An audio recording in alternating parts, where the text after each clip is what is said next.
To kick off our morning. Day 2, let's go!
Some dream of the future.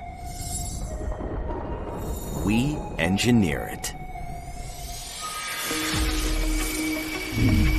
At the atomic scale, where breakthrough technologies take shape, two fundamental forces drive every advance: the science of perfect placement, the art of precise removal. This is where Lamb Research leads.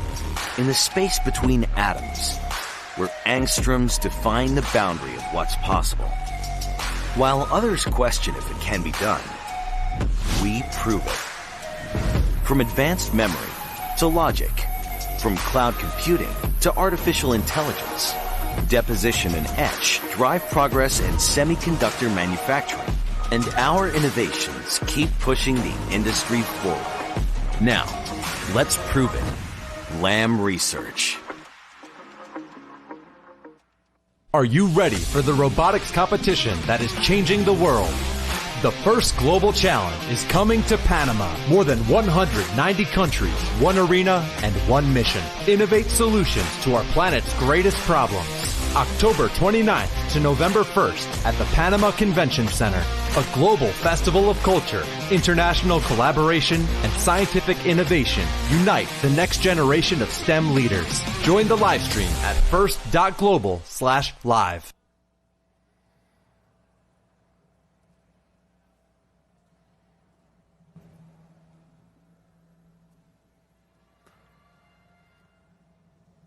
Good morning y buenos dias, and welcome back to the Panama Convention Center here in vibrant Panama City for this second day of competition at the 2025 First Global Challenge. Yesterday, teams dove into their first rounds of ranking matches, and now it's all steam ahead for a full day of robotics action. That's right. We'll be taking you through every step of the way today as these teams turn dreams into reality. From inspiring stories to incredible innovations, our teams are showing the world what youth empowered through STEM can do. Let's take a quick look back at our team's arrivals in Panama City and some of yesterday's standout moments. Ladies and gentlemen, welcome to Panama. Bienvenidos a Panamá.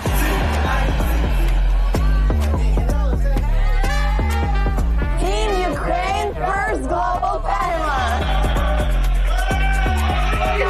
Welcome to Panama. Team Tanzania, First Global Panama.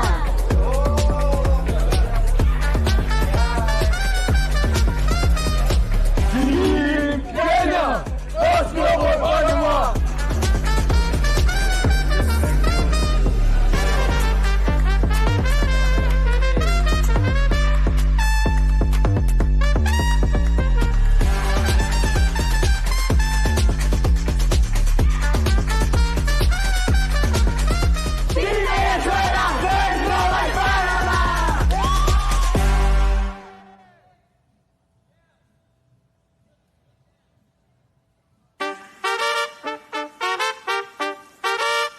Every year, the First Global Challenge reminds us of what's possible when young people unite around science and technology. And the action is about to heat up. In 3, 2, 1, go!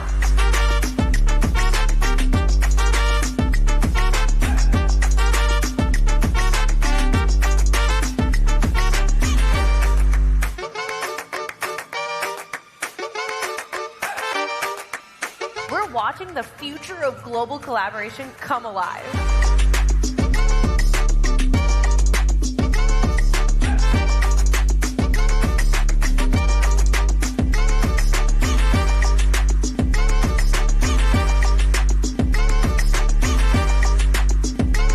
Thank you for joining us today.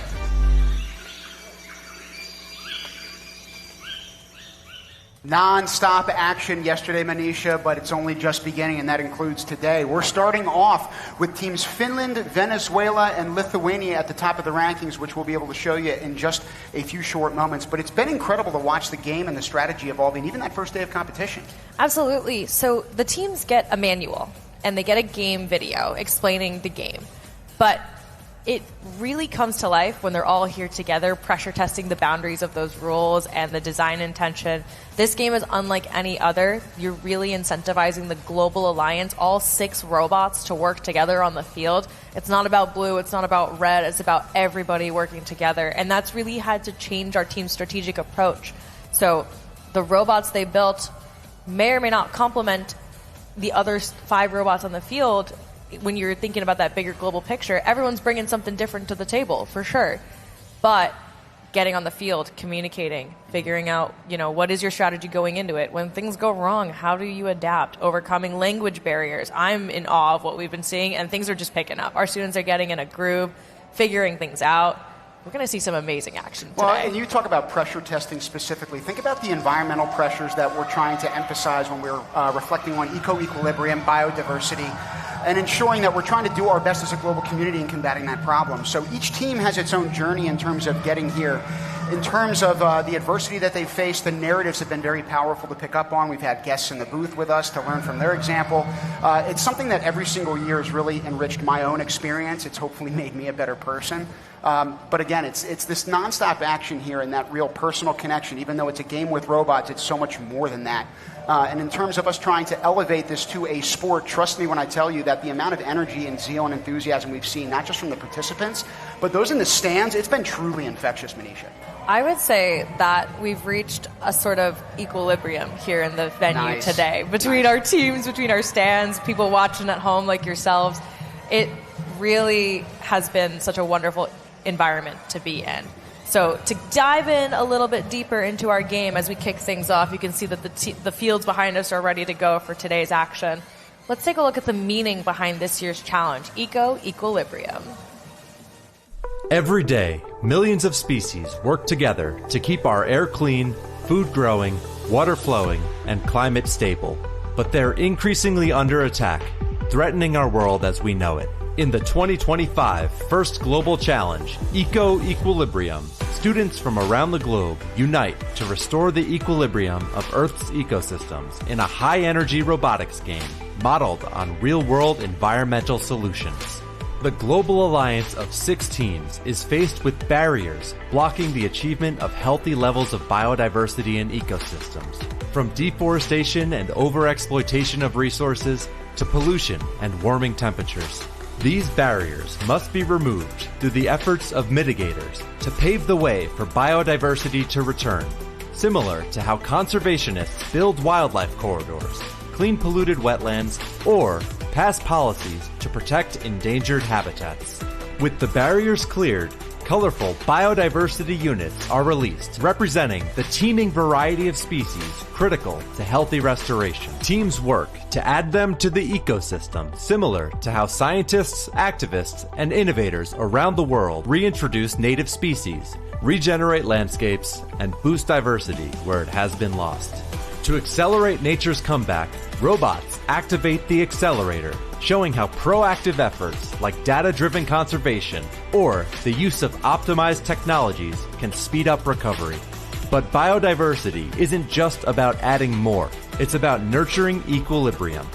To earn the most points, biodiversity units must be evenly distributed across all 3 ecosystems because it requires many species working in symbiosis across all ecosystems to keep them functional and resistant to collapse. In the final phase, teams split into regional alliances and must position their robots onto ropes, which represents securing long-term protections and preserving biodiversity for the future, such as regional policies, national parks, and international agreements. If 5 or more robots rise, all teams earn a cooperation bonus, a reminder that global challenges demand global teamwork. This is Eco-Equilibrium, where restoring the Earth begins with reimagining the game, and young leaders showing what's possible when we play for the planet.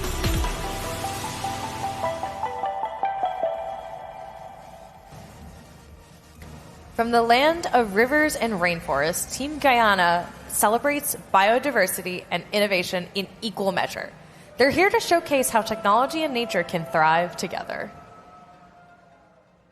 Our home, located on the sunny shores of South America, is a melting pot of culture from around the world. This year's theme, Eco-Equilibrium, is important to us because Guyana's diverse ecosystem is home to a number of endangered species not found anywhere else in the world. We believe that with technology, we can improve the lives of our fellow Guyanese, inspire youths, and become the future leaders of tomorrow. Our mission is to let young people know that they can achieve anything.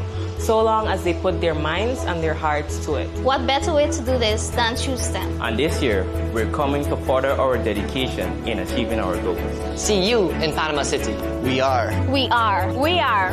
We are FGC Team Guyana.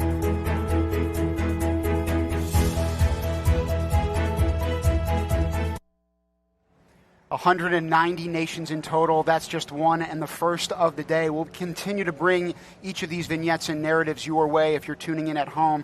We also get to watch the action unfold on our 5 different fields of gameplay that we have in Panama Convention Center. The one that we've been focusing and fixating our attention on is Field 5 specifically, and we've got hundreds of matches in store. And the first one of the day in store in just a couple of seconds, Manisha. Match number 117, we're having Oman, Guyana, and Syrian Arab Republic represent the Red Regional Alliance. Over on the blue side, we have Aruba, Team Hope, and the Cook Islands. So remember, even though there are red and blue regional alliances, our teams are working globally together to achieve equilibrium across our ecosystem towers that you can see behind us. And towering above the action as well is the Team Guyana, the one that we just focused on, and the adversity that they've overcome. One tidbit about them that I like to focus on is how they've used the parts and components of their first global kit to actually build a solar panel cleaning robot prototype. And so the manifold ways in which these kids are incorporating and implementing the technology that they're given, again, we're all curious kids at heart, and so the ability to tinker, to develop innovative solutions, it's something that every one of us here is doing at First Global, and these kids are no exception. It really just shows that this program is more than robots, right? It's more than the robots they bring to this field. It's about the communities and everything they're learning here and bringing home with them. I just am so in awe of the fact that we're about to start this match. So in 3, 2, 1, go! Now, according to a study published in Nature Food, out of 190 countries globally, Guyana is the only nation that's actually fully self-sufficient in food production for its citizens. They've been self-sufficient on this pitch as well throughout that first day of competition. We'll see how the action unfolds in this second heat. Each match 2.5 minutes long. We're 20 seconds in already. You'll see the scores be dead even for that first 2 minutes again, because each of these 6 teams is actually competing alongside one another. We had evidence and examples yesterday of teams even ushering those biodiversity units across the field to the other alliance so that those points could be scored, because again, it is a collective and cumulative feature of this competition. I think the passing is very similar to some of the other sports that we've seen in the world. We've got basketball, we've got soccer. You're not allowed to score a goal by yourself in these types of sports, but here at First Global, you're really incentivized to really work together. But each robot has a role. You can see right there in the foreground, Team Oman is actively moving barriers off the fields, creating space for their global alliance, scoring those barriers in the mitigators. Plenty of biodiversity units on the field to be interacted with. We have some more robots in the foreground of the field activating the accelerators earlier in this match. That allows the dispensers to move quicker and quicker. We're looking at Team Syrian Arab Republic right now on the screen, the laser focus of this drive team as they're trying to move those barriers off the field, while other robots on the other sides of the fields are shuttling the biodiversity units. We're seeing a new meta approach early in this day today, where the robots are quick at scoring, but the human players are even faster. So instead of the robots themselves scoring 100% of the time, we're seeing more of that human-robot interaction as the game evolves. And as the game has evolved as well, we've only started this first match of the day, and yet within the first 20 seconds of that match, it looks like all 9 of those barriers got removed from each of those 3 ecosystems. So working quite quickly and expeditiously are all of the teams here, but particularly these 6. 20 seconds left. You can see our robots have now captured the rope inside of their robots, activating the different mechanisms that they've built to proceed in this endgame portion of the game. We've got several robots in the air right now. It's Syrian Arab Republic reaching the top right now. Looks like Team Aruba also up at the top there. Check out the different chassis types we've got over here. A lot of our teams have had your standard rectangular or square-shaped chassis, but we've got an almost diagonal situation going on with that robot in the air there. I'm definitely looking forward to seeing how our teams contributed to this global alliance. So let's take a look at the replay from this match. We'll be back with our scores in just a moment.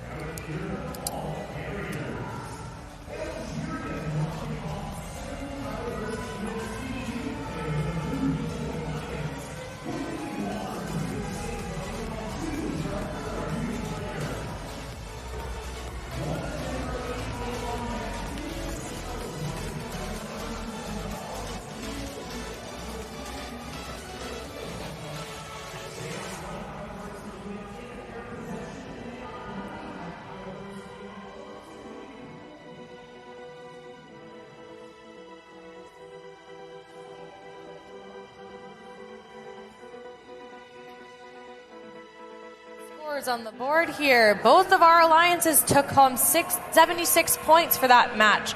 So we've seen some motion in the rankings, some teams maintaining their position, some teams moving a little bit down, but there's still plenty of gameplays. We've got over 360 matches here to go. Take a look at our Global Alliance achievements here. 22 biodiversity points, 7 barrier points, and a full cooperation bonus, so an extra 30 points on the board for our teams here. Amazing work coming out of match 117. Average score yesterday was 72 points, so we're not far off from that mark, but if anything, again, our teams have elevated the expectation here, so we'll see those scores likely increase not only throughout the day, but throughout this competition.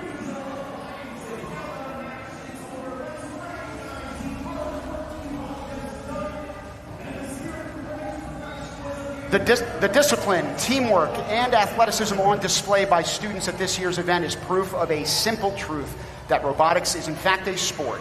And each year, more nations are making a leap to recognize it as such.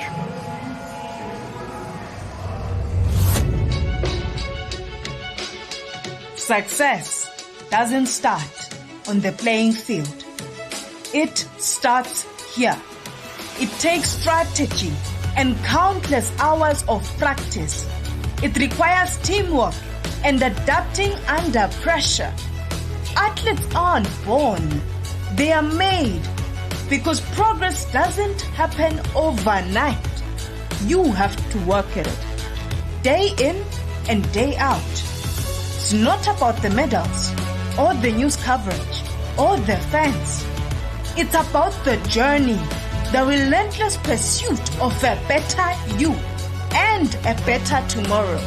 It's not about what you are made of, but what you are made to do. This is the sport where everyone can go pro.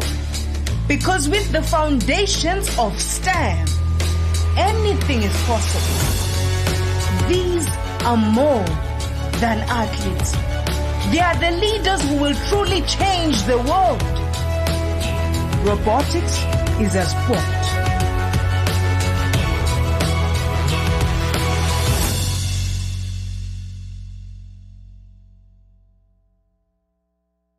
We are Team Peru, and we come from a country full of colors, traditions, and the richest biodiversity on Earth. We are united by science, friendship, and love for Pachamama, Mother Earth. First Global is more than robotics. It's about rowing alongside others, being together, and building friendships. This challenge brings the world together, and we aim to raise our flag high. This year's theme opened our eyes to how blessed we are. In Peru, nature speaks in every corner, from the Amazon rainforest to the coast and the Andes.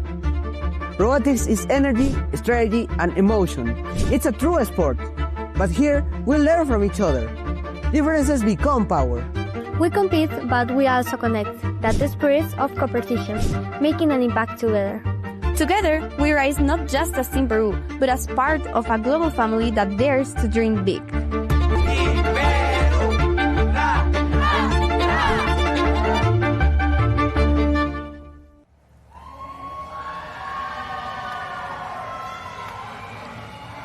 Taking you down to match number 120 shortly. There are going to be over 300 here over the course of these 3 days. And then we got playoff matches that are coming after that. We haven't even talked about that yet, Manisha.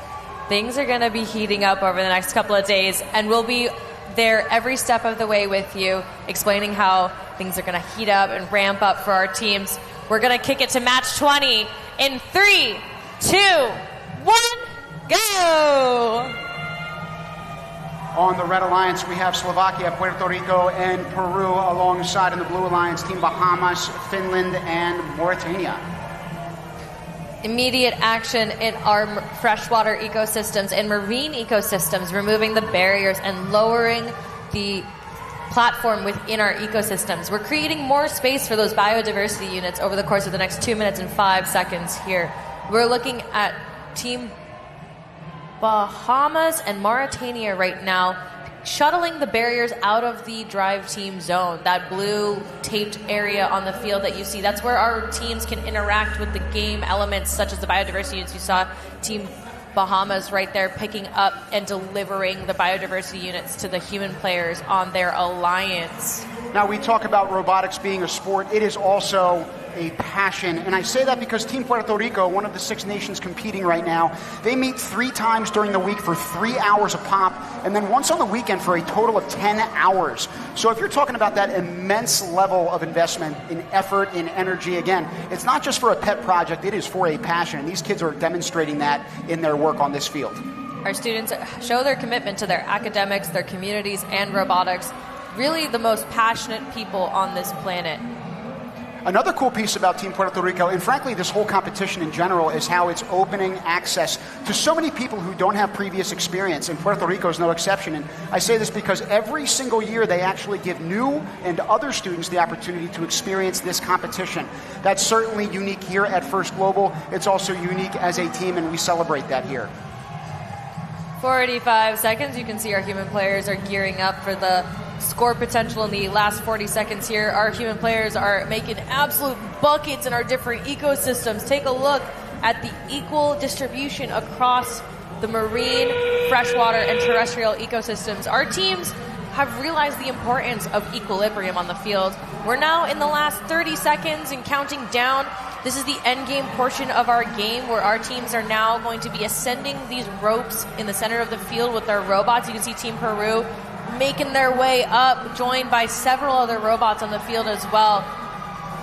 No need for coffee this early in the morning, folks. There are people that are screaming behind us, and it's got me up and at 'em. Similarly, these robots are up and at 'em. We'll see. It looks like we've already got triple-digit scores, but there's some tabulation still to occur behind the scenes. Man, if this is only day 2 of the action, it's this loud this early, I can only imagine what the playoffs are going to be like tomorrow.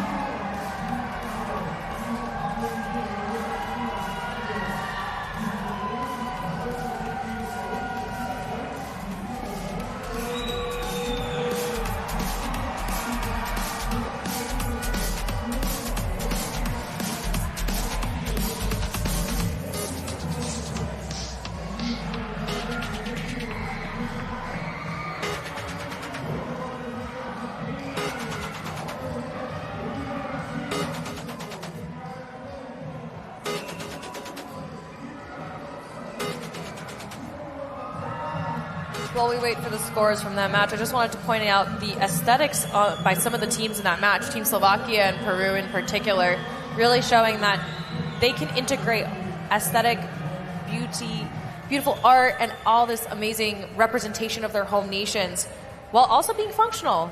A lot of Peru and Slovakia's paneling serves as a bucket to hold the biodiversity units, which you can see made a difference. They had 28 biodiversity points for this global alliance, an even distribution factor. All of our teams here with pretty high scores, 91 and 79 for each of our red and blue alliances respectively. So great job to all of our teams in match 120. We also saw an alpaca in the stands, I am pretty sure. So when we talk about biodiversity, that was one example, the animals that are in the stands. In terms of trying to enhance it across the planet, it's evident in this game, but also the work that these kids do when they go home. In the meantime, we've got work in the booth. Manisha, we've got our first guest. Yes. Who is it? We've got Greg Needell, who is the CEO of Rev Robotics, the company that supplies all of the robotics kits used at the First Global Challenge. Greg is an alum of First and has volunteered with the organization for more than 20 years. It's great to see you, Greg. It is great to be here. So each year, Rev helps design and build the field and the game. They provide the robotics kits to all of our teams. What does that process look like? Well, that process starts pretty early in the year. We're actually already thinking about what's going on for next year. And it's a combination of what are the global themes that First Global chooses that they want to highlight for next year. And then we're looking for different things to challenge our students, right? So slightly different games, slightly different challenges, making it interesting every year, but also making it accessible for new participants who participate who have never done robotics before. Well, that's a pretty good segue to my question when you're talking about new participants, right? Everyone has a story and an example of how they got roped into robotics. Mine was a conversation with a former student's parent, right? But you also have your own story. How did this all start for you? Tell us about that. Well, I was fortunate enough that when I was I grew up in Baltimore, Maryland, and I went to a school for pre-engineering, a magnet school. So I actually happened to find FIRST at an engineering conference that I was at with another FIRST team presenting about FIRST. And I used to run a solar car team with at my high school, and we saw FIRST, and we were like, oh, we have to do this. And then we just tried to do it. And, there's a lot of pieces about just persistence, and we were able to switch gears very late, make a team happen, and I've been involved ever since. I feel like they often tell us in FIRST Global, there's no exit strategy. Once you're in for life. So as we try to keep our teams coming back year after year, specifically thinking about this year, what makes Equilibrium, the game and the field, so unique compared to previous competitions? I think there's a few different things that are unique about this game. We brought back the concept of all 6 robots on the field working together in every single match, so there's no distinct winner or loser in an individual match. I think that's something we haven't done for several years. We do like the concept of all the teams working together, and really you don't need a loser to have winners, and so everybody working together. And also, the other thing on the field is we brought a lot more automation to this field. So this field is a lot more robotic, there's a lot more sensors, there's a lot more automation in real-time scoring, which makes things more interesting, and you'll see the field move around and light up. That's all automated. The field is a robot in itself, so that's a little bit of something we've added every year.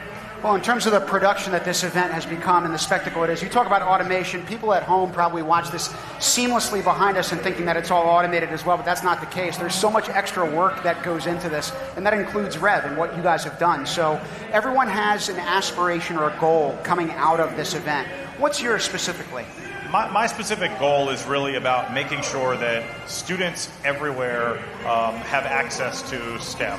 I think that technology is a great equalizer across the world, and so I want every student who participates in FIRST Global to have an amazing time here, so that then they go back to their nation and they can tell everybody about the amazing time, so that more students get excited about this, so that we can do more of this around the world. So my goal is just to make sure every student here has an amazing time. What piece of advice do you have for our students as they look to bring STEM home? I think that it is so much easier for people to tell you no than it is to tell you yes. There's always 1,000 reasons why someone will tell you no, but you need to find that one reason for someone to tell you yes. And so I think a lot of this comes down to persistence, right? What you're doing is meaningful, and if what you're doing is something that you believe in and you would believe that would positively impact others, you shouldn't let artificial barriers get in your way. That's a terrific pun, frankly, and it applies not only to this competition when we're talking about equilibrium, but also advancing the world of STEM technology and, again, creating pathways of access for others. So your work here has been inspirational. If you've seen the organic growth from the onset of this, Greg, it's largely from your work. So thank you for supporting us. Thank you for being a part of this. We also want to make sure we're getting back down to the action on Field 5. I know we're going to take you there in a few seconds, but thank you for joining us. We appreciate it. Thanks for having me. It's always great. All right, we're going to be taking you back down to Field 5. It looks like we've only got 20 seconds left in this match. We've got Barbados, Comoros, and UAE alongside Guatemala, Afghanistan, and Belarus. With 15 seconds left, we're seeing Team Guyana on their way, or Guatemala, on their way up, climbing the rope with 8 seconds left. Got a couple of other robots attempting the rope with the waning seconds of this match now. We'll have to see what the referees say about this one. Taking a wider look at our field, you can see that teams were preferencing the terrestrial ecosystem in this match. Still some barriers left in our marine ecosystem, but the freshwater ecosystem had some nice action there at the end too. Take a look at this replay. We'll be back with your scores in just a moment.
Scores coming up for match number 123 here on Field 5. It's 47 and 43 for our red and blue alliances, respectively. Take a look at those rankings. Our teams are ascending, with Guatemala and Afghanistan holding strong. 28 biodiversity points for our team. Really amazing work by our global alliance. We're going to take it to the field. Melissa, who are we talking to today? Good morning, Panama. We are here with the Red Alliance. What a fantastic match. How are you feeling? Good morning, Panama. How are you feeling? Are you excited? I can see. Are you excited? Yeah. Are you happy? Yeah, it was crazy. And what was your strategy for the match? That was such an enervating first match of the day, right? It was your first match? So we focused on shooting all the balls in one ecosystem to get as many as we can, and then making sure all robots climb the rope. And what was the contribution of your team? What is the strongest aspect of your robot? Our strongest aspect is our ability to use the accelerator and knock out the ball. The barriers? Okay, fantastic. And are any of you human players? No? Drivers? Okay, how was the experience of driving? It's crazy, yeah. We focus on pushing the barrier and units as well. Thank you so much. Let's go back to the booth. Thank you, Melissa. I'm really excited to see such amazing energy already this morning. I was going to say that young lady from Comoros, I wish she was with me for the opening ceremony. Hello, Panama! It was fantastic. In the meantime, we've got to focus on our next squad. Team Ireland combines imagination, collaboration, and a love for learning. Representing the Emerald Isles tradition of discovery, they are ready to make their mark on this global stage. Let's take a look. We are Team Ireland, made up of 13 members from 5 different counties. From the Irish Young Scientist competition to Vex Robotics, all our members have a strong passion for STEM and are united by our shared interest in robotics. We come from the island of Ireland, known for its rich history, innovation, music and culture. From Newgrange to Dublin City, Ireland is a place of creativity, resilience and community. As a team, we bring together many different skills, from engineering and programming to problem solving and teamwork. We believe that technology isn't just about machines. It's about people, ideas, and building a better future. Change how I see my future. Seeing people from all these different countries come together and collaborate has made me a lot more optimistic about my future and the future of my generation. We are proud to represent Ireland at Thirst Global. See you soon and best of luck to all the teams.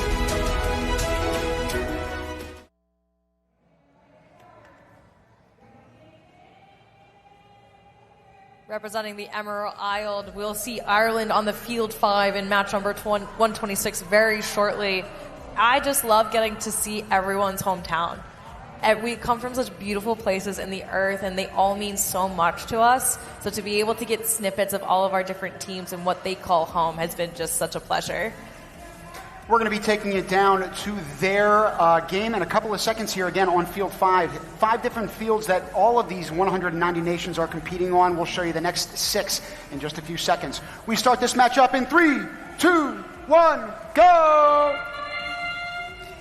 Match number 126 underway. Joining Ireland is Rwanda, Portugal, Zimbabwe, Panama, and the Philippines. In terms of that Red Alliance, you see Rwanda right underneath Ireland, that team that we just had that video focusing on. But I want to take a second to look at Rwanda. If you at home have the opportunity to look up something called Umuganda, it is a mandatory monthly community work holiday. It is legitimately a time where everyone puts work aside so that they can put community first, so they can try to make this world a better place. They've also banned plastic bags. They've got a car-free day in Kigali to promote public health, as well as a clean environment. So back home, that is just one of many different ways that all of these nations are showcasing their commitment to biodiversity in our planet. Speaking of commitment, our 6 robots here on the field have committed to removing barriers from our ecosystems. The marine and freshwater ecosystems are completely full, or empty of our barriers rather, but not only have they emptied the barriers, they're scoring them in the mitigators. You can see Team Philippines right now removing these obstacles from our fields and our communities. In the foreground, you see that accelerator starting to turn. Remember that the faster it goes, the faster those biodiversity units get distributed onto the field. There are 120 of them in total, and man, are they flying around the park this morning. Portugal making quick work of that accelerator. They're trying to distribute as many of the biodiversity units onto the field as we have just a minute left for our teams to translate those from the dispensers into the ecosystems, whether it's via robot or human players. You can see over on the blue side of the field, we have robots that are shuttling biodiversity units towards the human players. Team Philippines right now making sure that they're making quick work with their robot, moving diversity units across the field from red to blue and vice versa. Zimbabwe in the foreground has so many flags on their robot. You love to see that. Yeah, and you love to see that teams are also starting to plan for endgame. So I've seen these robots starting to get more and more centralized towards the middle of the field so they can pre-position themselves for these ropes that they're about to climb. Yeah, that's a great point. It looks like one of our teams on the foreground there had literally just waited under the rope where it dropped so it could just slot right into their robot a lot quicker. We had some difficulty across the different matches yesterday where these mechanisms are excellent, but lining up can be challenging, especially when you have a very tall ecosystem in your way and you can't see. Oh, and a rope, it's not static. It's something so pliable. It's something that's really, really hard to get a hold of in terms of developing that tension to lift that robot up. But it looks like a couple of them have done that successfully here. We're going to let our referees tabulate the scores and get ready for our end of the match process here. So while we wait for scores, here's a quick replay of match number 129, or 6.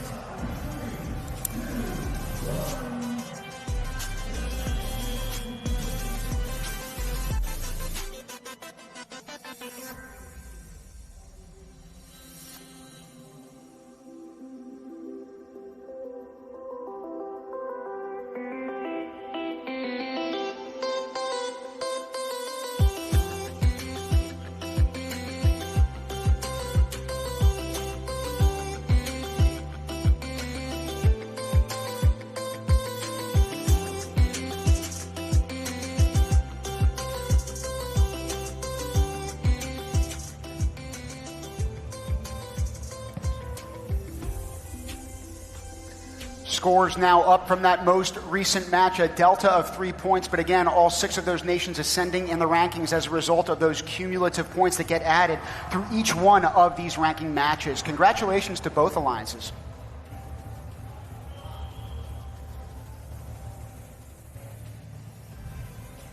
From a global leader in sustainability and design, Team Sweden brings creativity and precision to the fold. They're ready to show how innovation and environmental responsibility go hand in hand. Let's take a look.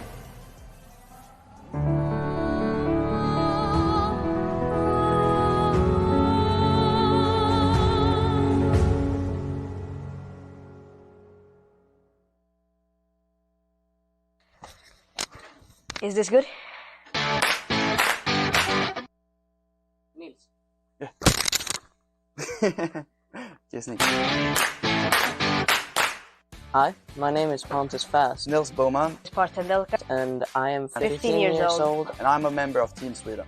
And a member of Team Sweden First Global Challenge 2025. And part of Team Sweden.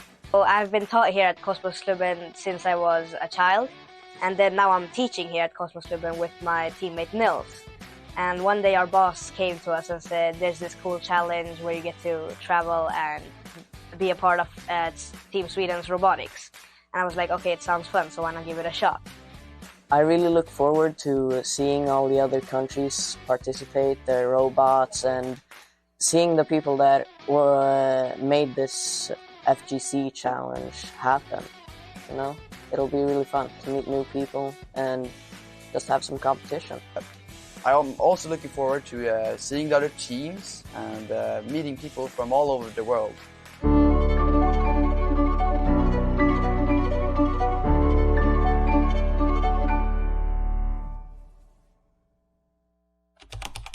I would like to represent myself and my team. My name is Ebukhon and I'm part of Team Tajikistan. We are a group of passionate students who share a love for science, technology and robotics. Together, we combine our different skills and backgrounds to learn, to build and support each other. STEM is important to me, especially as part of the next generation, because it gives us the tools to solve real-world problems. Through STEM, we can create new technologies, improve people's lives, and build a better future. It is an honor and a responsibility to show the world the talents, culture, and values of my country while learning from others. This year's theme is important for me in my country because it highlights an issue that affects us directly.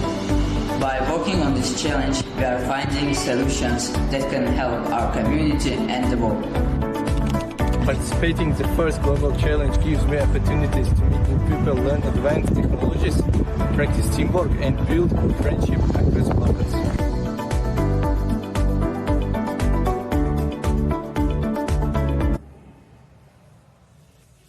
Creating relationships across borders. That's what this whole environment is about. That's what this competition has been about from its inception back in 2017. It's only grown from that point. I'm really excited to kick off this next match. Bring our borders just a little bit smaller, coming together once more. We're going to kick it to Field 5 for match number 129 in 3, 2, 1, go. Joining Sweden on the field for match number 129 is the Netherlands, South Africa, Tajikistan, Qatar, and Gabon. Sweden, we just had that video on, but in terms of their team, we spoke to Greg earlier on from Robotics about how he got involved. The story of Sweden is an inspiring one, and I say that because Partha and Niels are two members of that team, and they said if it were not for a sailing lesson 6 years ago, they would not have discovered the programming club Kosmosklubben. And this means that they would not have become teachers at the exact same club. It also means that they would not have been a part of Team Sweden in this year's Global Challenge. In the end, they turned out to be coders and not sailors, and the butterfly effect that they've experienced is a truly marvelous thing. We're taking a look at Team Sweden and Team South Africa right now on the field. Such precision. Our teams are having to deflect biodiversity units as they fall off the field, not just from robots, but also from human players. The rebound shots from trying to score in the ecosystem. Our teams are having to have laser reflexes, which is absolutely outstanding athleticism. Not just laser reflexes in terms of throwing those biodiversity units, but laser focus in terms of being the driver of these robots. The amount of precision that's required to navigate that tight space, especially with all the traffic and moving pieces of these game fields, it's truly exceptional. We're taking a look at Team South Africa right now, and I wanted to give them a shout out. Last year, they started 100 robotics teams in their country in several different schools around the whole different counties. So amazing work that they're doing in their community on and off the field here. Shout out for all the hard work that all of our teams are doing in their communities to bring STEM closer to home. There's also a lot of work being focused on of the three environments. The terrestrial ecosystem, it's the one you just saw that biodiversity unit climb in the back of the field. Even though we are trying to make sure that the ecosystems are largely equal as they ascend, again, there are going to be points that are scored for each one of those buckets. 22 seconds left. We're looking at Tajikistan right now. They have netting on their robot, as well as what looks like a rug. So bringing a little bit of aesthetics, bringing a little bit of material to reflect your home countries, which is very cool. Speaking of material reflecting your home countries, take a look at the Netherlands with their Flying Dutchman motif and the lion and the orange and all of the different symbology that's important to them. I loved the Blair's interview in the pits with them yesterday, so to get to see it on the field today has been such a treat.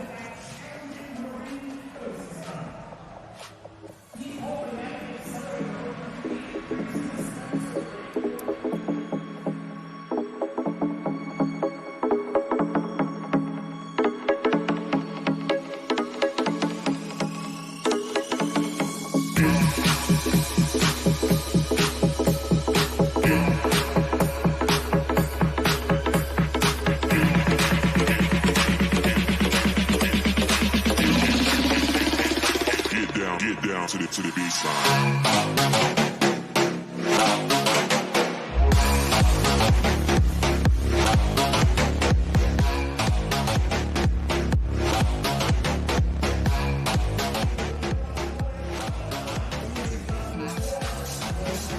Our scores are on the board for match number 129. Red Alliance scored 20 points that match.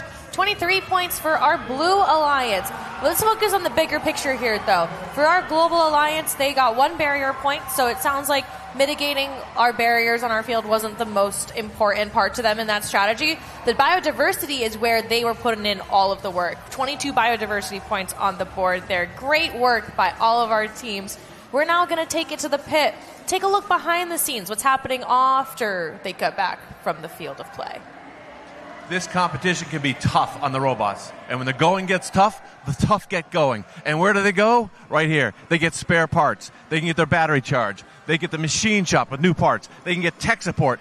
And they can come to the robot hospital. In the robot hospital, they're getting fixed. We have trained professionals standing by 24/7 fixing these robots. Working on the tables.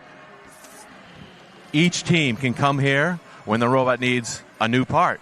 Needs to have a professional advice to work things out. Full of spare parts, full of robots. Hands-on. Working with professional engineers, helping them solve their problems as things break down during the course of the competition. Robot after robot after robot in the hospital being treated by professionals. Tunisia, Team Tunisia, right there. Look at that.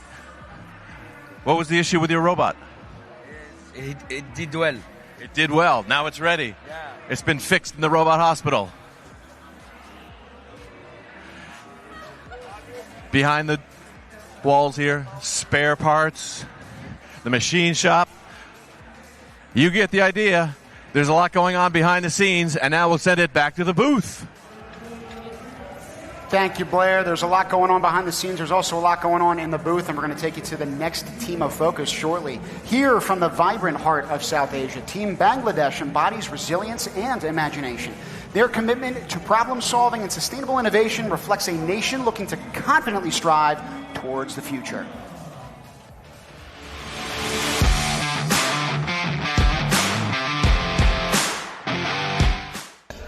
I'm Ishmam. I work with the mechanical stuff, and I'm here in 2 years.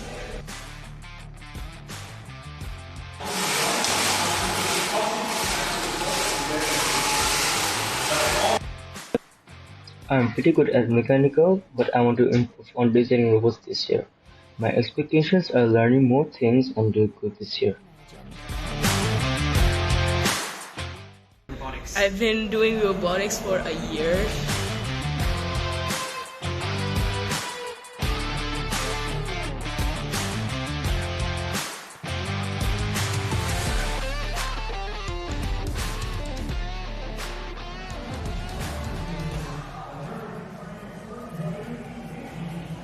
Great to learn about that squad. Again, only one of 190 different nations here. And even though we focus on biodiversity, some of the ecosystems that are incredibly important to preserving that are mangrove forests. And so they are very well known in Bangladesh. I'll point to that as we get into our next game in a couple of seconds. We're taking it down to field 5 in 3, 2, 1, go!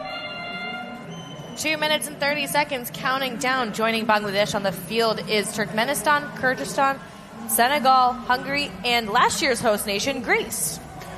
So I mentioned mangrove forests. It's just one of many different ecosystems that are so important to preserve. I say that because in terms of assimilating fresh saltwater ecosystems, being a habitat for so many different species around the planet, being a carbon sink, preventing erosion, the list goes on. We want to make sure we preserve and protect and enhance each one of those ecosystems in the future. So Bangladesh is no stranger to that. But again, each country has its own part to play in restoring eco-equilibrium here. Kyrgyzstan accelerating early in this match, trying to get as many biodiversity units out on that field. Looks like there's a barrier next to them too, so I'll be curious to see what their approach as a global alliance is with barriers. They've already descored them from several of the ecosystems. You can see that the freshwater and terrestrial ecosystems, as well as the marine, all have been alleviated of their barriers, but the barriers still remain on the field. Yeah, and I was going to say, not only are they on the field, they're actually in the regional alliance zones, but unlike the smaller game pieces, the larger ones are actually not able to be picked up by the human players. They actually need to be ushered to the mitigators by the robots themselves, and so that's why you see them immobilized on the field presently. Safety is a priority with First Global, as in any robotics competition around the world. So our students are restricted from being able to interact with the robots, but we want them to know the importance of the human touch when it comes to technology.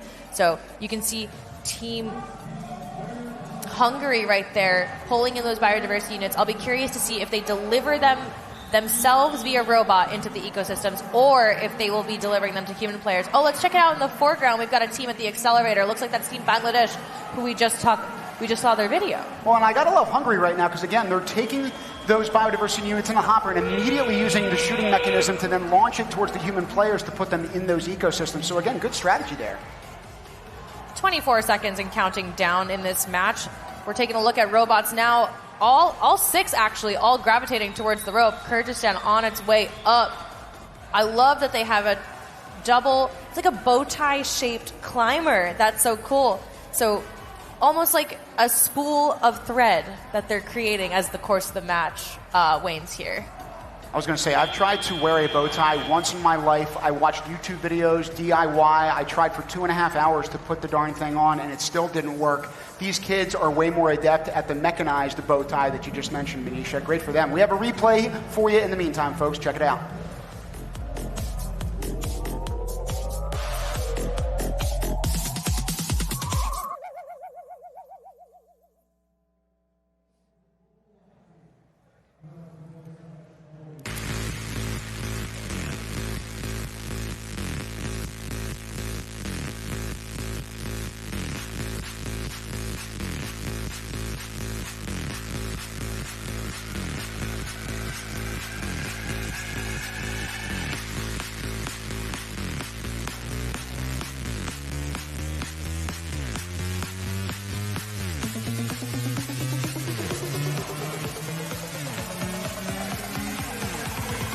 Scores coming up for match number 132. It's 96 points for our Red Alliance and 83 points for Blue. Great work overall for our teams. You can see that it really came down to the Global Alliance scores here. 35 biodiversity points, and that distribution factor across our ecosystems demonstrated immense teamwork for our 6 robots with an even score for each ecosystem. We're really seeing the love across the terrestrial, freshwater, and marine ecosystems today. We're also sharing the love with First Global generally. It's more than a competition, it's a movement, uniting youth from every nation to collaborate, innovate, and use the power of STEM to build a better world for us all. Let's take a closer look at what makes First Global so extraordinary.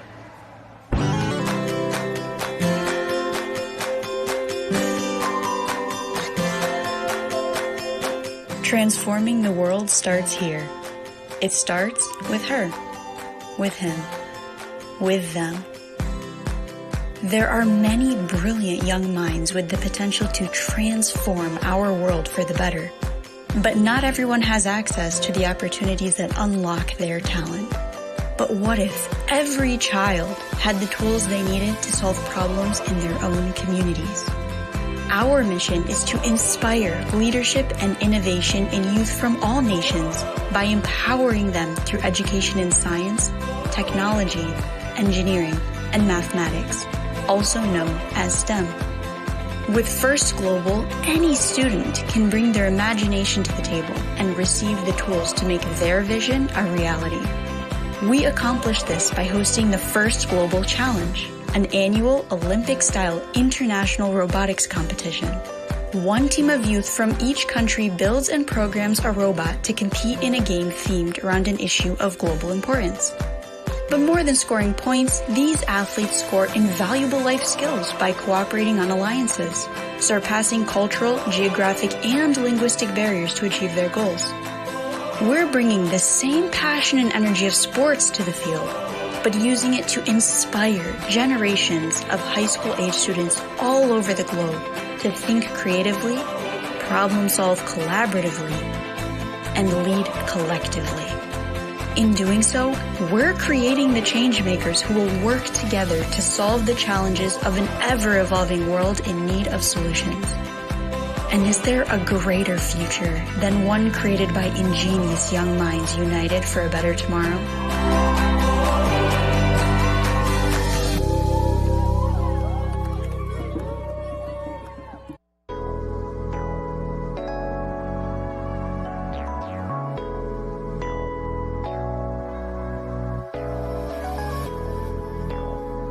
أحب البرمجة وتطوير تقنيات الذكاء الاصطناعي، كما أني أهوى القراءة والتعلم المستمر. نظمنا لقاءات مع منتخب السودان والمنتخب الجزائري. كان حلما أن أكون جزء من أسرة فيرست جلوبال، وأن أكون سفيرا لوطني في هذه التظاهرات العلمية العالمية، وأتمنى أن تمثيل وطني ورفع اسمه في منصات التتويج. شكرا فيرست جلوبال. أضافت المشاركة في فيرست جلوبال العديد من المهارات الحياتية والتقنية، وفي مقدمتها تصميم وبرمجة الروبوتات وحل المشكلات، إضافة إلى العمل الجماعي. شكرا فيرست جلوبال. سنكون سعداء إذا تم اعتماد لعبة الروبوت في الألعاب الأولمبية. كلنا ندعم هذه الفكرة ونحاول أن ننشر هذه الفكرة لدى المختصين. تجربتي مع مديرية الصين في التعليم أكثر رائعة، وأسعى أنا وزملائي الكبير وكل أسرة فيرست جلوبال نشر هذه التكنولوجيا بجميع أنحاء العالم. التحدي والإصرار مع جميع أصدقائنا في العالم لتقديم حلول للعالم والإنسانية. انتظروا الفريق اليمني في بنما أكتوبر 2025. شكرا فيرست جلوبال.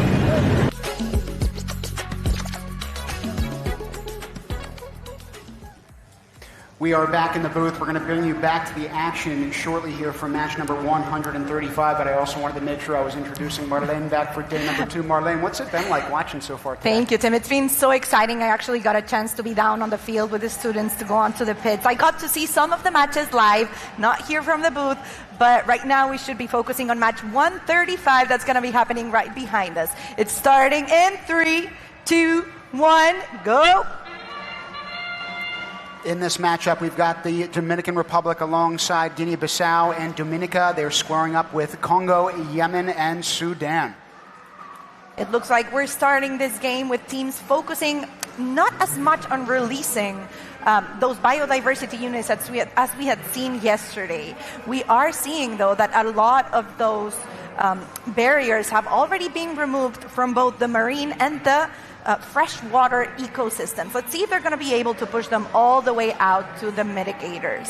And in terms of pushing through adversity, I wanted to focus on Yemen in particular. When they had given us a little bit a tidbit about their adversity and what they focused on, it was so eloquent how they responded to our prompt. They had basically said, we are ready to participate and compete.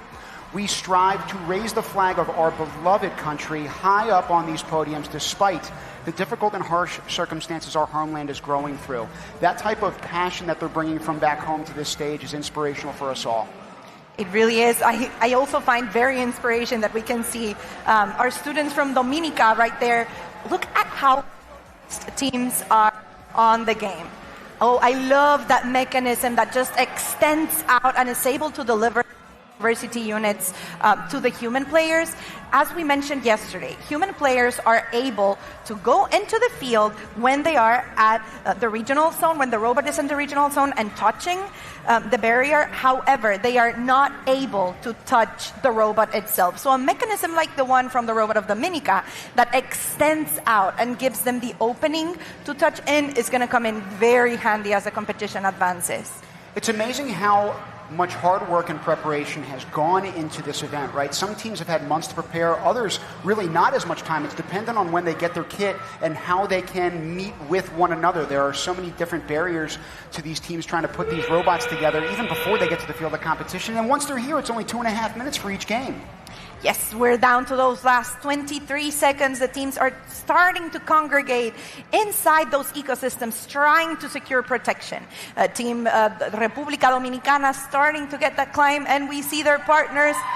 Is it Guinea-Bissau? Yep, it is. They're getting high up from the field terrain. We got 1, 2 robots up in the air. Let's see if these last 2 seconds we're able to get a couple more. Time is up.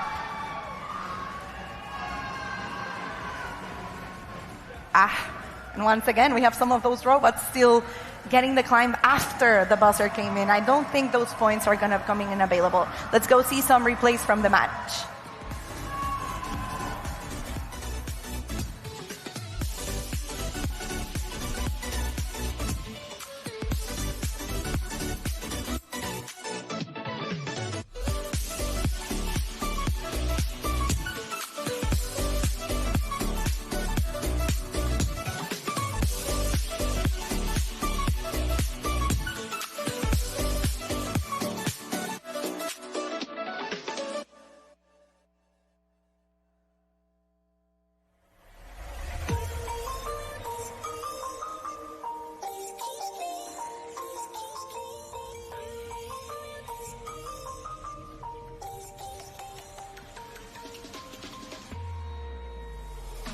Scores are now up from that match, a 20-18 spread. Good job to both alliances, again, ascending in the rankings as a result of those cumulative points.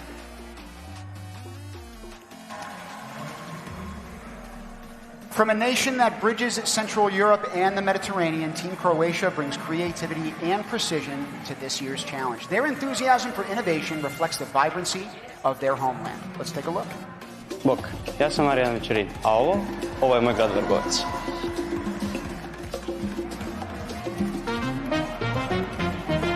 I thought we were going into the interview. I thought so as well. I got confused from the prompter, sorry. Me too. But we're doing interview next. Ja sam Marko Fugaš I ovo je moje mjesto, Kloštar Ivanić.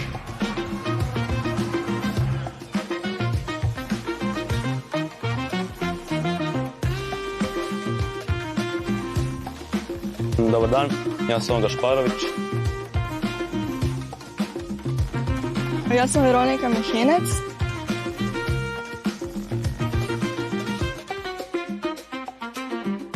Ja sam Fran Mance, nalazim se u sportskom parku Zelenjak.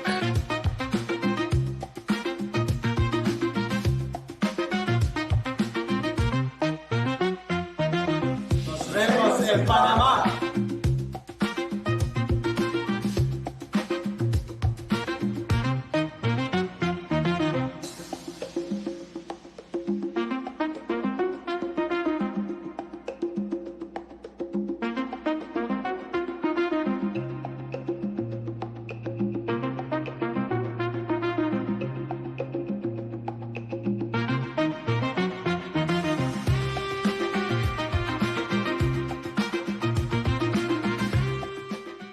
Our next interview comes from the first nation to officially declare robotics a sport. It's Team Belize. Prior to his involvement with First Global, Luis Silva was a custodian at Belize High School. He was inspired seeing the Belize robotics team practice after school, so he returned to school himself, earned a degree, and returned as a mentor of the team. He's joined by student Asila, and it's a pleasure for both of us to have you here in the booth. Welcome. Good morning. So, Luis, your story about going from a school custodian to a national robotics coach is incredible. I really want to know what inspired you to take this path. It's very simple answer. Two things. First was our lead mentor, Mr. Godfrey Sosa. He's the one who saw something in me that I didn't saw in myself. And the other one, and the bigger one, is the impact that we're doing with the students and what we could do to our nation. Because this summer, we had a past student came and we had dinner, and the words that he told me, Mr. Silva, you might not think that you have an impact in us, but you have a great impact in our lives through robotics. And then that's the most motivation that I ever could have in anyone. My man, that's an inspiring message, and I appreciate that. But I wanted to also touch base with Azila, because I just came to learn that you're also on the national volleyball team back in Belize, which is just wild. Tell us about what it means to compete not just in that sport, but in robotics and merging both of them.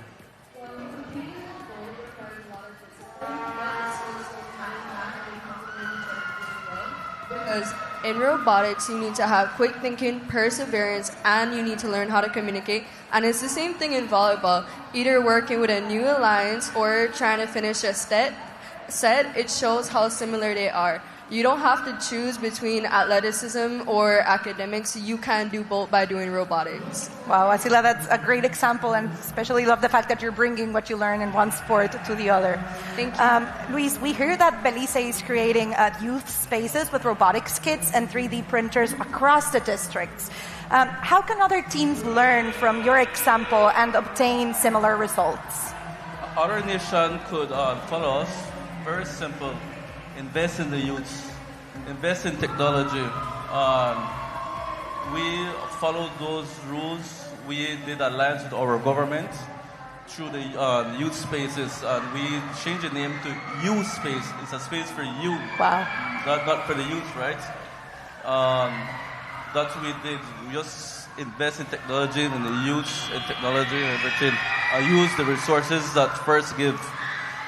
We started to do 3D modeling because we went to Worlds, And I use all the resources that I got in Worlds with Autodesk. They train us and we train everyone. Well, in terms of training yourself not to jump on the field of play, Azila, it's got to be so hard as a volleyball player in Libero specifically to watch these 120 biodiversity units literally flying around the stage without trying to jump out there, right, and do your part.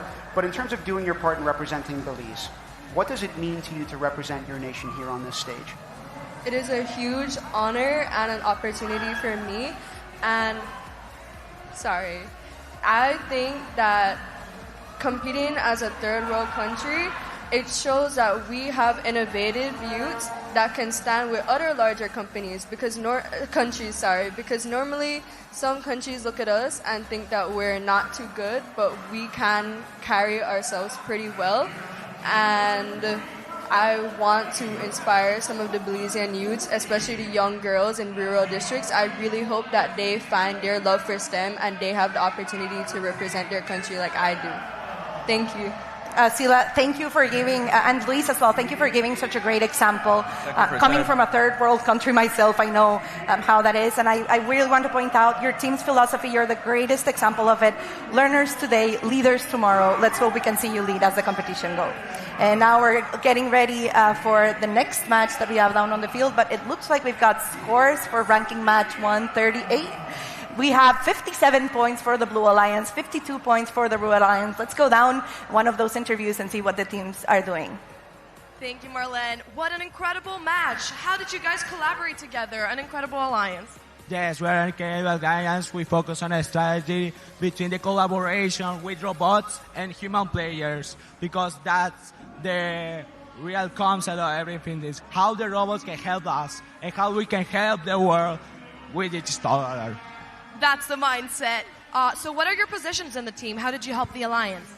I turned the accelerator, pushed the balls, and collected the balls and shot them. And what was your role in the team? I'm the team captain, so my team will collect ball and shoot to the ecosystem. Yeah. So did you communicate before the match and chose what is going to do who? Yes, we focus on data strategy, looking everything that we can do with the human players, with the robot, and with every aspect, the barriers, the biodiversity units. So it's a complete strategy. Well done. Thank you so much. Let's go back to the booth. Thank you, Melissa. Congratulations to all 6 teams. Those scores are definitely going to help you guys climb up on the rankings as we get ready for tomorrow's Alliance selection and playoffs. This really couldn't be getting more exciting. But talking about excitement, we're about to start match 141 here on Field 5. We're almost ready to go. We're starting up in 3, 2, 1, go! And in this match number 141, we have Oman, Colombia, and Fiji alongside Finland, Ukraine, and Bhutan. Now, in terms of being one of the smallest nations in attendance, Fiji has big and grand ideas on this global stage. They are referred to as Team Bulabots, and they're supported by a local bank, BSP, in terms of getting here. So in terms of empowerment, you've got a lot of organizations, you've got a lot of schools, you've got a lot of educators, and other external organizations back home that are supporting these students to get here on this grand stage. It's also going to be interesting to see if, the countries that are surrounded with so much water and so many islands, we know all about the pristine beaches and the ocean and the marine life that surround Fiji. I'm really interested to see if that's going to help or make the team focus more on that marine ecosystem on the field. Yeah, and Fiji specifically being one of those many island nations that you just referenced, no one is on an island here. 190 nations in total. When you're back in the pits, again, the human connections that are built here are invaluable, they're instrumental, and they are things that live on past this competition. We have a little bit less than a minute and 20 seconds left on the match. We already have all 3 ecosystems that have been emptied out of barriers. We have Team Bhutan on the field. I'm curious if the land of the Thunder Dragon had something to do with getting all of those balls out of the ecosystems and making their way around. Oh, I can tell you, they're flying around out here right now, and they are certainly breathing fire. It looks like they're coming in today with a lot of conviction. You see the accelerators in the bottom left and right corners. Those percentages are reflective of how filled they are and the spacing and pacing at which they're releasing those biodiversity units onto the field. I'm glad that we're getting all of those extra insights because, as you guys know, equilibrium is a very dynamic game. You can't really blink or you miss the action. We're down to those last 34 seconds. It's almost time for the end game, for the ropes to drop and teams to start focusing on securing protection.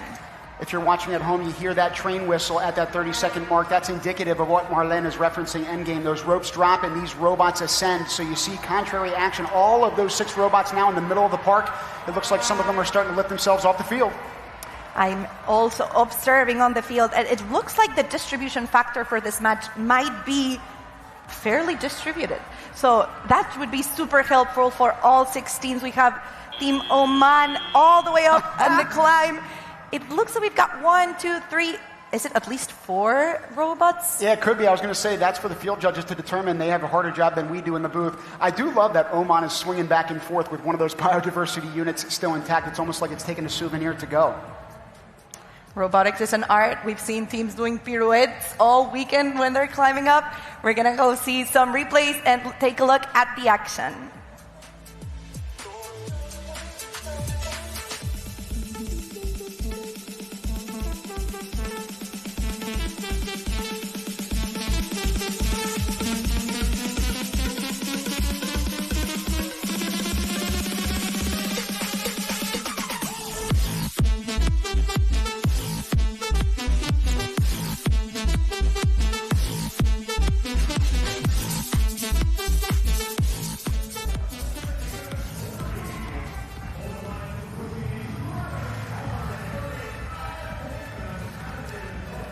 Scores now up. Even match, 40 points for both of those alliances. Again, added cumulatively over the course of these 3 days as we get towards playoff matches. Congrats to both alliances there, Marlene. It looks like 4 teams out of the 6 teams on the field are actually climbing up on the rankings. So I'm very glad to see that these high scores are helping all 6 teams as the competition goes. They're also helping us grow as human beings in this process. Each year, the first global challenge unites students around the world in one city in the name of STEM, and this year it's Panama City. Overcoming obstacles, embracing new cultures, and working together to solve the world's biggest challenges. These young innovators show that the future isn't just something we wait for, it's something we ultimately create. We are growing up in a world in crisis. Yes, you have wars and you have problems in food, in electricity, but we want to say to the world, we are strong enough. And we know there is something better to discover. Oh, you're good to go. Design. Create. Because we are the generation who will determine the direction of the planet over the next 100 years. These kids are amazing. That's the pickup mechanism. And they just need opportunities where they can become the best version of themselves. And even when we fall, Emotionally, it's so hard. We won't give up. Then it gets a little bit off, see if that is the problem. We might come from different places on Earth. You see countries that have conflicts working together. Even though we're young teenagers, we're able to foster this collaborative nature. But we are determined to work together. I want to inspire the Afghan girls. They should never give up. Einstein said we can't solve our problems with the same thinking that created them. My response to Einstein? We will innovate, build, and we will lead. Somos jóvenes, somos la generación que va a cambiar al mundo. Just watch what we can do.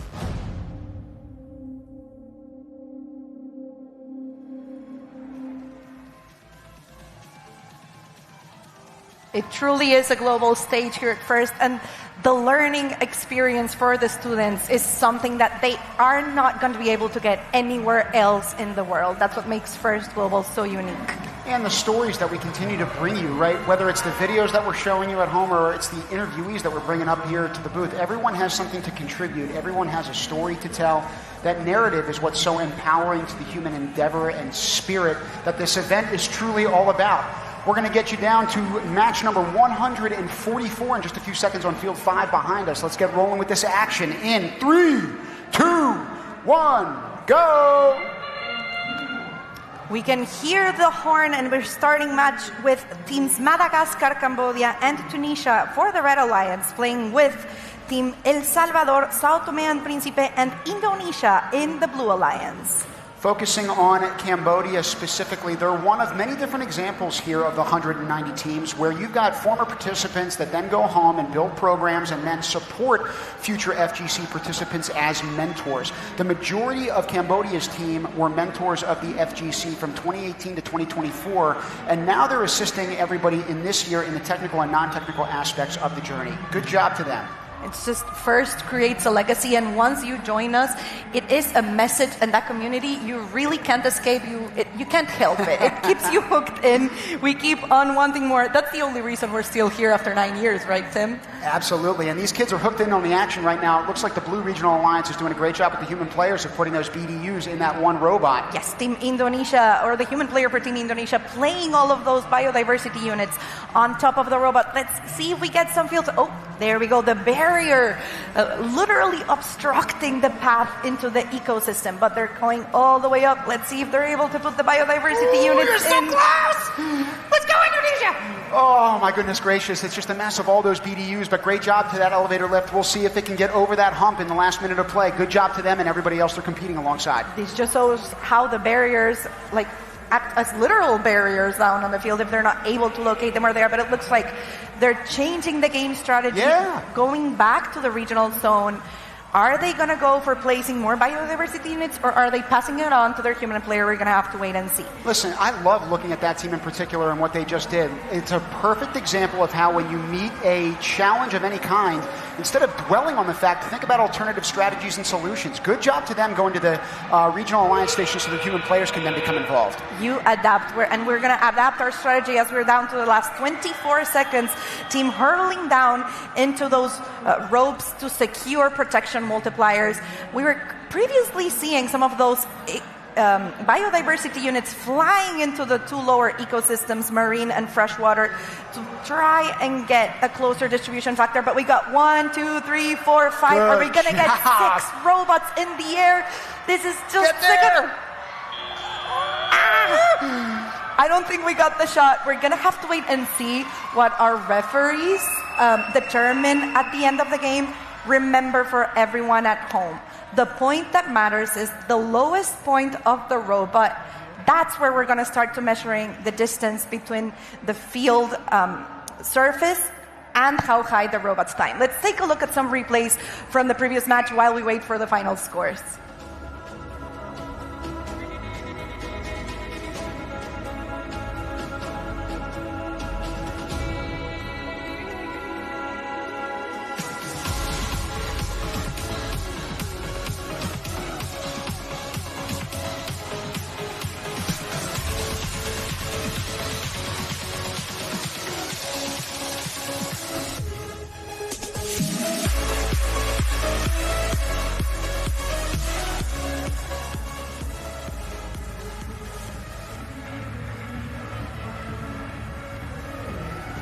Scores up from that match, 25-22. What I did love about that particular endgame was the amount of robots that were clambering up those ropes. Great job to both alliances. No cooperation bonus, though, it looks like, at least on the ticker tape. Be interested to see if, looking back on that. I mean, it is interesting, but as we've said before, all of the scores are final, so we're not going to be having any corrections. Let's go down to the pits and see what's going on behind the scenes here at First Global. A big part of this game is the playing field. And the human players shoot the balls. Let's shoot those balls. There we go. This is what it looks like on the field. Human players scoring. The robots can score, but the human players do too. And this is what it looks like. What's the secret to your throw? My hands, so I'm standing like this and a nice backspin. Well, that's what it looks like from outside the field. This is what it looks like from inside the field, where the balls are whizzing around, going for the goals. Come on, you guys. Hey, but these are the actual goals, right here. Ow, over my head. Ow. They're trying to score points. I'm trying to stay alive. This is critical this year's game. See that you guys are having fun behind the scenes. Thank you, Blair. It's nice to see that you guys are having fun behind the heels on the practice field. But now from the Caribbean's vibrant shores, we've got Team Puerto Rico. They combine culture, collaboration, and creativity. They're ready to inspire others through their innovative approach to problem solving. Vamos a ver su video. Hi, we are Team Puerto Rico. This year, we are on a mission to investigate, innovate, and find solutions. We come from different schools, unique personalities, and point of view. But we are united by a shared passion. To represent Puerto Rico with pride.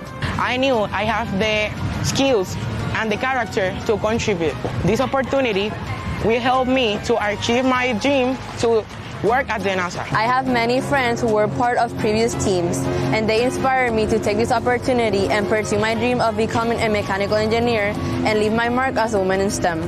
Puerto Rico faces serious biodiversity challenges, such as climate change, which is affecting the coral reefs in our seas. Another major challenge is the spread of invasive species, which threatens our wildlife. This connects with our themes project, which focuses on mangroves. These trees grow in coastal and tropical areas, serving as ecosystem for marine life, natural barriers against flood. Protecting them is vital for our island's future. Today, our planet faces unprecedented dangers for climate change, deforestation, poaching, and so much more. With daily breaking record temperatures and countless species on the brink of extinction, the threats are more serious than ever before. We are ready to prove that a world free from these dangers is not just a dream. It's an achievable reality. Because you'll never truly know your limits unless you challenge yourself. And even though you might be afraid of trying something new, you might just succeed. Un honor tener con nosotros aquí a nuestros hermanos puertorriqueños. Nos encanta a todos los equipos latinos y caribeños que estén aquí con nosotros en First Global. We're getting ready for match 147. Once again, we have 5 fields behind us, and we're only focusing on field number 5. The action is not stopping here. We are starting the match in 3, 2, 1, go, and let's take a look. This match features in particular Spain, Myanmar, and Puerto Rico, alongside Nepal, Estonia, and Belize. Tim, we're going to have 2 Spanish-speaking teams for the Red Alliance.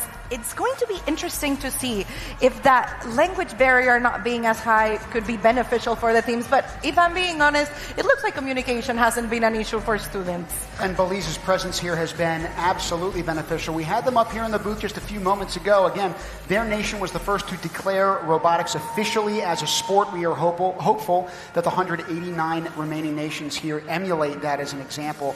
Good job for them. And for Puerto Rico in particular, it's fantastic to have them competing. Talk about an example. I was actually reading from Team Estonia, and it sounds like a lot of the students have to travel over 100 kilometers to meet with the team. They camp out for days trying to build the coolest robots with the coolest people. And when we ask these teams, frankly, for content, not just video, but the narrative, Estonia, just to piggyback off that point, Marlene, they had actually told us, quote, silence is overrated. And I cannot agree more. I feel like in terms of articulating the world's problems and solutions, we need to create pathways for collaboration. We need to communicate with one another. It's not just about being silent and trying to solve our own problems. We are one global community trying to do this all together. If they like loud and if they like the noise, they're going to be right at home because the arena is loud. Even yesterday, we couldn't even hear each other think just because of how loud the stands are. We're down to the last of 48 seconds. Still some barriers down on the field, but they've all been taken out from the ecosystems. I'm still hopeful that Blair in the last interview is okay. I know we have a robot hospital here, but the amount of particles, right, these biodiversity units that are flying around, I'm hopeful nobody picks up a concussion while they're competing here. No, please don't. Safety first, always. And the 30 seconds mark on the clock. Teams are going down to that center field. As we've said, it's rush hour. We've got Team Puerto Rico climbing up. I can't really see the flags for the other 1, 2, 3 robots. Yep, I believe it was also Team Belize climbing all the way high. It's Team Spain. I think we're going to have a high competition bonus this time because the teams are all the way up. You see Team Spain on that left side of your screen. You see the teams in the background cheering for joy, and understandably so. It looks like all the robots are up on those high beams and fully supported. Hats off to both these alliances. If that were to be true, both alliances would be getting a 2.5 protection multiplier and the 30-point competition bonus. This would be epic. Let's go see some replays from the match.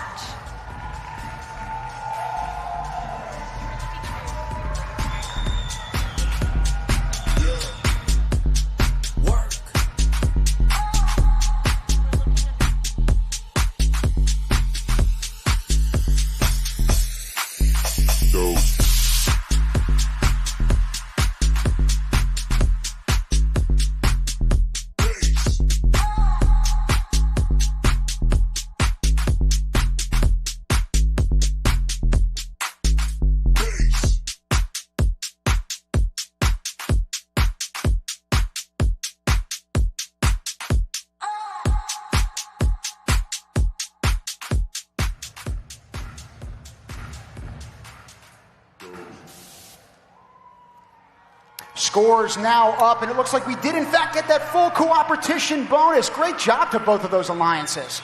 Then look at the protection multipliers, 2.5 for the Blue Alliance, 2.38 for the Red Alliance, and that's what kicks up the score. This is going to be super helpful for them when tomorrow we're looking into alliances. The challenges facing our world are great, folks, but with the power of STEM, no obstacle is truly insurmountable, especially when we're committed to working together to build a better world. The future may seem formidable. Each day, a new challenge to overcome. But no obstacle is truly invincible. When we work together, as one. Algunas personas solo ven problemas. Pero nosotros vemos incontables oportunidades.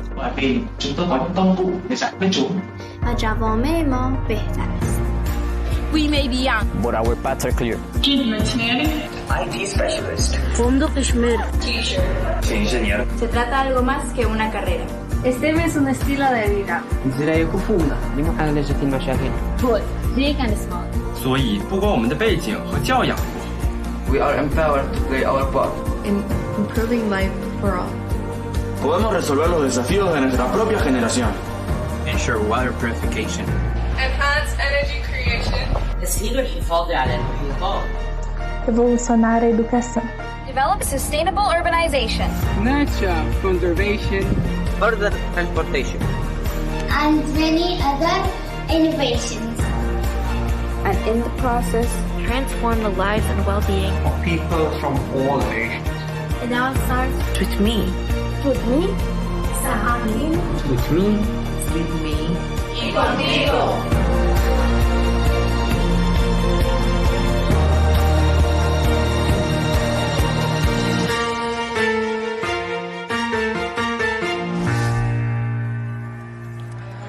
Representing a nation at the forefront of science and technology, we've got the Team People's Republic of China. Let's take a look at their video. We come from different communities, from different teams, from different walks of life. But what drew us here was never the promise of medals. It was the pull of possibility. We build, we break, we begin again. In the hush of sleepless nights, among tangled wires and fallen screws, we chase a shape we can almost see, not because we have all the answers, but because we refuse to stop asking. We create not just robots, but opportunities. We iterate not just on code, but on who we are. We help because the knowledge we build only matters when it's shared. The best part of first was having fun with my teammates. First projects allowed me to make like-minded friends from different countries. First competitions have really allowed me to learn more about robotics and to apply my STEM knowledge to real-world designs. We are First Global Team China!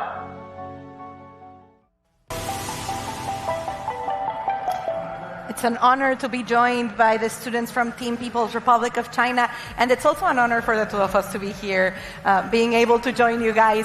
We're getting ready for match number 150. I can't believe it's been going so fast, but we have to get ready to start. It's going on in 3, 2, 1, go! On the Red Alliance, we have Team Eswatini alongside Aruba and San Marino, competing alongside Bermuda, People's Republic of China, and Team Venezuela. Team Venezuela has a whole cavalcade of people here supporting them. Yes. You hear them beating the drum. They've been beating themselves up as well as this robot over the last day and a half to get to where they are. They've done a great job at this competition thus far. They're loud. They got the heart. They got the spirit. Un saludo y un beso a todos nuestros venezolanos en las gradas. Que se escuche. There you go. I was going to say, for the first time, Team Venezuela is proud to have a team of 10 students. It's their largest group yet. So again, when we're talking about organically growing this sport, they are doing that as a country in and of itself. We're also doing that as a whole challenge here over the 9 years that we've been getting this action on.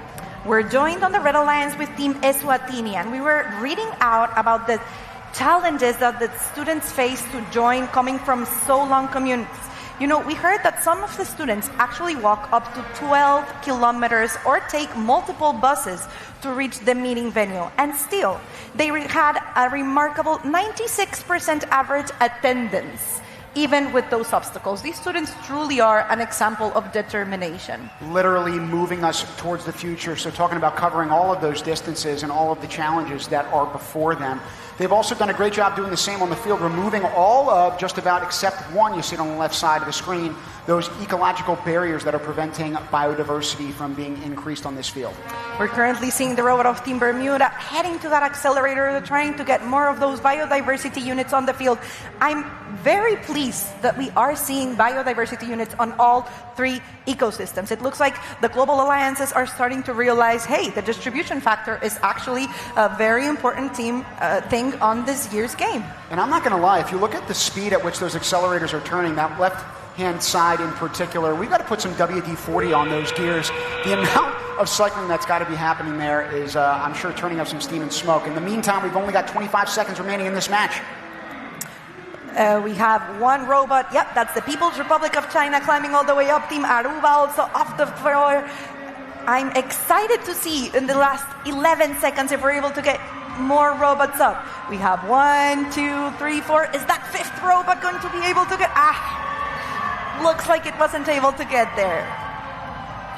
But still, this is the beauty of working as a global alliance. Even if one team or one robot isn't able to get up and what they were achieving, the other team's robots will amp up their score. Let's go take a look at some of the replays from match 150.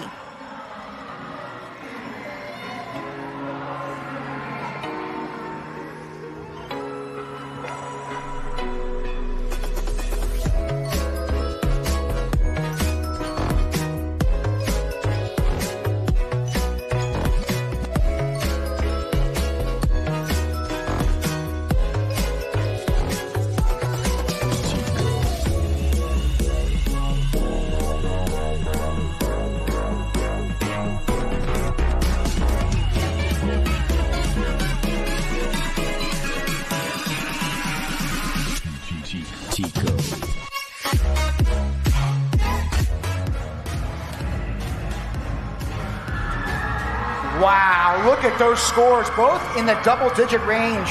Great job.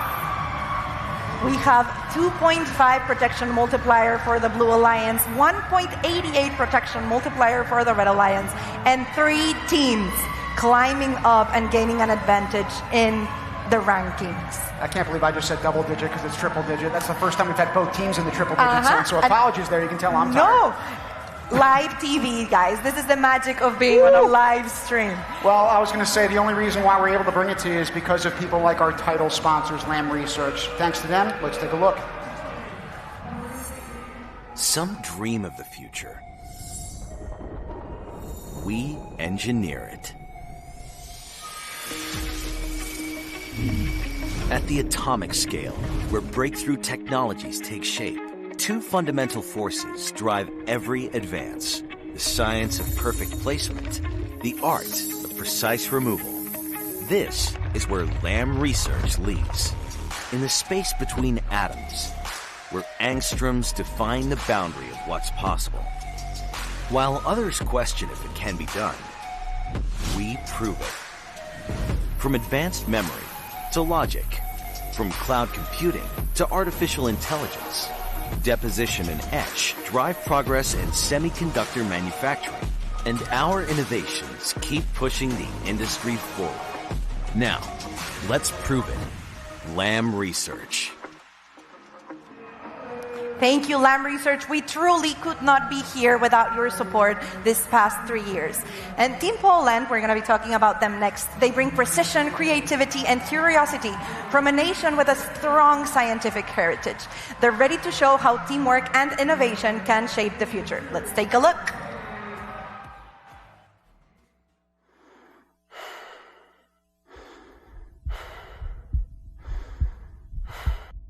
It all started with a single spark.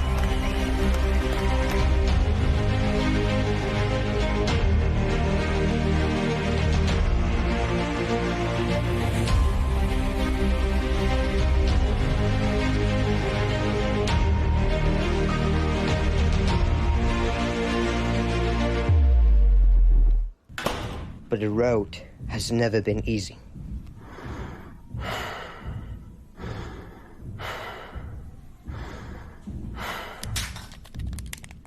Failures teach you lessons, but you have to let them speak. At some point, you realize that it's not the world that sets the limits, it's you who moves them. The first global challenge proves that we can do anything if we do it together.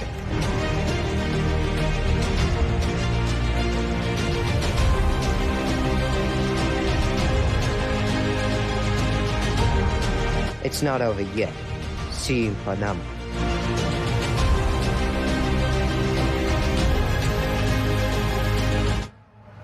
It's going to be a truly quick turnaround to this next match, and we are ready to roll in 3, 2, 1, go! Starting for match 153, we're joined by Team Poland, Portugal, and Pakistan on the Red Alliance. They're working in this global alliance with teams Bangladesh, Armenia, and Congo. Now, as we talk about biodiversity and eco-equilibrium, we have to focus on what are called keystone species as well. Sometimes they're the apex predators. Portugal is no exception to this fact. They've got a lot of diverse marine life, including a myriad of different shark species. So from the tippy top, what do you see, Marlene? Oh, we've got Portugal being chiefs at just rotating that accelerator. It looks like they're trying to focus on getting all of those biodiversity units early on the field. Just like the sharks that they have back home, they are on the hunt for some hardware here. See, there they are again. I think that might be their strategy for the game. It looks like it. They might have even traveled to the other accelerator. Remember, folks, we've got 2 accelerators at 2 different corners of the field that activate each one of the dispensers and achieve a higher speed or a higher rate at which the biodiversity units are dropped down.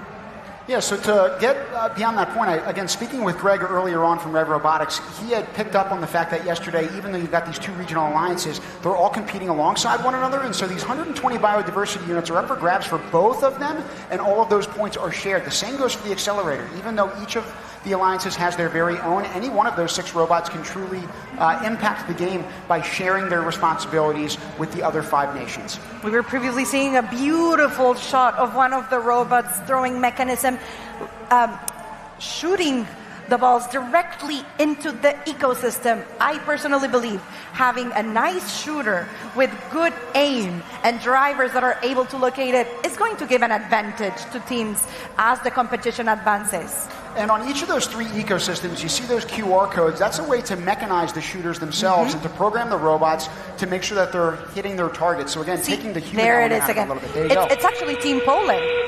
That was the robot we were talking about for the shooting mechanism. Last 25 seconds, all 6 robots look to be cramming in to that final end game, trying to secure protection. Talking about protection, Bangladesh, one of the teams participating in the Blue Alliance, is one of the countries most threatened by climate change due to 75% of the country being considered below sea level. That's the beauty of being at a platform like First Global, where students from every nation are learning the importance of eco-equilibrium and making the efforts for achieving or fighting against global climate change a world effort. And as you mentioned, the platform, it looks like quite a few of those robots have made their way off of the platform, so we'll see if that factors into the cooperation bonus. In the meantime, we've got some replays to throw your way.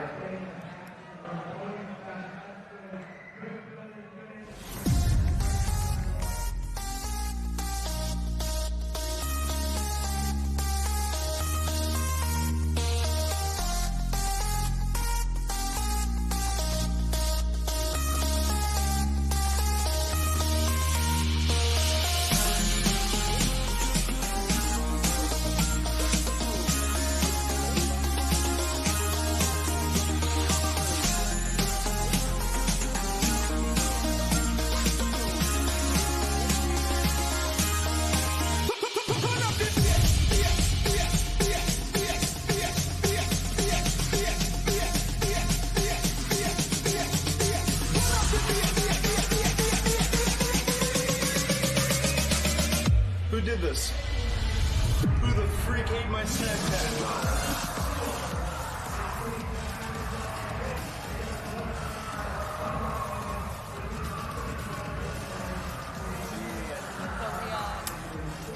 So as we have just seen, it's a tie. So we have a member from the Red and the Blue Alliance. Which alliance are you from and which country?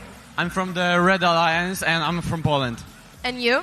I'm from the Blue Alliance and I'm Team Bangladesh. How do you feel that we've seen this result? It's exciting since you never know until the very end what has happened. I don't know. It was a really great match, really tense. And it was really hard to shoot the balls that we can get the distribution factor. But it turned out it is not even. So it's a shame, but it's also a great match. Well, and at the end was very exciting. I saw your robot, Poland's robot, trying to get up and succeeding. How was that? It was great, but it was tough to talk with other countries. They took our rope. So I won't say it wasn't the best match. It wasn't, but you have more matches and you can improve. Do you have anything in mind? Either of you want to improve in your robot or your strategy? I don't know. We will try to communicate with each other more, so we can get that distribution factor because it's very important. I agree. Thank you so much. Congratulations to all alliances. And let's go back to the booth. Congratulations to all 6 teams for that equal score here at the First Global. We're very focused on the Global Alliance, so congratulations on an amazing effort from all of you. We are getting ready for match 156. It's going to be played by St. Vincent and the Grenadines, Lebanon, Yemen, Cote d'Ivoire, Ecuador, and Serbia. We're getting ready. Yep, we're starting up in 3, 2, 1. Let's go. Serbia, the last country of the 6 that you had mentioned, very well known for their raspberries. We'll see how the fruits of their labor have manifested themselves on this game pitch. I know, I'm so sorry. I've got all the dad jokes in my pocket. I got to pull them out. No, that was a sweet pun. Ah, look at that. All right, 15 seconds into this match, it looks like we've got those barriers still in those 3 ecosystems, yet the biodiversity units are getting distributed onto the field, so points are at stake right now. We'll see how these robots do in the next 2 minutes. We're getting a look at the robot from team, I believe it's St. Vincent and the Grenadines. It looks like they're being fed directly by the dispensers. Their mechanism on the robot was designed to get all of those biodiversity units straight in without having to get a collection mechanism. That could be a smart strategy because it lets them have a little bit more space in the robot design and not having to focus on picking them up around the field. A minute and 30 seconds, and we can currently see Team Serbia focusing on taking some of those barriers out of the ecosystems and making more room for the biodiversity units to fall in. Everyone's also fallen in line in these competitions. Everyone has a role to play on their respective alliances. Each is going to be unique as they approach the game. So even though the rules of each game are the same, again, the teams that they're going to be competing alongside is going to change and be unique. That's one demonstrable way in which the First Global Challenge in and of itself is also unique. Yes, this is all about evolving. We keep evolving, the game keeps evolving, the robots are evolving, the strategies, and even as the students on the drive team learn a little bit more on how to play with the robots on the field with all of those external factors, the game itself is evolving through the weekend. Marlene, I like that you use the word play. I feel like that's something that we haven't necessarily focused on enough. And I'm so much of a human doing that I'm not a human being, right? We are playful at heart. We are curious kids at heart. And so when we talk about a game, right, the ability for us to just tinker, to explore, to have fun in order to grow, that's something that we could all learn from. Yes, and I mean, this is science, this is technology, this is learning, but we don't have to take the fun out of it. We like to keep things fun here at first so that students are able to enjoy the experience and have a good time while also growing throughout. It's also fun watching these robots climb these ropes because I know physically myself I couldn't be able to do it. So it's fun to watch these kids will themselves up there. We had, it looked from the last shot, at least 4 robots out in the air, but remember, we're going to have to wait and see for what the referees are counting as the height difference from the field platform to the lowest point of the robot. Let's go look at some replays.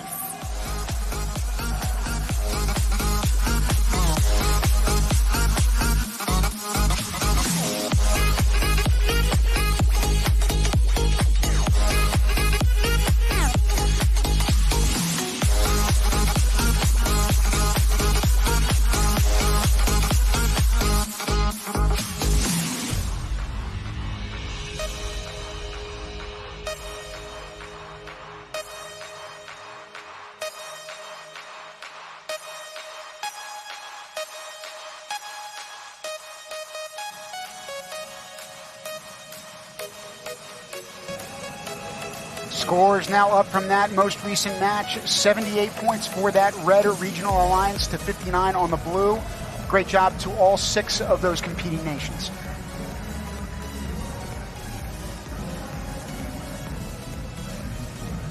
We have our scores out on the screen. 78 points for the Red Alliance, 59 points for the Blue Alliance, and I personally love seeing those 15 points for the cooperation bonus. But we're joined here in the field by Safina and Yasmin. They're joining us from Team Uzbekistan.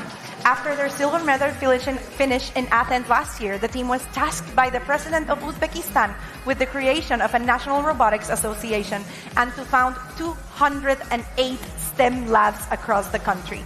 Safina now serves as the director of the newly incorporated National Robotics Association of Uzbekistan to achieve this goal. Thank you both of us for joining us here today. It's a pleasure. So, Safina, we were saying how after earning second place in Athens last year, your president asked you to open 208 robotics STEM labs across the country. What does this experience mean to you? So, to be super honest, it was unexpected, first of all, and it was super responsible. I mean, when you hear from the Honorable President that you have to open 208 labs all over across Uzbekistan, and now you're responsible for the future generation of STEM of Uzbekistan, it's like amazing feeling. You're happy and scared like one time. Of course. Yeah, but yeah, we do understand that it's big responsibility, and for sure we're ready for that. And we do understand that it's not easy work. So, and the team, mentors, and the all ministries, and especially Honorable President is ready to support us. So why not to do it when everyone is supporting you? Well, you're focusing on your Honorable President, but your work is so honorable as well, right? The more successful you are, it's like the more responsibility you're given. So, Yasmin, what has been the most exciting part about working directly with your country's ministries in order to grow robotics in your home nation? I think the most exciting part was about that they started to trust us. They started to interested in robotics, in the STEM culture, because on the first years of our participation in Geneva, in Singapore, we didn't have any support. We just supported ourselves. Wow. And they just didn't know about robotics. But as we grow, as our team grow, they started to notice us. They started to notice that STEM is actually really important. So I think this is the most exciting part, that they trust us. Well, that is very exciting, and I'm sure that journey and that experience wouldn't have been the same with such an amazing mentor. Safina, how are you training teachers and mentors across so many regions to make those labs successful? So, as a mentor, I wasn't mentored before. I wasn't mentoring like STEM teams before, and I was just English teacher, like in the past. And after I jump up to the first team, first global team, I was, first of all shocked.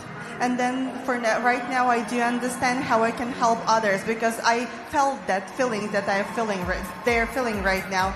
So for the training, the teachers, we are creating the big ecosystem where a lot of companies across the world would train, and especially we super appreciate First Help because they're Kazakhstan team is also supporting us, and we're right now writing a big paper document where everything will be written, and it will be written for example, Team Uzbekistan can go and mentor some teams across the Uzbekistan, and maybe we can invite some professionals from LAM Research, from First, so they can come to Uzbekistan and then train the trainers. We do believe that it's not 1 month program, it's not 2 months program, it's kind of 1 year, 2 year, but 280 labs till 2026, it's a huge amount, but yeah. We also have a huge amount of gratitude to give you both for the work that you're doing and also joining us in the booth. We've got to get back down to Field 5 for the action that's unfolding currently, but thank you so much for joining us, guys. Thank you. Well, we love hearing such inspiring journeys, and we really hope that your team does great in this competition. But now we have a match 159 on the field. We're being joined by... Yes, it is Team Bulgaria, Latvia, and Cabo Verde playing with Team Honduras, Bolivia, and Oman on the Blue Alliance. A little under 2 minutes left on the clock. Tick-tock goes the clock, tick-tock goes the clock, but regardless, each of these teams is waiting with bated breath for what their cumulative scores will be at the end of all of these ranking matches. We've got 360 of these ranking matches coming your way. Think about how much work goes into that on these 5 fields of play, Marlene. Oh, and after the qualification matches, we're still going to be able to see the playoff matches, the finals, the award ceremony. This is a party here at First. And not that we're only getting started, but we still have a long ways to go. So join us if you haven't been able to. And we know that to the party as well is Team Bulgaria. They're one of the teams that's competing right now in that Red Regional Alliance. They've actually started their team back in 2022 as a school robotics club, but they've competed in Geneva, Singapore, and Athens from years 2022 to 2024, respectively. We're grateful to have them present with us for this 2025 challenge. We have a little less than a minute on the clock. We were seeing the robot for Team Bolivia delivering some of those biodiversity units into the regional zone. And now we're currently looking at the drive team it was Team Latvia, Team Bolivia. There's no stopping on the game. 2 minutes and 30 seconds is definitely not long enough for all that the teams would like to do and showcase on the match. In about 5 seconds, you're going to hear that train whistle, folks. Again, that's indicative of end game when the points for cooperation are at stake. You're going to see all 6 of those robots clamoring themselves into the middle, creating that traffic jam. It seems like all 6 teams decided to focus on the terrestrial ecosystem.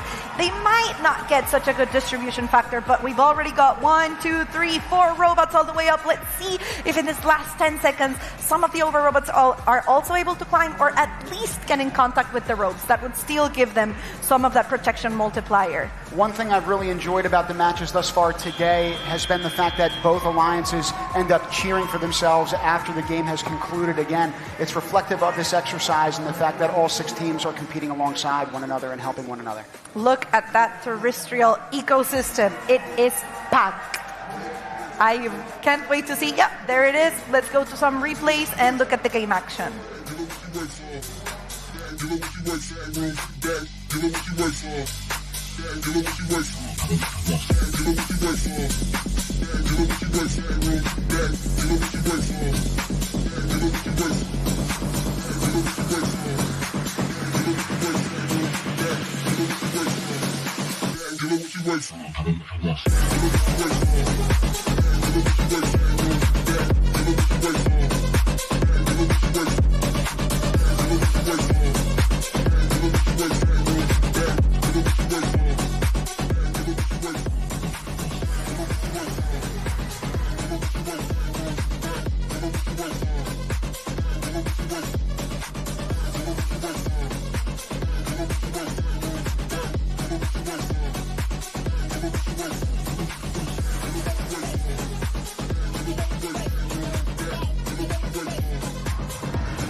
very good scores for all 6 teams. We've got 74 points and a 2.5 protection multiplier for the Blue Alliance with 52 points for the Red Alliance. It looks like we have an interview ready down on the field. Let's take it away and see what the students have got to say. I'm sorry, it is a Pete interview, so let's go see what's going on behind the field.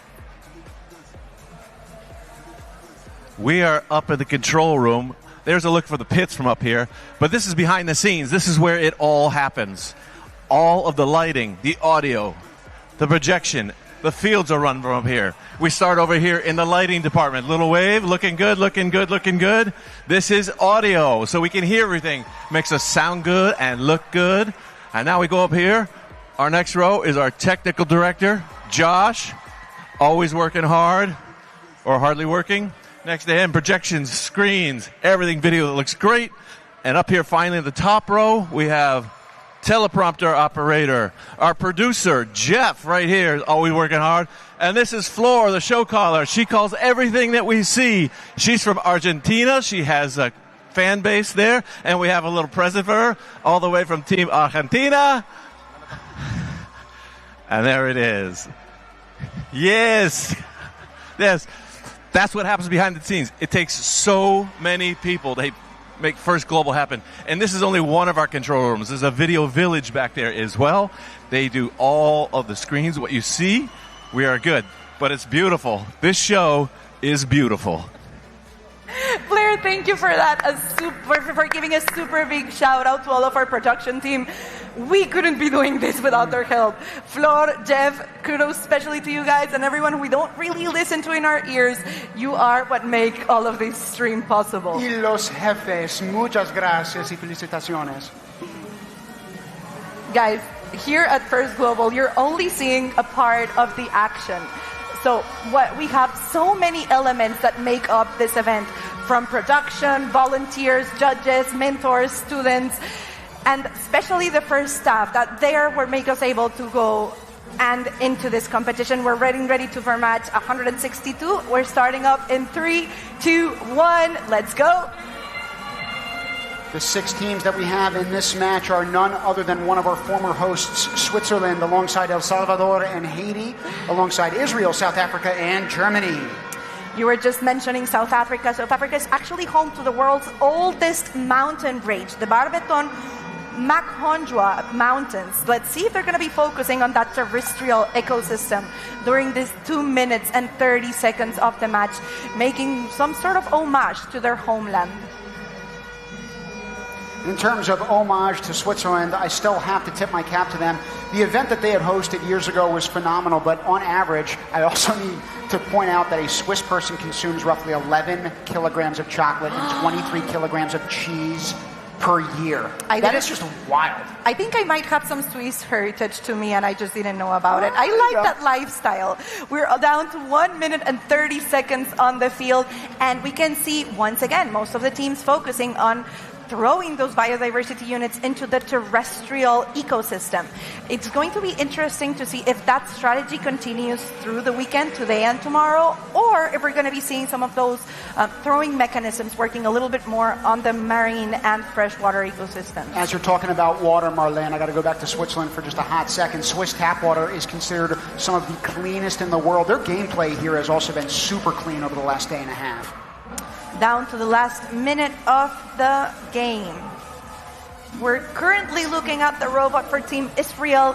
I really like the way that they can collect the biodiversity units from any point on the field without hesitation. I think that's going to come in very handy because they don't really have to go all the way to the dispenser or to the regional zone. They can just collect biodiversity units, and they are the most available resource on the field as the matches go.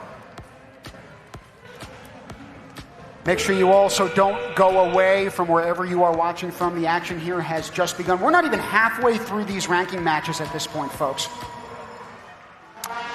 We have Team South Africa climbing in the last 17 seconds. Another team behind them. Yep, it is Team Israel. Let's see if they're able to stay up. It looks like they're struggling a bit. Oh, another 2 robots with us.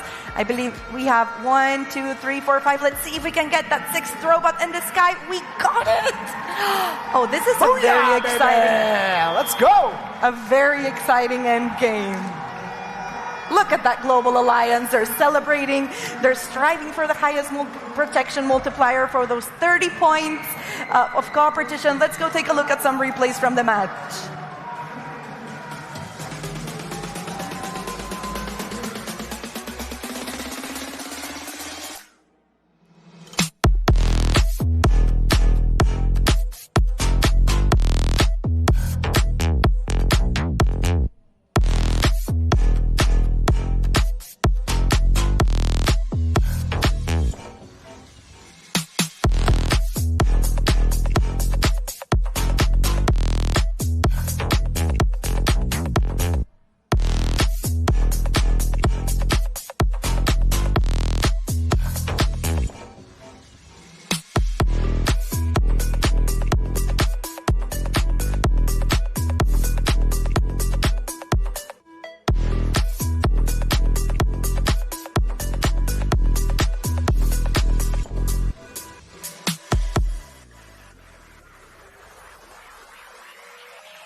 Scores now up for both of those alliance. Congratulations to both. I have to point out that Haiti, El Salvador, and Switzerland were doing the Macarena as that field was getting swept. We're all moving and grooving here.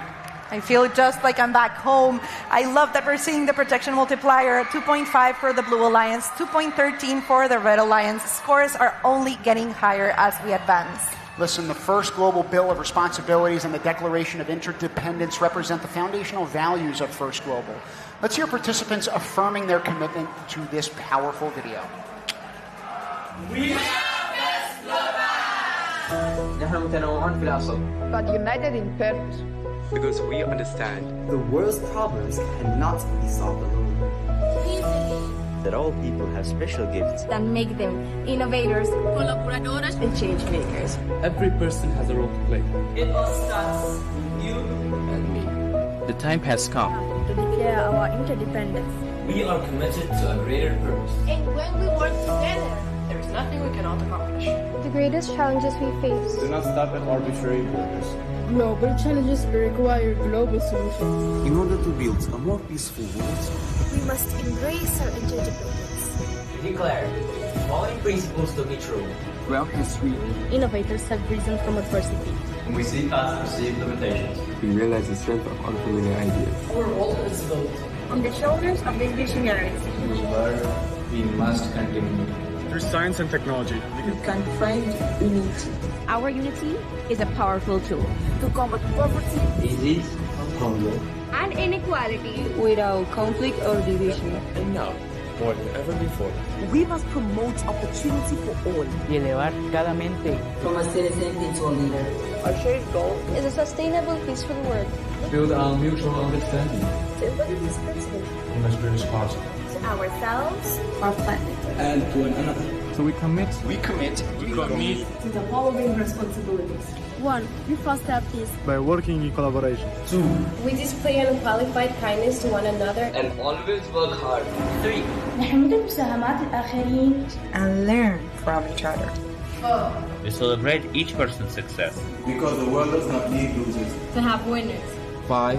We promote learning and creativity in our communities, our nations, in our world. 6. We ensure our progress does not inhibit the progress of others. 7. We love what we do. And we share that love with the whole world.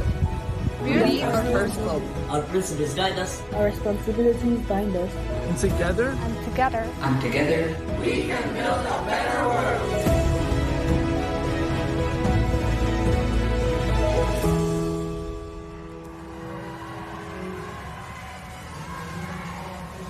Together, we definitely are building a better world here at First Global, but now we're going to go take a look at the rankings of how we're doing here at the Eco-Equilibrium Challenge. It looks like on the top of the rankings, we've got Team Venezuela, followed by the Team People's Republic of China.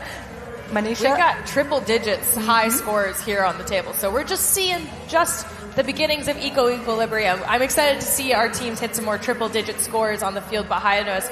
We're going to Field 5 for match number 168 in 3, 2, 1, go. 165, excuse me. No, don't worry about it. Like we said, that's the beauty of a live stream. We're being joined on the Red Alliance by Team Guyana, Team Egypt, Team Barbados, and for the Blue Alliance, it's Team Belize, Team United Republic of Tanzania, and Team Peru. But remember, folks, for the last 2 minutes and in the entirety of First Global, we are working as a global alliance and working all together. That's right. You can see that in action right now as robots are shuttling biodiversity units into the human player area. So you see those areas of the field marked by a red and blue tape respectively. That's where our drive teams are allowed to interact with the field materials. You can see that right now with Team Tanzania and Team Peru. Human players are restricted to a very small box, and teams are having to strategize. Do they want their robots to be scoring these biodiversity units in different ecosystems, or are they going to let the human players do all the work? We've been seeing an evolution. Take a look at Team Peru just now. He's making buckets into that freshwater ecosystem, cross-court shots like Curry from the logo. Outstanding work. And that's going to come in super handy for the distribution factor. Because as we've said before, if they're able to get an even distribution among all three ecosystems, the distribution factor would be 1. And as they get a little bit uneven, the distribution factor goes down, affecting all 6 teams' scores. We're down to the last minute of the match.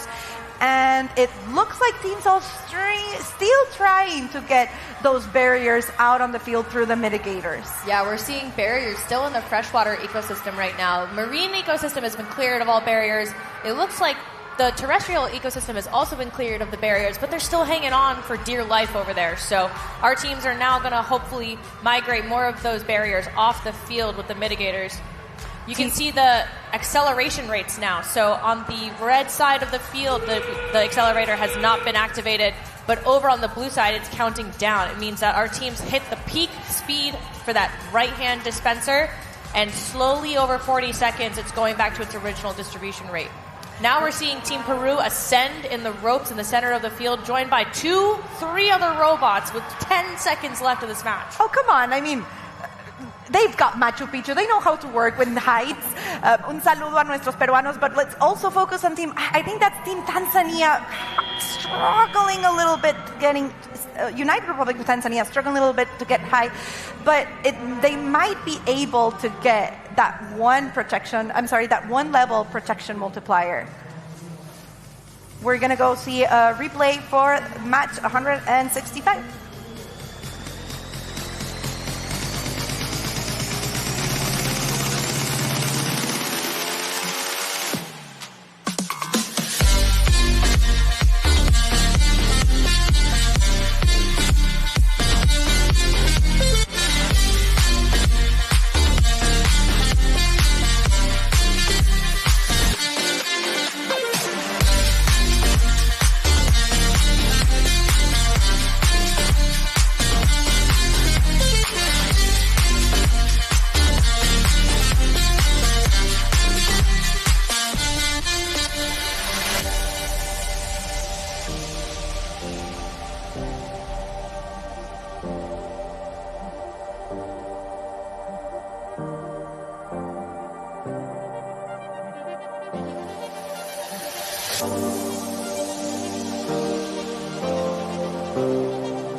Across the different ecosystems, they prioritize different things. So very great job to all of our teams here. That was match number 165 of 360. Can you believe it? We're flying through this competition right now. We're flying through, and we're still going to have our playoff matches tomorrow, the finals, the awards. This is going to be a hell of a ride. But now let's go from the land of Angkor's ancient wonder. Team Cambodia blends cultural pride with a modern innovation. They're ready to showcase how technology can build a sustainable and connected future. Let's take a look.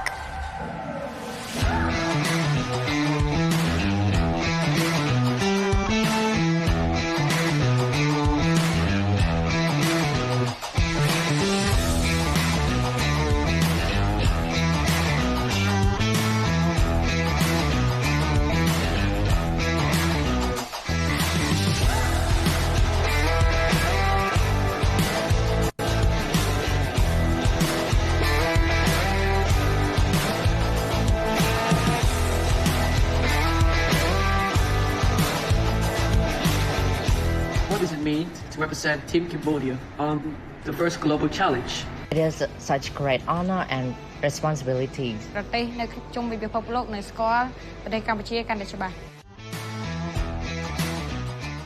A message I would want to tell the world through my participation in this competition.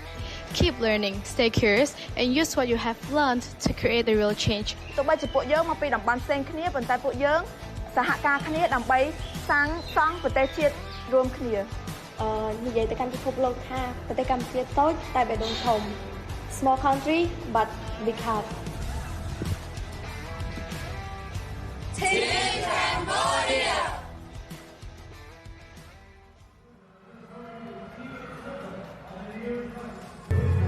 Venezuela, land of breathing jungles, of the buoys that touch the sky, a country blessed with one of the greatest biodiversities on the planet.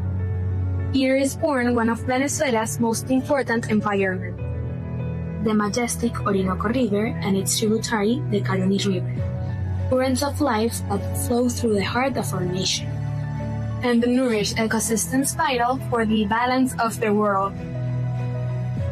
From this same fertile soil, a new generation rises. Team Venezuela, made of 10 young people selected from hundreds of talents through the Copa Kai, the most important robotics competition in the country and an official first-day challenge event in Venezuela. In this way, thanks to FGC, we unite with the nations of the world, not only to compete, but with the goal of building together the solutions to achieve a better world. Today, we represent more than just technology. We are the voice for our land. We are the strength of a country that never gives up.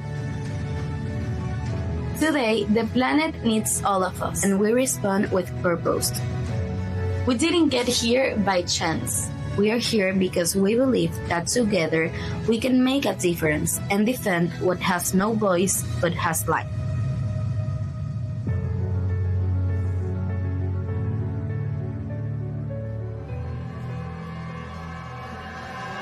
We're going to be seeing Team Cambodia and Team Venezuela representing their beautiful areas of the world on Field 5. It's match 168 in 3, 2, 1, go! Team Cambodia, as you were mentioning, Manisha, going to be joining us on the Red Alliance, playing alongside Afghanistan and Tonga. And part of the Global Alliance playing on the blue side, we're going to have Team Malawi, Team Iraq, and Team Venezuela, who we were just listening about. Un saludo otra vez a todos nuestros venezolanos en la cancha, and we are hoping for great results for all 6 teams. Only 2 minutes left on the field, and strategies are starting to play out. It looks like 2 ecosystems have been cleared of barriers.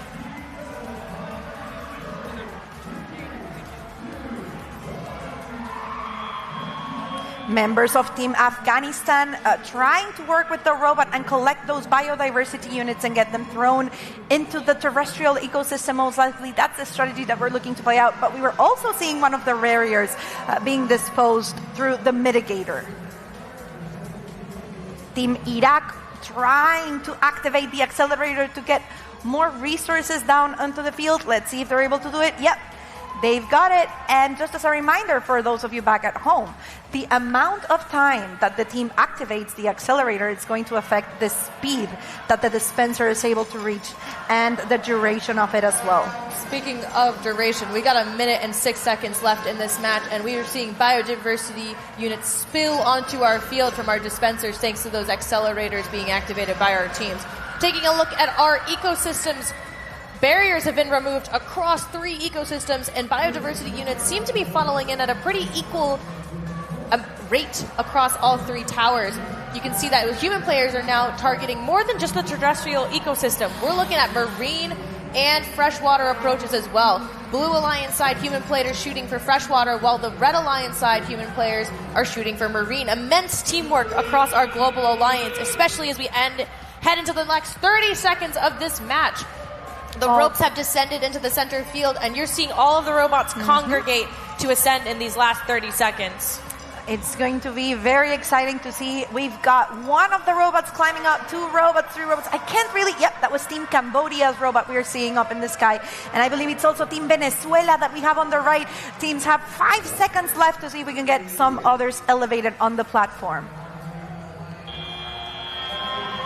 Time is up. We're going to have to wait a few minutes to see what the final score for match 168 is going to come out to, but a great effort from all 6 teams playing.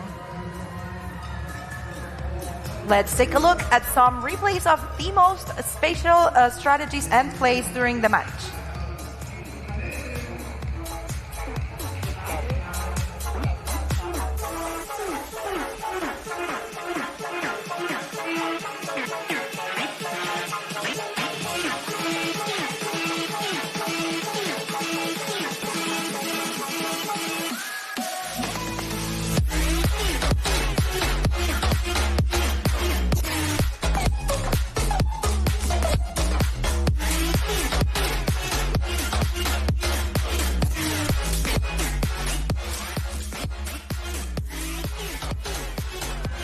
Scores on the board for match number 168. The Blue Alliance has a score of 73, and the Red Alliance scored 64 points in that match. Amazing teamwork from our Global Alliance here. 32 biodiversity points on the board, with a distribution factor across our ecosystems at an even distribution. That's what I call teamwork. Oh yeah, this is a beautiful result of what we get when all 6 teams work together and try to achieve the highest score possible as a benefit for all. Next up in the booth, we welcome David Hanano, the mentor of Team Democratic Republic of the Congo since 2017. A telecommunications graduate, Davey has turned his technical knowledge into a tool for empowering others. When he's not volunteering with the youth in STEM, he works at the Promotion de la Famille Paysanne RDC, a community-based organization dedicated to improving rural livelihoods and empowering families. Thank you so much for being here. Thank you. So, your team is based in Bukavu, right on the border where political conflict is active. What role has robotics played in giving your students hope and purpose amidst this instability?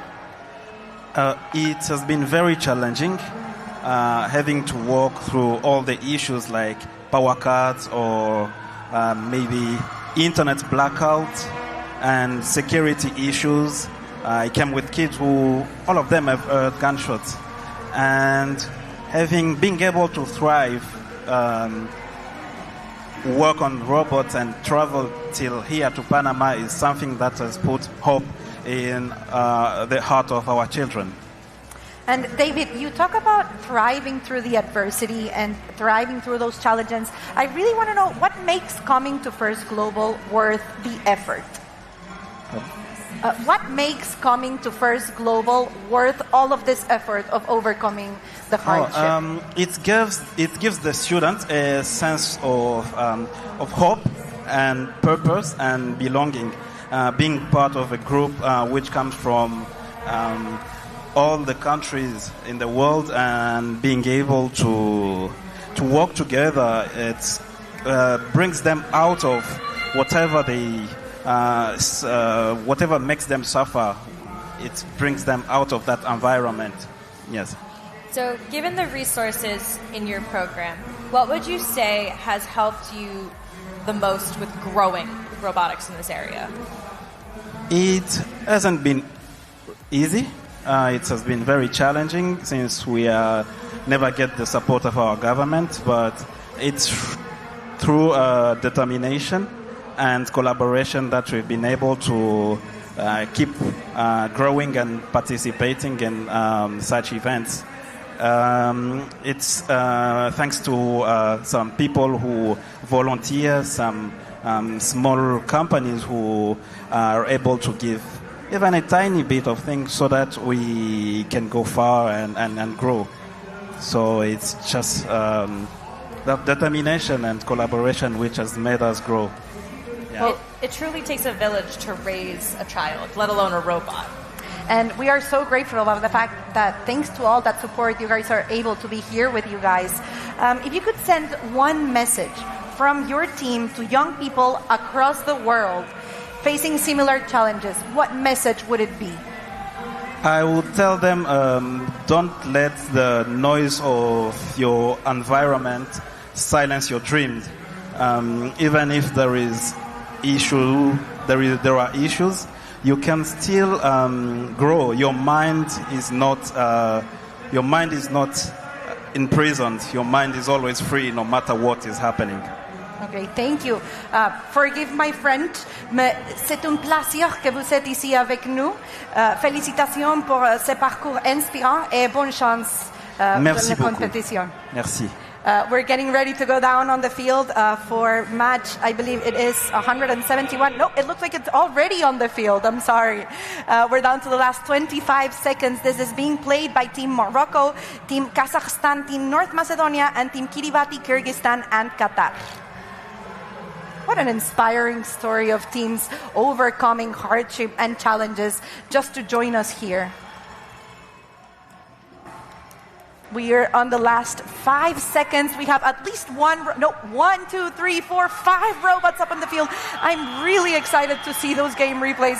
We missed some of the images here at the event, but man, was it worth it hearing from the experience of Team Democratic Republic of the Congo. Let's look at those replays and see what an exciting match we had.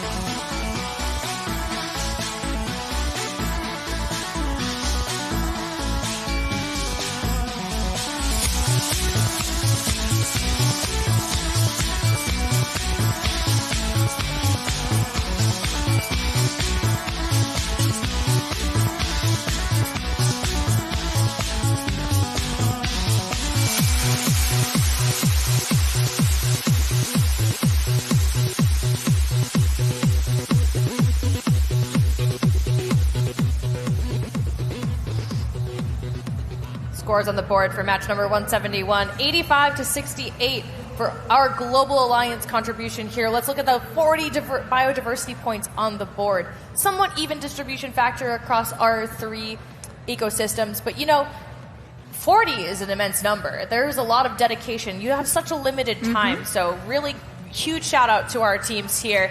We're now going to take it to the pit and see what the action is going on over there. We're here in the pits with Team Poland, and we're going to talk about design. These robots are all designed beautifully. And with Team Poland, it started here with the CAD. You want to tell me a little bit about it?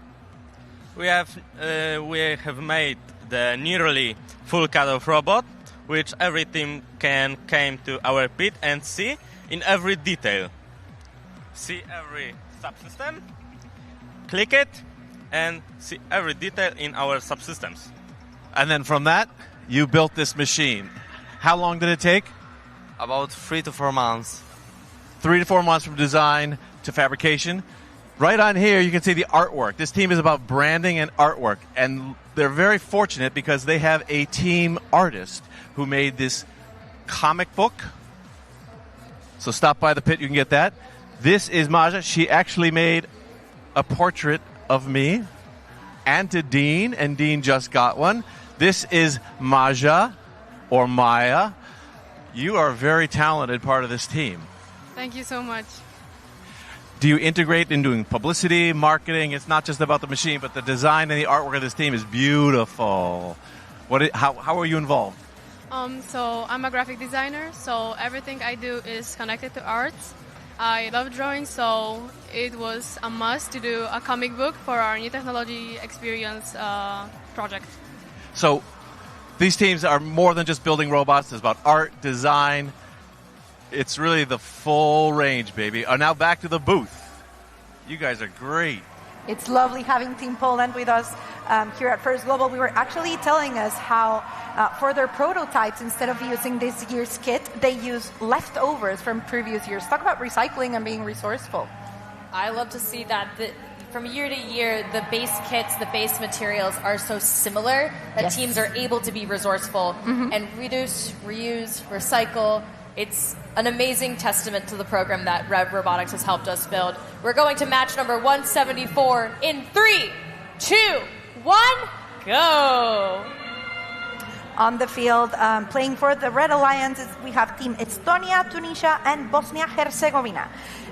With the Blue Alliance, we have Team Lithuania, Islamic Republic of Iran, and the Dominican Republic. Remember, guys, for the first 2 minutes of the match, this is a global alliance, and all of the points scored on the board are going to all 6 teams. 2 minutes and 4 seconds counting down. You can see that one of our ecosystems, the terrestrial ecosystem, has already been removed of the barriers, and teams are now looking to accelerate the distribution of biodiversity units onto the field. Looks like that's Team Dominican Republic right now, accelerating over on the red side of the field. Meanwhile, Team Tunisia is picking up the barriers, getting them out of the way of their alliance partners. And not just their red or blue alliance partners, but the alliance partners overall. Taking a look at the dispensers right now. Each of them have 26 different biodiversity units coming out. So the on the sides, you can see the 100% accelerator over on the blue side. Our teams are looking to get those biodiversity units as quickly as possible. You can see that the acceleration rates are showing how much has been distributed over the course of the match thus far. Remember, Manisha, we have 60 biodiversity units initially on each of the dispensers, and as the game goes, they can be dispensed at different speed based on if the accelerator has been activated or not.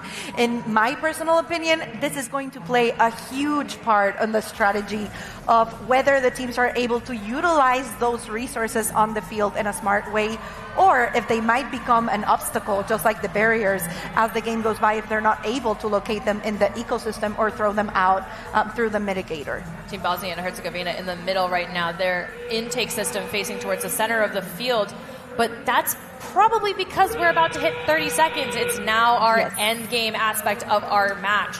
So I think Bosnia and Herzegovina was actually lining up to collect the rope. You can see them right now jumping up into the air with their climber mechanism all the way to the top with 16 seconds left. What I've been noticing is that different teams, like look at Lithuania is already up there as well. Different teams are approaching the rope at different times, and that can show a security of how quickly they feel comfortable climbing or how much time they want to leave at the end of the match to secure in case something goes wrong. Amazing strategic planning by all of our drive teams. We're going to now take a moment, let our referees tabulate, and we'll be back with the scores after this replay.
If you know that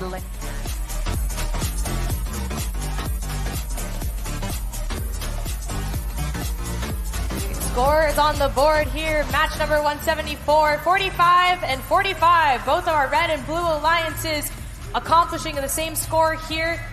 38 biodiversity points on the board. All of our teams moving up in the rankings or maintaining position. Excellent job by our teams. We're going to take it down to the field. Melissa, who are we talking to? Manisha, I'm here with a representative from the Red and the Blue Alliance. How are you guys feeling? Good. You? Very happy. This was a fantastic match. So I saw that you had a board where you could communicate strategy. How did you use that? Okay, we did some tasks. We are Team Tunisia. We focused on the barriers and The hanging at the last time, but it didn't work, unfortunately. And some teams were working on the biodiversity units and scoring them by the human player. Fantastic. And what was your role in the team? Okay, so the Team Dominican Republic was accelerating both zones because we think that if we accelerate and the other teams put their focus on take the balls and eliminate the barriers, it's better for all of the alliance. And of course, we have to climb at the final of the match. Did your robots end up climbing? My robots not. Okay, thank you so much. This was a fantastic match for both of the alliances. Congratulations, shake hands, and with that we can go back to the booth. Thank you, Melissa, and congratulations to all 6 teams. But now, from the land of origins and innovation, we've got Team Ethiopia. They blend tradition with forward thinking, and their participation embodies a nation's drive to harness science and technology for a sustainable future. Let's look at their video.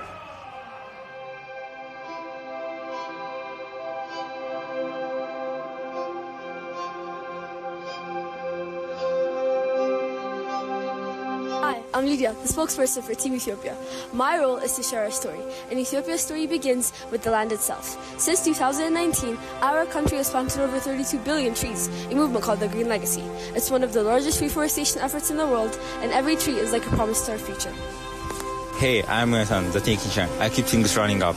And Ethiopia does the same with water and energy. Hey, my name's Ezram. I'm the lead programmer on Team Ethiopia for FGC Panama 2025. And in the robot design process, we use code to bring our robot to life. But with the rapidly declining state of our Earth's ecosystems, more and more of our precious animal species are dying out. Hi, I'm Nehemiah. I'm the robot engineer of Team Ethiopia. In Addis Ababa, over 500 electric buses are already replacing smoke with clean skies. We are monitoring air, promoting clean energy, and creating sites that can breathe again. Hi, my name is Dagmar Tedros, and I'm a team captain for Team Ethiopia. At First Global, we carry the spirit of balance into every match, from planting trees to clearing the air to protecting wildlife to powering the future. We are inspired by our country's work and determined to make a difference. Balance isn't only what we do, it's who we are as a team. We innovate, we adapt, and we rise together.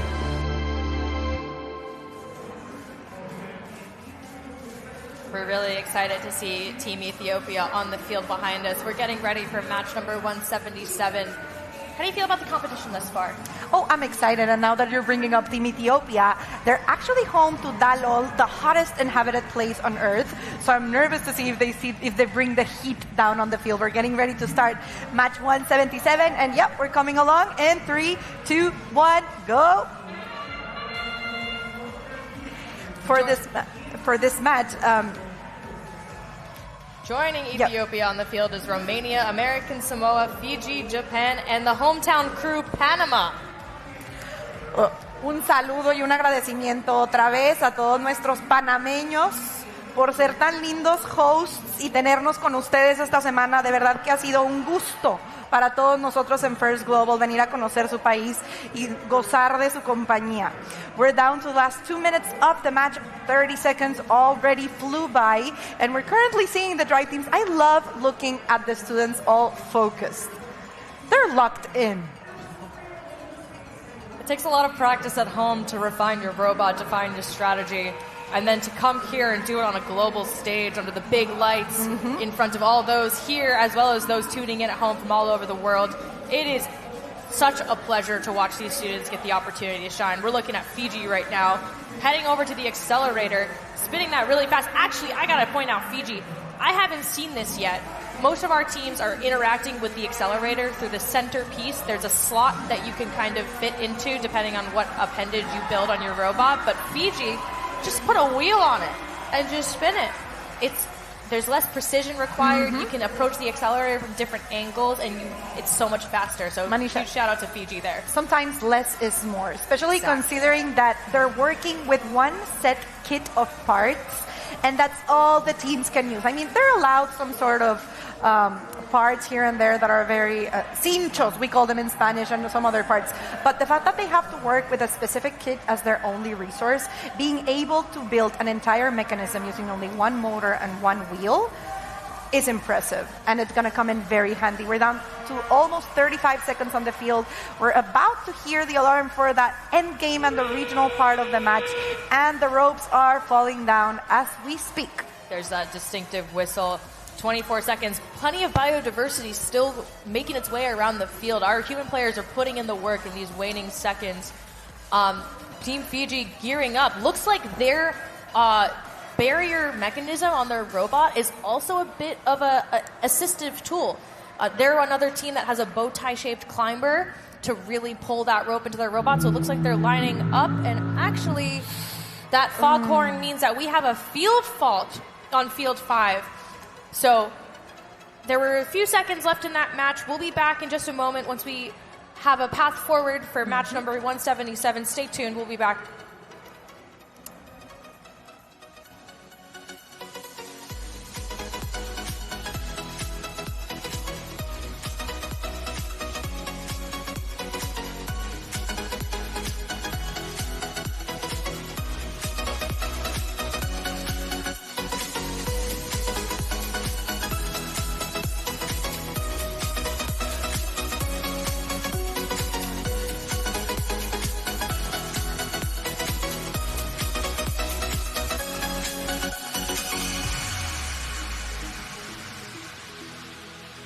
Alrighty, everyone, just tuning in at home, we are going to be replaying match number 177. We're going to give our teams a moment to reset, give our field staff the opportunity to reset the field, get us ready, back to go for match number 177. We'll be back to you just after this brief break. And while we are getting the field ready for the next match, let's go look at... We engineer it. At the atomic scale, where breakthrough technologies take shape, two fundamental forces drive every advance: the science of perfect placement, the art of precise removal. This is where Lamb research leads. In the space between atoms, where angstroms define the boundary of what's possible. While others question if it can be done, we prove it. From advanced memory to logic, from cloud computing to artificial intelligence, deposition and etch drive progress in semiconductor manufacturing, and our innovations keep pushing the industry forward. Now, let's prove it. Lamb Research.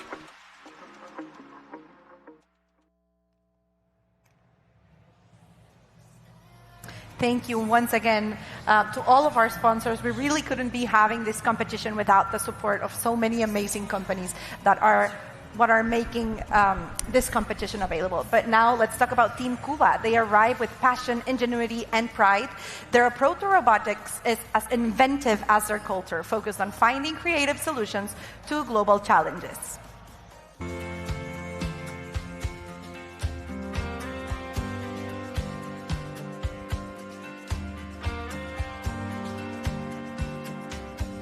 We are Team Cuba.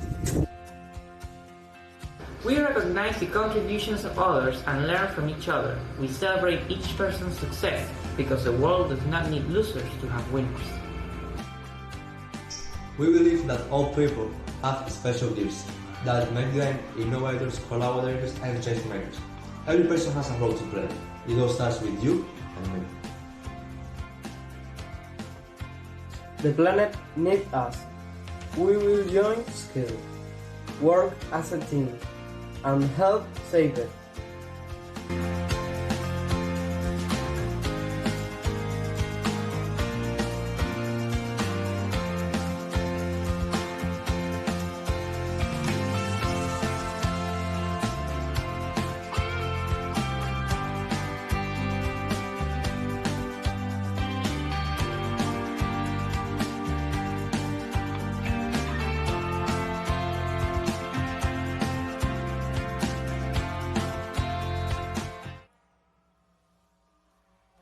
Just hearing that we're going to be moving on. We'll come back to 177 at a later point. We're going to be gearing up for match number 180 now. Joining us on the field will be Vietnam, Cuba, the video that we just watched, Saudi Arabia, People's Republic of China, Lao People's Democratic Republic, and Guam.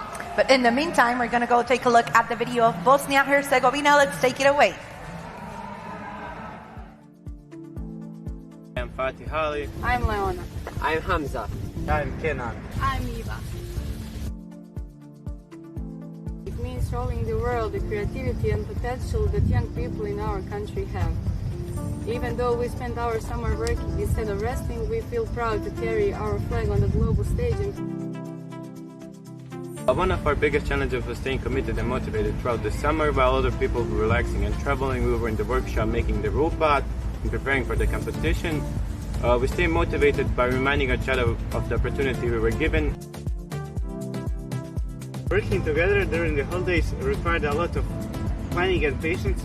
Some days we couldn't all be in the same place, so we had to communicate online, share updates, and trust each other's progress. So the most inspiring moment was seeing our robot finally functioning after a lot of hours spent in the workshop during the summer heat, and that while others were on beaches, our hard work in the workshop finally paid off. We gained discipline, commitment, time management, task organization, and the ability to handle pressure, which these skills are efficient in school, work, and more.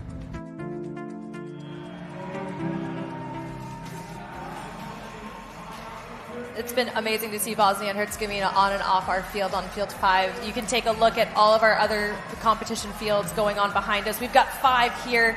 We've also got an amazing pit area where all of our teams are troubleshooting their robots. We're going to now take you there with Blair. The pits are bubbling, and we're halfway through this competition, and teams are still happy and loving it. This is Team Brazil. Tell me about your first global experience. What do you think so far? Oh, this is the first time we have been out of Brazil, all of us. So it's a great experience, like to know other countries, to know the culture, and to know a lot of new people. So I think it's great. And also we like try to help as many teams as possible, and they help us. So I think it's great. It's very first. That's great. So it's not just about what's going on the field, you're helping people in the pits. What about what's your impression of First Global? Yeah, that's amazing. I have to go to a lot of FTC tournaments, but First Global is different. The energy, the people are amazing. First Global is special. First Global is special. What do you say? Definitely. I actually think that I've never lived something like this before. Yeah. Never lived something like this before. It is a very unique experience. And I know your mentors are alumni. So will you come back as mentors? Yeah. Okay.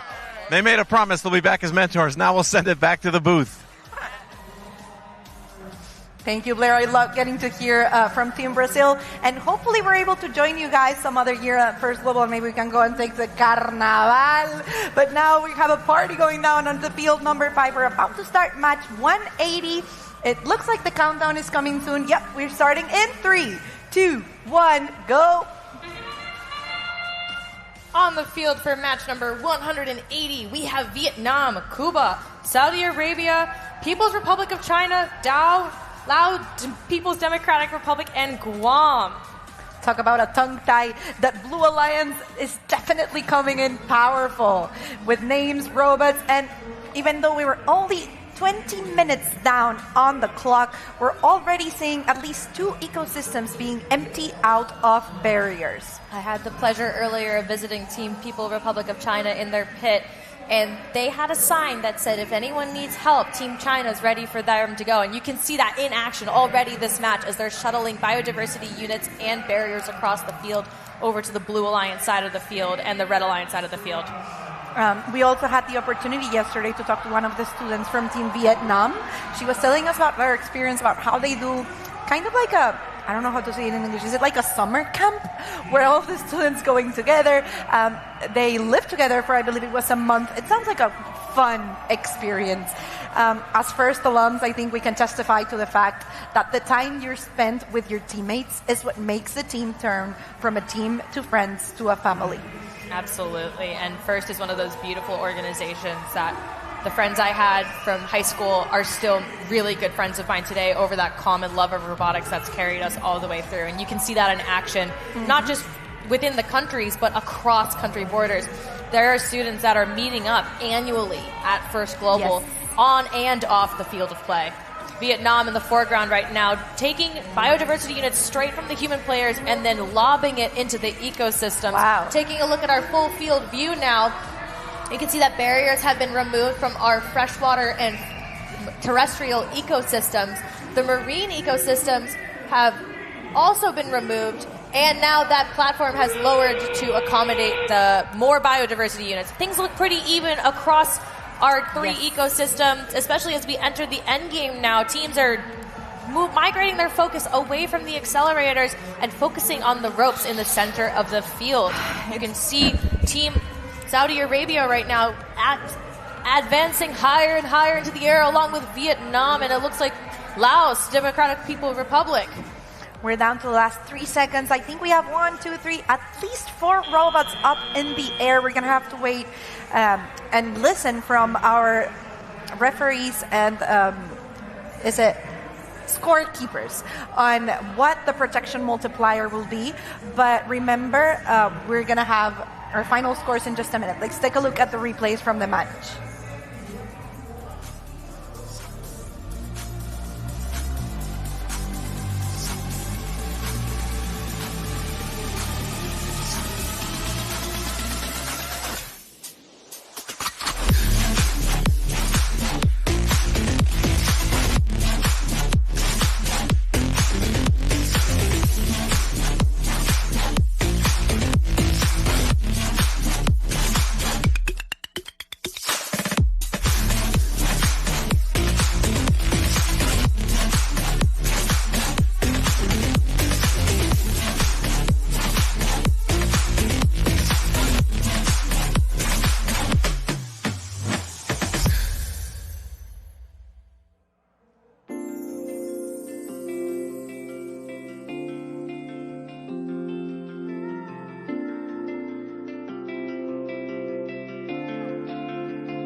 Scores on the board for match number 180.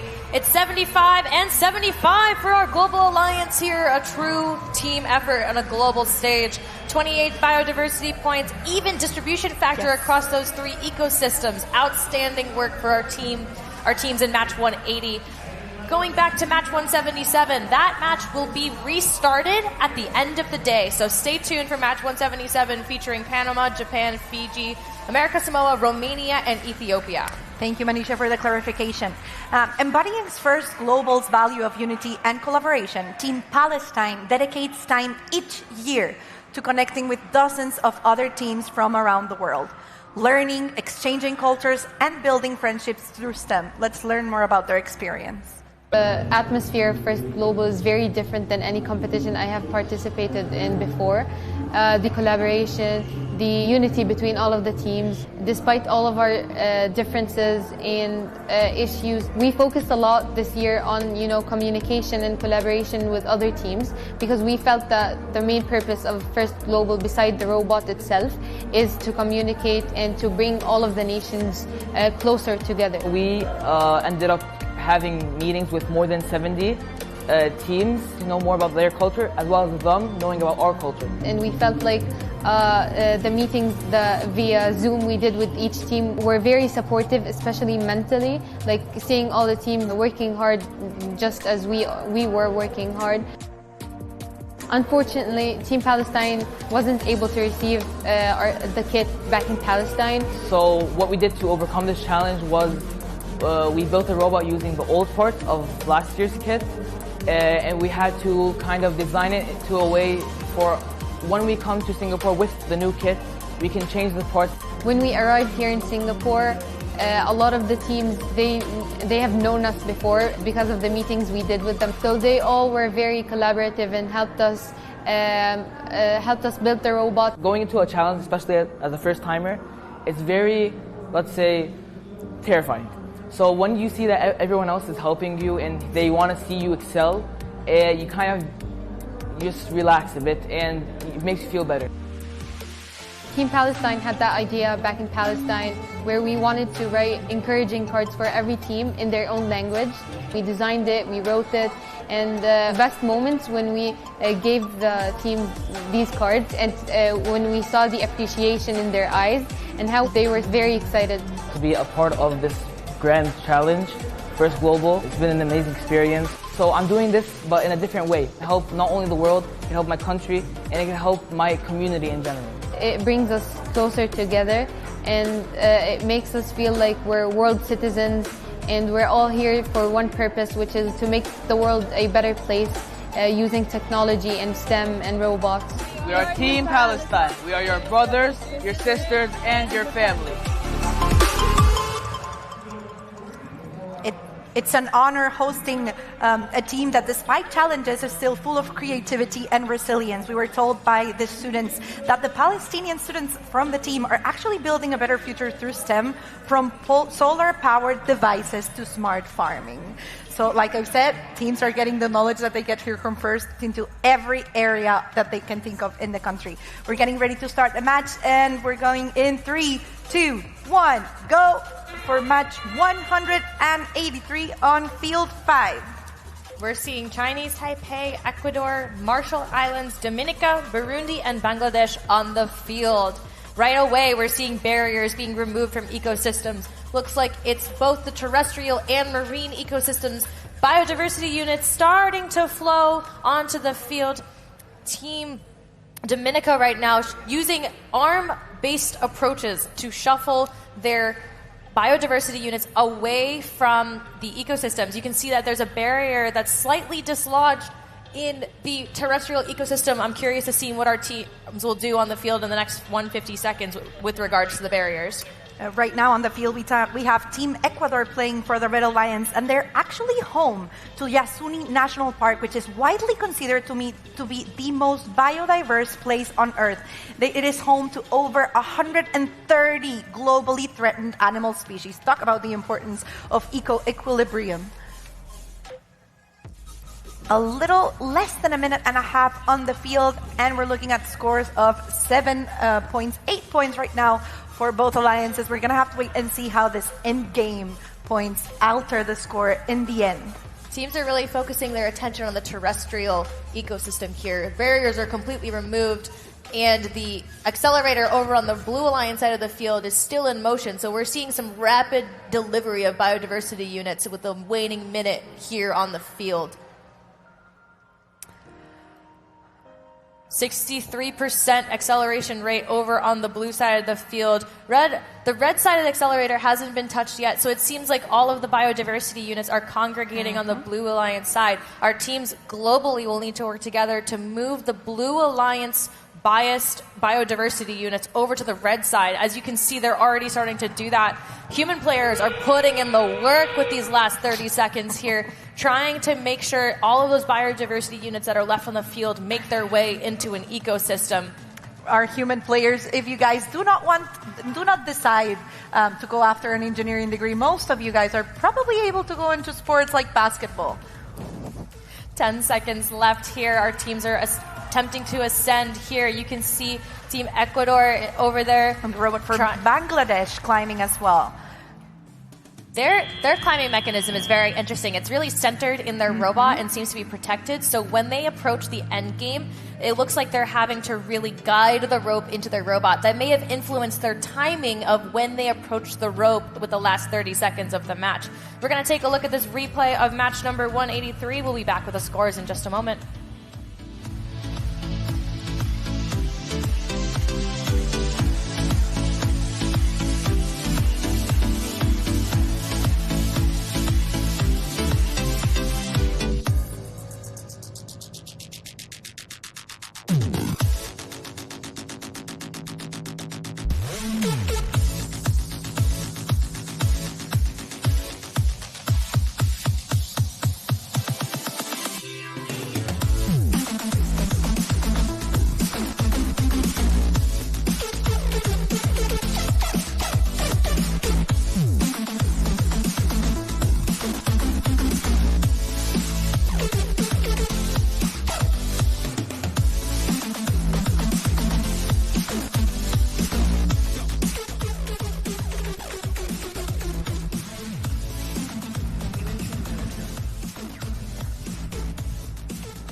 We've got a score on the board for you for match number 183. 28 points for our Red Alliance, 22 for Blue. All 6 of our teams ascending in the rankings based on that performance. 25 biodiversity points on the board. Amazing work by all of our teams in that penultimate match before lunch. So, we're going to move into the booth now. Yes. Joining us next is Akil Menon, mentor of Team India. Akil is responsible for preparing competitors throughout India for the newly established National Robotics League and training the teams on how to build their robot. He's joined by student Gaurash. Thank you for joining us. It's an honor to have you here with us, guys. Akil, what got you involved with the National Robotics League, and why is this program important to you? So the National Robotics League is part of a newly established robotics league for middle school and high school students that my company has started. And this is the first year that we are doing. It's inspired by FIRST.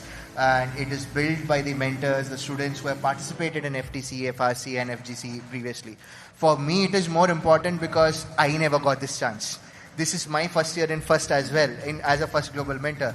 But the company has been doing so well, and I'm really, happy to be a part of it. And this will actually help get more students into robotics, getting them here in FIRST, as well as promoting it in India to all around the world. So we have got almost 65 registrations across the country. So for this competition, and this is happening in the month of December on 6th and 7th. So Agil, I understand the frustration of not being able to participate on First Global yourself. We weren't able to participate in First Global. So I'm glad that you turned that, not that frustration, but that excitement of, hey, this is something that I can bring for other students and other communities. Yes. Now, Gaurash, Team India this year is represented by students from government schools in Bengaluru.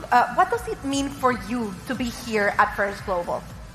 Because we have been participating for many other competitions, local competitions, but we didn't get a chance to be in a global stage. But we got this year. So we are very much happy, and we are representing government school and the whole government. That is what makes us proud. That's amazing. It's bringing that pride for Bharat here on a global stage. Akil, what's your vision for the future of robotics in India? Ideally, every house should have a robot, but it is something that is built by them, not that a company sends or something like. For example, the National Robotics League, we are giving them the kits that they can use to get into the game. They don't have to worry about anything and things like that. We have a fully functional learning management system that's there. So the moment they register, they get access to everything, CAD designing and stuff. If this is something that we can do in the next 5 years, 10 years, I think robotics in India will be at a global stage, and I really hope that first actually happens in India in the next few years. My friend, you really are a visionary, and I hope that inspiring attitude that you have is passed on to your students. Gaurash, how do you plan to pass on your experience to other students in India when you get to return home? So we have an Atul Tinkering Lab in our school, and also the Makerspace, Amazon Future Engineer Makerspace. We are trying to get more students in there and teaching them as much as possible. And from next year, I'm going to teach other students who are going to participate for the First Global Challenge. And I'm going to promote First Global as much as possible, because this is a wonderful stage they can get. Mentorship is a beautiful thing. Once you've had a good mentor in your life, to be able to then pass that on to somebody else is very admirable. So thank you. ಧನ್ಯವಾದಗಳು. ಖುಷಿ ಬಂತು ನಿಮ್ಮ ಹತ್ರ ಮಾತಾಡಕ್ಕೆ. So best of luck for the competition, and thank you so much for everything you're doing for India. Thank you for having us. Thank you, both of you. Congratulations to Team India for what you're doing. Thank you, Manisha, for that incredible display of cultural diversity that we have here in First Global. We're getting ready to go out to lunch, and so to everyone down in the fields and back at home, please join us back for the next ranking match after the break. We'll be back with you. Some dream of the future. We engineer it. At the atomic scale, where breakthrough technologies take shape, two fundamental forces drive every advance: the science of perfect placement, the art of precise removal. This is where Lam Research leads.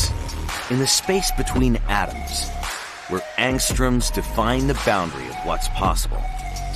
While others question if it can be done, we prove it. From advanced memory to logic, from cloud computing to artificial intelligence, deposition and etch drive progress in semiconductor manufacturing, and our innovations keep pushing the industry forward. Now, let's prove it. Lam Research.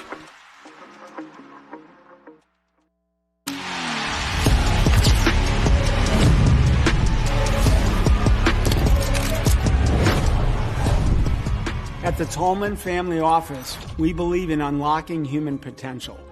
Whether in music, STEM, or workforce pathways, our mission is the same. Help dreamers, doers, and big thinkers like you to thrive.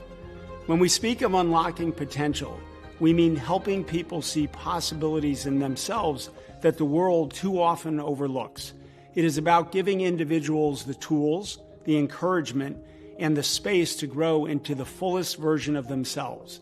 We believe all people, regardless of where they are born, the resources around them, or the challenges they face, deserve that chance to thrive. First Global is particularly powerful because it uplifts the human side of STEM, the creativity that sparks new ideas, the connections built across cultures, and the inspiration that lasts long after the competition ends. Participants here are not just representing their nations. They are modeling what it looks like when borders give way to bridges. At a time when the world desperately needs examples of unity, they are showing us that science and technology can be the common language that brings us together. The challenges facing our planet, climate change, biodiversity loss, economic inequity, will require the very qualities being forged here. What you're doing here in Panama isn't just a competition. It's a rehearsal for the kind of global cooperation our future depends upon. When we look at you, we see a generation with vision. We see global citizens who will carry the courage they've shown here into whatever challenges await. You will have both an opportunity and a responsibility. Responsibility is not given, it's taken. With imagination, with cooperation, and with the unshakable belief that the future is better when we create it together. In the words of Dr. Seuss, do we believe you will succeed? It's 98% guaranteed. So let's get going. Go First Global.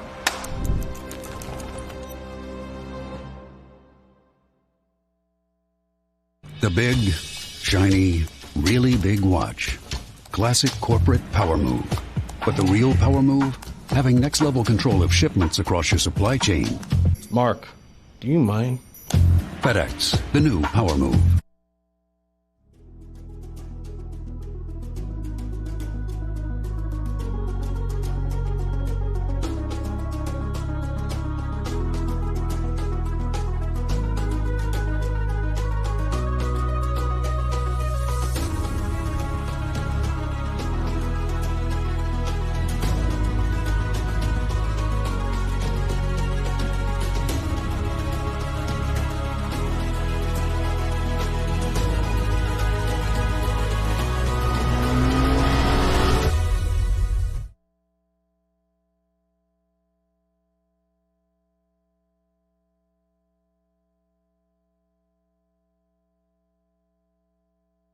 Welcome to Panama, where worlds converge. Our wildlife is rich and diverse. We're the home and a place of pilgrimage to more than 1,000 bird species. Turtles nest on more than 200 of our beaches, and thousands of humpback whales swim through our waters. Panama City's vibrant culture and biodiversity await. Welcome to Panama.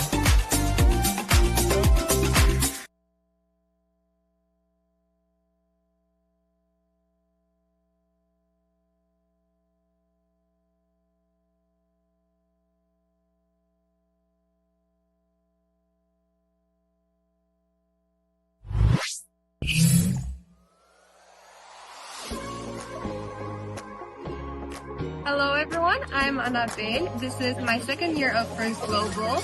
I'm really excited to be part of FGC again. Hello, I'm Etienne and this is my second year for this meeting and I'm very excited for this year's show. Hello, my name is Yona. I'm 16 years old. This is my first year at First Global and I'm very excited about what this competition might bring.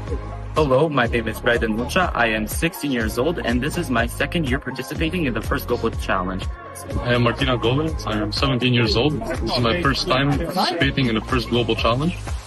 Hi, my name is Elio. This is my first time competing in the first Global Challenge. I am proud to be part of Team Albania. Hello, my name is Chloe Tirana. I am 15 years old, and this is my first year at First Global. Hi, I'm Robert. I'm 18 years old, and it's my second time participating in the first Global Challenge. Hello, I'm Davir Garde. It's my first time presenting Albania at First Global Challenge, and I'm the youngest of the group. Hello, I'm Noel Sheo. It's my first time competing at the first Global Challenge. Hi, I'm Ada, one of the members of Team Albania. Representing Albania at First Global Challenge is not just a role, it's a passion. I am proud of the journey we have taken and excited for the road ahead.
India, a land that breathes life through its forests, rivers, and mountains, a home to one of the world's greatest biodiversity hotspots.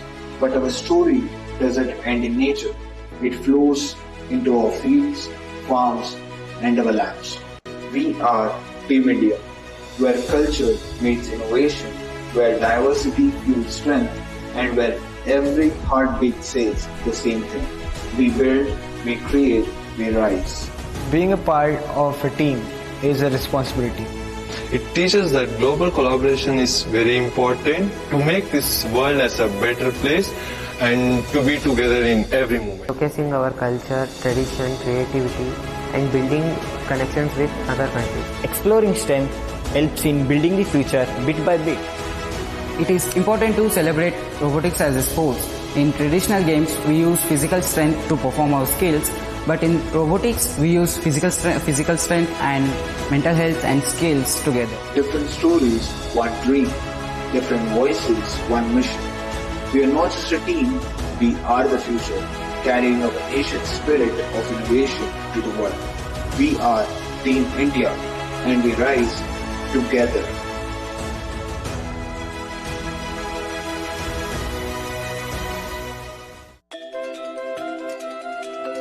From thousands of islands and countless traditions, Indonesia is the land of unity and diversity. With Bhinneka Tunggal Ika in our hearts, we are proud to bring that spirit to the global stage. We are Team Indonesia, more than 30 young innovators united by one dream, shaping the future of our country through robotics and STEAM.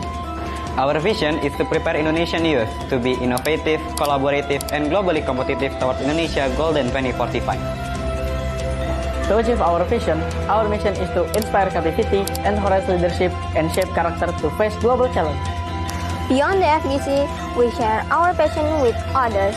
We conduct robotic workshop for middle school students, spreading STEAM education to the next generation. We run outreach program to inspire our community. We campaign that robotics is a sport at the National Olympic Committee of Indonesia, empowering youth to see technology as the way to grow, compete, and unite. under the theme Eco-Equilibrium, we develop real-world solutions to protect biodiversity and restore balance to our ecosystem. And as youth of Indonesia, we are ready to transform our nation into Industry 4.0, mastering technologies, robotics, AI, and beyond. We are not just building robots. We are Team Indonesia. We build the future. We are Team Ireland, made up of 13 members from 5 different counties. From the Irish Young Scientist competition to Vex Robotics, all our members have a strong passion for STEM and are united by our shared interest in robotics. We come from the island of Ireland, known for its rich history, innovation, music and culture. From Newgrange to Dublin City, Ireland is a place of creativity, resilience and community.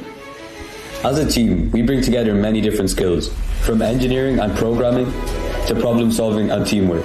We believe that technology isn't just about machines. It's about people, ideas, and building a better future. Changed how I see my country. Seeing people from all these different countries come together and collaborate has made me a lot more optimistic about my future and the future of my generation. We are proud to represent Ireland at Thirst Global. See you soon and best of luck to all the teams.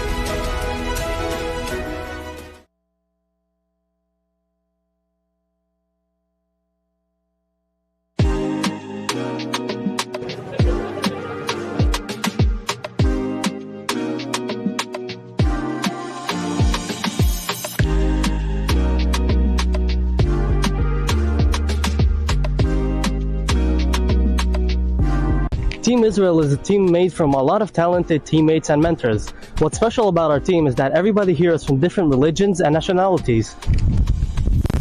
אני אוהבת במדינה שלי זה שכולנו מתאחדים בשעת צרה. The reason I'm very excited to be in this season of FGC is because I'm a very wildlife kind of man who's heart to heart with the animals, and being able to represent my country and my beliefs is like solving two problems with one solution.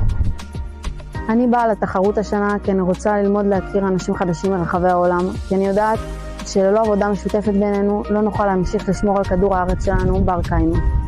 Siento que estamos unidos por una objetiva importante.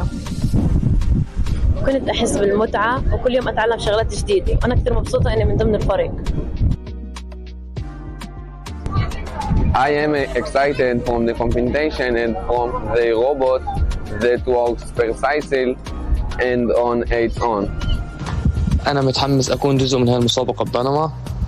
بتمنى أشوفكم كلكم هناك وبنجاح الجميع.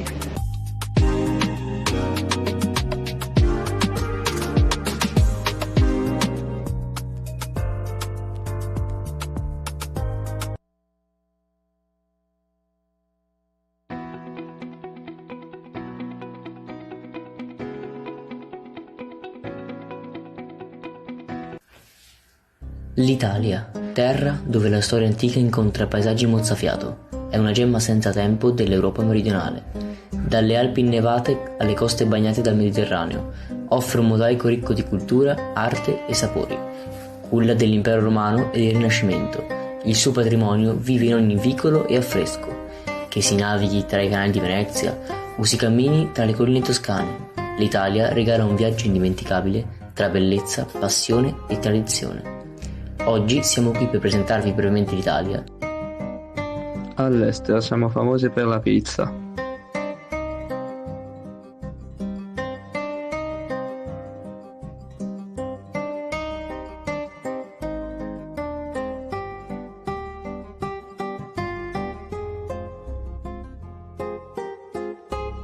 E per la pasta.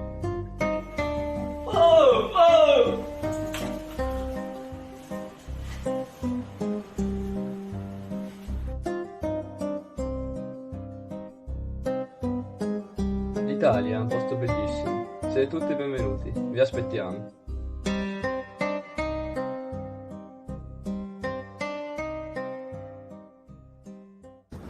私たちのチームは全国各地から集まった約100人で活動しています。ロボットの製作や設計を行うロボティクスチーム、大会のテーマに沿った社会課題に対する解決策を模索するソリューションコース、国内での広報や資金調達を行うアウトリーチコースの3つに分かれて活動しています。ファーストグローバルチャレンジで自分の国を代表して戦うことは、世界に日本の姿を示すと同時に、僕にとっては自分の故郷に対してここからでも世界へ挑めるという証を打ち立てることだと思っています。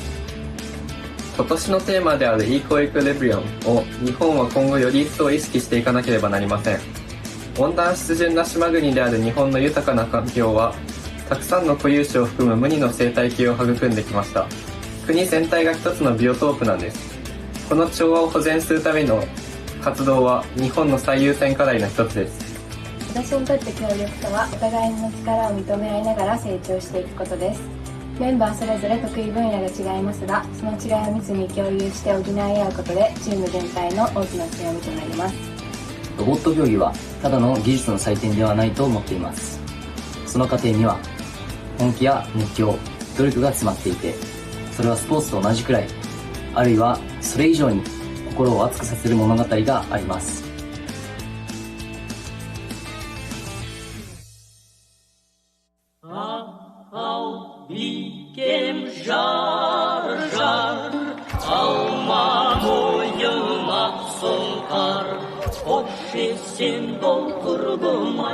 Kurgulukпен жүрдім жай, бір күн ауру, бір күн сау, таба алмадым бабыңдай, өткен іске өкінбе, бір келмесін бөдім ай. My revolutionary friend is not the same again. You know from when?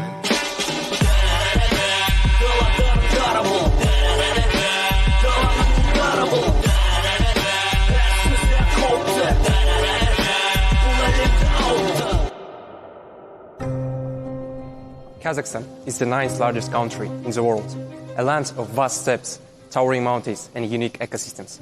It is home to rare species like the snow leopard and the saiga antelope, symbols of balance in nature.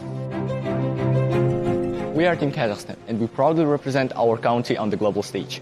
Over the years, our team has built a strong tradition of innovation, teamwork and determination. Hi, we are Team Kazakhstan.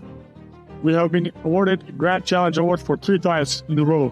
We are heading towards Panama. This season is dedicated to biodiversity, the regions of life that helps our planet to thrive. In Kazakhstan, we believe that biodiversity is preserving our mountains, steppes and rivers, ensuring that our future generation can enjoy them. Through this challenge, our mission is to show that science and technology can help us to preserve the Earth. At USM Foundation, our mission is to prepare children for the future driven by science, technology and innovation. We believe that every child has a potential to become a scientist, to become an engineer or researcher. By empowering them into robotics, engineering and research, we not only teach technical skills, but we're also building the resilience, a teamwork and a mindset solving the future problems. We are Team Kazakhstan. Together we believe in innovation, in unity, and in protecting the world we all share. See you in the first global challenge.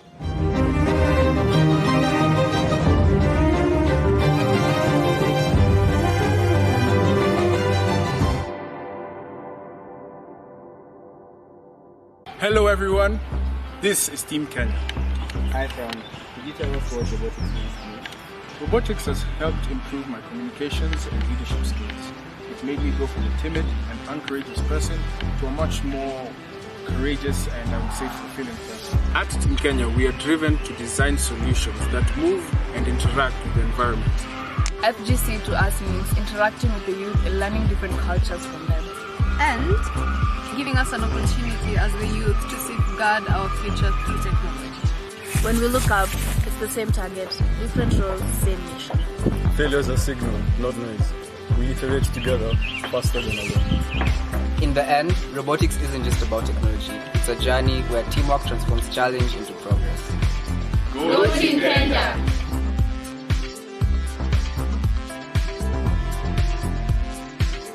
Hello everyone, my name is Dr. Moses Andrew. My name is Esther Aveita. My name is Rudolf Roman. My name is Roretta Benjamin Staros. And my name is Charlotte Teopo Kayerwa.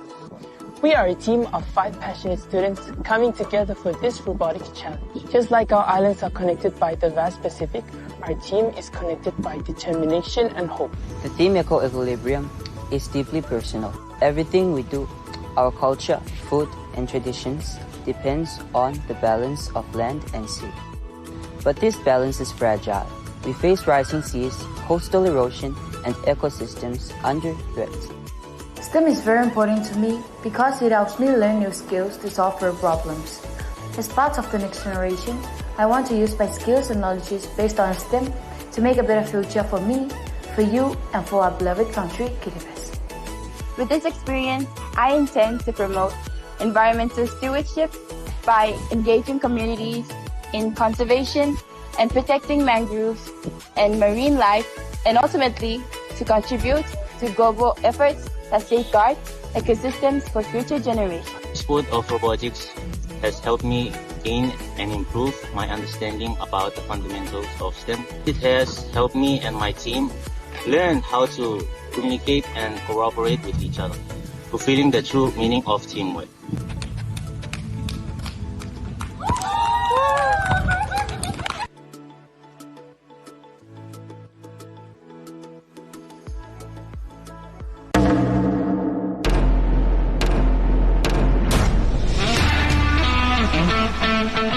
안녕하세요. 성인입니다. 제 이름은 박현도입니다. 저는 나정민입니다. 제 이름은 김찬입니다. 김지우입니다. 저는 홍희세입니다. And we are Team Korea. This is my second time doing First Global, and it showed me that STEM isn't just about science. It's about working together to solve real problems. Growing up in South Korea, I've seen how fast things change with technology. But through FGC, I've learned that sharing ideas across borders makes them even stronger. As the next generation, I believe we have a real chance and responsibility to lead change with STEM. Competing in robotics field is very exciting and rewarding. As a youth national archer, I'm used to training hard and staying focused under pressure. And robotics field's the same, but as a team. We build, solve problems, and grow together. I think just like any sport, robotics is for anyone. Not with strength, but with curiosity and persistence. To us, competition means growing together beyond borders and differences. Last year, we worked with a North Korean defector and learned the power of diversity. That experience taught us to listen more, respect differences, and learn from each other. This year, we're bringing that mindset into everything we do, pushing our limits as one team. See you in Panama!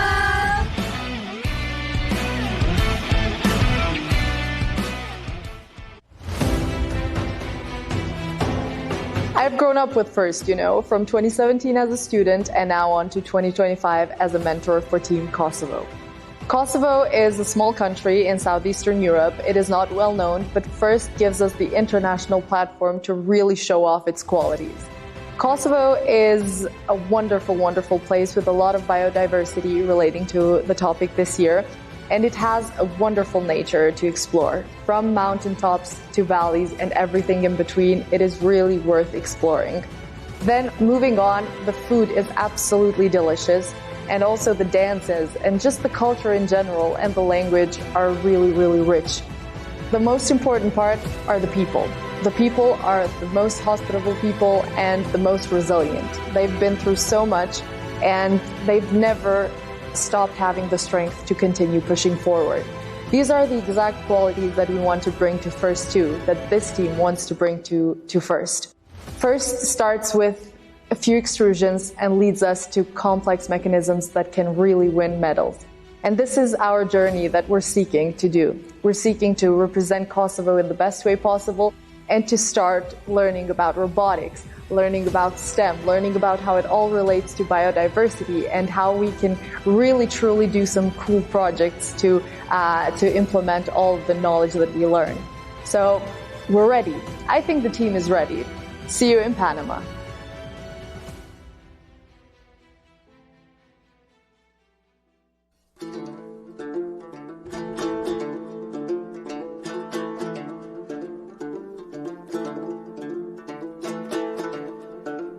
Быйылкы оюндун темасы биз жана биздин мамлекет үчүн өтө маанилүү. Бул тема жаратылыш менен технологиянын ортосундагы байланыш жөнүндө жаштарды туруктуу чечим кабыл алууга жана табиатты коргоого үйрөтөт. In my opinion, First Global Challenge gives you a chance to solve global issues and also offers you international teamwork and hands-on STEM experience. First Global сынагы менин келечегим болгон көз карашымды түп тамыр менен өзгөрттү. Илим, техника жана инженерия тармагында чоң мүмкүнчүлүктөр бар экендигин түшүндүм. Мен бұл тәжірибе арқылы өлкөбүздүн өнүктүрүүгө салым кошуп, жаштарга дем берип, пайдалуу долбоорлорду ишке ашырууну көздөйм. I always grew up believing that math, science, and technology can change our world.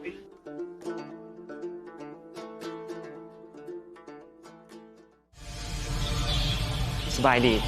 My name is Yen. I'm 17 years old and I'm from Laos. My name is V. I am 15. My name is Lucas and I'm 14 years old. My name is Mata Chao Pilu. I'm 70 years old. My name is An. I'm 16 years old. My name is Kun and I'm 17 years old. My home is full of green forests and clear rivers. But also challenges like pollution and unexploded bombs left from the war. That's why STEM is important to me. Science and technology give us the tools to solve problems, from cleaning waste to making farming safer.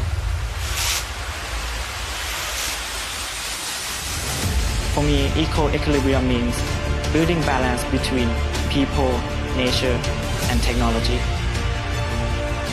By joining the first global challenge, I can learn how technology can heal instead of harm.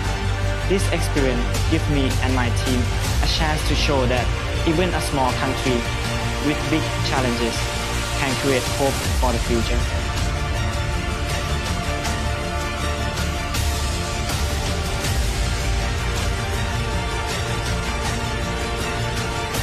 I want to use this experience to make my country and the world better, a world where every child can grow up safe and where nature and technology live in balance.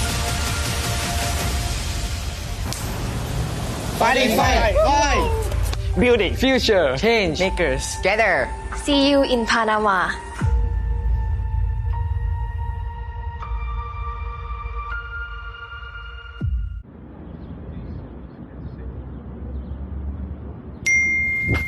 Jums ir 2 dienas, lai iesniegtu filmiņu uz pulciņu.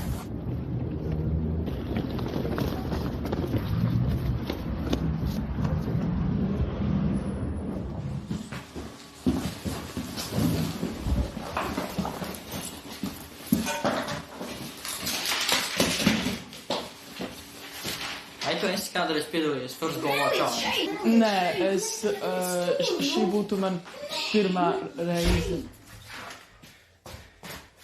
Kāpēc te tāds haoss? Labāk būtu visu izplānojuši.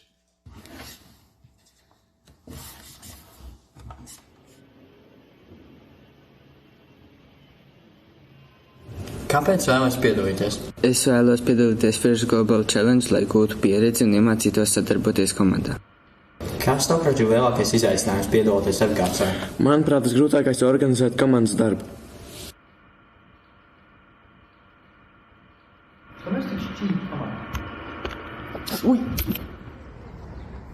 Jums ir 2 dienas, lai iesniegtu filmiņu? Bet tā ir pagājušā gada īziņa. Ok, tā nekas.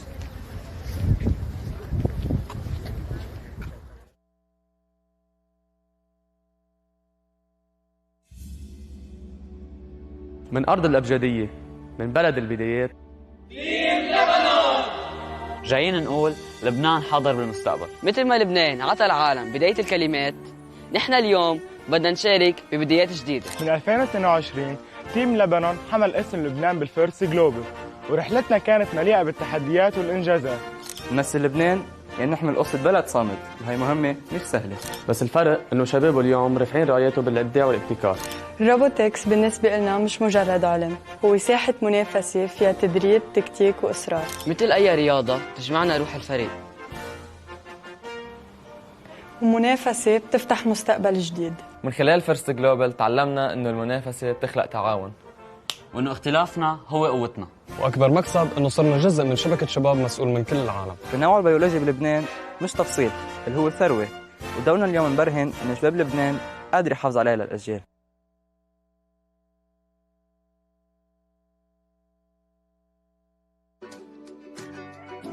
Hello, we're Team Lithuania, a group of 5 high schoolers from 4 different schools in Vilnius, the capital of Lithuania, with a population of just over 500,000. Each of us has at least 2 years of experience in the FIRST community, and we are so excited to share it with everyone in Panama. we aim to leave a mark on Lithuania in the world, joining the ranks of famous Lithuanian scientists in fields like laser science, in which our country excels. Lithuania is a flat, forest-rich country. As we advance technologically, we do not forget about equilibrium. We believe that progress must harmonize with nature, since every creature plays a role in humanity's future. At the first Global Challenge, we'll collaborate with more than 190 cultures, which will expand both our global and technical perspectives. This is where ideas unite to solve tomorrow's problems. For us, balance is key. Equal balance and personal growth.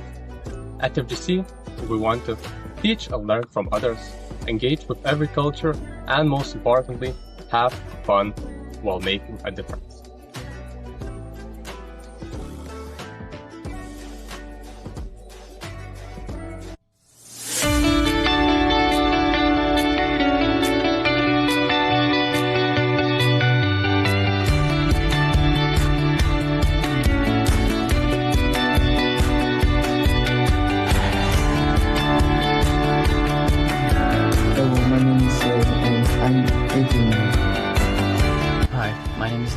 I'm 16 years old.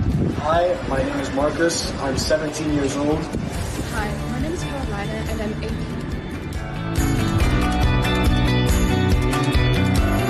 And first of all, welcome to Paris. I hope to meet you work a lot and fun. What I expect about leaving First Global Challenge is to meet new people, very interesting people, to increase my knowledge and my skill in robotics.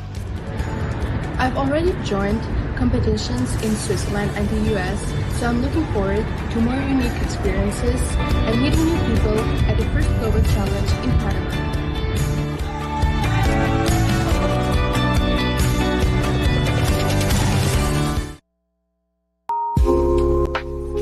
So, Nathan, 16 years old, study at San Francisco Xavier. In the team, I'm the vice captain. I participate in building a robot and programming it. Hi, my name is Parsu. I am 17 years old and I study at Saint-Michel Parpe. I am in the Madagascar team, like the captain, and I am the social media manager.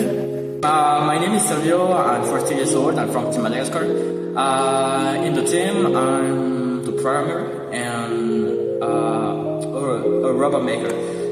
So, about the team, I don't especially have an idea about how it was before the first meeting. But after, I feel like at home. They are so much cool. They are very cool, and I think they will be the best to win the competition in Panama. My name is Numen. I'm 16 years old and I'm from Team Madagascar. In the team, I am the robot designer and the human player. About my team, I think that they have winners' behaviors and they are so very dynamic. My name is Angel. I'm co-pilot in the team, the strategist. I'm 16 years old.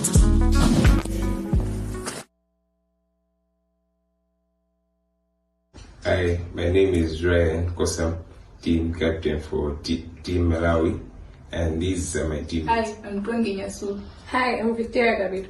Hi, I'm William. This year's theme, equilibrium, is important to our country as it encourages sustainable practices to protect Malawi at the 2025 First Global Challenge. Our team is made up of 5 students. Together, we love exploring robotics, engineering, and STEM to solve real-world problems. Preparing for this challenge has not been easy. We faced limited resources, tight timelines, and learning new skills from scratch. But through teamwork, creativity, and determination, we overcame every obstacle. At First Global, we are not just building robots, we are building teamwork, problem-solving skills, and solutions that can inspire our community. We build, we innovate, and we inspire together. Southeast Asia, vibrant nation, Malaysia, shines with culture, diversity, and nature. Introducing Team Malaysia. Salam sejahtera dunia. Kami Almis Robotic Team akan mewakili Malaysia ke pentas dunia. Kami datang bukan sekadar untuk bertanding, tetapi kami akan membuktikan bahawa kreativiti, ilmu dan kerjasama dapat mengubah masa hadapan. Young people have the power to create real solutions for the global challenge. Through STEM and teamwork, we can bring hope, inspire others to dream big, and prove that when we unite across nation, even a small action can make a big difference to the future. It's give me a skills to think critically, solve a problem, and adapt to a world that is constantly changing with technologies. For the next generation, it's really important. It's provide the tool to face global challenges like climate change, health, and innovation. To present my country on the global stage is both an honor and a responsibility. It's me carrying the pride, culture, and value of my nation and showing the world what we can achieve.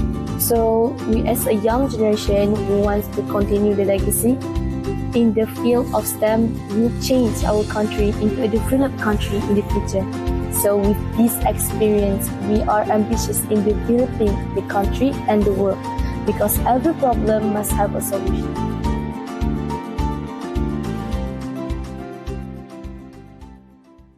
We are a group of young innovators who have been learning coding and robotics through Fall Coding Academy. My name is Jonas. I lead the program for Game Maldives. I help the robot run smoothly and support my teammates with coding. Our islands are like pearls in the ocean, beautiful but at risk. My name is Shua. I focus on research and analysis to help us plan, solve challenges, and explore how robotics can make a difference. In the Maldives, we rely completely on costly and polluting fuel, but the sun shines on us every day. My name is Alan. On Team Maldives, I help construct and assemble the robot. I believe robotics can help us power a cleaner and more sustainable future. We are a paradise under pressure, from tourism, development, and waste. Every plastic bottle that floats into our lagoon is a problem. My name is Zaidan. I focus on programming robots' actions and responses during the challenge. I've always loved the sea, the fish, the reef, even the sharks. They're part of what makes Maldives special. I joined the first global challenge to find creative, tech-driven solutions to protect marine life. My name is Ishal. I love when design and technology comes together, and I take pride in bringing structure and creativity to the team. It's about building a better, more balanced world.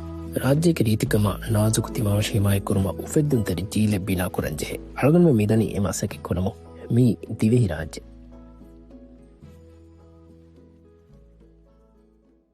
From the heart of the Mediterranean, we are Team Malta.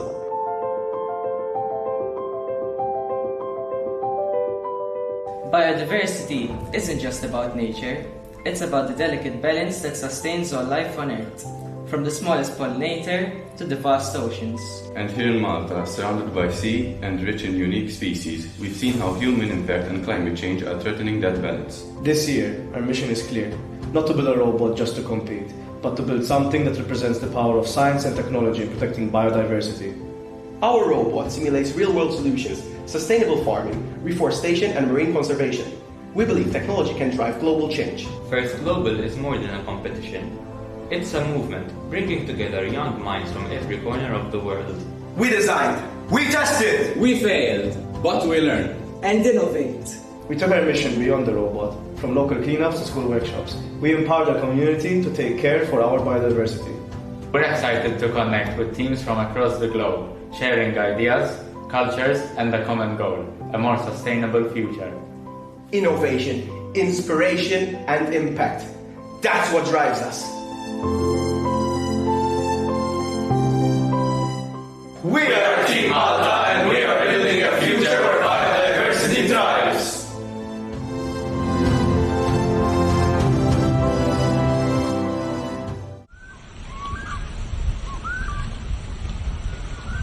Yeah, wait. My name is Tajan Katamang. I'm from Arno. Everyone, I attend Belize School.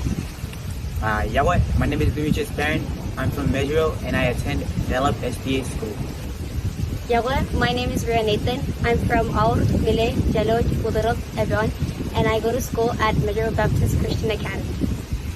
Yawa, my name is Elizabeth Jerome and I'm from Jaloj, Evon, and Lviv, and I attend Laura High School. Yawa, my name is Sabina Miller. I'm from Hebron and I attend Moshe High. We treat everyone with unqualified kindness and respect. Empathy and hard work are the backbone of progress. We are the RMI Robotics team.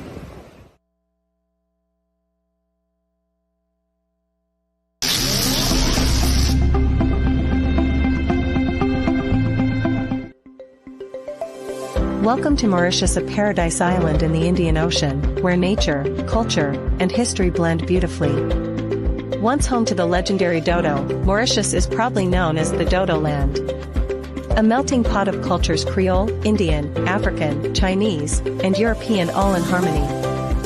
From volcanic peaks to coral reefs, Mauritius is a playground for explorers and dreamers. A land of rare wildlife, protected forests, and stories of survival and rebirth. Come discover the Dodo Land, Mauritius, where the magic never fades.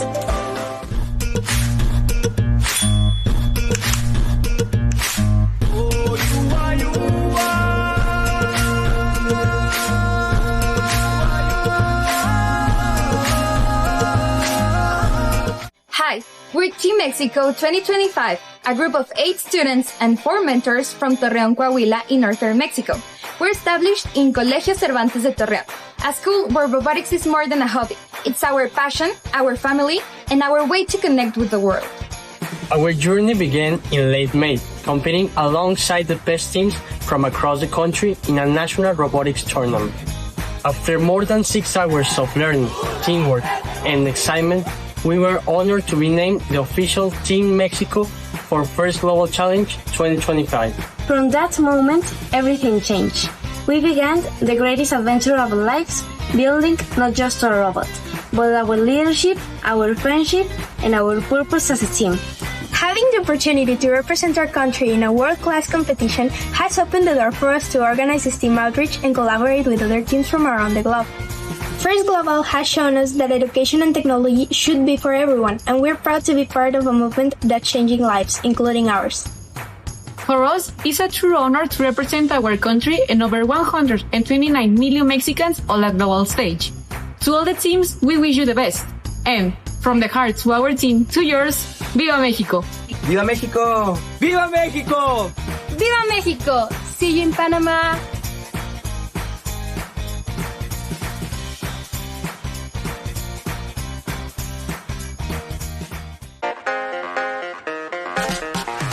Hello, we are Team Moldova, a group of students united by our passion for science, technology, and teamwork. Each of us brings different strengths, but together we have the same mission: to build, to learn, and to make a difference. As Moldovans, we've always cared about our land, its rivers, forests, and fertile soil. That's why eco-equilibrium speaks to us so strongly. It allows us to bring together our love for nature and passion for robotics. Technology makes that balance possible. With robotics, we can design solutions that save resources, reduce waste, and help us live smarter in harmony with the nature. It's not just about machines. It's about turning ideas into real impact. Eco-equilibrium is also about responsibility. Our generation has the chance to shape innovation that respects both the people and the planet. And this competition is proof that young minds can bring meaningful change. We're proud to share this spirit on the world stage. We're here not only to compete, but to learn, to inspire, and to grow together with teams from all around the globe.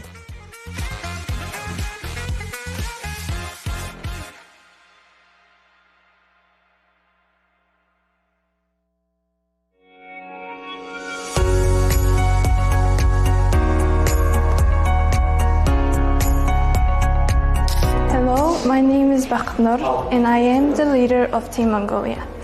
I'm responsible for coordinating our efforts, making sure we stay on track with our goals, and keeping the communication flowing between my members.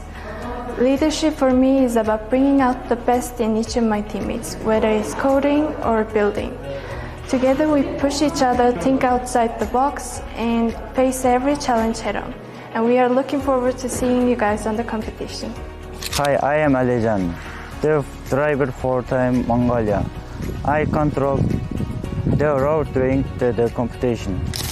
Hi guys, my name is Ibrahim. I am also the builder of Team Mongolia. It is incredibly satisfying to see our ideas to come to real life as a real functional robot. I really enjoy problem solving, especially when it comes to optimizing the robot structure and make sure everything works and fits perfectly. See you guys on the FGC 2025.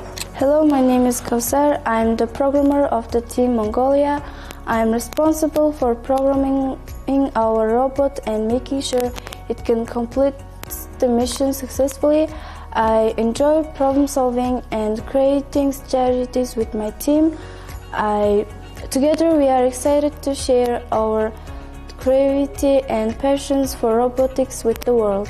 Hi, I'm Irwaqat. I'm builder for Team Mongolia. I focus on designing, constructing physical robots, making sure it's built to last and can handle challenges of competition.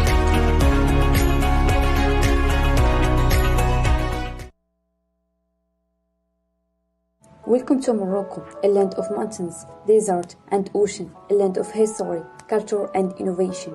We are Team Morocco, a group of students passionate about science and technology. Our team consists of two girls, Dunia and Ilham, and two boys, Suhail and Yasin. Together we learn, we build, and we share ideas. Morocco has incredible biodiversity. Many unique species live in Morocco, like Barbary macaque and the famous argan tree. Some species, like tortoise and goldfinch, are under international protection and cannot be exported. Our robot is more than a machine. It represents teamwork, creativity, and the future of innovation. As Team Morocco, we are proud to represent our nation at First Global. Together we build, together we dream, and together we create a better future.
And we're back! Now with our batteries recharged, we're ready to take the competition to the next gear. So far, our teams have done an incredible job showing off their skills in robotics athletes. And we're excited to see what they have in store for us next, Tim. 360 total qualifying matches. The list goes on of things that we could talk about. Each game, 2.5 minutes, but each one of them still action-packed. The strategies have evolved. The robots have also been tweaked, as have the team's approaches to this contest. Yeah, I would say we're nearly halfway through, and something that I've noticed is that the terrestrial ecosystem is getting all the attention from our teams. It must, my assumption is that it's related to the proximity, related to the human players, and the trajectory and distance of scoring our biodiversity units, as opposed to the other further away. You can see how far away they are behind me. So these are where the rankings stand right now. Average points for Team Venezuela, 84.4, and Kazakhstan, 79.4, People's Republic of China, 78.6, Bermuda, 70 flat. Those are our top 5. Aruba also tied for 5th there with 70. It's an incredible feat that our teams are doing to be together. We're going to kick it to the field in 3, 2, 1, go! It's match number 186, Sudan, Norway, Poland, Barbados, Slovakia, and Palestine representing our match 186 field crew here. Barbados is known as the land of flying fish, and boy, have they been flying around the pitch in the first day and a half of competition. They actually are home to the world's smallest snake. It's called the Barbados thread snake. It's only found in that nation. We call them endemic creatures as a result of that fact. So when we're talking biodiversity, there's one example coming from that small yet mighty nation. 1 minute and 56 and counting down. You can see how quickly our dispensers are dispensing the biodiversity units. Our teams have activated both accelerators on the field, and now we're looking at some action midfield, a little bit of a traffic jam with Team Poland going back to the accelerator, trying to make sure that those dispensers keep going at the fastest rate possible. One of the things that I took away from Dean Kamen's speech when we were graced with his presence at the opening ceremony was when he had said, quote, "It's not a spectator sport." I mean, even though we are watching from home, the amount of people who have supported each of these teams to getting here, those who are supporting those in attendance, there are scores more who are responsible behind the scenes for what you're seeing today. Let's take a look at those ecosystems now from a sky view. All of our barriers have been removed across the 3 ecosystems, and we're getting biodiversity units. Our human players are adjusting their strategy, not favoring the terrestrial ecosystem as much, but focusing here. You can see the freshwater ecosystem indicated by the lily pad and the water up at the top of the ecosystem. Barriers removed to get those biodiversity space bigger now. 49 seconds, Poland taking the biodiversity units and shooting it up and out. Take a look at their drive team. So focused and communicating with each other of where to go next and getting out of the way of that specific barrier right there. 35 seconds and counting down. Human players over on the other side. We're looking at team in Barbados with their human player making buckets across the field. Norway with their really wonderful showing of their flag on their polycarbonate piece there. On the way up on the rope. We have a couple of other robots trying to join the same thing. That's Team Sudan right now on the camera. 6 seconds left. Can our other teams join them in the air? Oh my goodness! Buzzer, beater, finish. It looks like we had a bit of a robot mishap there. Excited to see how our teams recover and adapt from this. In the meantime, we'll take a look at this replay. Back with your scores in a moment.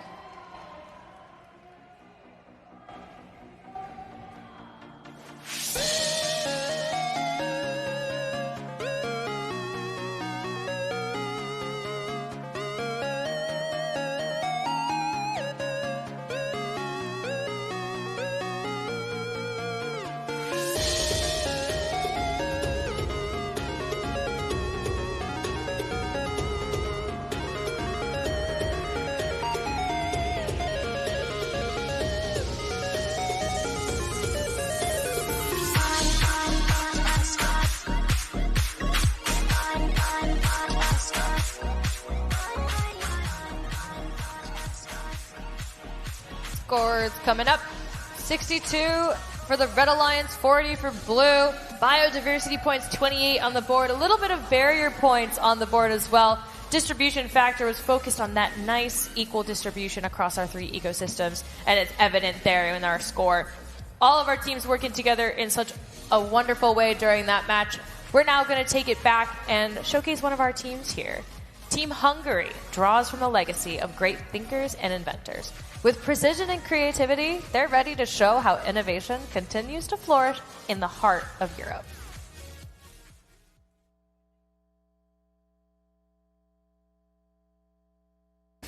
Hi, my name is Boton. My name is Balázs. My name is Dorka. My name is Zsombor. My name is Timo. And together, we represent Hungary at the first global challenge. We believe that STEM gives us the tools to solve real problems and shape the future. As the next generation, we want to be the ones creating solutions. Representing our countries in honor, we are proud to show our nation's talent and creativity. First Global has shown us that we are not just students. We are future innovators and leaders. It inspires us to dream bigger and act with purpose. Through this year's challenge, we hope to gain new skills, global friendships, and a chance to learn from others. We will bring this experience home to inspire others and to make positive difference in our country and the world.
Back to back there, Manisha, and in terms of learning about each team, it's wonderful to take a look at each one of those because you see the unique complexion and culture of each team come to the fold and then build even into their alliances and gameplay that we're going to see in Field 5 in a few short seconds.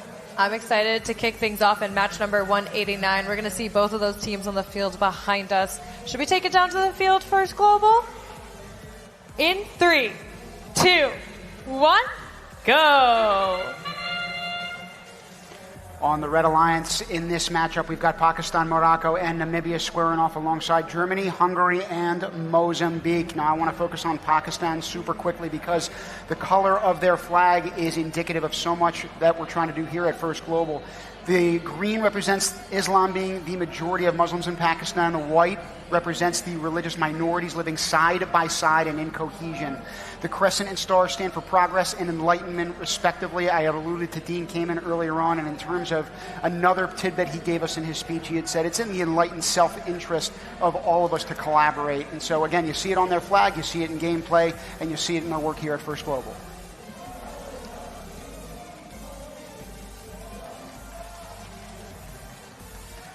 Taking a look at our teams over on the Blue Alliance side. That's Team Germany and Mozambique working together, looking at what they're trying to focus on next. So looking at our ecosystems, let's zoom out here.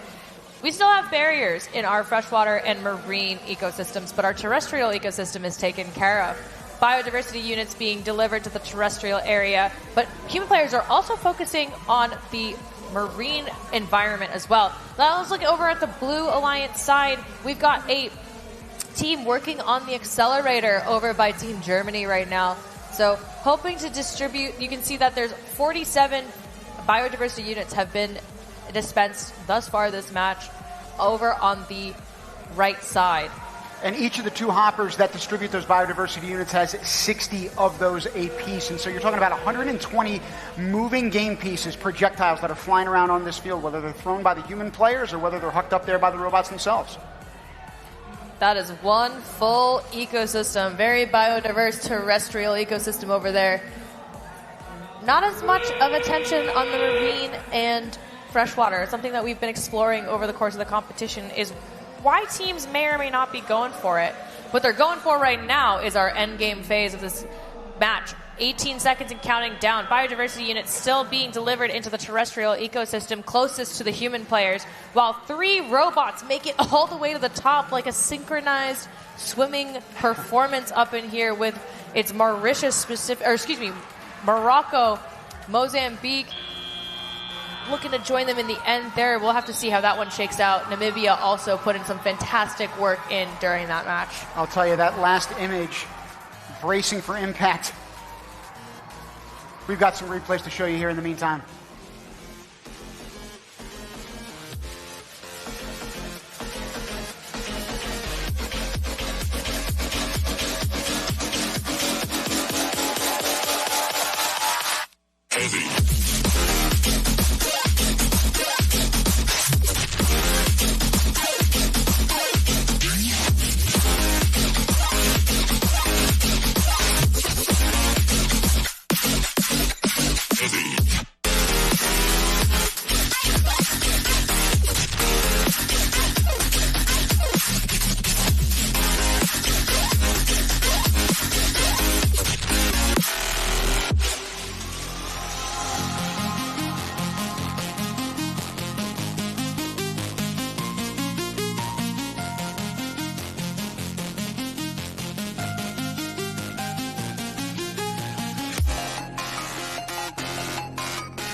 Scores now up from that most recent match, a delta of 10 between those two alliances. Congrats to all of them in terms of getting these cumulative points for their ranking matches. In the meantime, we've got a field interview queued up. Blair, who are we talking to, pal? The robots went up in the air, and the rankings went up in the air as well. How did that feel? Oh, it felt amazing.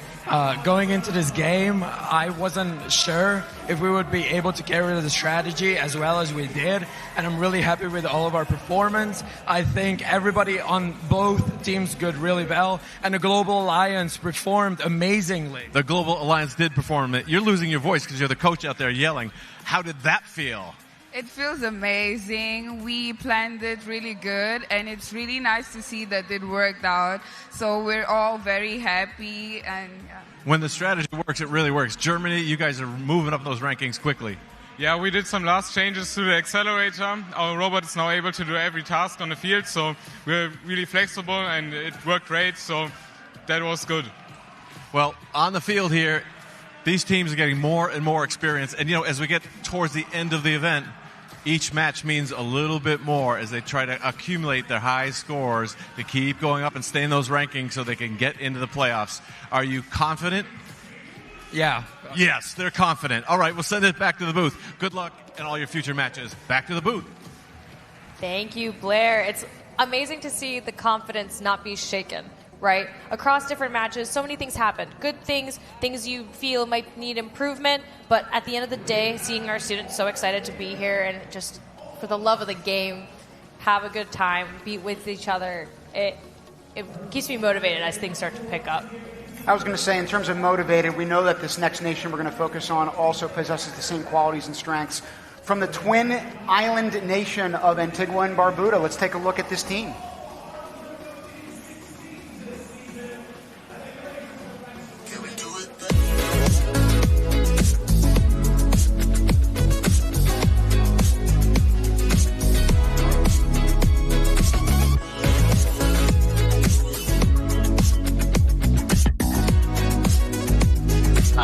My name is Jonathan. I'm the team's leader. Hello, my name is Neil and I'm the team's coder. My name is Jeremy. I'm the team's driver. My name is Adike Krum. I am the engineer. My name is Rooney and I'm the inventory. I like being the leader because I am surrounded by a group of talented young people. I like being the backbone of this entire project and I want to lead the team to its fullest potential. One thing I like about being the coder is the feeling of success that you get after a lot of trial and error when working with your code. I like to be the driver because I play video games at home and I'm familiar with using controllers, and I'm also like the hands-on experience of being the driver. And one thing I like about my role is that I really like disassembling and reassembling stuff into different forms, and that's why I enjoy the role of an engineer. One thing I like about being the inventory is keeping things organized and learning more about the parts we're using.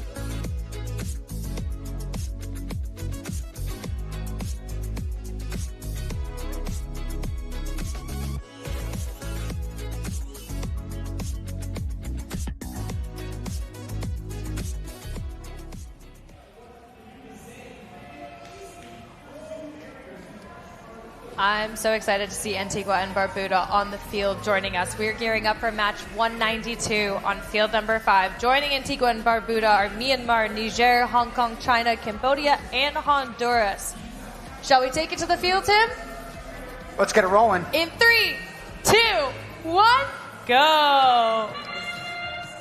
You mentioned 6 teams there, Manisha, and one of them specifically I want to focus on is Niger. The mentors of that team have extensive experience in supporting their national team at this first global challenge this year, but since 2017 in the U.S. when it originated.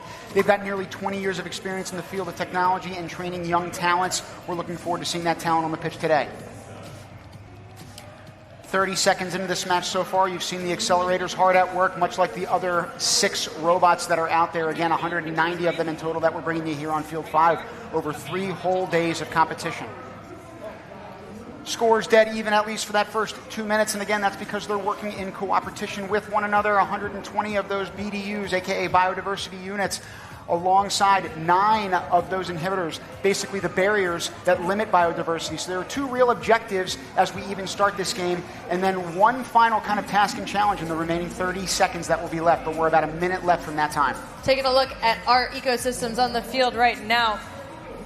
Barriers have been removed across the board with 1 remaining in the freshwater. You can see Team Cambodia on the screen now, collecting those biodiversity units off the field to deliver them into ecosystems via the human player. Seems like the human players over on the blue side are focusing on the terrestrial ecosystem. You can see a couple of teams center field trying to get the barriers out of that middle of the field.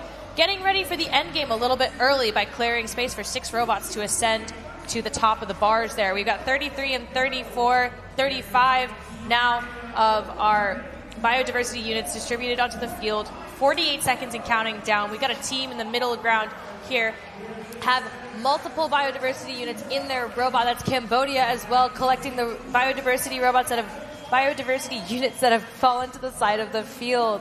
Yeah, you mentioned Cambodia. I know I had talked about Niger and their considerable experience for the Red Alliance, but Cambodia also brings some experience to the Blue Alliance. The majority of their team mentors are first Global Challenge alumni from 2018 to 2024. They now assist in guiding them both for non-technical and technical aspects of the journey. So again, both alliances in this one matchup bringing some first experience into the fold. 10 seconds left here. We got Cambodia in the air. We've got Niger in the air and another robot in the back over there. 3 up high, 1 more in motion as time expires. Love to see the happiness on the field there from Team Cambodia and Hong Kong, China. Teamwork makes the dream work. We'll be back with the scores in just a few moments. Let's take a moment to celebrate our drive teams on the field right now.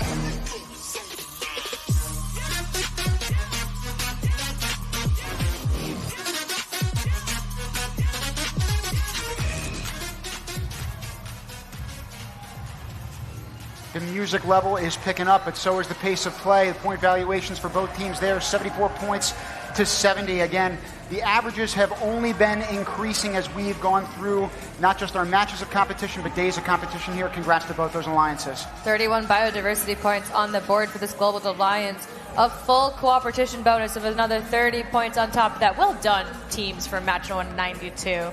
We're now going to take it to the booth. Joining us is Jameson Leo, the longtime mentor of First Global Team Haiti.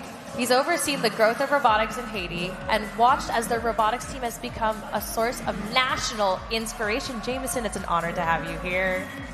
Thank you, Melisha. Thank you, team. It's an honor to be here with you. I want you to tell me about the origin story with robotics. Was it always your plan to be the head of a robotics team? No, it wasn't always the plan, but it was always the plan to get into education in Haiti. We started when we got invited to an FLL competition back in 2022. And ever since we've been into the robotics. I'm a STEM major in university myself.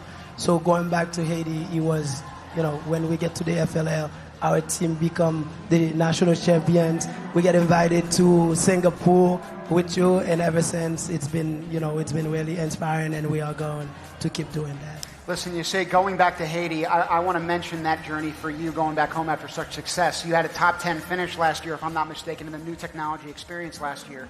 So when you go home, you're greeted by, I'm sure, scores of supporters and people who are behind you. How did it feel to have the whole country celebrating your success? It was unreal. Okay, it felt like we were making a difference, which is what First Global is doing. So when we get back home and see how welcoming they were about what we did, it was rewriting, another narratives. And it was unreal for us. It was a great experience. We loved it. You've done a phenomenal job expanding robotics in Haiti.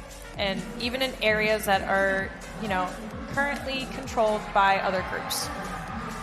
How did you manage to pull this off? You know what?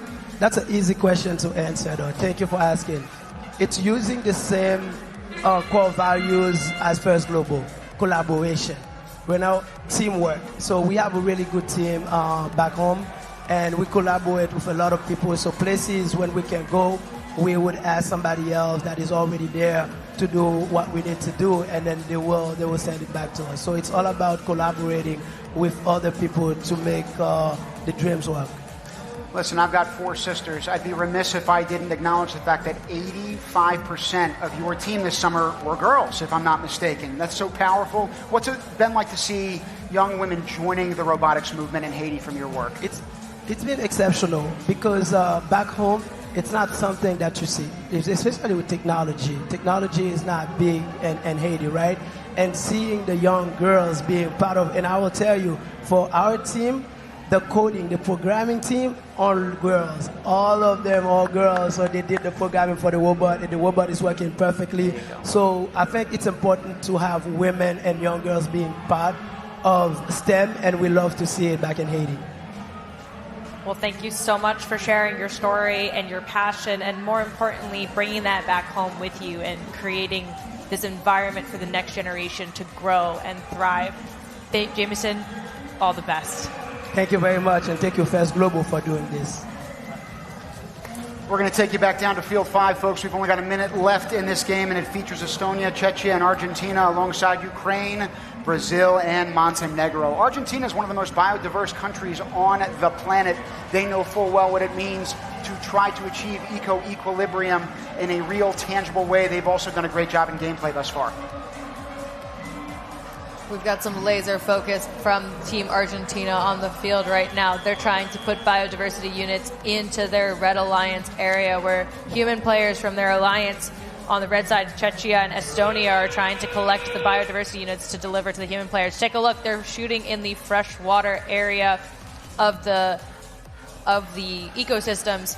On the way up, we see Team Czechia right now actually climbing. So their human players are doing double time while the drive team's focusing on the robot. Estonia in the air.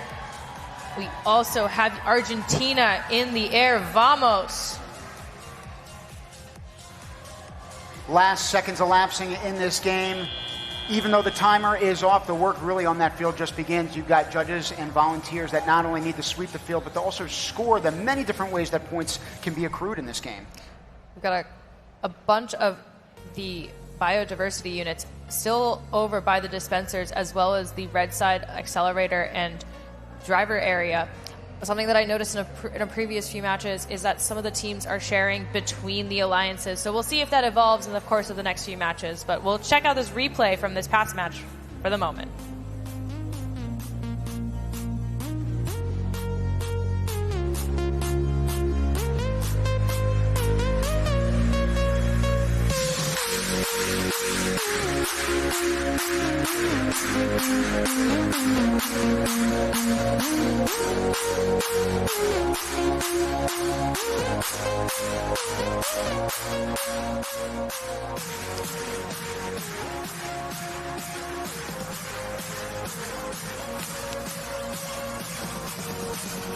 Scores now up from that match. Congratulations to both of those alliances. Again, the rankings are going to be shifting as a result of these scores. 4 barrier points, which we haven't seen in a long time. Recently on the field, we've had more of our teams focusing on the biodiversity points and the distribution amongst them. Despite these 4 barrier points, their distribution factor was even behind us. So the teams on the field just now for match 195 really were trying to do a little bit of everything, which is very commendable. We're going to take it to the pit. Melissa, who are we talking to? Thank you, Manisha. And if you've checked the date today, it's October 31st. And for a lot of countries, this means it's Halloween. So we have some special guests here if you want to introduce yourselves. I'm Coral from Bermuda. And who are you dressed up as? I'm Ursula. Ooh, and you?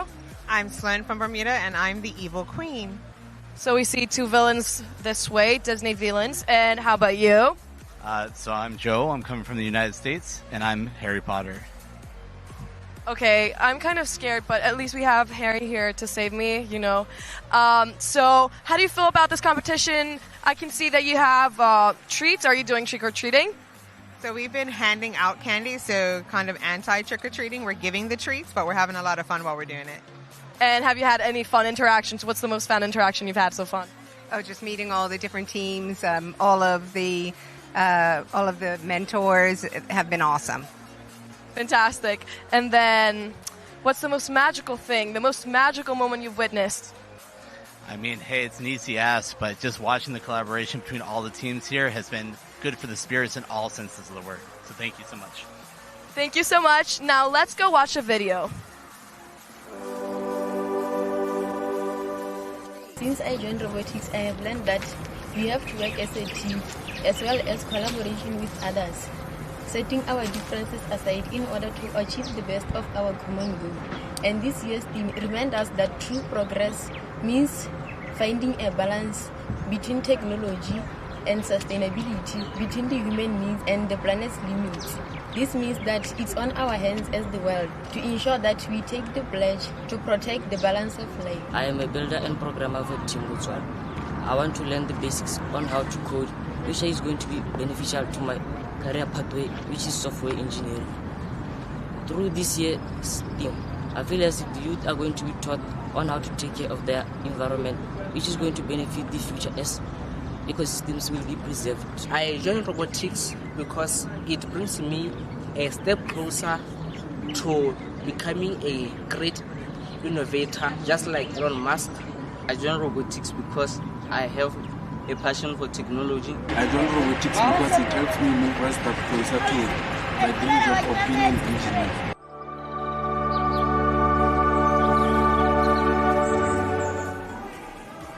Botswana is bringing magic to this competition. We just saw a few costumes in the trenches as well. I myself am getting into themes, so it might not be the most magical. It might be the smelliest thing that we've got, but we've got jack-o'-lanterns and black cats on our socks today. Thank you, Tammy Dodds. Had to get into theme.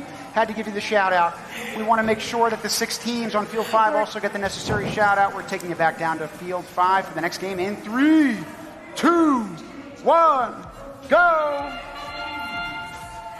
On the field, we have the Netherlands, Botswana, who you just saw their awesome video from, Turkey, or United Arab Emirates, Dominican Republic, and Lao People's Democratic Republic on the field. You know, I think the accelerators being orange are a little on theme today as well, and that's spinning over on the blue side right now. You can see Dominican Republic and Lao People's Democratic Republic in view, focusing on getting their accelerators in motion. We're looking at the Flying Dutchman from the Dutch team now, the Netherlands in full view. I had a nice conversation with them earlier. The fans, the feathers, well, you have your decorations representing their pride and their nation. It's all functional. It helps them move barriers on and off the field. But they're also breaking barriers in the pits. The Netherlands have earrings based on this year's theme. They have got birds and fish. So if you want to make some Dutch friends, go check out their earrings and go get some birds and fish.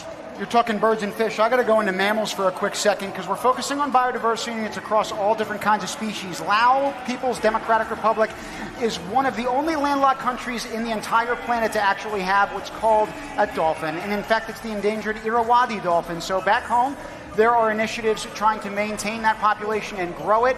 We want to make sure that that's also being reflected in their gameplay here as well.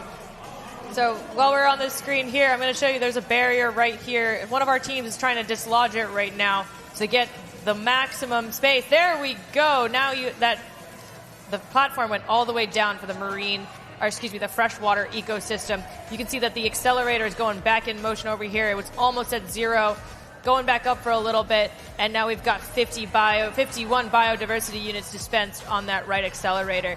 A lot of our barriers seem to be congregating in the Red Alliance zone. We're going to see if that makes a problem for the Red Alliance human players to access biodiversity units. Doesn't seem like it thus far, because the Blue Alliance over here is putting in the work to clear out that area. We're now entering endgame, so you can see the ropes are falling. Teams are working together to try. That's UAE and Laos People Democratic Republic trying to get their robots in the air.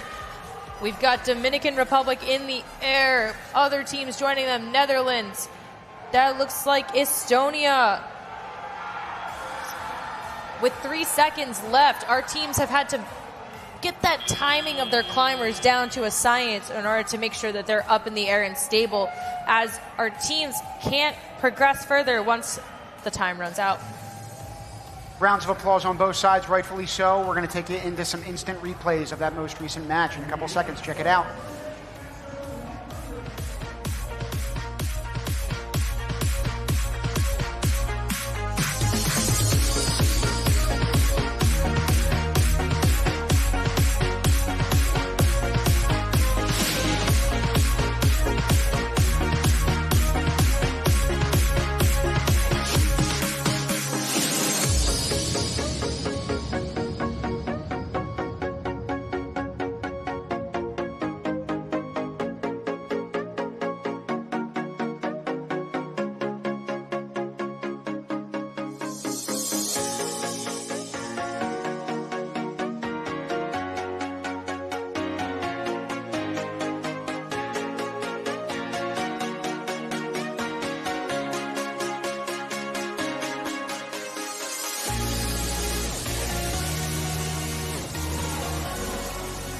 Evenly matched alliances, 64 points a pop. Each one of those points matters as, again, we add them up for the cumulative score at the end of these qualifying matches. Remember, though, folks, that the lowest score for each competing team is going to be dropped from their total.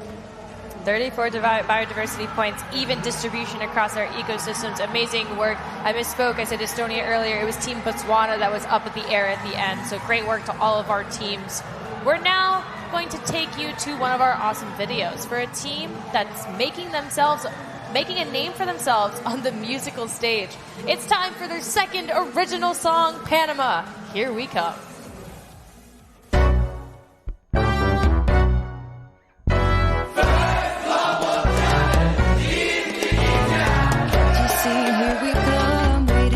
We're not done. Panama, feel the drum. Let's hear it from you all. FGC, here we come. Wait and see, we're not done. Panama, feel the drum. Let's hear it from you all.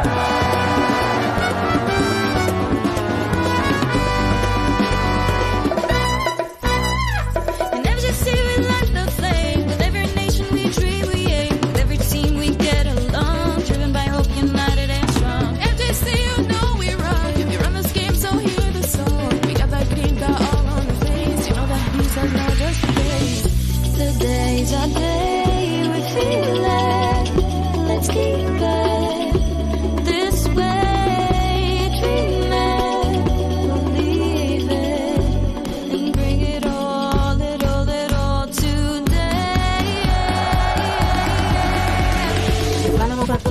toque el tambor. La cancha no se llama si siente el calor. No necesitas un solo sudor. La meta es la misma, respeto y amor. Levanta la mano y grita gol. Unidos los pueblos, un mismo sol. Parecía presente con fuerza y honor. Jugamos la vida con todo el corazón. FGC, here we come. Wait and see, we're not done. Panama, feel the drum. Let's hear it from you all. FGC, here we come. Wait and see, we're not done. Panama, feel the drum. Let's hear from you all. FGC, here we come. Panama, feel the drum. FGC, here we come. Panama, feel the drum.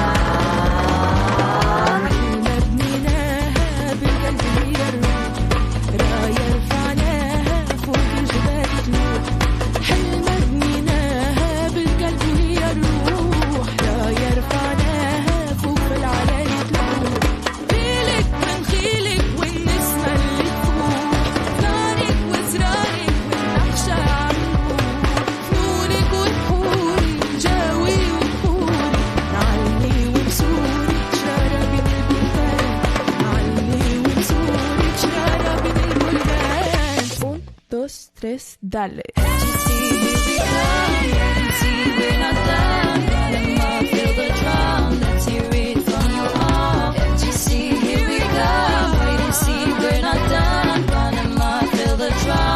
Let's hear from you all.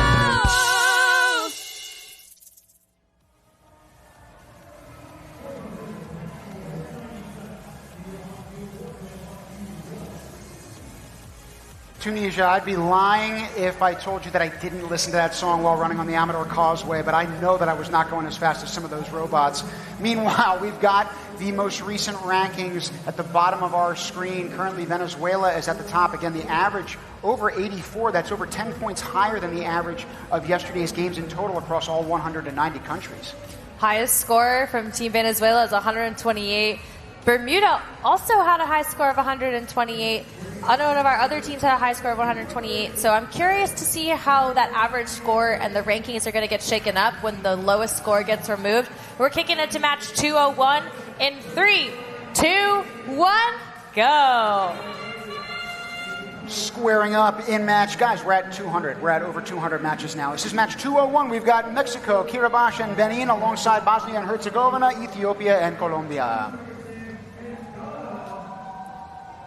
2 minutes and 15 seconds, and our robots are already making quick work of removing those barriers from your marine and freshwater ecosystems. Bosnia and Herzegovina have the most amazing headgear for their drive team. And even though they're having fun, they're laser focused on the robot game in front of them. I was going to say Team Benin is coming from a country that's well known for ivory and wood carving, but their robot has been carving through quite a bit of traffic out there. 5 other robots to navigate past. I also want to mention that their national animal is the leopard, which appears on the country's coat of arms. That team is looking to pounce on any opportunity to elevate themselves in the rankings here in the final matches of today. 1 minute and 33 in the clock unwinding down. You can see that the terrestrial ecosystem is the favored ecosystem thus far in this match. All of the barriers but one have been removed, but the biodiversity units are flowing over on the terrestrial ecosystem. Let's take a look at our accelerators. We have action on both sides of the field here. 100% acceleration rate, which means over on the right side of the dispenser area, that's where the most biodiversity units are being released onto the field right now. The left side is starting to pick up, so we've got our blue alliance side was just dispersing all of the biodiversity units at the top speed for a moment. Now the red alliance side is starting to match at the same ferocity. And it's clearly apparent that this group of teams is really focused on the dispenser to ecosystem ratio. You can see that the human players in the corner here, they're getting shuttled from different robots right out of the gate, making sure that as there's the least distance and time possible from dispenser to human player to ecosystem. When you had seen those accelerators previously, one of the cool, unique features of the game is how dynamic they are. As you turn and crank up the speed, I was going to say the biodiversity units get distributed with more ferocity. Again, once you stop that effort, right, the accelerator is going to be slowing down. So it mimics, to a certain degree, the effort that we place on maintaining and increasing biodiversity when we go back home to our home nations. If we stop the effort, again, the acceleration slows, so does biodiversity. At the end of the match there, we had Team Colombia, Team Mexico, and a couple of other teams ascend to the top, increasing the rate in which the rope is being wound around parts of their robot. We're going to take a look at the replay for this last match, get another look at the action. We'll be back with your scores on Field 5 shortly.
Scores now up for that most recent match. Again, we're over 200 matches in, folks. These teams are elevating the expectations and scores as we speak, in addition to those dynamic rankings. Man, are they shifting and changing. Speaking of shifting and changing, I have never seen such a high biodiversity point score on the field thus far. 53 biodiversity points for our teams: Mexico, Kiribati, Benin, Bosnia-Herzegovina, Ethiopia, and Colombia. Incredible work by all of our teams there. We're now going to take it to the field. Blair, I want to learn more about the strategy from that match. With the Blue Alliance, who got those 53 biodiversity points, along with the Red Alliance. Great match. How'd you feel about that one? Yeah, this was one of the better matches, I must say. Like the second best match after the one we had this morning. So the robots are improving and the strategy is improving. Is the team getting better every single match? Yes, I think that all the teams say they come to have the same drills, so it's a good first match because we have a lot of points and we have to climb more in the table. And Team Ethiopia, you're always smiling. It doesn't matter what happens on this field. How'd you feel about that match? This was one of the better matches. You know, Mexico did their thing. We got a lot of points into that one ecosystem. Our robot has a really good climber, but for some reason it just disconnected. I don't know the issue yet, but we will see. This was a really good match. We liked it. Yes, it was good. The Mexico human player, I don't know if you noticed, she is crazy good. The human player from Mexico was like shot after shot after shot. But you guys had some really good climbers too. The climbing is important. Yeah, climbing is really important. Yes, it's a differentiator. And everybody was up in the air? Yes, it's very compared. Lastimosamente, all the teams, it's no climb of the rope, but it's a good game because all the teams touch the rope. Well, I think we're about halfway through the matches now. We've got 12 total matches. So in your future matches, good luck. We'll send it back to the booth. Thanks for stopping by. Thank you, Blair. Much appreciated. It's good to hear from those three gentlemen talking about how that might have been the best match yet. Trust me, if the expectations continue to elevate, we'll see if that trend continues. We're expecting it does. We're going to take you back down to Field 5 for our next match, which is ready to rock in a few seconds. Here we go in 3, 2, 1, go. 2 minutes and 30 seconds counting down. On the field right now, we have Sierra Leone, Egypt, Vietnam, Belarus, Brunei Darussalam, and Great Britain. Haven't yet gotten to focus on Egypt. I have the privilege of doing that now. They are made up of 5 students, all from Alexandria. Each member plays a unique role in programming, building, content creation, and team leadership. They also wanted to add that they believe in teamwork, respect, and inclusion. They say that everyone's voice matters and we solve problems together. Talk about living that true mission in terms of what they're putting together on this pitch right now. We're taking a look at Vietnam right now. They took biodiversity units and put them straight into the ecosystems via their shooter. Their ground pickup has made things quite easy for them. Not have to worry about being in the right spot for a human-player interaction or straight from the dispenser. They really have flexibility across the field no matter where they are. Over in the corner, we had Belarus just now activating the accelerator for the blue side of the field. That bar was green just now, so that dispenser on the left is going as fast as possible.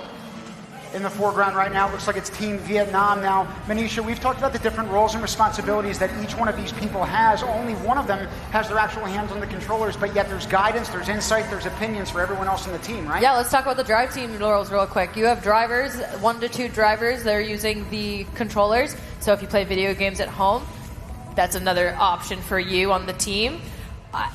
Me personally, I was a drive coach when I was in high school. So for me, I was focused on the pre-match strategy during the match. Like so many of our students on the ground, you can see right there, we've got Team Great Britain. He's giving directions to his drivers. Helps you have field awareness. Where are the biodiversity units? Where are the barriers, both physical and game pieces?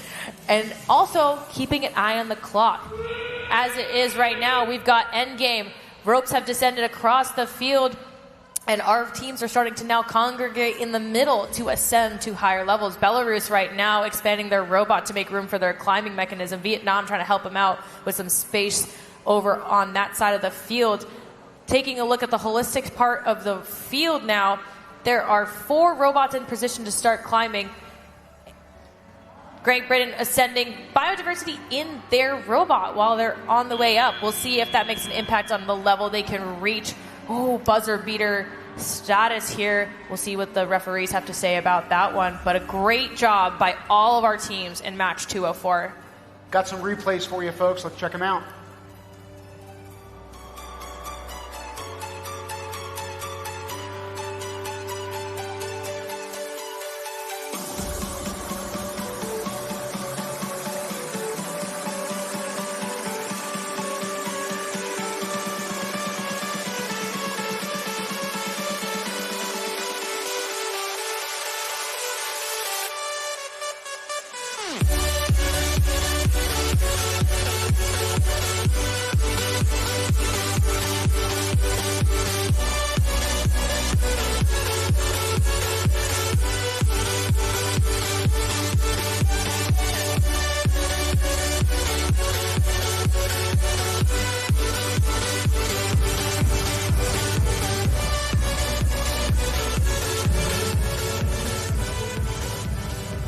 Scores coming up on the board now for match 204. 45 points across the board for all 6 of our teams.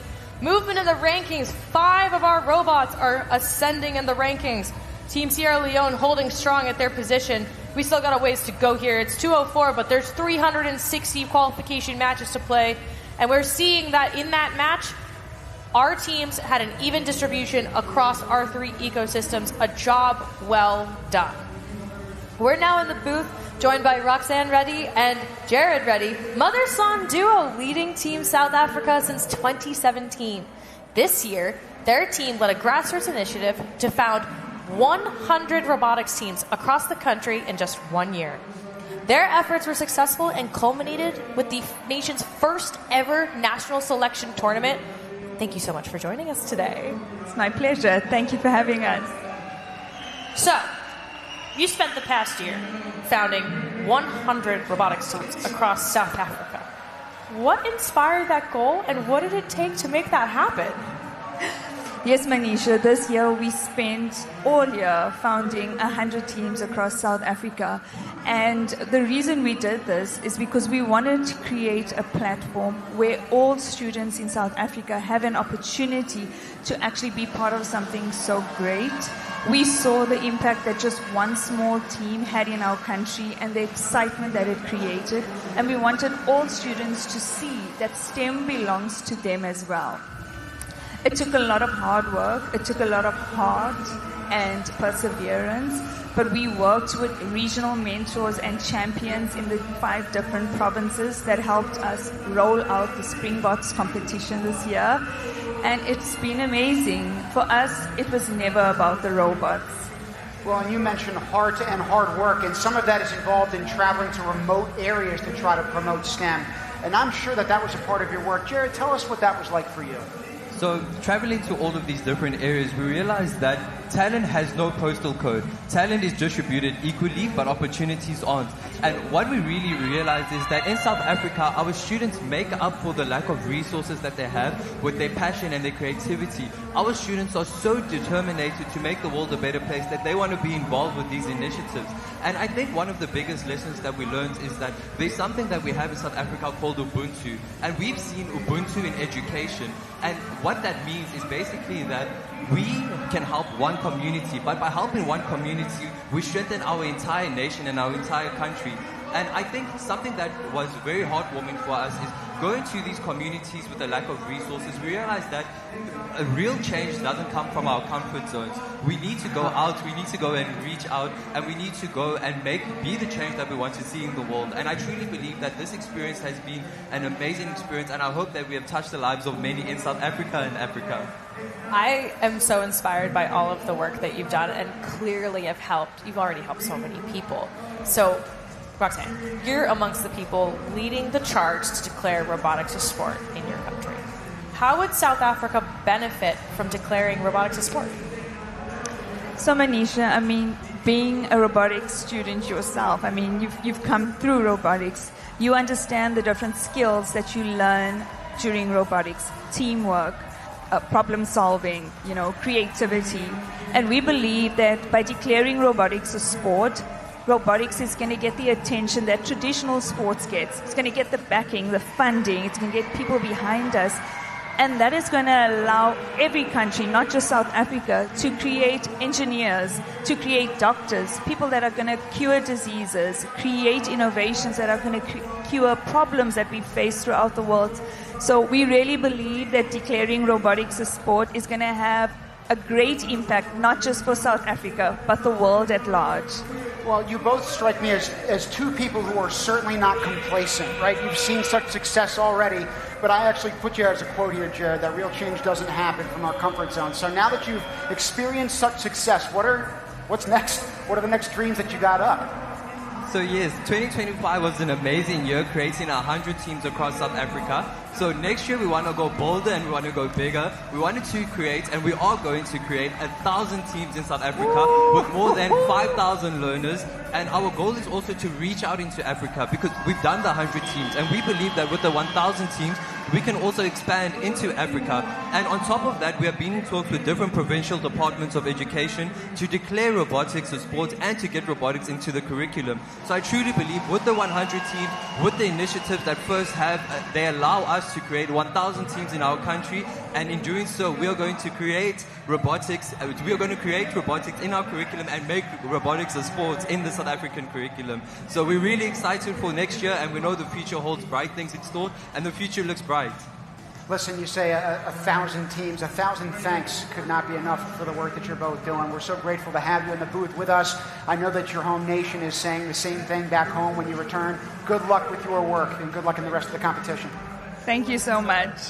All right, we're going to take you all back down to Field 5, where our teams are going to be competing in just a few short seconds. We're now over 200 matches, Manisha. We're waiting for results from the most recent one while we were just conducting this interview. But again, very inspirational to have these kinds of conversations with change makers that are going out and doing good. I think something that I remember the concept last year when both of you spoke about this idea. And now to have seen it materialize a year later, it truly just shows me the power of putting your heart and soul into something and doing everything you can, believing not just in yourselves, but in the power of your community. It just inspires me to keep doing bigger and better things in my own world and sharing that with others as well. Guys, I in terms of the impact that you're having currently, right? I know we're going to see it. I'm hopeful to engage in this conversation right after we finish this broadcast, so please don't go anywhere. I'll make sure I find you. In the meantime, it looks like both alliances in this last game found success. Both alliances scoring 31 points. Hats off to them. We're now going to take a look at one of our other teams who's surrounded by turquoise waters and boundless creativity. This next team channels the resourcefulness of an island life into innovation. They're excited to represent their nation and show how teamwork can turn ideas into action. Here's Team Bahamas. STEM is important to me because it inspires creativity in our generation. It shows the great things we can achieve. To me, representing the Bahamas on the global stage means showing that anything is possible with the right exposure and initiative. Our brilliant minds are waiting for the opportunity to unleash our potential and achieve new milestones. To us, cooperation means having fun and being able to work together and win together despite competing against one another. Also, we can use our different perspectives to create unique solutions to problems.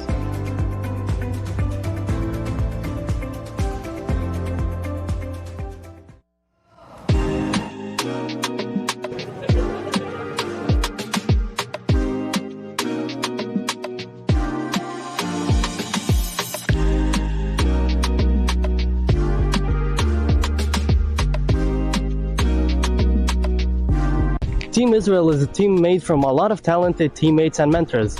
What's special about our team is that everybody here is from different religions and nationalities. אני אוהבת במדינה שלי זה שכולנו מתאחדים בשעת צרה. The reason I'm very excited to be in this season of FGC is because I'm a very wildlife kind of man who's heart to heart with the animals, and being able to represent my country and my beliefs is like solving two problems with one solution. אני באה לתחרות השנה כי אני רוצה ללמוד להכיר אנשים חדשים מרחבי העולם, כי אני יודעת שללא עבודה משותפת בינינו לא נוכל להמשיך לשמור על כדור הארץ שלנו בר קיימא.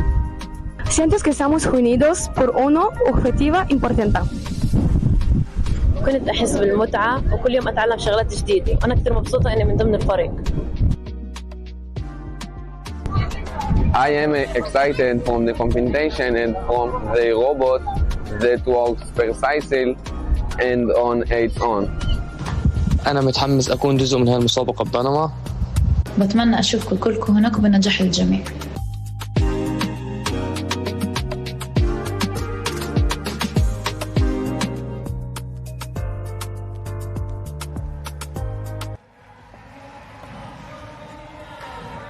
One of those young students and leaders had alluded to the fact that she takes pleasure in the process of learning. We just had guests with us from South Africa that were examining the same thing. We've got our next match ready to roll in 3, 2, 1, go! What I was going to suggest is that we're getting out of our comfort zones in order to learn. So trying to synthesize that most recent booth interview that we had with Jared, along with that video from Israel. But Manisha, who do we have in this newest matchup? It seems like we're in match 210. Match 210 has Nepal, St. Vincent and the Grenadines, Bahamas, South Sudan, Philippines, and Israel. Two teams we just watched their videos, Bahamas and Israel, are both on opposing sides of the field right now, but not in this match. We're all working together, 6 robots, 1 goal. Remove the barriers from our ecosystems. You can see right there.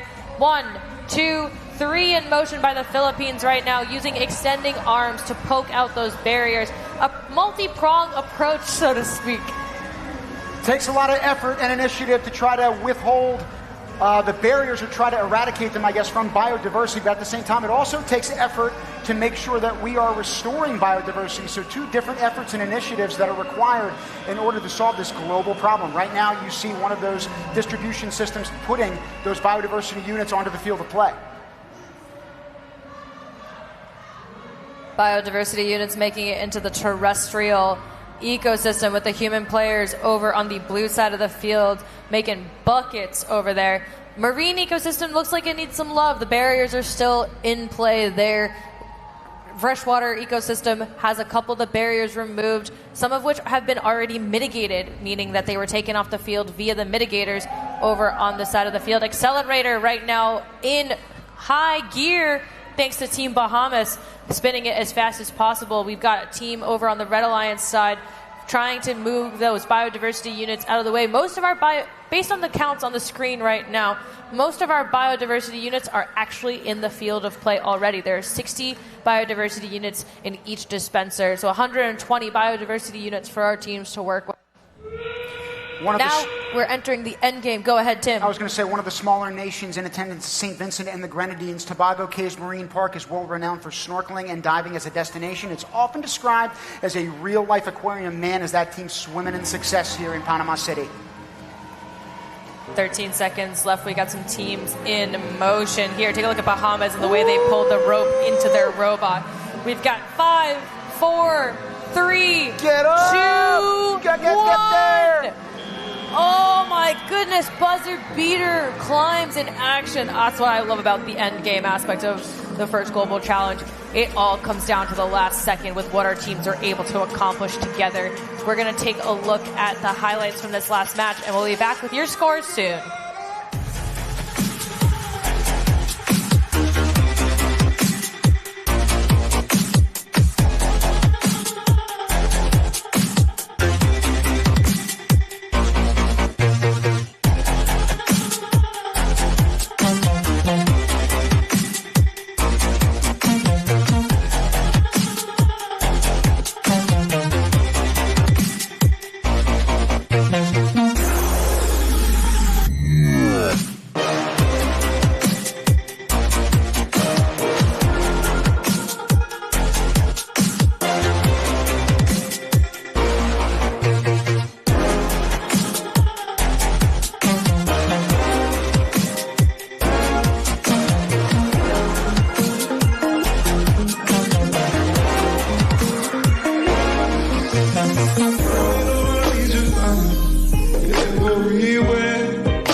For the Red Alliance, 64 points for the Blue Alliance, 26 diversity points for our alliance here. Cooperation bonus is a full 30 points with those robots in the air. We're now going to take it to the field. Blair, take it away. Hanging in the air, was that a surprise, or did you know you were going to go that high? No. I know that our bot could get up there. As for the others, I had no problem at all. I believe that they could get up there, and they did. So confidence in your alliance mates. Your robot, fast, flies. How are you feeling? I'm feeling great. The fact that we're doing well in the competition is making me really excited. Great job by the rest of the teams, and I hope to work with y'all again. Maybe you will. You can choose them in the playoffs, maybe, if you're in the... Ooh, that's possible. And Team Nepal, what was your strategy? What was your obligation in that match? So we were having a simple idea that make the game as simple as you can. We were just focusing on units and getting the maximum multiplier we could get. We had meeting with the Global Alliance for the whole match, and we had the same focus of scoring the biodiversity units at the end. And we knew that and had confidence that our robot could easily climb to level 4. All right, well, congratulations. Great match. You've got more matches coming up, and now we need to send it back to the booth. Point to them. Point to them. Thank you, Blair. Thank you, teams. It's good to be back with you here at the desk, Manisha. I missed a couple of matches, but I'm ready to go back and continue with this first Global Challenge Equilibrium game. To catch you up with what we've seen in the past couple of matches. Please do. Ecosystems that have been the main focus, terrestrial. Teams have been favoring that over the course of the competition. We got our highest biodiversity point score with 38 biodiversity points earlier today. Very exciting. What else did we see? It looks like we have our rankings on the screen. We've got rankings now, too. A little bit of motion here. New average high score for Venezuela, based on their last match, is 83.8. So you're seeing some movement. Finland was previously number 1. They've come down a little bit, but there's still a lot of this game to play. We're going to take it down to 2:13 over on field 5 in 3, 2, 1, go. Excited to be back with you guys. It looks like we're getting ready for we're starting match 213 on the field. It's going to be played by Team Austria, Hong Kong, China, and Malaysia, accompanied by Suriname, Djibouti, and Guyana on the Blue Alliance. We're looking at Malaysia right now. Tiger stripes for camouflage. matching their accelerator action over there on the side of the field. They're now heading towards the biodiversity unit, spilling out at a rapid rate. Both accelerators have been activated. You can see that the red side is still green, blue side is still yellow, and our teams are congregating over by the dispensers where all the biodiversity units are. Barriers have been removed from the freshwater, the terrestrial, and they're working on marine in progress as we have 1 minute and 38 seconds left. Manisha, currently on the field for the Blue Alliance, we've got Team Djibouti playing down. The country is actually home to extensive coral reefs known for their health and remarkable cleanliness.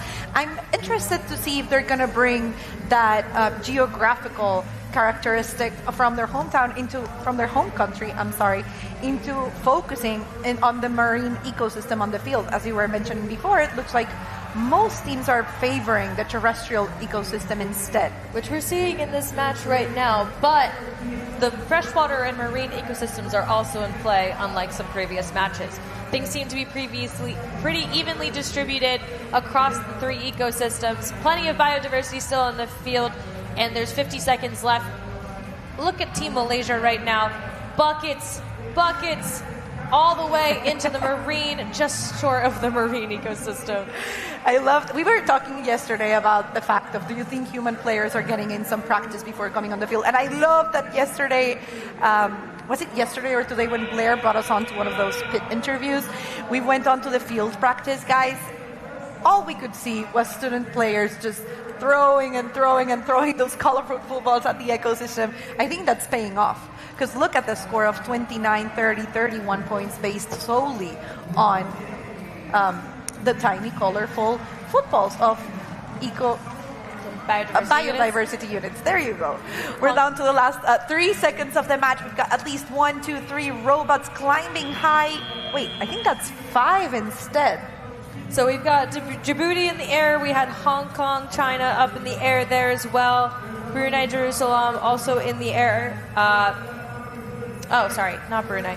Suriname, excuse me. We're not going to take a look at the replay for that match. We'll be back with our scores in just a moment.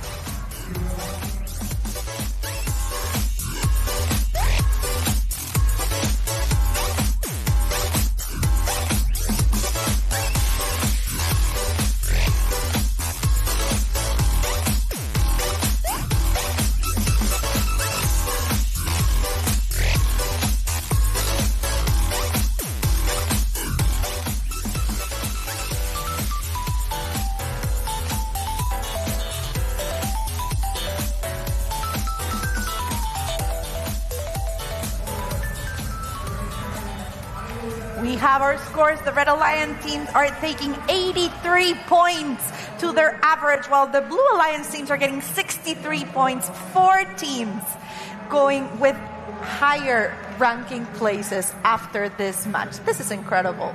I love to see the work, even distribution factor there. Teams are starting to remember that there is a cross-match objective that helps everybody with their different multipliers in the end game. So as we get towards the end of the competition, I'd love to see if we can equalize between the 3 ecosystems. We're now going to take it to the pit. It looks like Melissa's in for a bit of a treat. Ooh, yes, I am, Anisha. I'm here with Lydia and Ezrom. And your team? Ethiopia. Okay, so what are we doing here? Explain the process of this ceremony to me. So we're here with the traditional Ethiopian coffee set of Ethiopia. So what we try to showcase here is basically the whole set. So we start with the green grass. It represents hospitality and respect. And the traditional Ethiopian coffee is brewed in that traditional coffee pot called jabana. And after that, we have these. These are the tiny cups. This is a simi. And it's really pretty. They're really small. And that's where we put the sugar. So in Ethiopia, we actually make the coffee from scratch. We wash the green, fresh coffee. And then we actually roast it over a pan we have. And we use this to spread it evenly.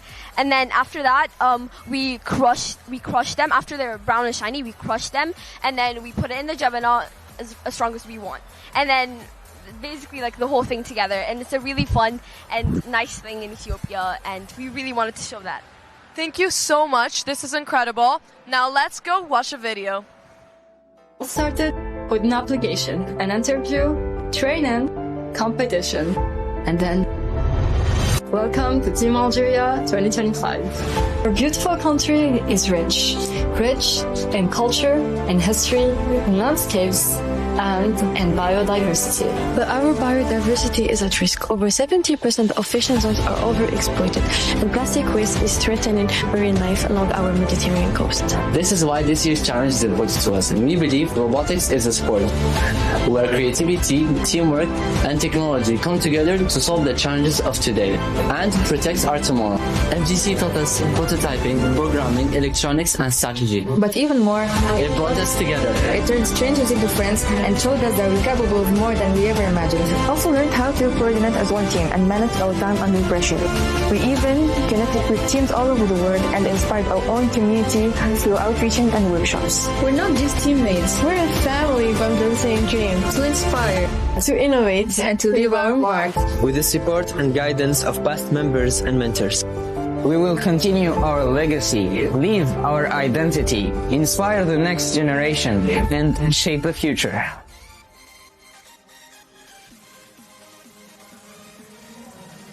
It's always lovely getting to listen to the individual experience of every team.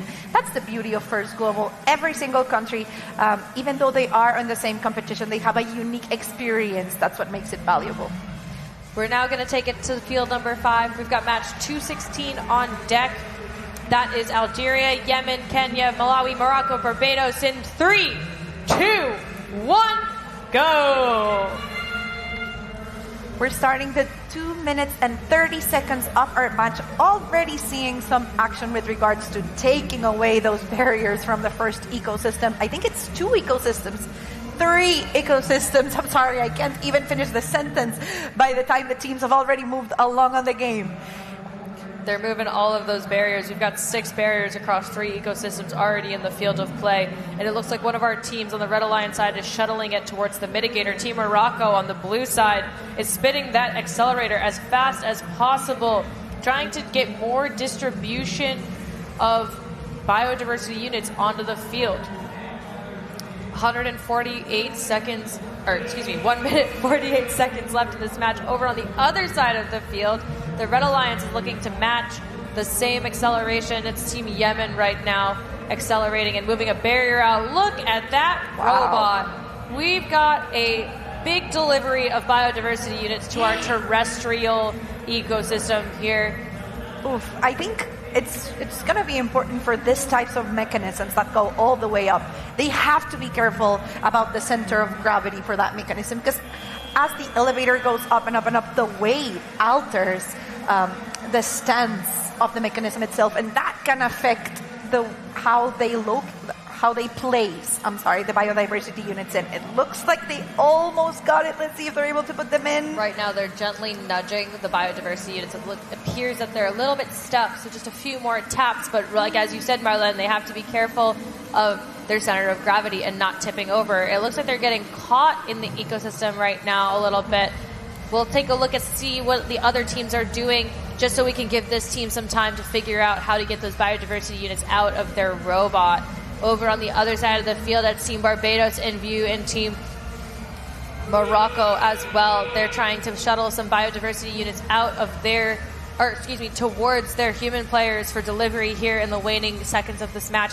Ropes have descended for endgame with the last 19 seconds continuing. We're going to see some robots in the air now with 15 seconds left. Teams are going to have to work on their quick climbs in moments like these. You can see Morocco trying to get up. Team Algeria already up. It's going to be hard to notice that lowest point of the robot. If it's off from the field platform, they could be getting that level 1 protection multiplier. But it's going to be up to our referees, scorekeepers, to measure that precise height and see which level they'll be falling into. Let's look at some replays on the screen.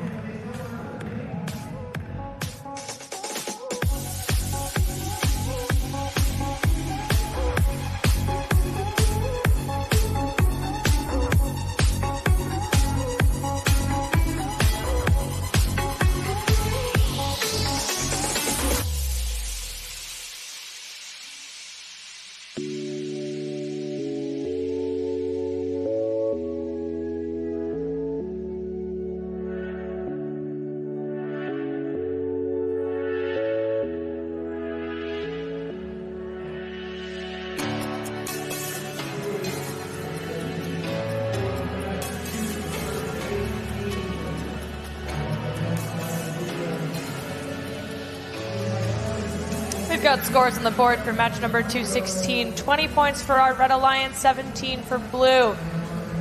Look at that distribution factor, Manisha. We've got even distribution on all three ecosystems, giving us an 1.0 distribution factor, actually allowing the teams to get higher scores.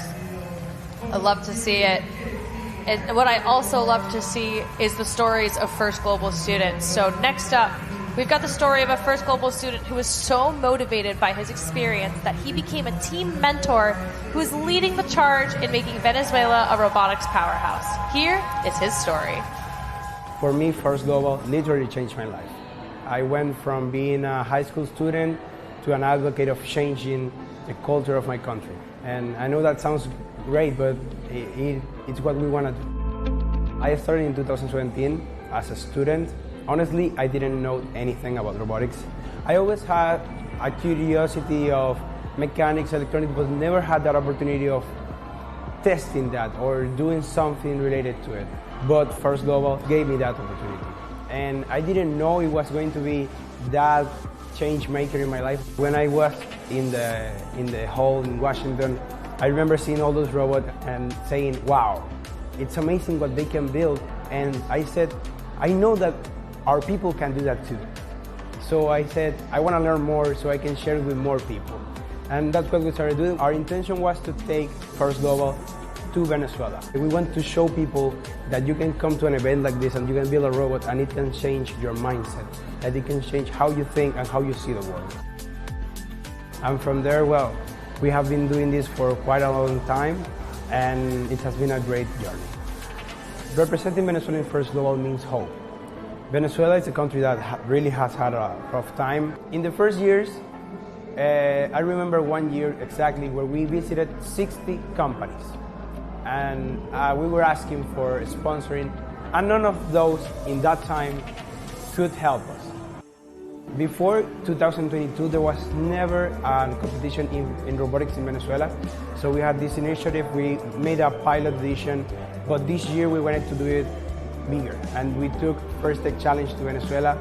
We had 137 students in Venezuela from both public and private schools. That had never happened. We confirmed 10 teams from these schools, and they built their own robot, and they competed in a very energetic event where we saw all the potential that our kids have. I think First Global, it's an accelerator for all the things that have to do with mechanics programming and all the technical part, but also working in groups, managing stress, managing time, managing resources, and how to live your life in a community to make a better world and make progress. After all these years, even though we had a difficult start, people in Venezuela believe in robotics. They believe in First Global. They believe that this actually changes the mindsets of young people. And people are seeing this is the way where we can build a better country and a better world. So I am really grateful with First Global for this opportunity. And the gold medal for the Albert Einstein Award for First Global International Excellence goes to Team Venezuela.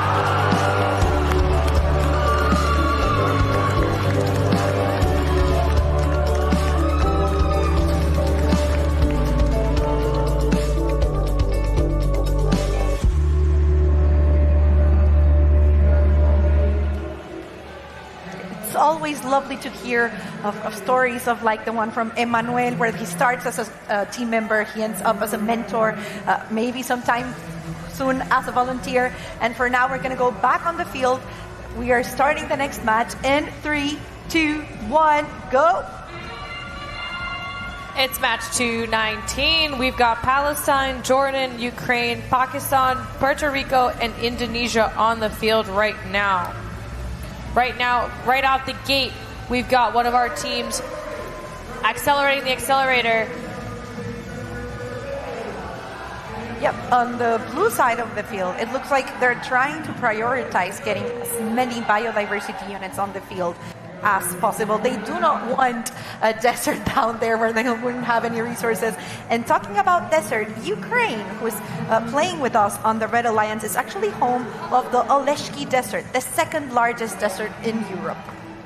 minute 48, and we've got our team Jordan over on the red side delivering biodiversity units to their human players. Ukraine in the middle trying to pick up, navigating past the barriers that are being released from the the terrestrial ecosystem.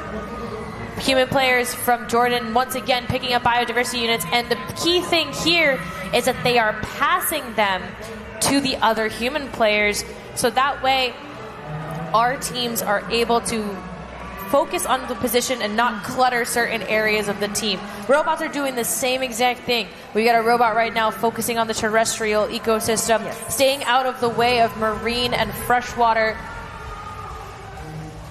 What I'm finding very interesting is the fact that we've seen human players focusing on the terrestrial ecosystem all through the week.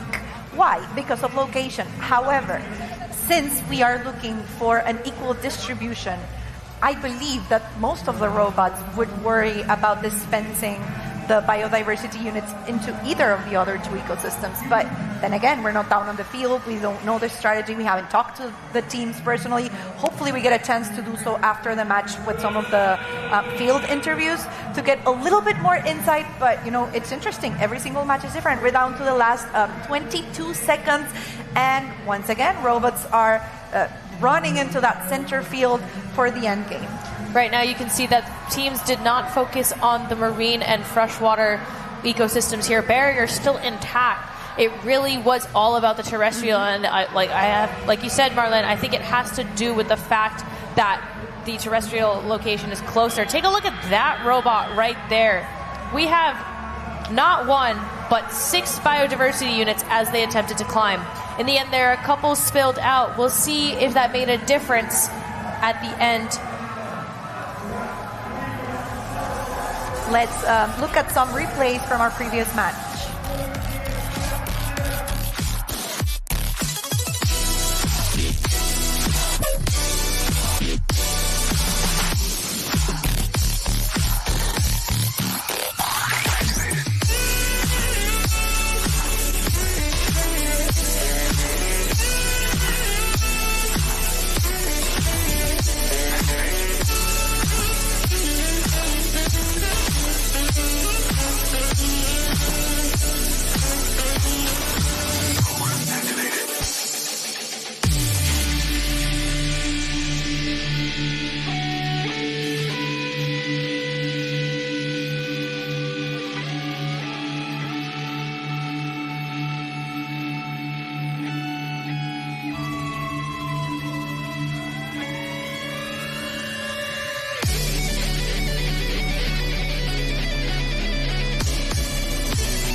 We've got our scores. It's going to be 39 points allocated to the Blue Alliance and 37 points allocated for the Red Alliance. Not even distribution factor, but they did get 15 competition bonus. Congratulations to all 6 teams on an amazing match. And now we're coming back to the booth with us because we're going to have an amazing interview that I'm super interested to talk with them. Coming to us from Team Syrian Arab Republic, our next interviewees are Shidra Duk Al-Khushi and Omar Aid, a mentor and student from Team Syrian Arab Republic. In the past year, the team has lived through the collapse of their nation's previous government and are living in now what they call the new Syria. They're here to tell us how robotics is growing into a flourishing scene where the team feels free to compete to the best of their abilities. It's a pleasure to have both of you. Thank you for joining us. So, prior to this year, your team intentionally held back your performance in past competitions to avoid your government's attention. How does it feel now to compete freely?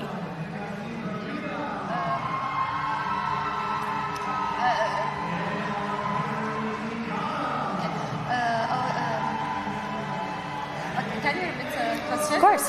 How does it feel now competing based on previous years where you felt that you had to compete differently? Okay.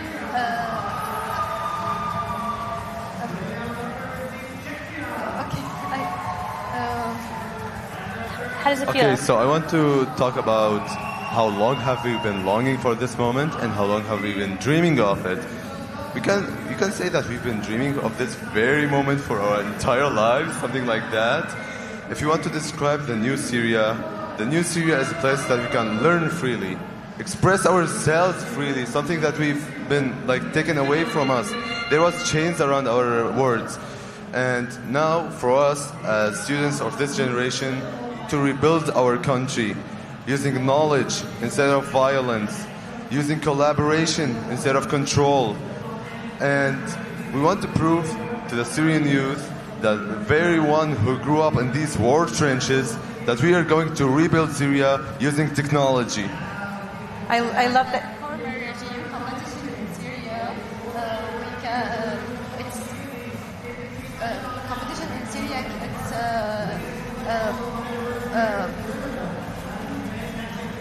it's just for a little person, or it's a little. Okay. You're good. Don't worry about it. You're talking about the new Syria and how you guys are living this new era of your country. How has your team growth been affected by this new era? How has your team grown since being in the new Syria, as we were saying before? Okay, so we're having a lot of plans to extend our team and make the image even bigger, have training campaigns, advertisements, and even introduce our country to the idea of robotics, since the country has been in war for a long while, about 50 years. So we want to introduce people to this knowledge and how robots function, So how has First Global impacted you personally?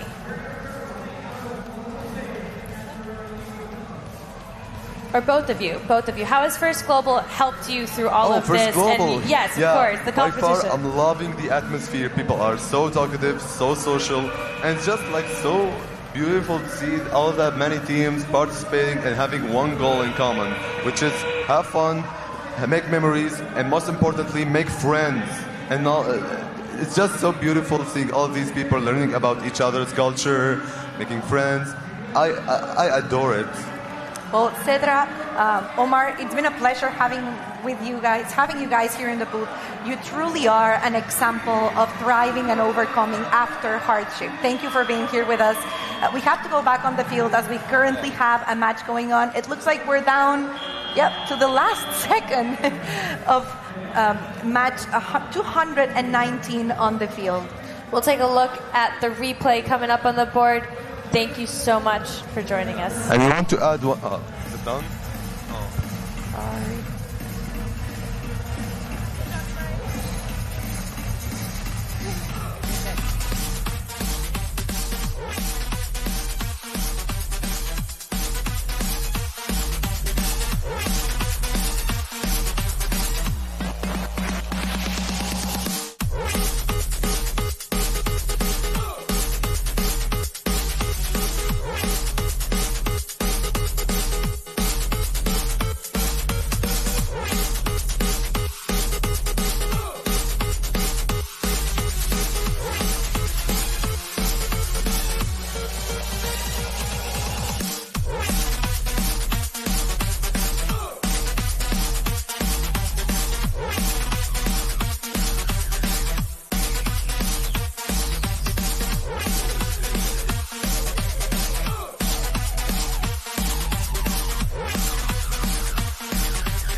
Our scores are in here. We've got 80 points across the board for our 6 teams, 65 biodiversity points, an all-time high here on Field 5.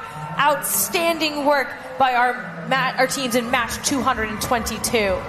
And after an amazing match, we're going to go over and look into their next team profile. Joining us from the vast steppes of Mongolia, this team brings bold ideas and unshakable determination. They're ready to demonstrate how creativity and perseverance can achieve great things.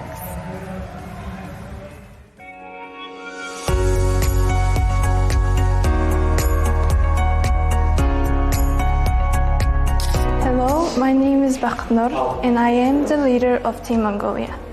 I'm responsible for coordinating our efforts, making sure we stay on track with our goals, and keeping the communication flowing between my members. Leadership for me is about bringing out the best in each of my teammates, whether it's coding or building. Together we push each other, think outside the box, and face every challenge head-on. And we are looking forward to seeing you guys on the competition. Hi, I am Alijan, the driver for Team Mongolia. I control the road during the competition. Hi guys, my name is Ibrahim. I am also the builder of Team Mongolia. It is incredibly satisfying to see our ideas to come to real life as a real functional robot. I really enjoy problem solving, especially when it comes to optimizing the robot structure and make sure everything works and fits perfectly. See you guys on the FGC 2025. Hello, my name is Kausar. I'm the programmer of the Team Mongolia. I am responsible for programming our robot and making sure it can complete the mission successfully. I enjoy problem solving and creating strategies with my team. Together we are excited to share our creativity and passions for robotics with the world.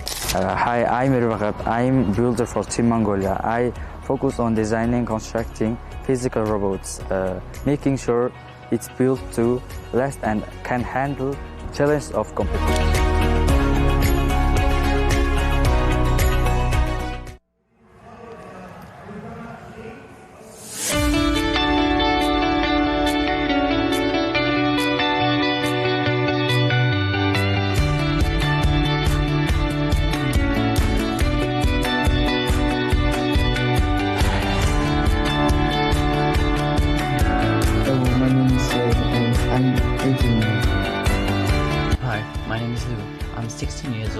Hi, my name is Marcus. I'm 17 years old. Hi, my name is Carolina and I'm 18.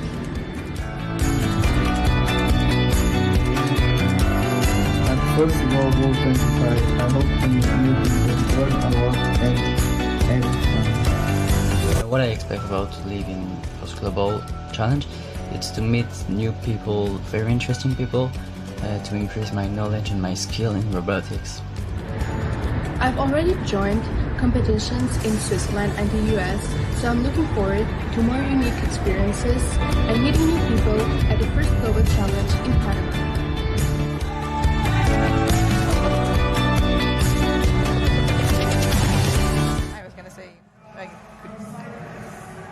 We're now going to get ready for match 225 behind us. We've seen a couple of our teams. Our profiles are so exciting to watch. We're getting ready for Albania, Georgia, Portugal, Azerbaijan, Norway, and Switzerland to join us on the field. I believe we're all the way up until match 228, Manisha. You know, things are going fast here on field number 5. I think it's going to be... Looking at the wrong paper. Yep, this is going to be starting in 3, 2, 1, go. And I'm sorry, folks, the chaos. Let me run that back. Let me try again. Oh yeah, it is match 225. You're absolutely right. That's the beauty of live stream. We are on match 25, and the teams that are competing with us here today: Luxembourg, Great Britain, Mongolia, Greece, South Africa, and Aruba. I'm sorry, Manisha, you were right, and here I go, just messing you up. We're already on 2 minutes left of the match. We're currently seeing, I can't really see a flag for that team. It might be Team Aruba that was emptying the barriers from one of the ecosystems. I saw their team earlier on the field. They're the one triangular-shaped chassis on this field, and they have 2 arms that protrude out to move barriers into the mitigators. They just did that. They're about to go again. See that barrier right there? Mm-hmm.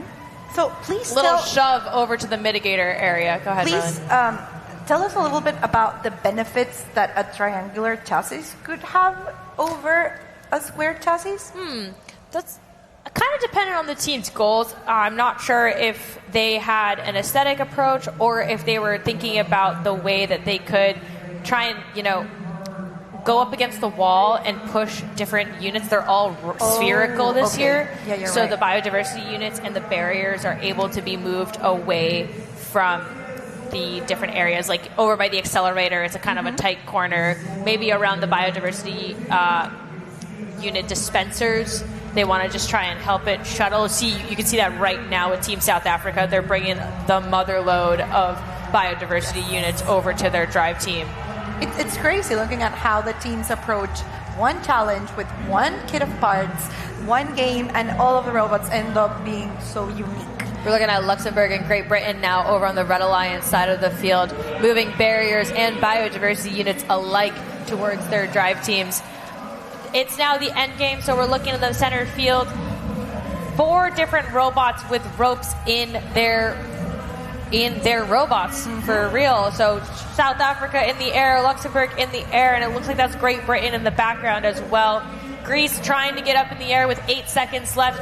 Plenty of time for that crank. Look at that. Look at the Greek team go. Oh, wow. And now that you're talking about... And then Aruba with their triangular chassis all the way up as well. I have to imagine that with a shaped chassis like that, from a size perspective, it might just allow them a little bit more space when they're trying to climb in the end there.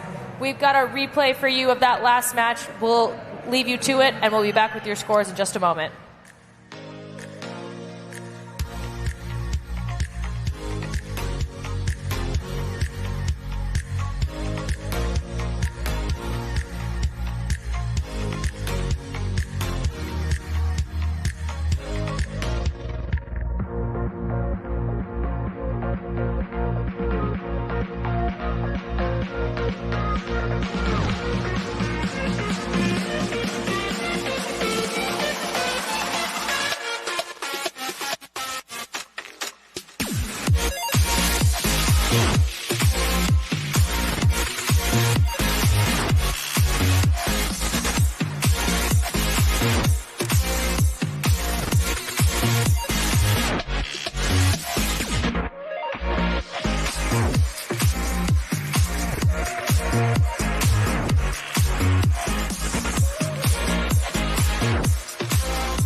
We have our scores. It's going to be 60 points going toward all 3 teams of the Blue Alliance against 58 points going to all 3 teams of the Red Alliance. Congratulations to teams Luxembourg and Team Mongolia, who are also climbing up on the rankings.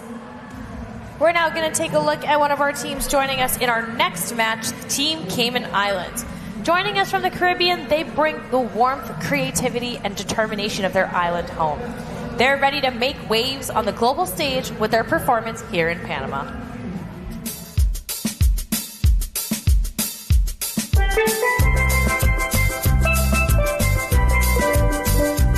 Participating in the FAST Global Challenge has given me the opportunity to find and connect with more people that share the same interests as me. Competing in robotics is fun and exciting because you get to build and see your ideas come to life. We celebrate robotics as a sport because it teaches teamwork, creativity, and skills for the future. I believe this year's theme is particularly important to the Cayman Islands because it's all about establishing equilibrium in the environment. Things like coral bleaching and overdevelopment threaten the Cayman Islands' natural beauty, which is very important to our tourism economy.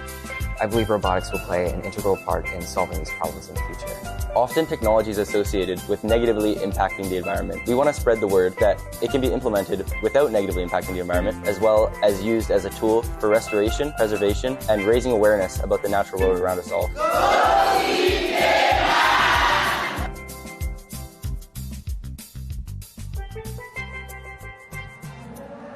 We're excited to see them on the field behind us for match 228. They're going to be joined by Bulgaria, Hungary, Equatorial Guinea, Serbia, and the Philippines. We're going to kick it to the field now. It looks like they're ready for us. In just a few seconds, the lights are flashing. The stadium's excited. In 3, 2, 1, go! Before I start moving on and narrating the match, I want to send a very big hug a todos nuestros compañeros de Guinea Ecuatorial. Un beso a los que nos están viendo en el stream. It looks like we have one of the teams, is it? Yep, that's Team Hungary, focusing on the accelerator on the start of the match. They're trying to focus on getting those bio units into the field as early as possible. I want to go back, Manisha, to something that you mentioned on the last match. We were talking about how sometimes having a small chassis and having a smaller robot can be an advantage when climbing at the end game. But on the other hand, if you have a small chassis, you don't have as much capacity for bio units. So what do you think of that, like the two options, that what the strategies have been playing out for those two different factors? It really depends on what your strategy is and what your team decides is the most important part of the game for your team to be able to contribute. So let's talk about Hungary for a second. In match 132, we saw that they would sit at the dispenser and take all of their biodiversity units coming onto the field and just send them straight into an ecosystem. We can see Hungary's human player now taking biodiversity units from other teams and putting them in the further away ecosystem. So there's some human-computer interaction going on here. But again, that just depends on what you want to focus on. Bulgaria right now is the one taking biodiversity units out of their robot on the Blue Alliance side. We've got Hungary delivering even more biodiversity units for the Blue Alliance. Bulgaria and Hungary are working on a bit of a tunnel system. Bulgaria takes them out, traveling, kind of like in basketball, over to Hungary. Hungary is making the shot. You can see that these biodiversity units are now entering the terrestrial ecosystem. It's about even across all of our three ecosystems right now as we enter the endgame portion of our match. Down to the last 30 seconds, robots have already made their way to the center field, trying to grab a hold of those ropes and get that protection multiplier. We can see the first team all the way up. It is Team Bulgaria. I hope they are joined by some of their Global Alliance partners. Yes, we've got at least 1, 2, 3 robots up in the air. Team Hungary all the way high. Let's see. Looks like Team Cayman Islands was almost ready to go up. But since the robot looks to be touching the rope, they would still get some of that protection multiplier. Let's look at some of the replays from the previous match.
We've got our score for match 228.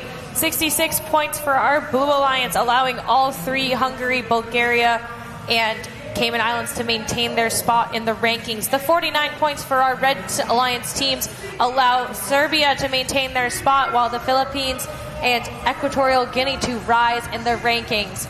We have a somewhat even distribution factor with 29 biodiversity points. We're going to take it to the pit and see what Melissa's up to.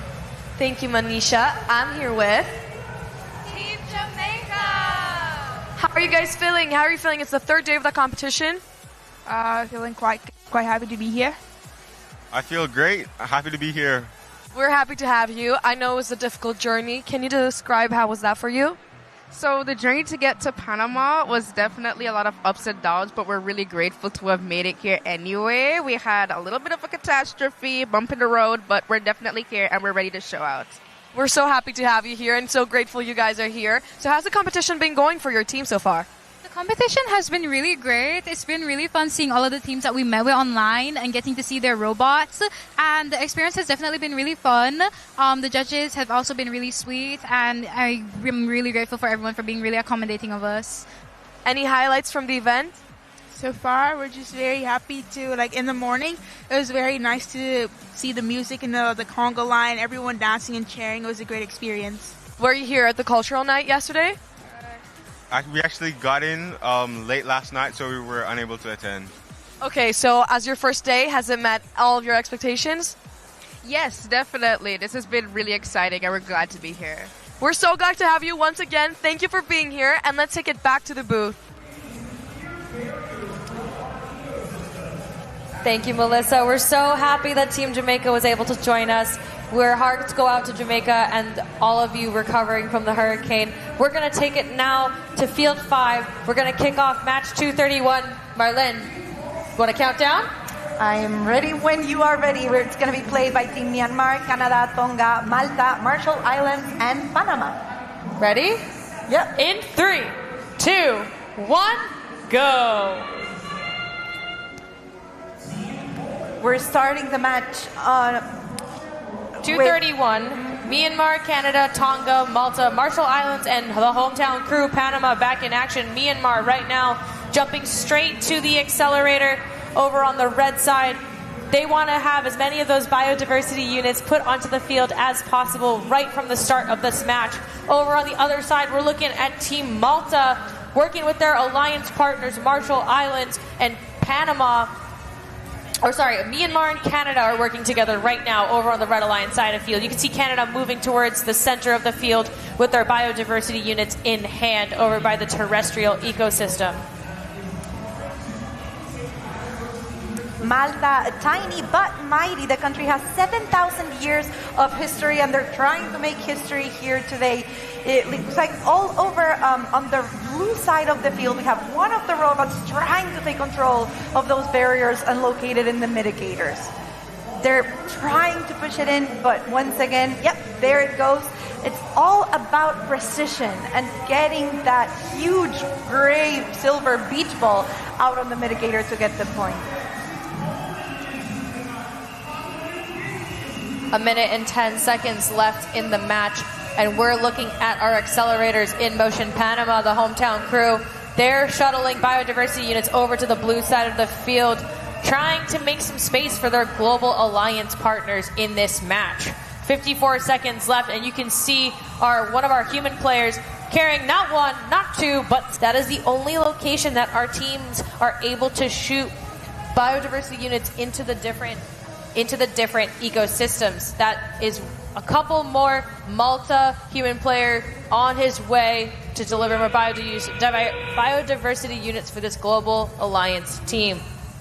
Marshall Islands, part of the Blue Alliance. They're the world's largest shark sanctuary in the world. Talk about the importance of equilibrium, and let's also talk about the last 15 seconds. We're down to the end game with teams already climbing up and securing that protection multiplier. Team Panama, we have nuestros locales escalando super arriba, but we've also got other 1, 2, 3, is it 4, 5 robots up in the air?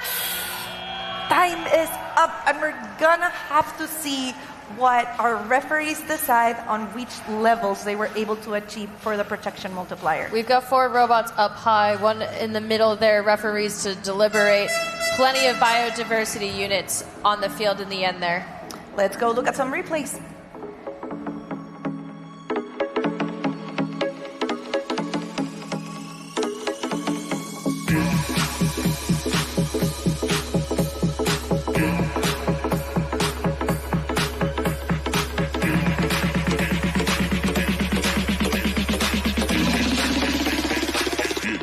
down to the beat side.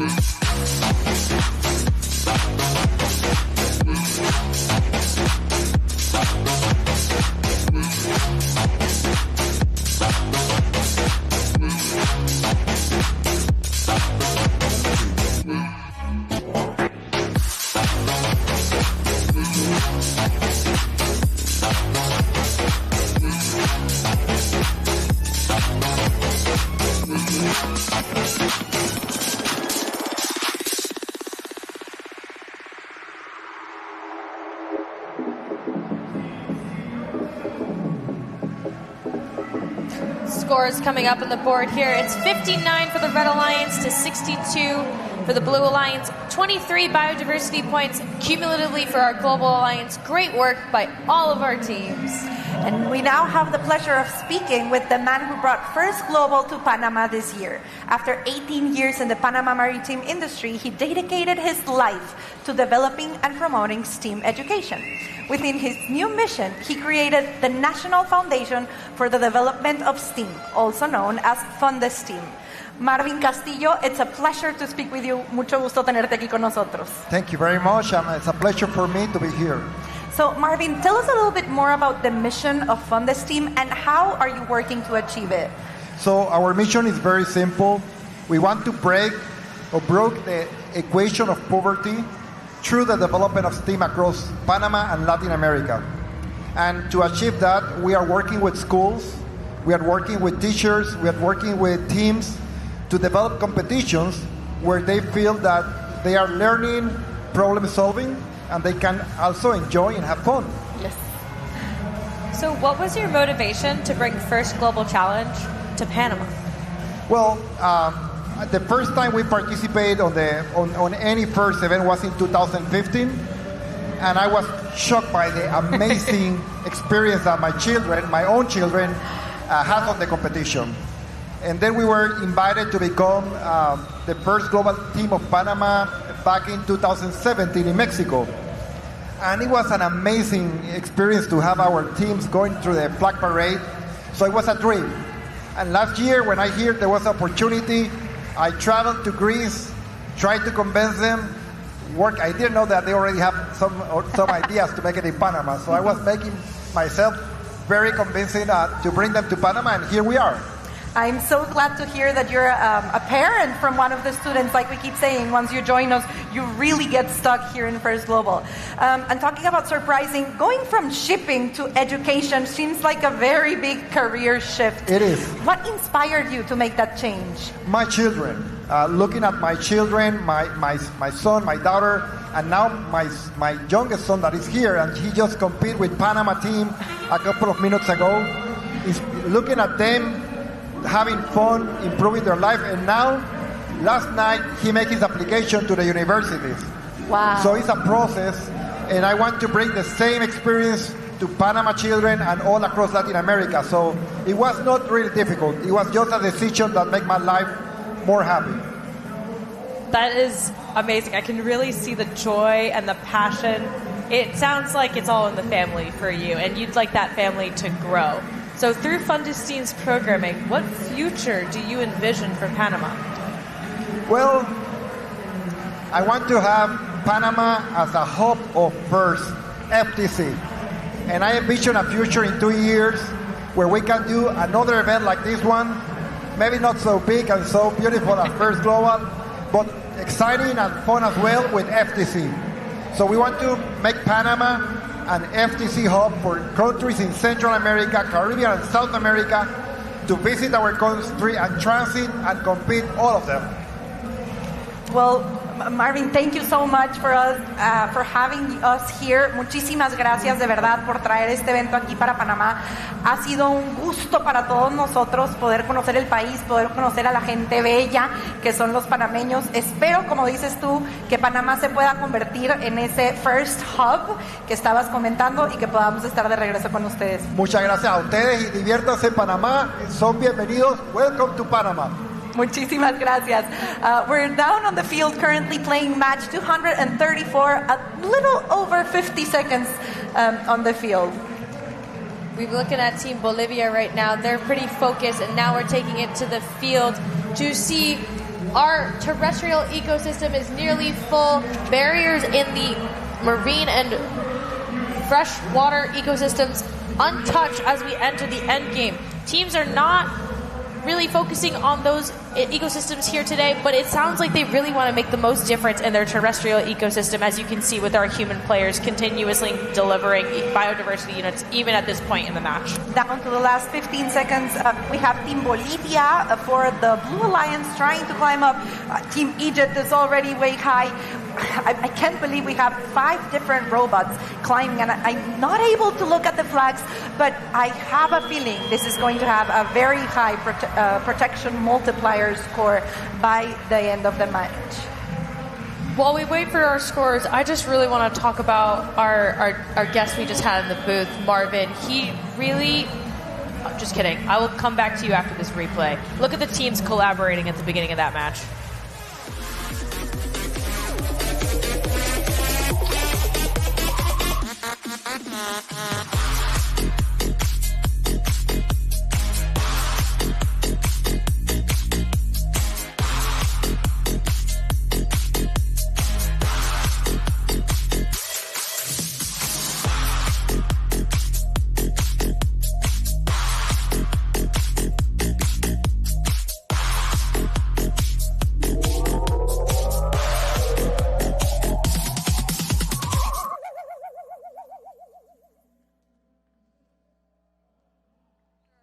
I'd love to talk about children's careers. That's the power of hope and inspiration in these first global companies.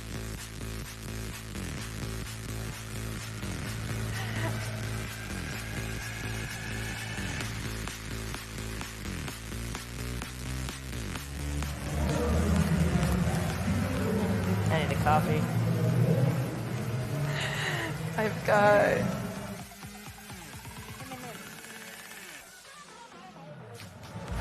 We've got the scores here on the board. 234 matches have elapsed. We've got 71 points for our Red Alliance, 64 points for Blue, 45 biodiversity points.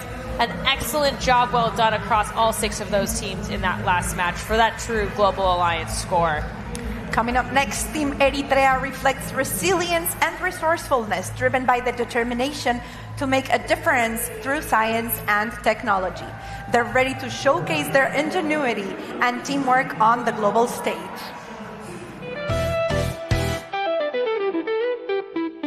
Hi, my name is Sabrina Solomon. My name is Elian Hagos. My name is Yael. My name is Marta. My name is Diana. I'm in grade 12 representing Team Eritrea. STEM is important to me because I love being able to solve problems using scientific innovation. I love how STEM includes creativity and technology to create solutions for the future. I am excited because this is in a global stage and it will bring awareness to global issues regarding the ecosystem.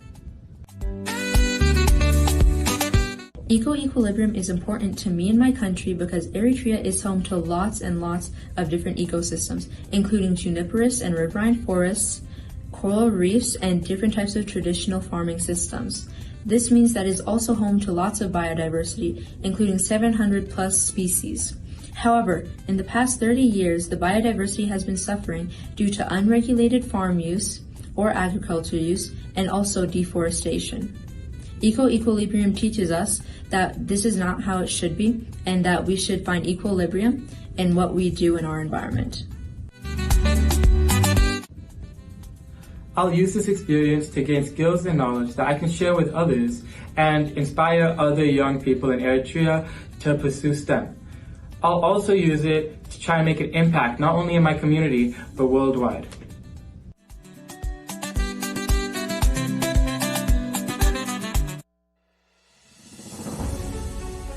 Desde 2017 que levamos a energia e inteligência do nosso povo para o contexto internacional, através da First Global, causando um impacto para além do Atlântico. Somos da Ilha de São Vicente, capital cultural de Cabo Verde, a ilha que aprendeu a transformar o sol e o vento em energia, água salgada em água potável e alegria em turismo. Queremos atingir todos. Nós retiramos a robótica de laboratórios e levamos-la a comunidades. Nós somos 8 jovens, humildes e resilientes, reflexo do nosso povo, e nós somos movidos pelo desejo de transformar Cabo Verde em um lugar melhor a partir da robótica. Este ano, na cidade do Panamá, o ecoequilíbrio é o foco da nossa jornada. Tema que nos abraça desde o topo do Vulcão do Fogo até o Mar da Lajinha, onde os projetos conservam a nossa biodiversidade. Mesmo que a robótica seja um desporto reconhecido pelo mundo, ela ainda não recebe a atenção devida em nosso país. E queremos trazer a emoção desta modalidade para a nossa linda nação. Acreditamos que a First Global não é só uma competição. É um espaço onde podemos aprender, partilhar e brilhar. Onde cada equipa leva a sua história e nós fazemos história com o nome Cabo Verde.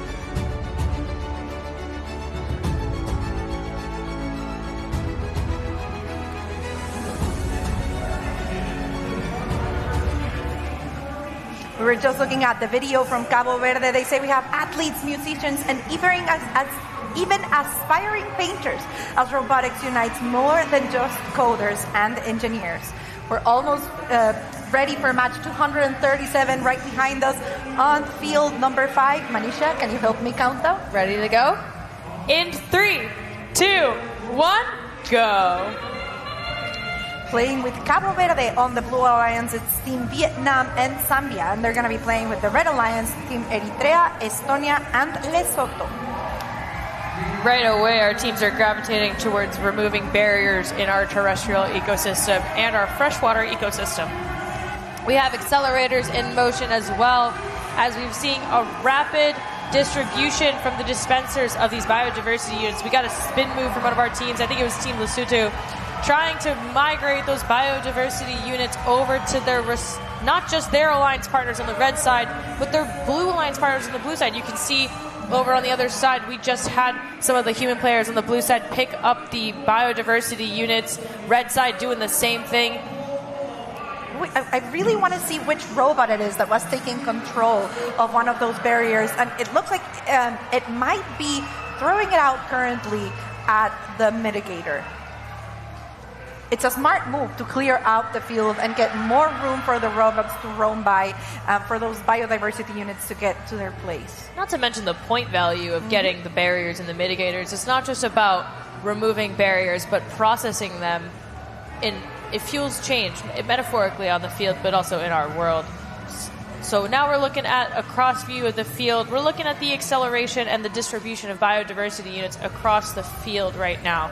So 32, 34 biodiversity units have been entered into the field of play, but the barriers, as you said, Marlene, are still on the field, and they're getting in the way of our teams, but teams don't seem to be taking too much trouble with that. In the middle of the field right now, we've got, looks like Team Vietnam. They're picking up off the ground, as we've seen them do multiple times throughout the course of the competition, and they're focusing on the freshwater and marine ecosystems, which is really great to see. That even distribution.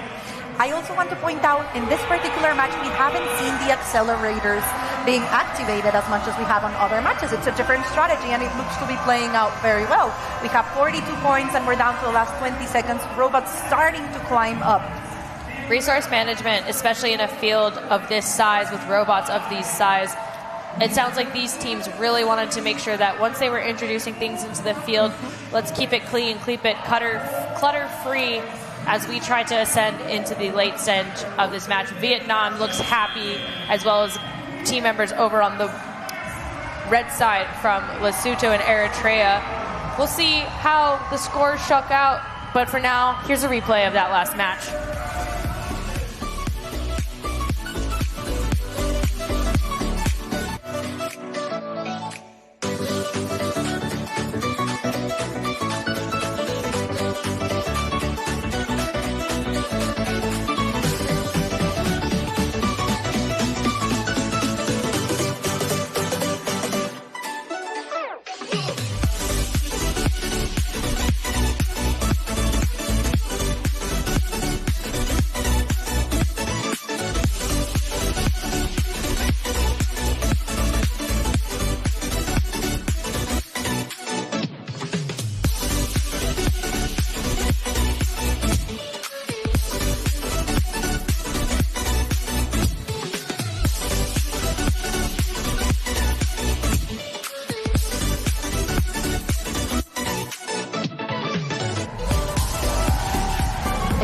little lower.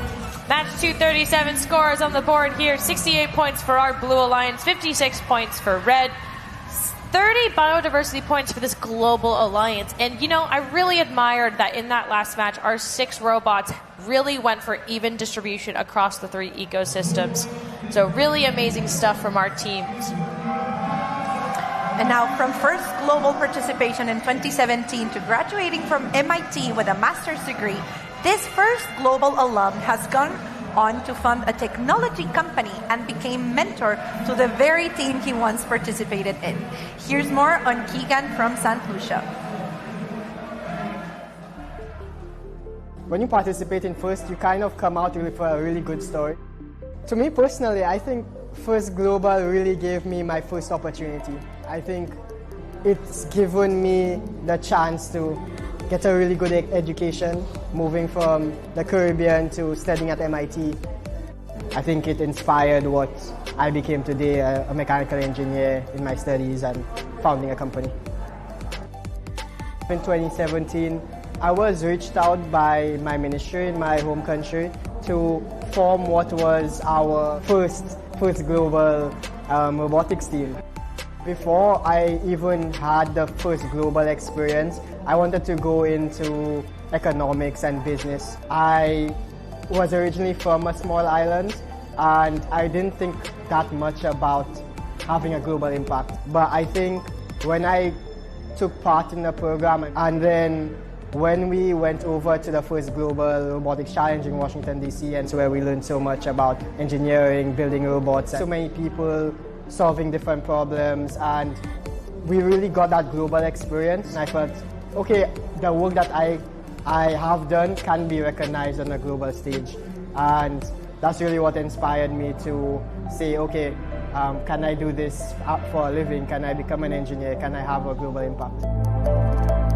Me and my co-founder actually left with the feeling that we need to do something different in our country. And we came back home and we said, why don't we have a STEM education program and teach students what we learned at FIRST, what we learned about the engineering process, about building something new. The company started off with just me and my co-founder, and we moved from a team of 2 to now I think we're a team of about 9 or 10. Optronics as a whole, we do software development and product development, as well as hosting these STEM educational programs. And that's kind of our mission moving forward. How can we increase the adoption of technology as well as the creation of technology? I would like to give a big thank you to FIRST, and I really commend the work that Dean Kamen started. I think is very difficult to be able to start an idea 30 years ago and then have it expand across the globe, where you're able to bring 191 different nations to one event. I think it's incredible. I'm always optimistic about the future, and I hope that we could make sure we give more opportunities to more students and we can accelerate technology in the Caribbean and then the world. It's amazing to see Keegan and many others like him, because our students aren't just the future of the world and our leaders in our communities. They're the future of FIRST Global. Sustainability through our alumni and the passionate people who find FIRST Global is what's going to keep this ball moving forever. We're going to move on to the field now in 3, 2, 1, go. To keep the ball moving for match 240 over on the Red Alliance, we're going to have teams Peru, España, and Republic of Moldova. They're going to be playing the game with the Blue Alliance, which is formed by British Virgin Islands, Mauritius, and Bosnia and Herzegovina. Over on the Red Alliance, tenemos a Peru. Peru is one of the most biodiverse countries in Earth. They are one of the fewer than 20 countries globally classified as mega diverse, so they are super interested, just as in every other country would be, on maintaining equilibrium. I want to talk about the teamwork that we're seeing on the field right now. Peru is sitting at the distributor with their robot, and Spain is helping them with their robot move the biodiversity units over to the Republic of Moldova's human player, who's then handing it off to the Spanish and Peruvian human players on the Red Alliance side of the field. That is a well-oiled machine for our global alliance. all the way on the red side. Incredible teamwork, incredible speed and communication. We keep talking about interconnection, and that's what the students are having to do down there. They have random alliances, different every single match, and they have to come up with a strategy that works for all 6 robots on the field. We're seeing a pretty even distribution across all 3 of our ecosystems right now. It looks like the barriers have all been removed, but not just removed, but mitigated as well. We've got a robot leaving the accelerator after hitting top speed there, and then taking a barrier with them over to the Red Alliance side mitigator. That's pretty excellent resource management and time management. Bosnia and Herzegovina putting the putting the barrier into the mitigator over on the blue side of the field just now. Pristine work to then just pick up the biodiversity unit right away to go and score it. They pick it up like it's nothing. That's a nice mechanism. But it looks like they are going to be focusing now, as we reach the end game, they're going to be focusing on climbing and getting that secure protection for the protection multiplier. Speaking of climbing, we've got 4-5 robots right now approaching the ropes and trying to get in the air. Over by the terrestrial ecosystem, we've seen Spain ascending to higher places with Peru right next to them. In lockstep, those 2 teams all match. Bosnia and Herzegovina over on the other side of the field, joined by what looks like another team. Mauritius or the Republic of Moldova? Moldova, both are in the air now too.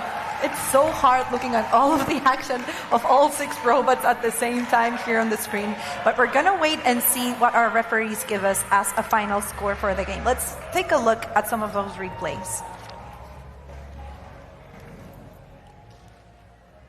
Do you want to leave your charger here?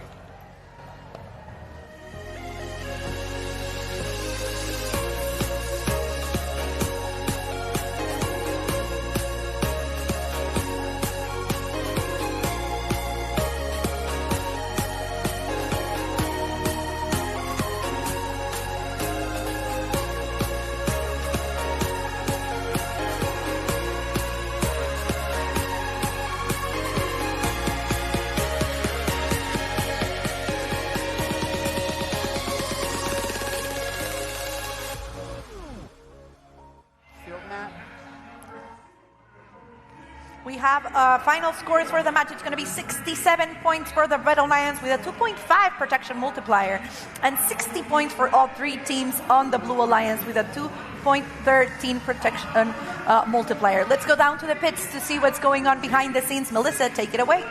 We are right outside the pit area at the college fair. So we have Yale, WPI, and I'm MIT present at the competition. As a proud Yalie myself, I will start with Yale.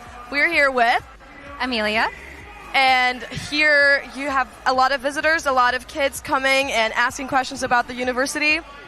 Yeah, it's been great to meet so many people from all over the world, many of whom may have never even considered studying in the U.S. before, and to get to open their mind to what's out there.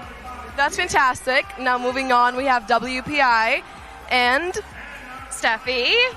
What has your advice been to students wanting to apply to the U.S. and to your university specifically? I think students should really look for universities with good fit. It's not just the programs that they're looking for, but also the culture that they're looking for. For example, WPI has almost 20% of our students are first alumni. And so those students do really well in a project-based curriculum like WPI's. And how about Yale? What would you say is what the university is looking for? I'd say the big thing for us is fit for our liberal arts curriculum and intellectual curiosity that shows us a student is really going to take advantage of what we have to offer. That's fantastic. There's also MIT that's present, and you can visit throughout the next few days. Come get flyers and stickers and get informed and talk with the representatives. So thank you so much, both of you, and we're going back to the booth.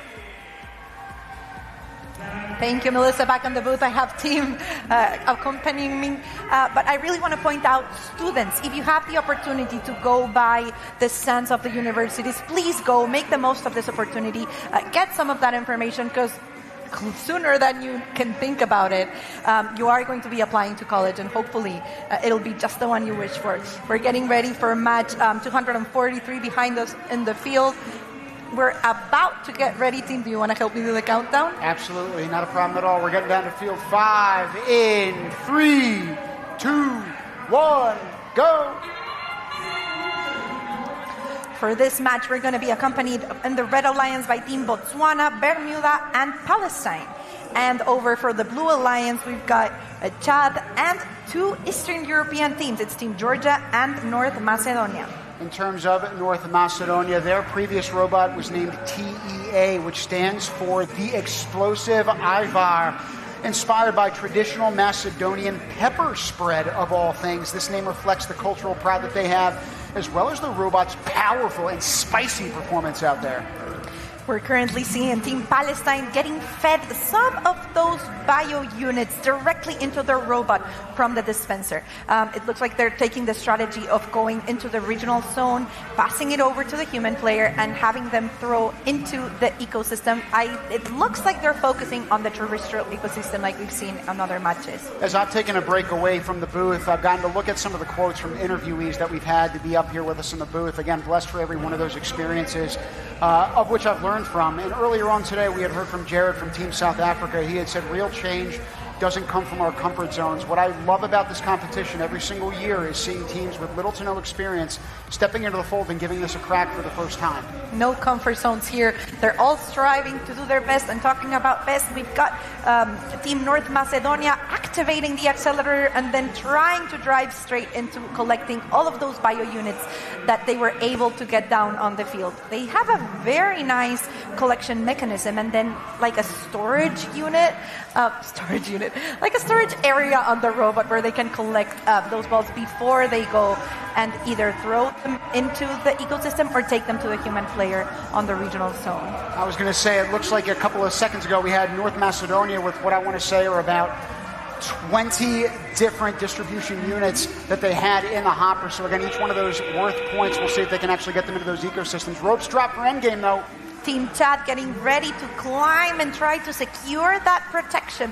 Hopefully they're able to get the protection unit. It looks like they're able to climb up. I can't really see which are the other robots are that are going to come up, but remember, this is a global alliance and the points are going to be distributed either for each alliance or for all 6 robots. We've got 1, 2, 3, 4, 5. I think we've got 6 teams of main surface.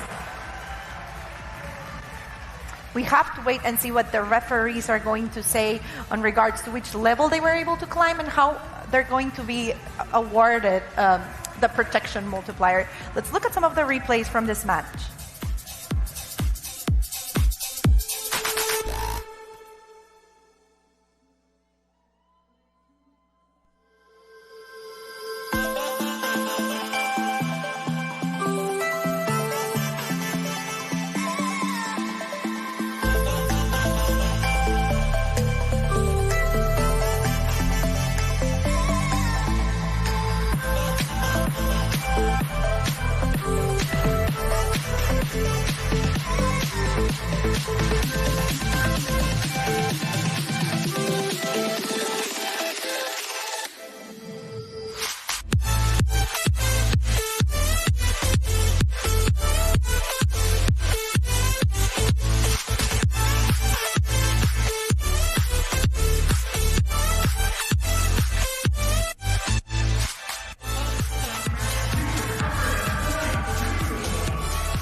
We've got our results on the screen. It's going to be 70 points for all 3 teams on the Blue Alliance and 64 points awarded for the Red Alliance.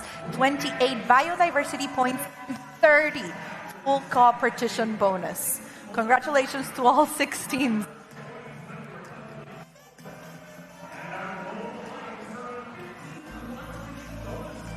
Scores and gameplay evolving with every single one of the 5 fields that we have seen out here.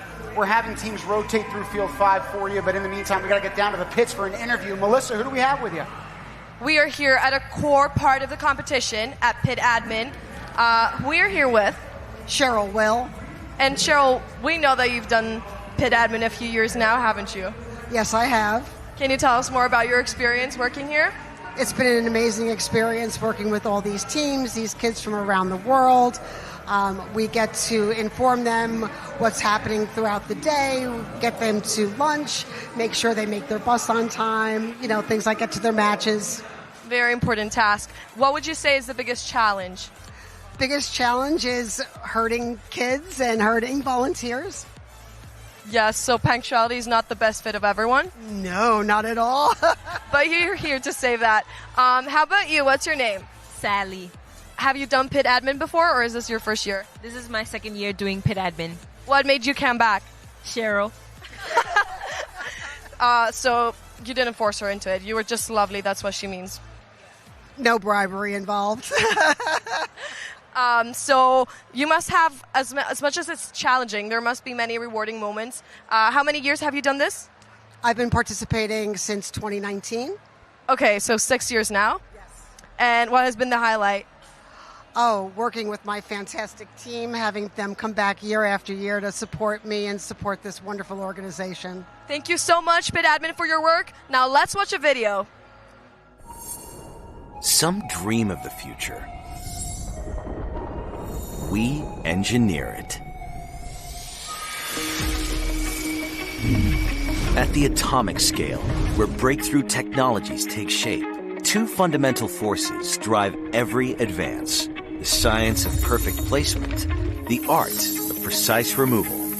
This is where Lamb research leads. In the space between atoms, where angstroms define the boundary of what's possible. While others question if it can be done, we prove it. From advanced memory to logic, from cloud computing to artificial intelligence, deposition and etch drive progress in semiconductor manufacturing, and our innovations keep pushing the industry forward. Now, let's prove it. Lamb Research.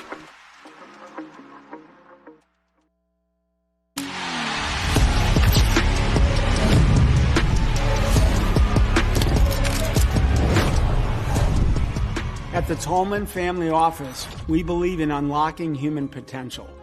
Whether in music, STEM, or workforce pathways, our mission is the same. Help dreamers, doers, and big thinkers like you to thrive. When we speak of unlocking potential, we mean helping people see possibilities in themselves that the world too often overlooks. It is about giving individuals the tools, the encouragement, and the space to grow into the fullest version of themselves. We believe all people, regardless of where they are born, the resources around them, or the challenges they face, deserve that chance to thrive.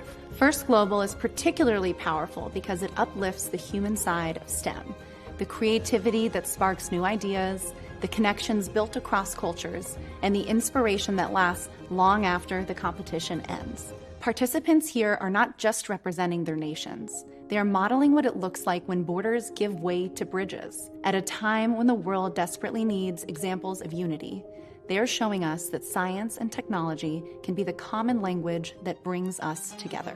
The challenges facing our planet, climate change, biodiversity loss, economic inequity, will require the very qualities being forged here. What you're doing here in Panama isn't just a competition. It's a rehearsal for the kind of global cooperation our future depends upon. When we look at you, we see a generation with vision. We see global citizens who will carry the courage they've shown here into whatever challenges await. You will have both an opportunity and a responsibility. Responsibility is not given, it's taken. With imagination, with cooperation, and with the unshakable belief that the future is better when we create it together. In the words of Dr. Seuss, do we believe you will succeed? It's 98% guaranteed. So let's get going. Go First Global.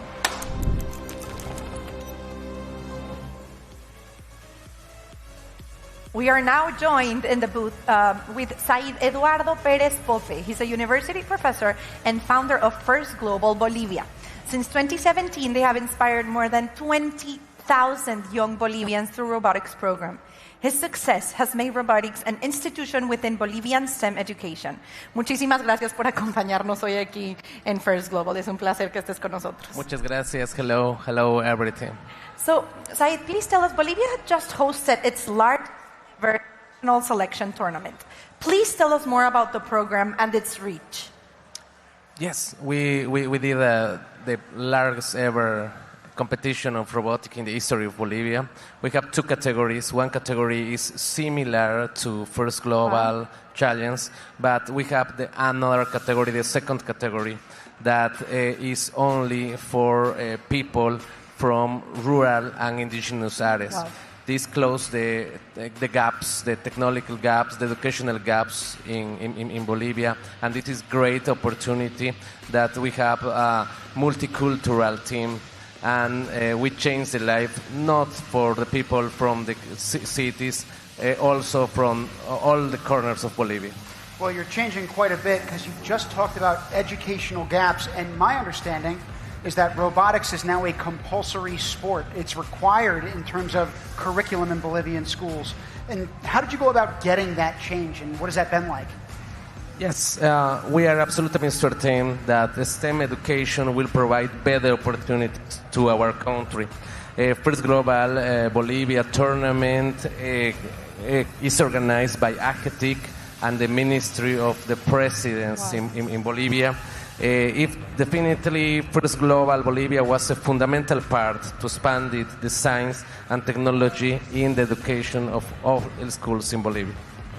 So you were talking about bringing better opportunity for students, and it looks like a key part of the competition this year was offering scholarships from San Francisco Xavier University to the top competitors. How has this scholarship program affected the robotics scene in your country? Yes, in our country, almost 70% of young people cannot study in university. Wow. So the dreams of better life are broken. And the San Francisco Javier de Chuquisaca has awarded around 180 scholarships this year, 2025. And this is a great opportunity to demonstrate that universities and First Global can change the life of thousands of students. And some of those students are girls, none other than people who need to break bigger barriers in STEM-related fields. You've been given a special focus to including indigenous students and those girls in your work. How does it feel to represent Bolivia, your country, with such diversity? Yes, we are 5 students. 3 students are from the city, 2 are from the indigenous communities, and this is a multicultural group. So another thing is that this year is the bicentennial of Bolivia. So we are celebrating the bicentennial with this multicultural team, and this is the demonstrate that the collaboration of the government, the university, First Global, the companies is a great gift for our country in his bicentennial. Said, it looks like you guys have created a pathway for third world countries on how to expand and actually improve opportunities for students. What advice would you give to other third world countries looking to do the same? Yeah, I think the first point is the decision to change the lives out the cities. So in 2028, we did a very, very small competition, around 15 students, but now we did the competition around 5,000 of students. So it's the decision. So come on and go to STEM and First Global around all the corners of our country. Oh, and let's make sure we focus on that country because it's part of our next video. What began in 2017 as Bolivia's initial First Global team has grown into a movement transforming the nation. Today, thousands of students across that country are discovering the power of STEM. Let's take a look. Existen momentos que no se olvidan, momentos en los que un sueño se convierte en algo real. Desde cada rincón de Bolivia, cientos de jóvenes llegaron con una meta: demostrar que la tecnología puede cambiar el mundo. Durante 2 días enteros, no solamente compitieron, compartieron la pasión por crear, por innovar, por construir un futuro. Aquí no existen las diferencias, la ciudad, la escuela, el acento, nada de eso define quién eres. Lo que importa es tu corazón, tus ganas de aprender y tu fuerza para no rendirte. Cada equipo llega con una historia y meses de preparación, pero todos con la misma ilusión, demostrar que la robótica no es solo máquinas, es un puente hacia un mañana mejor. Miradas decididas, manos que ayudan a un rival, aplausos y entre todas las emociones también se puede escuchar algo más, la fuerza de una generación que no teme a los desafíos. Esto no se trata solo de ganar. Se trata de trabajar en equipo, de innovar, de pensar más allá de lo posible. First Global no solamente es la competencia de robótica más grande de la historia del país. Es una celebración de lo que somos capaces de lograr cuando creemos en nosotros mismos y trabajamos colaborativamente. A todos los que estuvieron aquí, sepan que han dejado una huella, no solo en la pista de competición, sino en una generación naciente de líderes soñadores y constructores de un futuro mejor. Esto es First Global Bolivia, y juntos haremos realidad lo que antes parecía inalcanzable.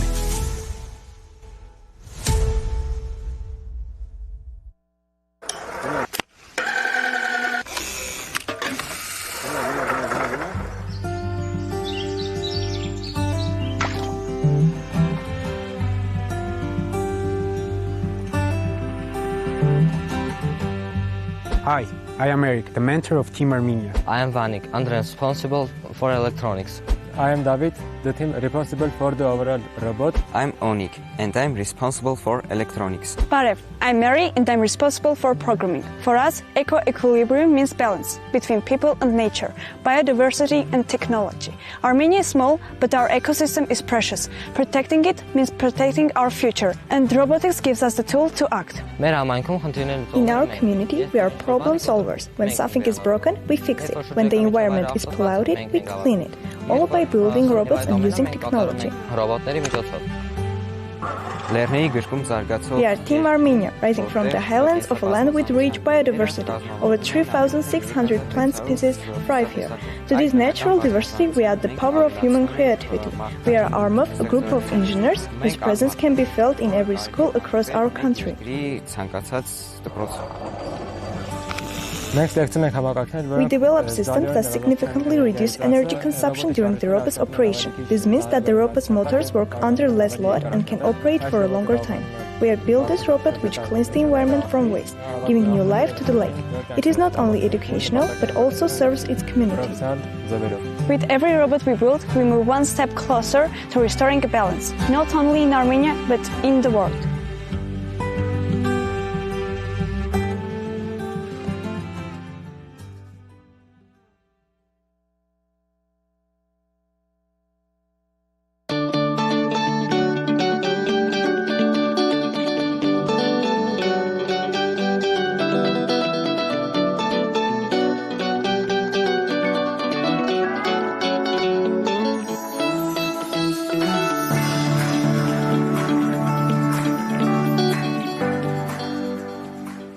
Hi, I'm Tharu. I'm the captain and coder for Team Sri Lanka. So Tharu, what message would you like to share with the world for your participation in FGC? I want people to feel that FGC is about community as much as it is about competition. We rise by challenging each other and growing side by side. Hi, my name is Luthum and I'm the captain and the driver of the team. So Luthum, how does this year's theme excite you? This year's theme, Eco-Equilibrium, excites me because it shows the potential to use technology to solve real-world and urgent problems. Hi, I'm Rishini, the cadre and the builder of the team. So Rishini, what does STEM mean to you, especially as the future generation? I see STEM as a language of progress. It gives us the power to turn ideas into solutions. And as the next generation, we have a chance to scale those ideas to tackle real-world challenges. Hi, I'm Khavinder. I'm the human player and lead builder. So Khavinder, what does competition mean for you? For me, competition represents how global challenges should be dealt with. Each country should have the need of improving that technology, whilst all countries work together for the same cause. Hey, I'm Lissera, and I'm the lead cadre of Team Sri. So Lissera, how does this year's theme affect your country? Well, maintaining the ecosystem of Sri Lanka is very important because we have many endangered species, like the Sri Lankan elephant and the Sri Lankan leopard. Team Sri Lanka, FGC 2025.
working through the tunnel, as you saw from the opening ceremony, and then those shots from behind the scenes as teams are about to walk their way out onto 5 fields that we've got in the middle of Panama Convention Center. The one that you see illuminated in the middle of the park, right by that lollipop, is going to be field number 5. That's where all the action that we've been bringing you from the booth has come from today.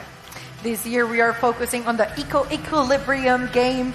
We have global alliances from over 190 teams, and we're getting ready to start match 246 on our field number 5.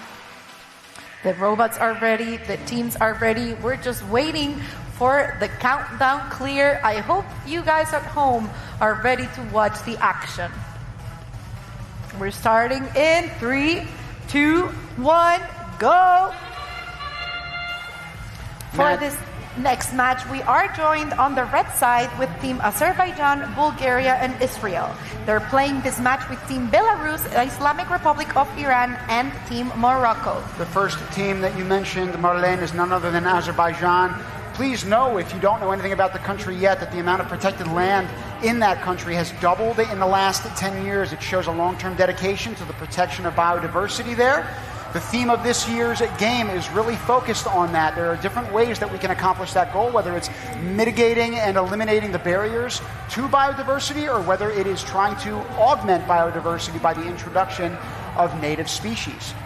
One of the teams on the Red Alliance, Team Israel, say, together we represent a wide range of cultures, and within our team there is no place for cultural, religious, or gender-based discrimination. Talk about embodying the values of FIRST. Currently on the screen, we're seeing one of the robots activating the accelerator on the red side of the field. I couldn't really get a look at the flag, but as we've said before, that is going to increase the rate at which the bio units are falling into the field and increasing the availability of the resource for all 6 teams in this global alliance. Now, of the 3 different ecosystems, the one that's gotten the most attention is that one in the back of the park. It's referred to as the terrestrial ecosystem. There's been an objective to try to make sure that there's diversity equally spread amongst those 3 different ecosystems, but it looks like teams, again, have largely focused in that back section of the park. You're seeing our automated scores update as each one of those biodiversity units makes its way into those bins. Down on the field, we have a country that's home to one of UNESCO's World Heritage sites. It's Iran. They're home of the ancient ruins of Persepolis. They know how to take care of the heritage, and they are taking care of all 6 teams on the Global Alliance as we approach this last 30 seconds on the field. Once again, it looks like the terrestrial ecosystem has been preferred by all 6 teams, as the maritime and the freshwater ecosystems are almost empty. But for these last 16 seconds, teams are usually going to be making their way into the field center to secure that protection multiplier. One team, that's Team Israel, already high in the sky. Team Bulgaria joining them as well. I believe we also saw Team Belarus climbing up. I hope we get a shot of all the robots that got high in the sky here in our replays. But we're going to have to wait and see what the referees are accounting on before we get the final scores. I'm not going to lie, if I had to reset the field every single time for these 360 matches, I'd have even more back problems than I already do. But in the meantime, we got some replays for you, folks. Take a look.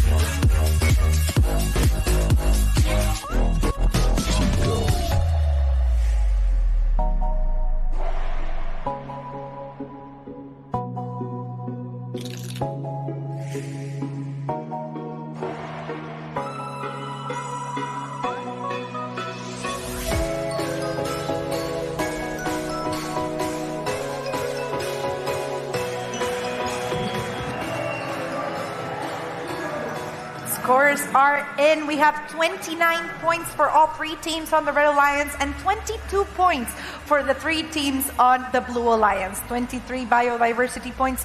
Let's go down on the field to see what the students have to say. Blair, take it away. Thank you, Marlene. I'm down on the field. This is the Red Alliance. Really good strategy working together at that time. Working the barrier, working the biodiversity balls, working the accelerator. How did you come up with that strategy? So we went to Israel's pit. We just talked about what can our robots do and what they're best at. We decided that Team Azerbaijan, they will come and push the blockers, yeah. Yeah, the barriers. And you did it very efficiently. All three moved quickly. And what about Team Bulgaria? Our job was to take care of the equalizer right in front of us and then just feed the human player all the balls we can gather. All right, Team Israel, what was your job? Our job is to accelerate the accelerator, and then we shoot some units to the tower, and then we climb.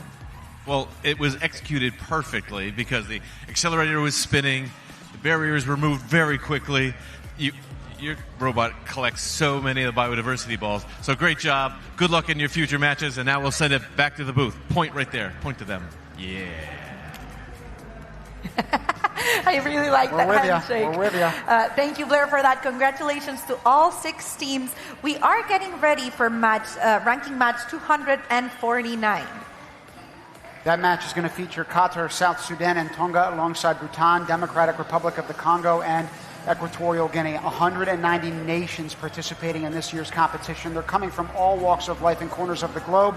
But right now you're here with us in Panama City and specifically at Panama Convention Center. Even more specific, we're going to get you down to Field 5 for our next game. We started up in 3, 2, 1, go!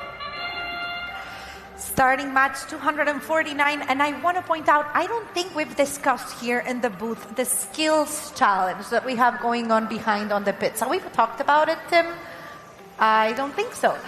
We've been focusing on equilibrium here on field number 5, where we have 6 teams working as a global alliance to achieve the highest possible score. However, back on the pits, we have another challenge that's called the skills challenge, where each robot gets the opportunity to display its individual abilities on the field for 2 minutes and show what they're able of doing on their own. Hopefully we get the chance to talk about it at some point later today, and maybe even get a pit interview where we can see the field. For now, we have the field with a little over 1 minute and 30 seconds, and it looks like teams have prioritized the terrestrial ecosystem once again. Well, and once again, we have the privilege of introducing teams that are either majority led by women or all women led.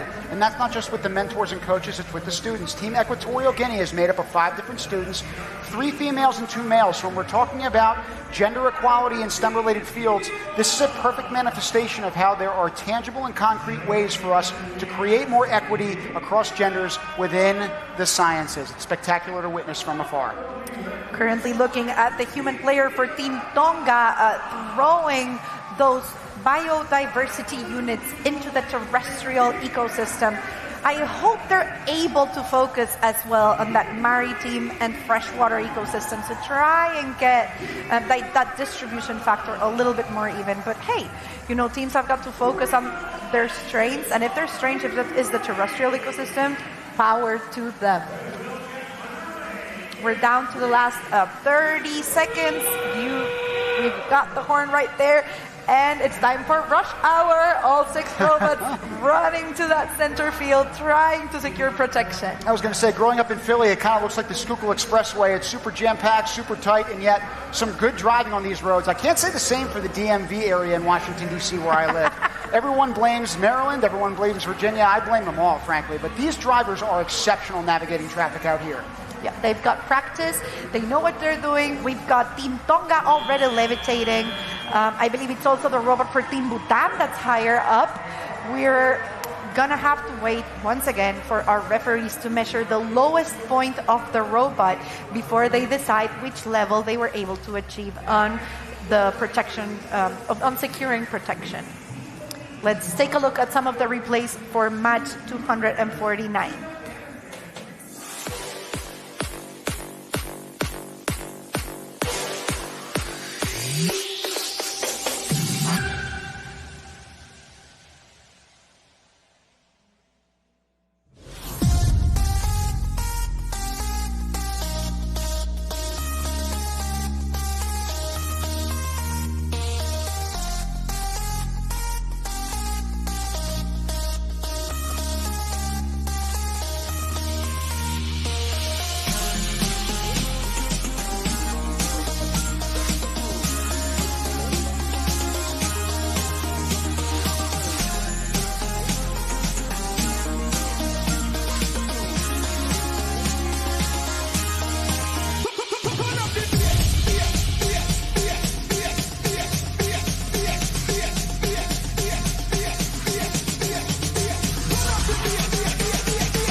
did this? Who the freak ate my snack pack?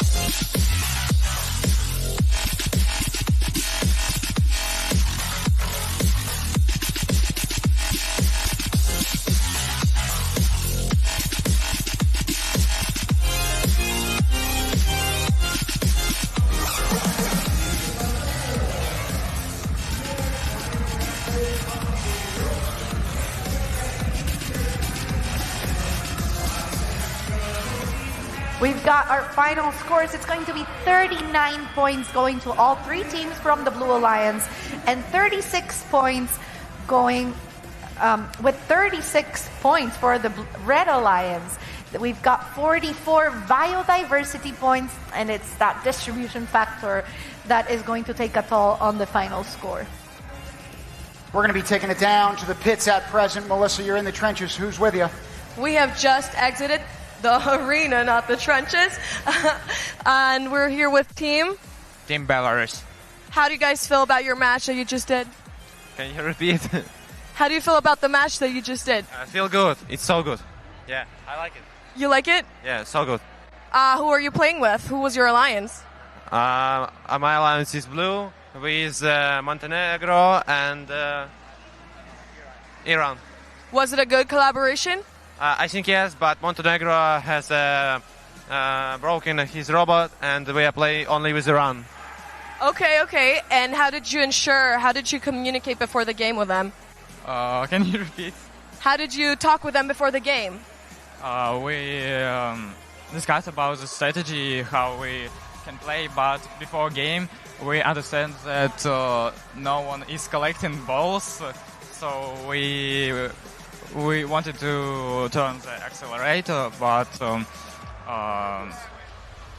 at one moment we decided to collect balls and giving it to human players. Nice. Thank you. Let's walk back to your Pete and let's go back to the booth.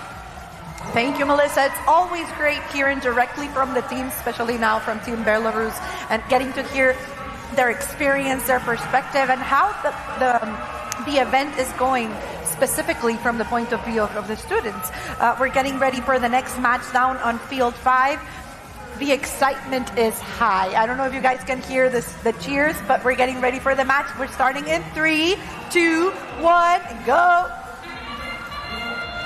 In this matchup, you've got one of the top contenders thus far. I believe they're ranked second right now. It's Kazakhstan alongside the United States of America and Slovenia. On the Blue Alliance, meanwhile, you've got Team Venezuela with the monstrous fan pack in the stands alongside Papua New Guinea and Brunei Darussalam. You mentioned Papua New Guinea. You know, that is the country with the most linguistical diversity in the world, with over 800 known languages spoken amongst its roughly 11 million people. One thing I love about this competition, it's not just here, it doesn't end here, right? There's no finite or final experience, right? We try to take our lessons home and expand our own understanding of the world, and then also augment how STEM is impacting our lives. In terms of Team USA, I want to focus on one young woman in particular. Her name is Josie, and she plans on developing the skills that she's used in robotics to become a wildlife biologist. So when we're talking about careers in tangible ways that science follows us beyond this competition, that's one perfect example. FIRST is the only sport where every single player can go pro. And we're going to keep saying that because it's true. We have a little over a minute and 10 seconds on the field. It looks like almost all of the barriers that were down on the field are being taken care of up down the mitigator. We have 2 left in the upper left corner of the field. Doesn't look like it's going to be much of an obstacle for the teams as they are taking care of them. Yep.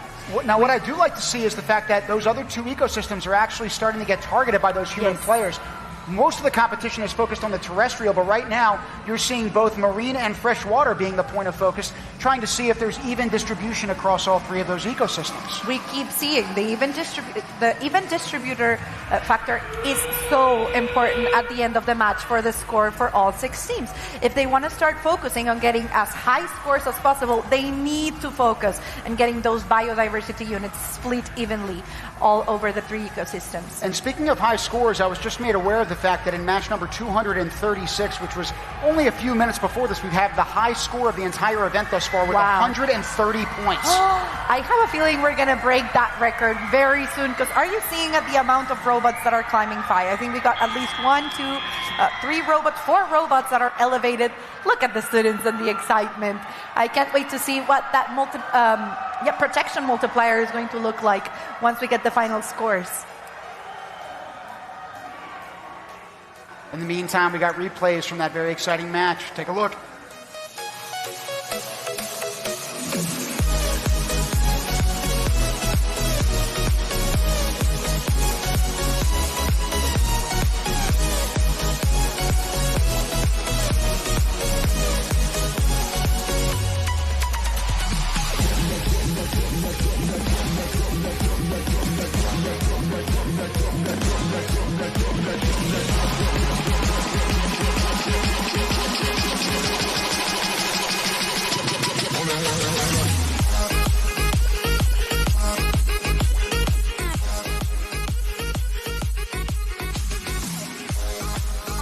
Scores at 114 points for all 3 teams on the Red Alliance, and 98 points being allocated to all 3 teams of the Blue Alliance. That 2.25 protection multiplier definitely made a difference, and I love seeing an even distribution factor. That's definitely the main point that's getting them up and beyond. But moving along from the west shores of West Africa, Team Guinea-Bissau brings determination and curiosity. Their commitment to innovation and collaboration represents the bright promise of their country's future. I am Vansata Saidi. I'm 17 years old. I'm from Guinea-Bissau. My country is located in Africa. It has a population of 2.1 million people. The capital city is Bissau, and official language is Portuguese. Our country is very diverse and rich. Today, I would like to talk about economics in my country. My name is Diego. I am 14 years old, and I'm really proud to represent Guinea-Bissau, the first global challenge 2025. I study at ABGV school. I'm a 9th grader. This year, the theme is eco-equilibrium. That is really important in my country because we're one of the most tiny countries in Africa, and it's really important to keep our environment safe and healthy. My name is Berico. I am 15 years old. Our official language is Portuguese. My name is Karina da Silva. I am a 16 years old student. First Global Challenge is a powerful catalyst for education, local innovation, and youth empowerment in Guinea-Bissau. Hello, my name is Alexander Barbosa Petit Rivera. I'm 15 years old and I come from Guinea-Bissau. The small West African country uses only 30% of its arable land. Guinea-Bissau is a country with rich cultural diversity and beautiful islands.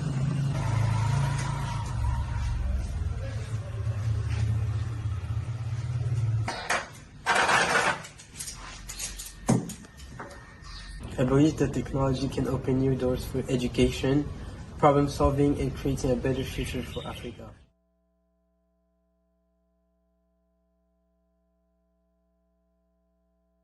We are Team Benin. Je suis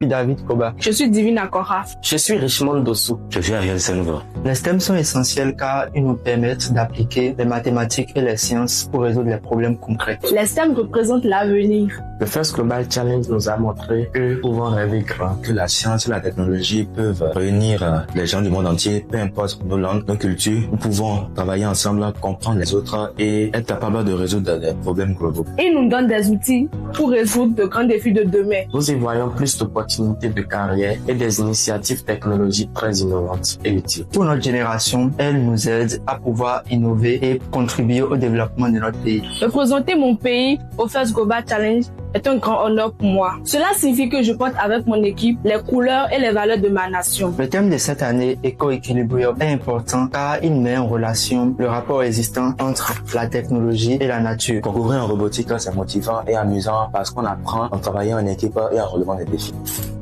Compétition signifie travailler ensemble, même en étant concurrents. Il est important de promouvoir la robotique comme un sport parce qu'elle développe l'esprit de créativité, de compétition et la coopération entre les jeunes du monde entier. Ce thème nous apprend à innover des solutions durables pour notre pays et pour le reste du monde. Et construire un monde plus durable et équitable. C'est l'occasion de montrer au monde entier. Même depuis le Bénin, nous pouvons inspirer le reste du monde.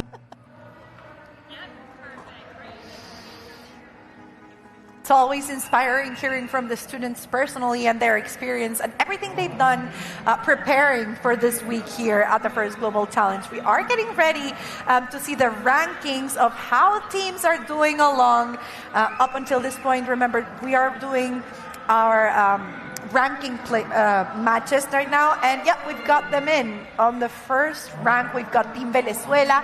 They're followed by Team Kazakhstan and the People's Republic of China. It's going to be interesting to see how they move along as the matches are being played these next few hours. We're getting ready to start the next match. It's going in 3, 2, 1, go. This match features Guinea-Bissau, Benin, American Samoa, Lebanon, Eritrea, and Greece. The one that we actually just watched previous to this had numbers 1 and 2 in the rankings that were competing against each other on opposite alliances. Right. So again, when we're talking about Kazakhstan and Venezuela in particular, the action is nonstop. Right now we're watching 6 brand new teams compete because again, these rankings are in flux until the very end of these matches. And they're also made with random alliances, so every single match we're seeing a different combinations of teams playing in the field. That we're currently looking in the screen at Team American Samoa taking one of those barriers out of the ecosystem. And now that I'm talking about them, I also want to mention American Samoa protects over 4,000 acres of oceans. This includes vibrant tropical reef homes to around 900 species of fish, 230 species of coral, and several endangered species. So talk about eco-equilibrium and the importance of protecting not only freshwater ecosystems and land ecosystems, but also maritime ecosystems. As you mentioned, equilibrium, I got to talk about equity in this competition. One of the greatest parts about it is that teams are sent the exact same kit with the exact same parts. So they can do with those parts whatever they can devise, whatever can come to mind. So all of the iterations of these robots come from the same exact pieces, but it reflects the unique character and complexion of each one of these countries and teams. And this is where creativity shows along, because no robot is the same. They're not the same one from the other. No strategy is the same one from the other, and that's why the results are different in every match. We're coming down to the last 45 seconds of the match. Team Guinea-Bissau very focused and locked in on getting the robot with those biodiversity units. Okay, I'm sorry, we heard... we heard a foghorn, which means that there is some stoppage of play, but we don't know if it's on field 5 yet. I don't think it's on field 5. We're down to the last 24 seconds. Some of the robots already trying to climb and secure that protection as we get down to the last 15 seconds. The Eritrean robot has been out there moving and grooving, it's dancing. And in fact, the team did a dance called a kit drop when theirs was received in the 21st of July. So they haven't had much time to put it together, but they've done a great job on the field putting it together right now. Oh! We have 5 robots up. It looks like one of them dropped in the last few seconds of the match. Remember, the good thing is that the lowest score will not be counted towards it, but I have a feeling with the other 4 robots staying up high and the fact that the robot is still in touch with the rope, I think the protection multiplier will still be high anyways. They might have to take a trip to the robot hospital afterwards, but let's take a look at some of the replays on the screen.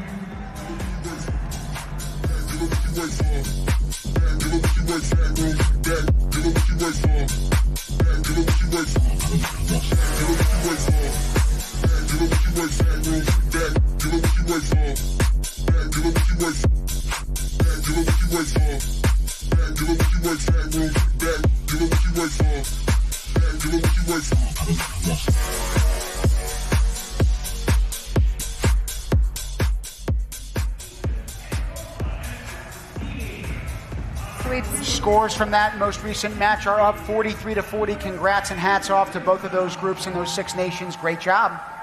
And now here with us, we have 2 members of Team Tunisia, the team's mentor, Faten Kalfala, and student Asma Malik. Among other things, their team has made a name for themselves, producing original songs to celebrate each year's first global challenge. Thank you for being here. I have to say, personally, I've had it stuck on my head all week. So you guys are putting the A on STEAM.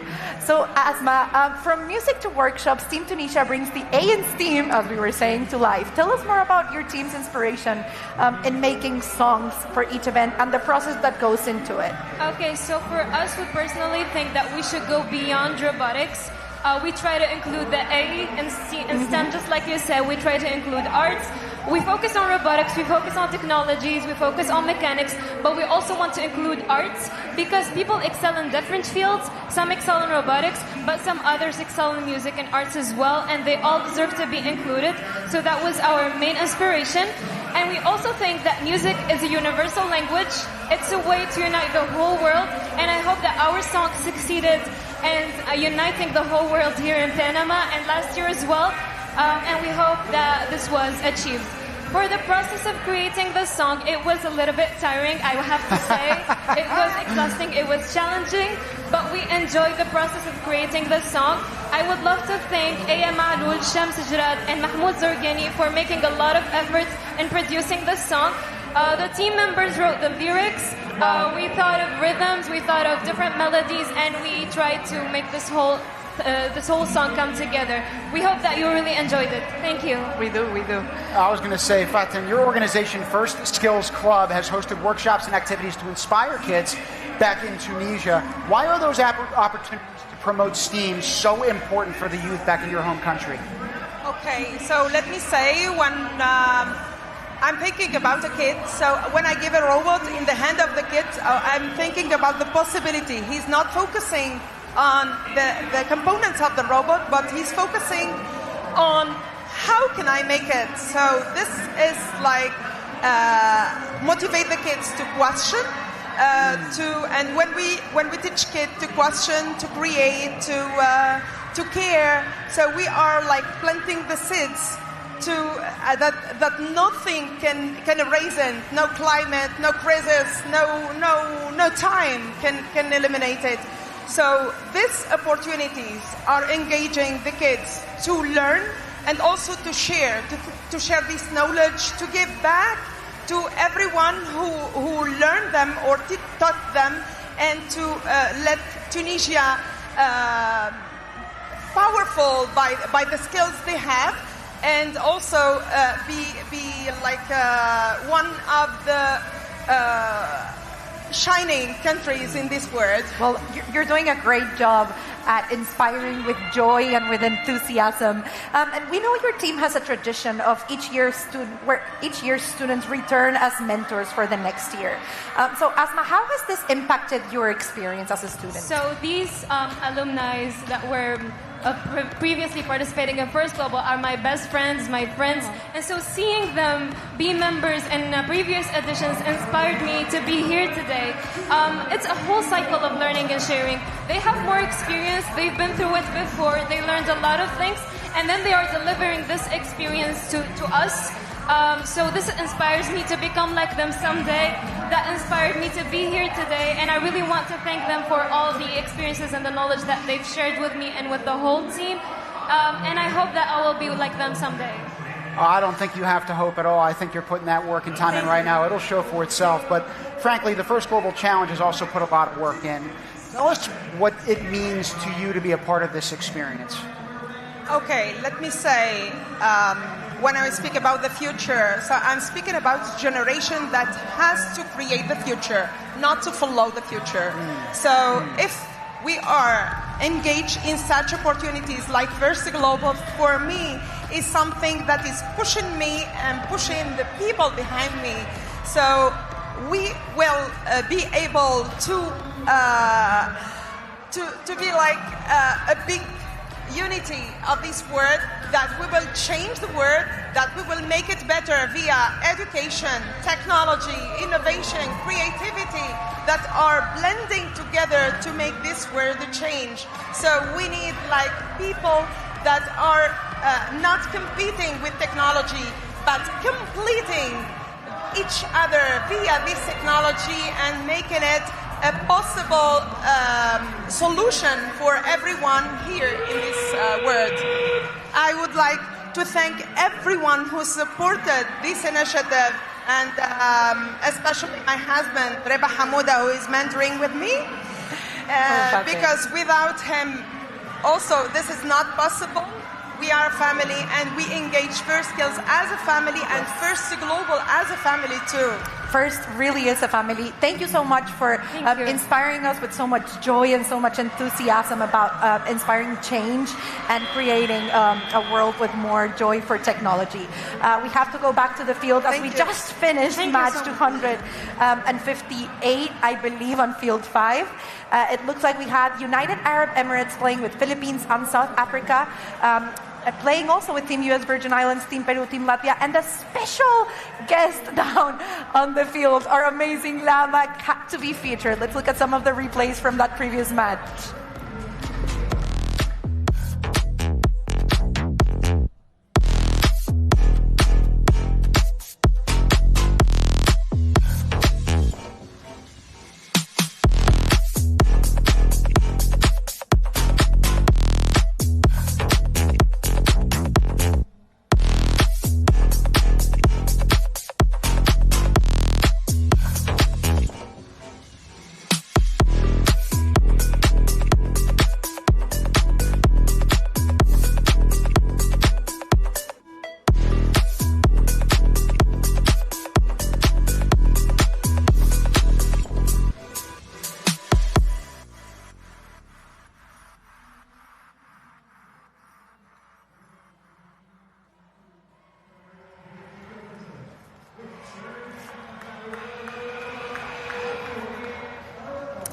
We've got the results from the most recent match. Congratulations to all 6 of those nations, 65 and 60 again. Each one of these ranking matches playing into the ultimate playoff seedings that we're going to be talking about over the next couple of days.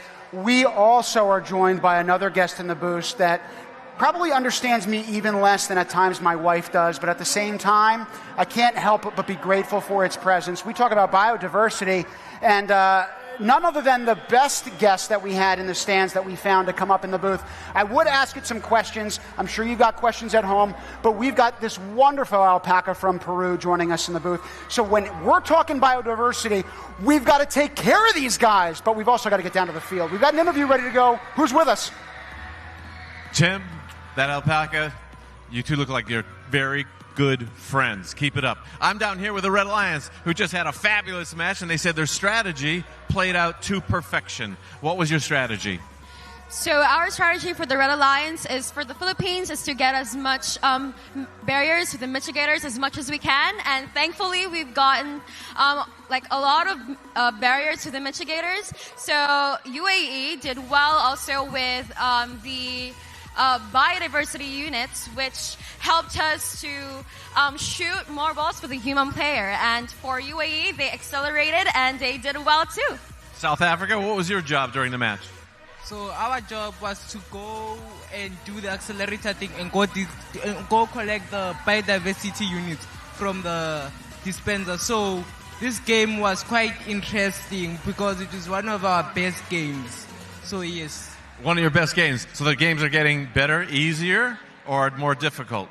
I think we've had time to refine our strategy in terms of what every team is doing. So that's put us in a really good position for every single match. All right, congratulations. You had a fabulous match. Good luck in your next matches. Let's send it back to the alpaca and Tim in the booth. Guys, I'm sorry that I had to step out for a second. I hope you didn't miss me for those scores. But I saw that you had nice company in my absence. Thank you. Again, I'm trying to live the mission up here in the booth as well. We want to be inclusive of every kind of creature and culture here, so I was blessed with its presence up here. Again, biodiversity is what we're all about here. We're also all about the action on Field 5, and we've got our next match ready to rock in just a few seconds. We'll take you down there in 3, 2, 1, go! I'm sure for the people at home, it might have looked like I was experiencing the Emperor's new group, but nope. That was Team Peru's Llama that was with us on the field. With us on the booth. Down on the field for the Red Alliance, we have Team Norway, Team Gabon, and Team Algeria. And they're playing the match with the Blue Alliance, formed by Trinidad and Tobago, Montenegro, and the British Virgin Islands. Now, there's a lot of great work that's happening in Moldova with respect to not just STEM, but gender equity within it, as well as female leadership. Maya Sandu is Moldova's first female president. She's now serving in her second term. It's a historic step for gender equality in that nation. Meanwhile, they've also launched their first space satellite only about 3 years ago.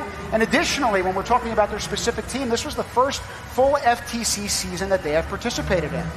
I want to give a very big shout out to Team Norway. They mentioned they have 7 team members and only 5 traveling home. It's got to be tough for those students who aren't able to join us. So a super big shout out. I promise all of your work and the work that you put in back home is being reflected. And even though you can't be with us here in the competition, physically, you are with us in spirit every single match. Now, in that previous shot, the work that we're seeing right now are corralling all those biodiversity units. You see the human players making sure that they're pinned by those regional alliance zones. Then they're going to be handed off to human players who are likely going to be depositing them into any one of the 3 ecosystems that are out there on that game field. We were just looking at the robot of Team Gabon going over to that regional zone, delivering the biodiversity units to the human player. That's a strategy we keep on seeing. And it also, like, once again, teams are favoring the terrestrial ecosystem as kind of like not their safe zone, but their expertise by now. We're a minute 45 into this action, and one of those accelerators is very much hard at work. Again, the higher that number gets, the more quickly those biodiversity units are distributed onto the field. But there are plenty of them to look at right now. Over at the Blue Alliance, they just delivered some of the biodiversity units right in time to make it back to the center of the field to secure protection in those last 30 seconds. The ropes are down. Teams are starting to climb up. We can see Team Norway beginning to rise.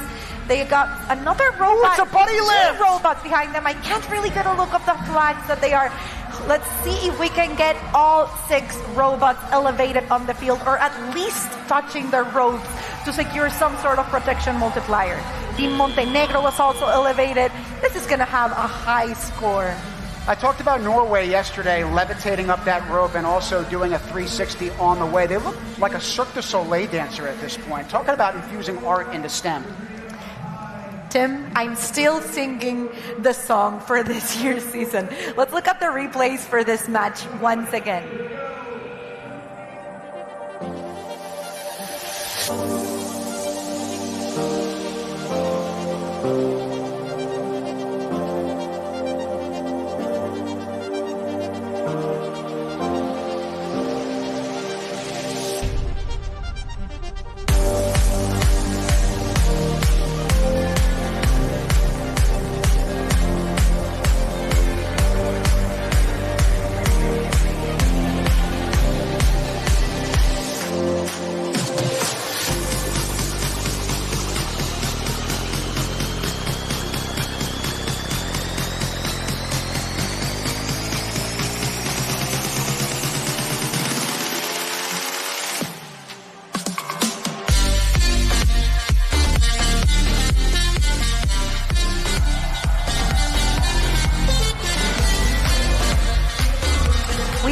Results, and it's going to be 47 points for the 3 teams in the Blue Alliance and 29 points being allocated to the scores for the Red Alliance.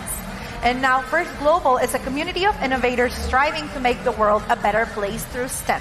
Let's hear from the participants who are committed to driving that change through the sport of robotics. We're in a race against the clock. And it's time to step up to bat. Our Earth is facing immense challenges. And it's up to us. It's up to us.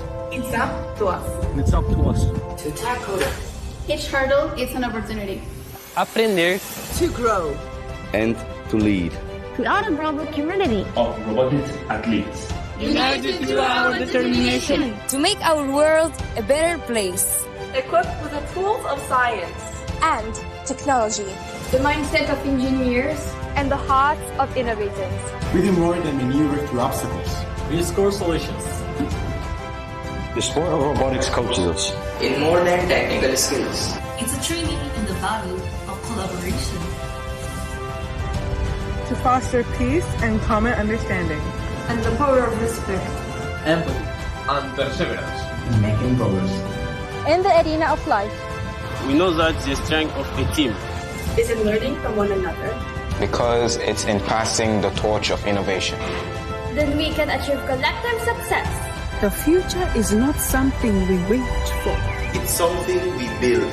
Community by community. With imagination and creativity. because the global alliance. We must lift each other up To make it past the finish line. Our work is driven by love for what we do. And the common humanity we all share. This is the only sport. The only sport. The only sport where everyone can improve. We do have the help and vision. Are the skills we will use to truly change the world. Together. Together. Together. Join our movement.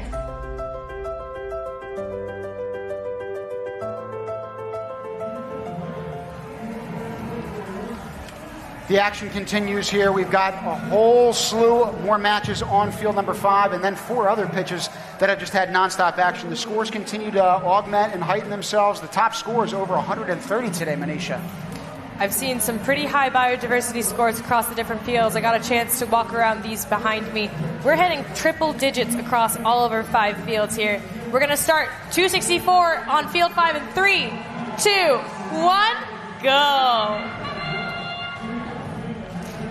On the field for match 264, we have Dominican Republic, Sweden, Malawi on the red regional alliance. Over on the blue side, Republic of Moldova, Lesotho, and Niger. All these 6 teams are working together right off the bat. Accelerators in motion on the blue alliance side. Our teams want as many of the biodiversity units as possible to start this match on the field. Right away, we're also noticing that the barriers have been removed from the terrestrial ecosystem. Teams are making space for those biodiversity units. Same thing with our marine ecosystem. All but one barrier has been removed, and biodiversity is making its way into the marine unit right here. A minute and 41, you can see that we've got robots congregating here by the dispensers. They're looking to reduce the amount of time required for biodiversity units to make it into their robot, then make it to their human players, or be delivered by the robots. I've seen a new meta emerge over the past few hours where teams are realizing that the human players are a lot faster than the robots, especially when you have 3 human players who are passing the biodiversity units from one side of the field all the way down to the human players. We're taking a look at our Swedish human player and Dominican Republic over in the corner over there. They're coordinating with the Malawi human player, trying to ensure that they don't waste a single second of this match. It's all very important, especially as we have 55 seconds left in this match. Dominican Republic over on the red side of the field, moving barriers out of the way to create space for biodiversity units that they're going to bring to their human players. I'll tell you, with the amount of hand-waving that has happened for the non-driving players out there, you'd think we were on the floor of the New York Stock Exchange or the Tokyo Nikkei. It's amazing the amount of willing that is happening for these players that are, frankly, out of the driver's seat, but still very much responsible for their team's successes. It's endgame after the sound of that train whistle. We're looking at Team Niger right now, working its way to getting the rope inside their climber mechanism in the center of their robot. They, like other teams, have implemented a bow tie-shaped mechanism to help guide the rope to the center and really resemble a spool. So art imitates life here on the first Global Challenge field. With 7 seconds left, Moldova is in the air, Niger is in the air, and we've got some other robots on the other side of the field trying to make it up as time expires. A lot of action in that match. Check out all the biodiversity units on the field. Those dispensers look nearly empty. Teams put so much work into trying to equalize biodiversity units across the 3 ecosystems. We're going to kick it to the replay for match 264. We'll be right back with your scores.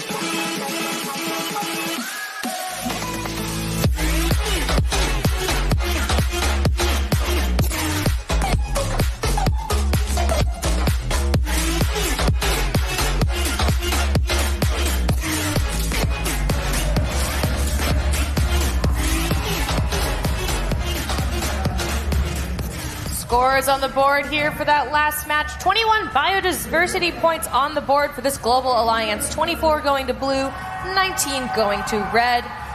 Somewhat even distribution, which we saw during that match.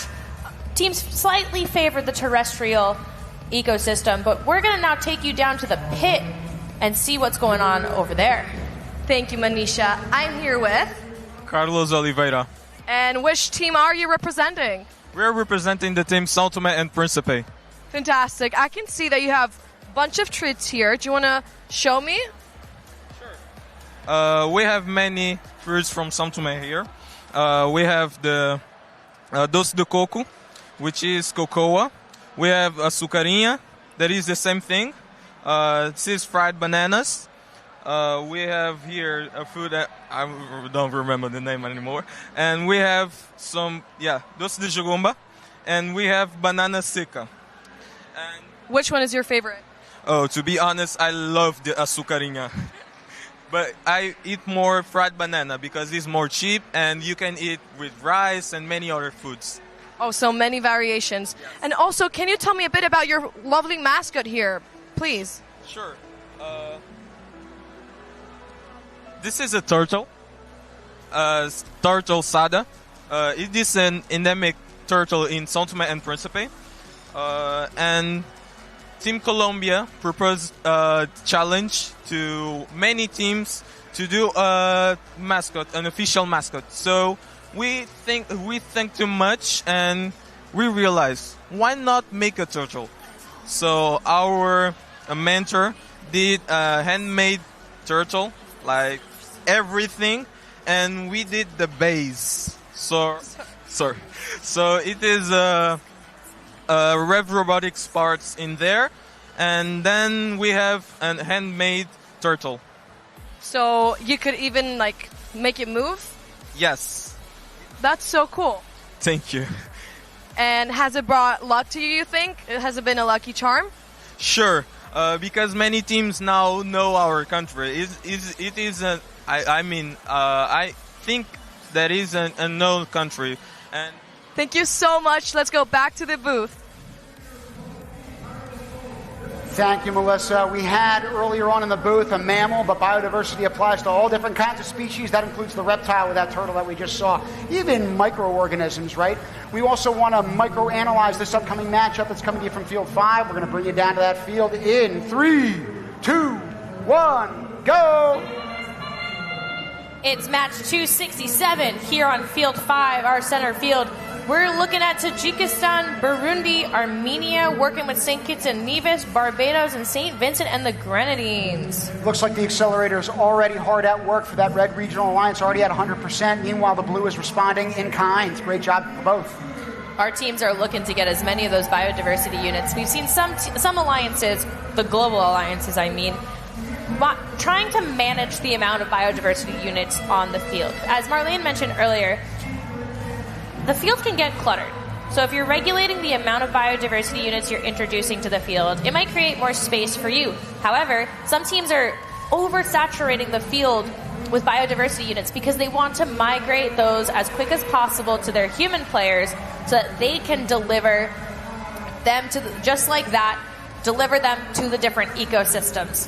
Right now we're seeing barriers removed from our freshwater and marine ecosystems first, which is different. Typically, our teams have been going for the terrestrial ecosystem, which is closest to them, closest to the dispensers, I should say, first. So we're seeing a new approach in this match, 267, where we're focusing on the water-based subsystems first. And talking about water, Burundi is no stranger to the fact that Lake Tanganyika, which is on its southwestern border, is actually the second largest freshwater lake in the world. It contains about 17% of the world's fresh water. So when we're talking about preserving resources, it's not just for human consumption, it's certainly for biodiversity across all different species. It's something we need to preserve, maintain, and bolster in the future.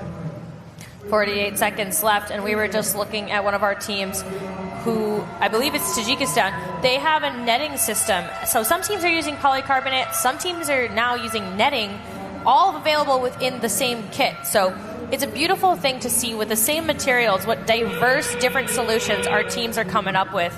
in order to solve this challenge. Look at how many of those biodiversity units are stuck right by that terrestrial ecosystem. They're not going to be awarded unless they make it to all three of those basins. Meanwhile, you've also got the barriers that are sitting on the park. Unless they get into those mitigators on the opposite side of the field, they're also not going to be awarded for points.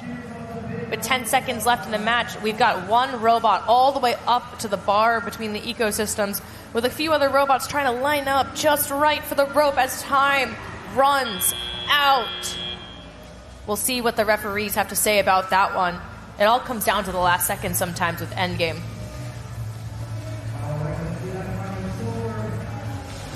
Got some replays for you folks from not just this match, but many others. Let's take a look.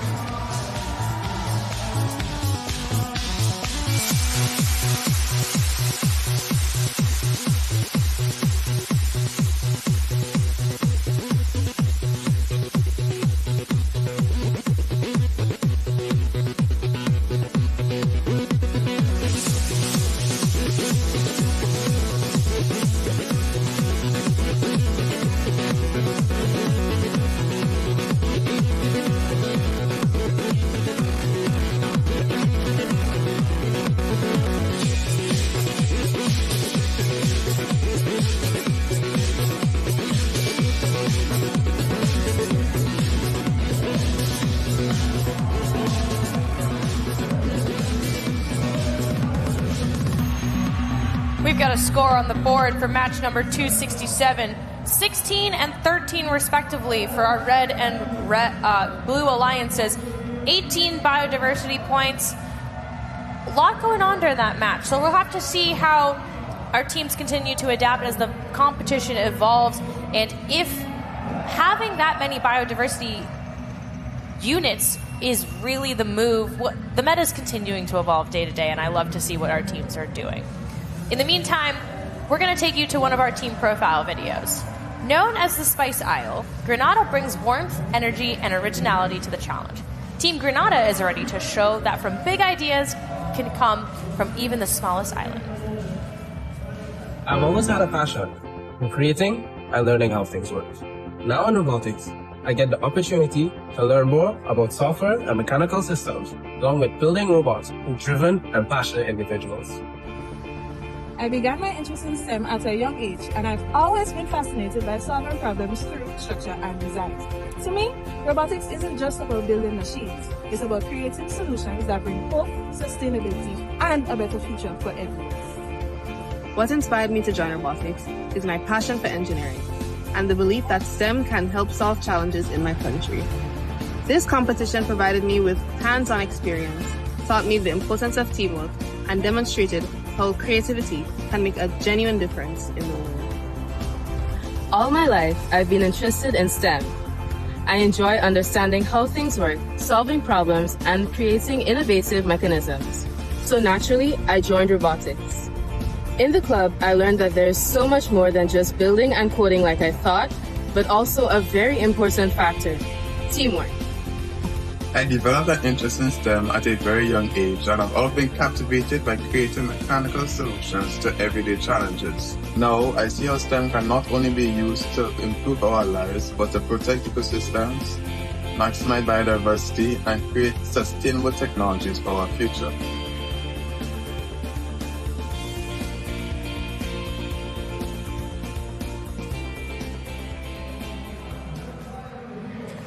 Just one of many different videos that are put together by each of these teams as they prepare for this competition. Not only are they building a robot, they're building a narrative, they're building a story, and it's frankly invaluable from our experience in the booth so that we get to learn a little bit more about each of these teams.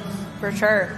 I'm really enjoying the different countries and the things that they're bringing to showcase what they're proud of in their country. I just took a trip to Aruba via the pits, and I learned about how their national bird is an owl, and that's why they named their robot after it.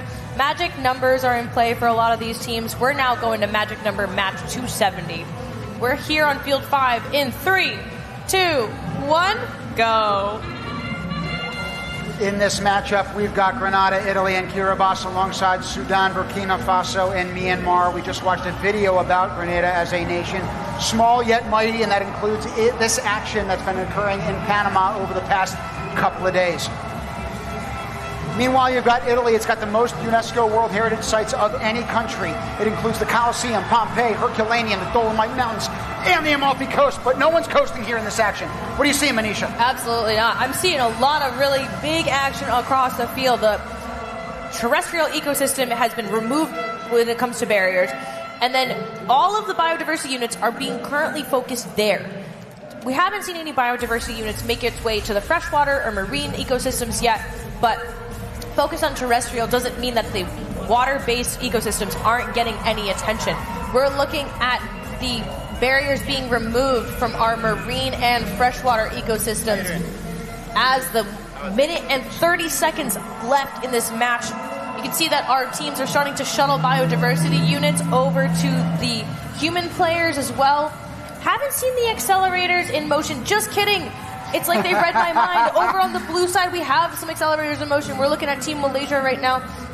Kiribati. They're heading over to where the accelerators have been activated and then going back over to the dispensers to pick up all those biodiversity units that are being distributed to the field. Now, I continue to see a lot of these barriers that remain on the field. Again, there are 5 just in that foreground, and that's because they have to be ushered all the way to the mitigators on the far side. It looks like the Blue Regional Alliance is trying to do that with one of those particles as we speak. Just 43 seconds left in this match, and the biodiversity units are slowly but surely making their way into different parts of the field. Oh my goodness, look at the technique from the Italy driver. Whoa. This Italian driver is using what we see in drone racing a lot, where you're actually using your thumbs instead of your thumb pads on top of the controllers. You're getting more precise control by interacting with the joysticks in that way. Love to see our, cultural exchange, not just within our countries here, but from other types of competitions around the world. 10 seconds left now. We've got 3 robots ascending to higher levels here in the center field. A couple more trying to join them with 4 seconds and counting down. I want to see some robots in the air.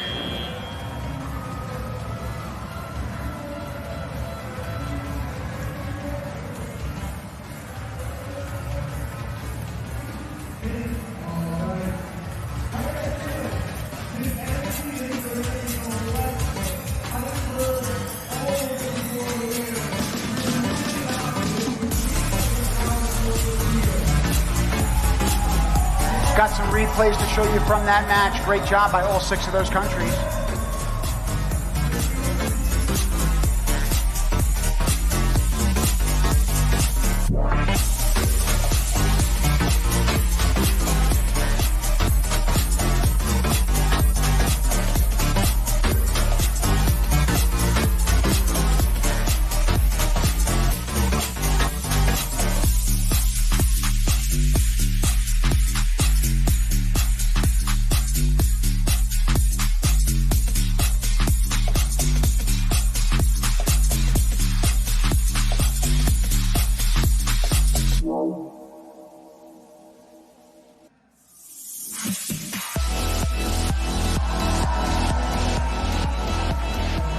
Scores now up from that most recent match. Both of those alliances accruing 29 points, each one of them invaluable as we get towards the end of these ranking matches. But we also have to make time for a very special guest in the booth. Thankfully, a familiar face for me. I've gotten the privilege of speaking with him multiple times, but he comes from a longtime supporter of First Global. This is Andy Jarvis. He is the director of the Future of Food at the Bezos Earth Fund, a $10 billion philanthropy working to accelerate climate and nature solutions. They have a large portfolio of grants supporting biodiversity conservation around the world, as well as efforts on restoring natural ecosystems and reducing the pressures on nature that come from the food system.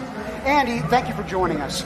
The Bezos Earth Fund is known for tackling some of the planet's biggest environmental challenges. So why do you believe that STEM and innovation are essential to protecting that future? First of all, I just want to say this is just the most amazing event. I was here a year ago in Athens.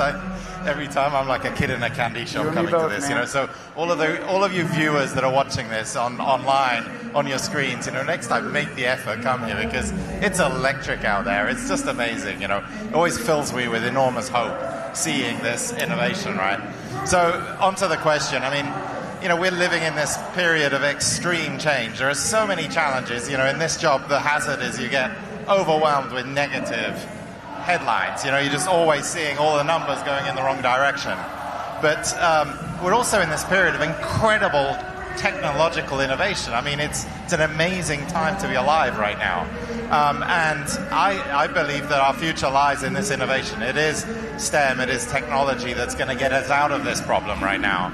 And so, no, it's fantastic. I'm filled with hope just seeing the energy here and what we can do today as humans. I mean, it's amazing the innovation level that we have.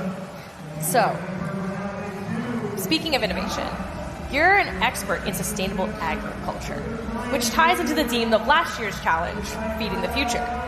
How do you see biodiversity pair up with sustainable agriculture in terms of our goals with it? Yeah, I mean, the topic today is about eco-equilibrium. I mean, if we talk about equilibrium, the food system and how we produce food and agriculture is not in equilibrium with the natural world. Food system is driving deforestation around the world. We're still losing forests to produce more food and feed. It's a source of enormous emissions, so it's a driver of climate change. So we're not in equilibrium, and so we do need to find ways to do that. What we're focused on is how can we produce more food on less land, so we take pressure off the natural world, and also how can we produce food with less emissions, and so then we're helping on climate change and reducing the pressures in the future that the climate will bring. When we talk about biodiversity, there's no shortage of problems and places to focus and fixate our efforts. It could be anything from coral reefs to the rainforest. Which do you find to be the most important, and why? Well, I mean, I think we have, as humans, I believe we have a moral obligation to look after all life. There is no one being or species that is more important than another. That said, what we do need to think about is some of these critical ecosystems that keep the planet functioning, right? So rainforests around the world are absolutely critical. I mean, oceans, we have to look after our oceans. If we're going to get out of many of the problems that we have, I think it's technology, but it's also nature that's going to get out of it. And so those big systems that are controlling how the planet Earth works, we have to look after those. Speaking of looking after things, looking to the future, it's quite possible that one of our students here may one day lead a major innovation to save a species or restore an ecosystem. What advice do you have for our students as they try to embark on this journey? The first thing I'd say is go out in the field, live it, feel it. Nature has so many of the solutions. It's solved everything. Every question we have, nature's found some solution of, really.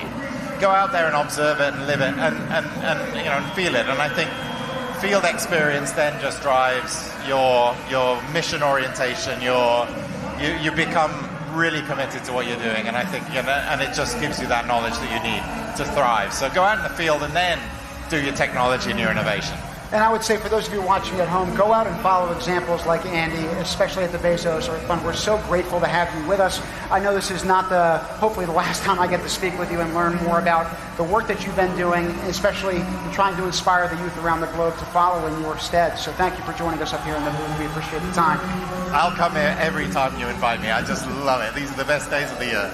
You're right, kid in the candy store. In the meantime, we got to take you down to the last 40 seconds of the match that's happening on Field 5. It's match 273. We're currently looking at Japan, Oman, Benin, Nicaragua, Malta, Brunei Darussalam. So a lot of action going on here. We've seen the accelerators do their job over the course of this match, even at the last 30 seconds of this match. Nearly all of the biodiversity units have made their way out of the dispensers and onto the field. You can see that clearly with the distribution of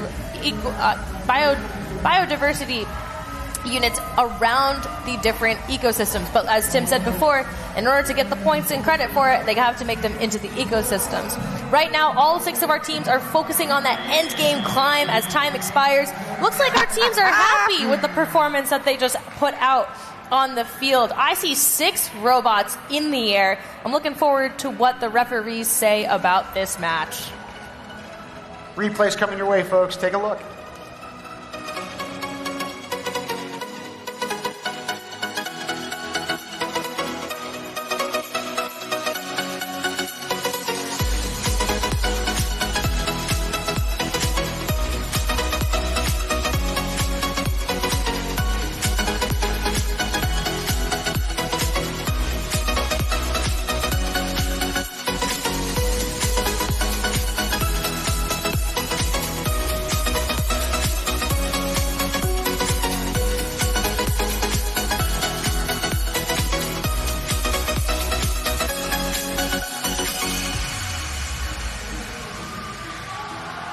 We've got scores for match number 273. High scores here on B Field 5. 95 for the Red Alliance, 92 for Blue. All of our teams maintaining their spot in the rankings. 21 biodiversity points, and our teams, as we saw in the end together, to get all 6 robots in the air. You see that in the cooperation bonus with an extra 30 points for all of our teams. But it wasn't just the endgame climb that made the difference for our global alliance.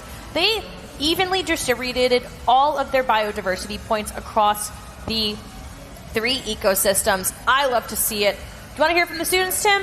I think so. Let's take it to the field. I'm here with the Red Alliance, and they are really excited about that win. Why? What makes this one so exciting? I'm so very excited because we win! Come on! And what about you, Team Oman? I'm really excited because this is one of the highest scores I've gotten, okay? That's great. What was the strategy? Team Japan, what was the team strategy? Our strategy that we will disperse the biodiversity units as we can, and we'll try to. All of us will try to climb. Definitely, yes. And you all were climbing. Everybody was in the air. Yeah, we were. Has that been true the entire event, or have you gotten like improvement over the matches? Only improve. Only improvement. Well, that's good. You have to keep improving because we have so more matches. And then hopefully the playoffs, right? Are you ready? Yes, yes, Born ready? yes. And you, born ready? Yes. Yes. This is a very excited, very happy match, team. Back to you in the booth. Send it to them. Thank you, Blair. What's not to be happy about? You saw all 4 of those athletes and learners doing a great job. From the islands of the Gulf of Guinea, Team Sao Tome and Principe brings the ingenuity of small nations to the global stage. They're ready to show how creativity knows no limits. Let's take a look. We are Team Sao Tome and Principe, and we come for islands that nature is everything. We study at Escola Portuguesa de Sao Tome y Príncipe, a vocational school where we learn by doing and not just by reading. And that's how we build our robot.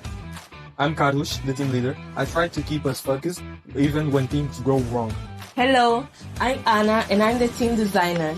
I love bringing ideas to life on paper and on the robot. Hi, I'm Medusa. I built everything with her. It was perfect at first, but I don't give up. I'm Dennis. I wrote the code that makes the robot move and think. And I'm Samir. I make sure people see what I do and offer an outcome. We don't just build a robot.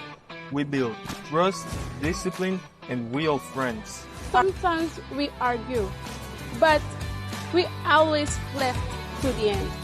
That's how we work. This year challenge about biodiversity. On our island we live immersed in the nature and we see how important it is. We believe robots can be a part of the solution, helping to protect the life, not destroy it. We are Team Sao Tome and Principe. See you in Panama.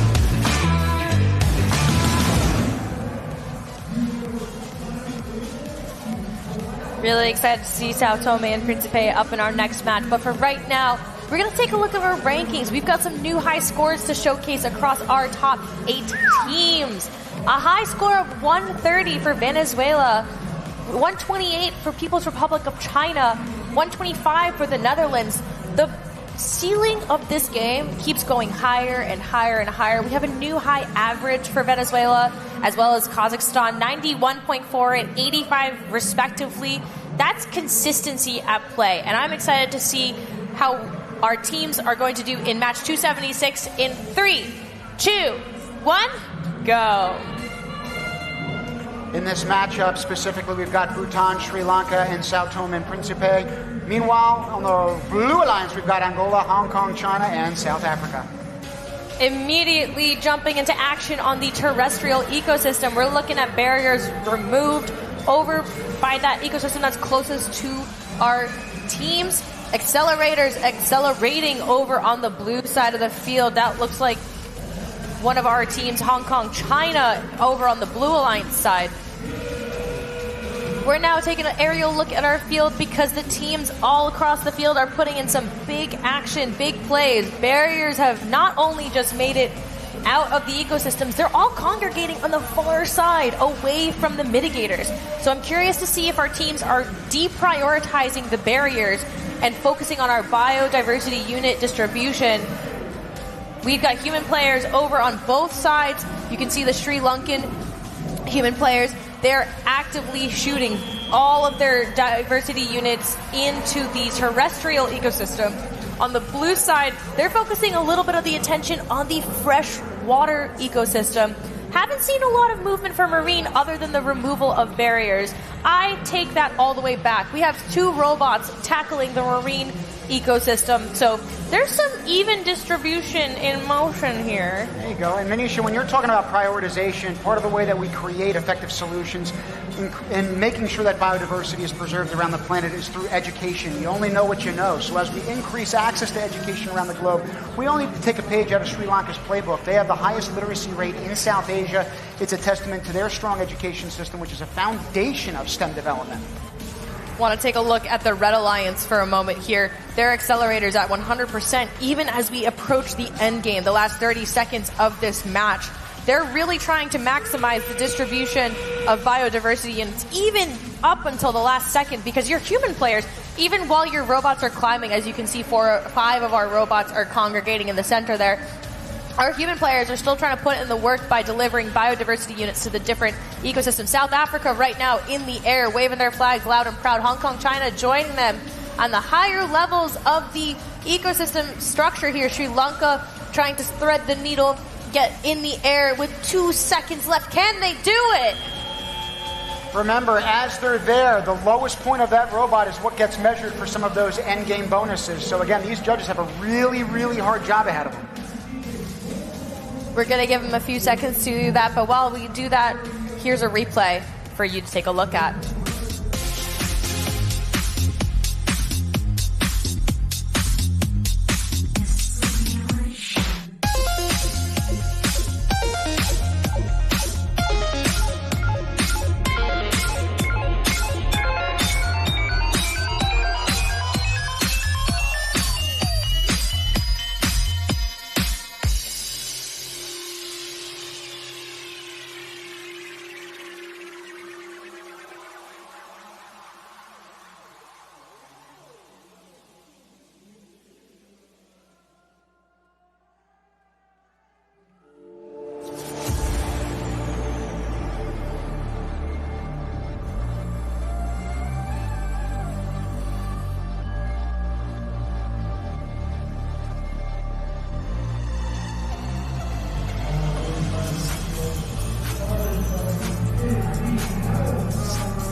We've got scores for match number 276, 55 and 54, just 1 point difference between our 2 alliances.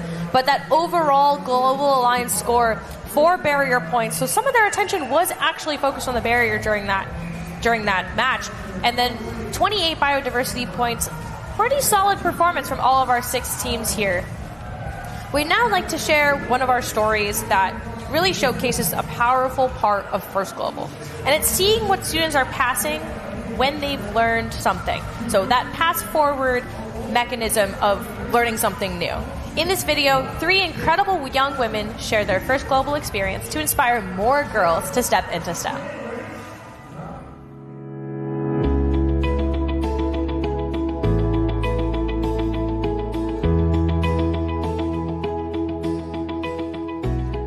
STEM opportunities for girls are very important because I came from a place where there are STEM opportunities. I've learned a lot about robotics. I've learned a lot about teamwork, collaboration, leadership. I've learned a lot about communication and many other things. Having these opportunities for young girls to explore and know what it is, that they can be an engineer, they can be a programmer, they can open a software business, and that it's possible for them is very important to me. I hope to continue collaborating with STEM organizations in my country, helping teach others, to give back as much knowledge as I can give. First Global helps open opportunities. We are able to to solve different problems that we are facing using robotics, using STEM. I couldn't imagine myself making a robot like with my own hands, but First Global has really enabled me to do that. And it shows that every girl has the ability to do so. A large part of those brilliant minds that surround me in this event are girls. And I feel confident, I feel supported, and I feel proud because I became part of an important community, which then you can go on to convey to other women back home. It's showing them that you can, telling them about your experience, and supporting them in their journey. Every individual, not just girls, have the duty to provide the right conditions for women to represent themselves in STEM through supporting them and through acknowledging that women can do anything.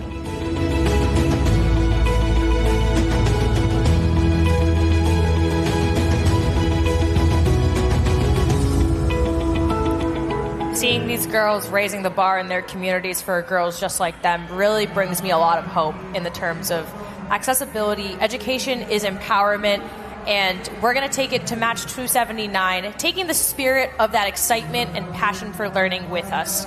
So join me in kicking off this next match in 3, 2, 1, go.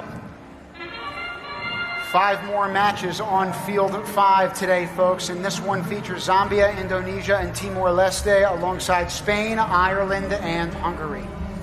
As we enter the last 5 matches here, our average score at this competition is 88.8, which is significantly higher from where we were this morning. We were in the mid-60s, so the teams are bringing their A game, and we're just seeing exactly that on the field right now. Already, the terrestrial ecosystem has been depleted of its barriers and replaced with several biodiversity units. The freshwater ecosystem has also seen the removal of its barriers, and marine following very closely suit. We can see over there one of our robots dumping 3 different, that looks like Team Indonesia actually. Team Indonesia delivering 3 biodiversity units to the marine ecosystem.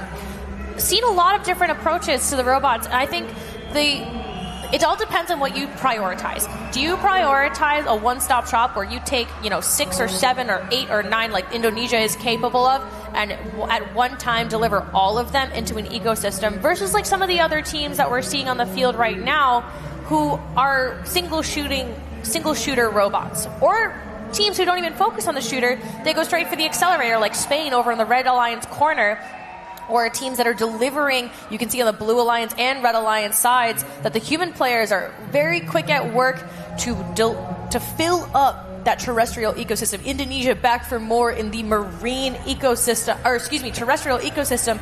They're going all the way to the top. I don't think I've ever seen this ecosystem that full all the way to the top. It might overflow. It might honestly overflow. And you can see that pivot with 32 seconds left. Our human players are realizing that is pretty full. Let's put a little bit in the freshwater in the freshwater ecosystem too. A long shot from the Red Alliance over to the marine side, while our teams are looking to climb an endgame. So remember, our human players still can get in on the action, even as our robots are reaching new heights. Listen, that terrestrial ecosystem is full. So are our hearts as we watch each of these teams compete on this grand global stage. Terrific job to all 6 of these teams. I'm excited to see the scores from this match, Manisha. We just saw Timor-Leste in the end there getting up on the rope, and pretty high from what I could tell. We'll see what the referees say about that one. What an exciting endgame there. All 6 of the robots really pushing for the end. Here's a replay of match 279. We'll be back with your score shortly.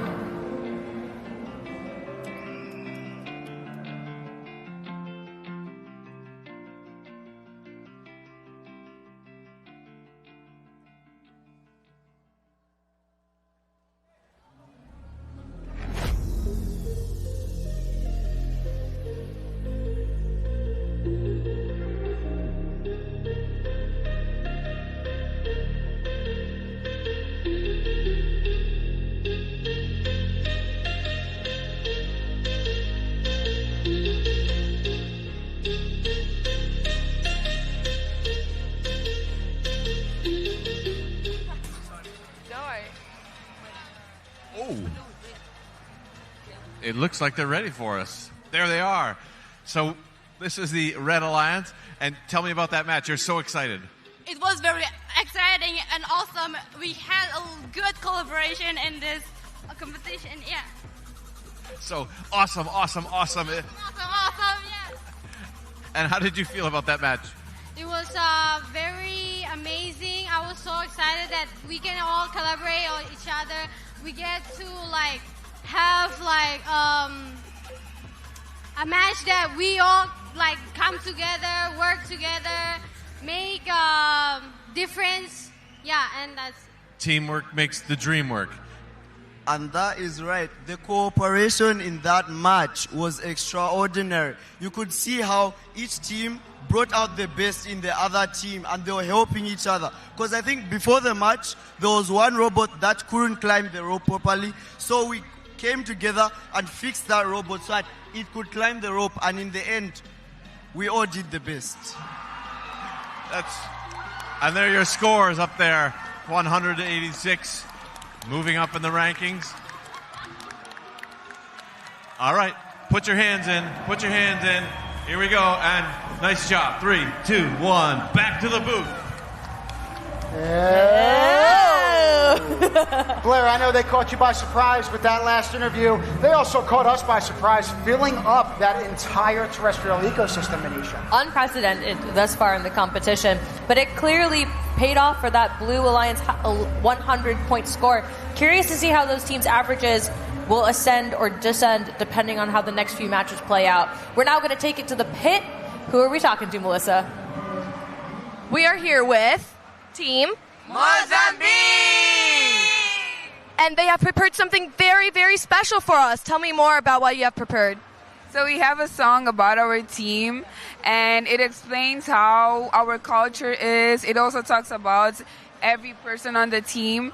It shows how united we are, the process of creating our robots, our culture, how beautiful our country is. And yeah. Have you had fun representing your team this year? Yeah, we have. It's very incredible to see how technology and science can go through the learning process and also in a funny way. So it's been really nice. Okay, I think it's time to listen to that song and see your little presentation.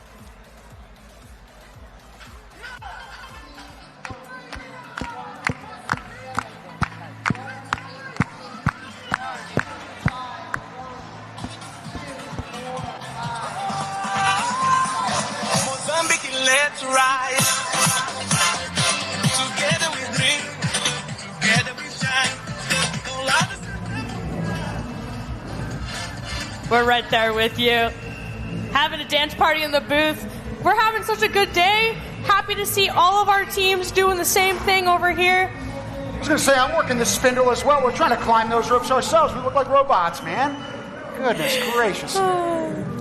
One of the teams that we've been seeing on the field embodying such excitement, amazing stuff. We're going to take it to the field, I think, now, instead of what I was about to say. So we're going to go back for match 282 in 3, 2, 1, go.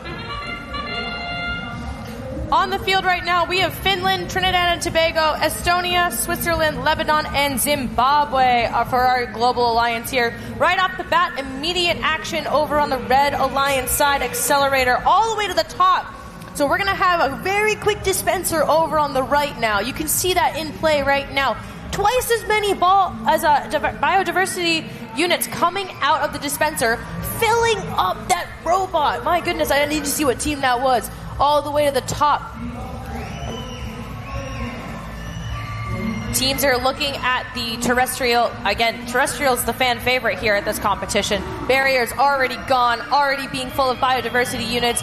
Freshwater ecosystem is following very closely behind them with 2 barriers removed and that final one in progress right here. This accelerator went to 100%. And now we have a team trying to get it back up there so they can continue to turn this number over here from 2930 all the way to 60. I wonder if the meta here for this team... Oh, Blue Alliance. So Looks like they're trying to empty both dispensers at the same time across the 6 robots. Terrestrial ecosystem getting full. I think they're trying to match the previous teams on the field right now. Take a look. It's a minute left in this match, and that ecosystem is nearly full. 52 seconds and counting down. A lot of action because all the biodiversity units that they're trying to put into that terrestrial ecosystem are currently over on the red side of the field. You can see, the blue side of the field. You can see that here. Barriers have been abandoned here. The teams are really focusing in this pre-endgame phase to try and fill that ecosystem. Now, we're getting to the end game. Ropes have descended, and you can see 1, 2, 3, 4, 5 robots, now 6, joining in the fun. Switzerland at the end there with their robot trying to slot in and ascend to new heights. We've got Lebanon up at the top now. Estonia, Finland, previously number 1 this morning. They're trying to climb their way back up to the top with that high score as time expires. Amazing, I should say, wheel work, not footwork, from all of our teams during that match. Happy faces over for Estonia, Trinidad and Tobago, and Finland at the end of that match. Let's take a look back and see what our teams were focusing on in this replay.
We've got our scores for match 282. 98 points for our Red Alliance Finland, working their way back up in the rankings at number 16 now. 52 biodiversity points and a full cooperation bonus. That's 30 points for our Global Alliance, which you can see reflected in the Blue Alliance, 86 points, sending Switzerland and Zimbabwe up in the rankings and holding Lebanon strong in their spot. Amazing work by our teams there. We're now going to take a look at one of our teams in this upcoming match, Team Morocco. They are reflecting a country where history and innovation coexist in perfect balance. With collaboration and imagination, they're here to show how technology can unite the world. Welcome to Morocco, a land of mountains, desert and ocean, a land of history, culture and innovation. We are Team Morocco, a group of students passionate about science and technology. Our team consists of two girls, Dunia and Ilham, and two boys, Suhail and Yasin. Together we learn, we build, and we share ideas. Morocco has incredible biodiversity. Many unique species live in Morocco, like Barbary macaque and the famous argan tree. Some species, like tortoise and goldfinch, are under international protection and cannot be exported. Our robot is more than a machine. It represents teamwork, creativity, and the future of innovation. As Team Morocco, we are proud to represent our nation at First Global. Together, we build, together, we dream, and together, we create a better future.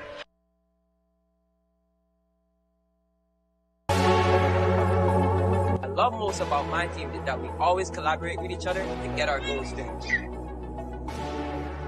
One way STEM can help people in their future careers is by giving them skills such as problem solving, critical thinking, and other technical skills. To me, FGC was truly a great experience. From working alongside my teammates in building and designing to meeting students from around the world, First Global Challenge has shown me that robotics isn't just about machines. It's about problem solving, meeting people, and also to have fun. It's important for us, Belize, to represent our country on an international level because we stand out so much, especially for our tourism, our culture, and especially our strengths. And we relate to this theme so much because of our environment. And so what makes us so important is that we want to show our strengths to others in the world.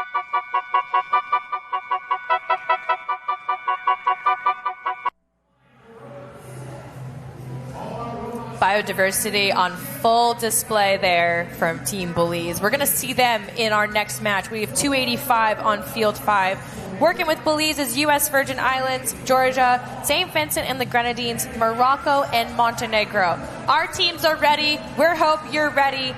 Ready to get started, Tim? Listos, let's roll it. All right. We're going to start this match in 3, 2, 1, go. Montenegro is home to the Tara River Canyon. It's the largest canyon in Europe, and yet First Global and the challenge that we have is all about bridging the gaps and the divides.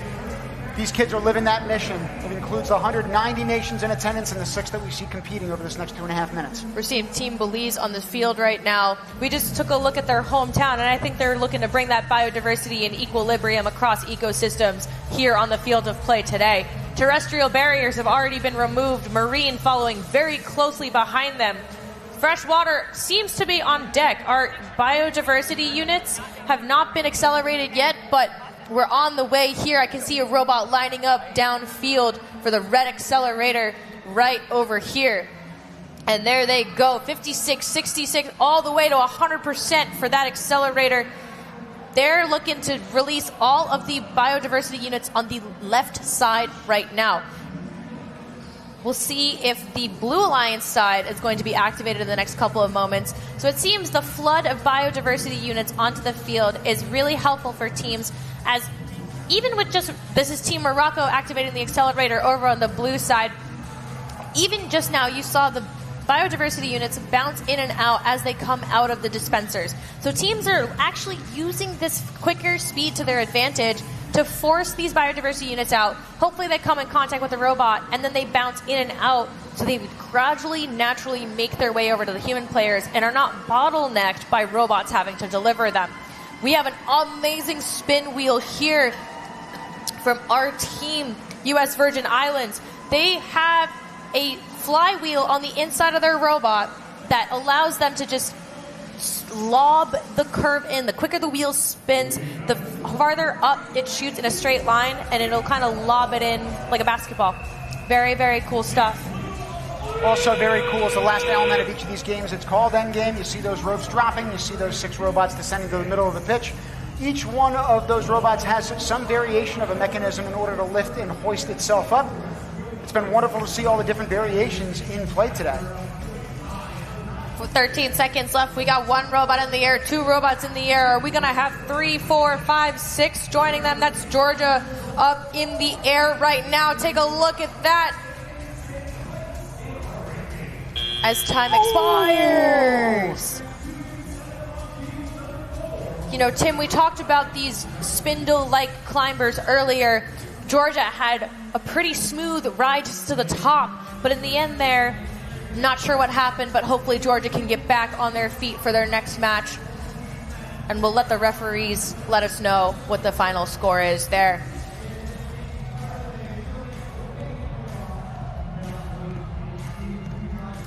Those referees have the hard work, but if you're at home, kick your heels up and watch those replays. Have some fun.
scores now up for that most recent match on field 5, an even heat at 27 points apiece. In the meantime, we also have our newest guest here in the booth with us. It's none other than Amar Amara. He is an alum of First Global Team Libya 2020, now studying business at the University of Genoa in Italy. He's volunteered with First Global for the last 3 years, and this year with one of the hardest jobs as a referee. He hopes to be an inspiration to other students regarding the power of robotics to transform their lives. Thank you so much for being with us today. Thank you so much. So, hi everyone, my name is Amer. I was a student, I was representing my team, my national team, Libya, and now I'm a volunteer. I'm proud to say I will be a volunteer for the rest of my life. Now, at one point you were actually representing Libya in the First Global Challenge. So what inspired you to then become a volunteer? So back then in 2020, it was my first year in First in general, so I didn't know anything about robotics. I only know robotics in cartoon or something, so I didn't know what to expect from First in general, but it was really amazing. I liked a lot, I learned a lot of things about First, and when my journey end as a student, I said I can't let it end with First. First, it's actually changed my life, so that's why I wanted to do the same thing that already volunteers, they did it with me, and they still doing it with other students. So I wanted to give help, I want to support, I want to give back. I want to enjoy with people, with students, I don't know, seeing kids enjoying, it's really the best thing ever. So, that's amazing, period. I think that as a spirited volunteer, you're really showcasing your passion and the students are getting that energy from you. What would you say is the biggest change that robotics has had on your life? Yeah. Actually, First really changed my life. At the beginning, I was a student. I think my age was 17, 16, something like that. And I didn't know what to do in my life. I was a very normal student who just go to school and do nothing. Then I participate First for the first time. And actually, I learned skills that I'm using every day as a teamwork, as communication, as problem solving. I'm using with my study and with my work and also with my daily life. And the other thing that really I think it's changing life, if I can say, it's with First I got to know I got to know what do I want in this life. For the first time, I mentored the team. I actually got to know that I will be in this field, in administration, management field. So, yeah, before that, I was thinking I will be an engineer or a doctor. I don't know. My parents said, you should be a doctor. Okay, doctor is fine, but I don't know. Now, I'm definitely not a doctor. But, yeah. Well, you say that you've grown as a person, but robotics has also grown in your home country. Since 2017, when you first competed in the First Global Challenge, how has robotics grown? So, actually, in my country, Libya, it started 2017. For the rest, for the last 4 or 5 years, I think, from 2020, it's growing massively. We have different First events that happens. We have a lot of, I can say we have one of the biggest community of First in Libya. This is, I don't know, in the FTC, for example, we have more than 150 team. So, and also they also inspire a lot of Libyans are getting involved on this perfect community. I love to hear it, and I think, we've been talking about students bringing home that love of robotics to their home countries and making a difference there. Clearly, FIRST has had a huge impact on your life from influencing what you want to do with your career, especially because it sounds like you were trying to figure that out for a while. Now that you're where you are, what advice do you have for students here today? So, okay, for all the students, I was like you guys. I didn't know, like, the first time I saw volunteer, I said, like, what do you do? And do you really enjoy? So, yeah, we actually enjoy as a volunteers. And my advice actually for the students is don't fear for failure. Failure, it grows you up. And really enjoy the journey. Keep smiling. Get to know people. Make friends around the world. Like, guys, first, it's not only about robotics. Robotics, it's just the part that we talk about, but first, it's more than that. Like, enjoy every single moment. And I always say to the students, to the kids, when they ask like about medals, did we win, about the rank or whatever, just I'd say we already won that, we all here today. Well, you say enjoy and keep smiling. It's impossible for us not to smile having a guest like you in the booth with us. So thank you for joining us. We got to make sure that we're taking it down to the field for an interview from our most recent match. Who are we talking to?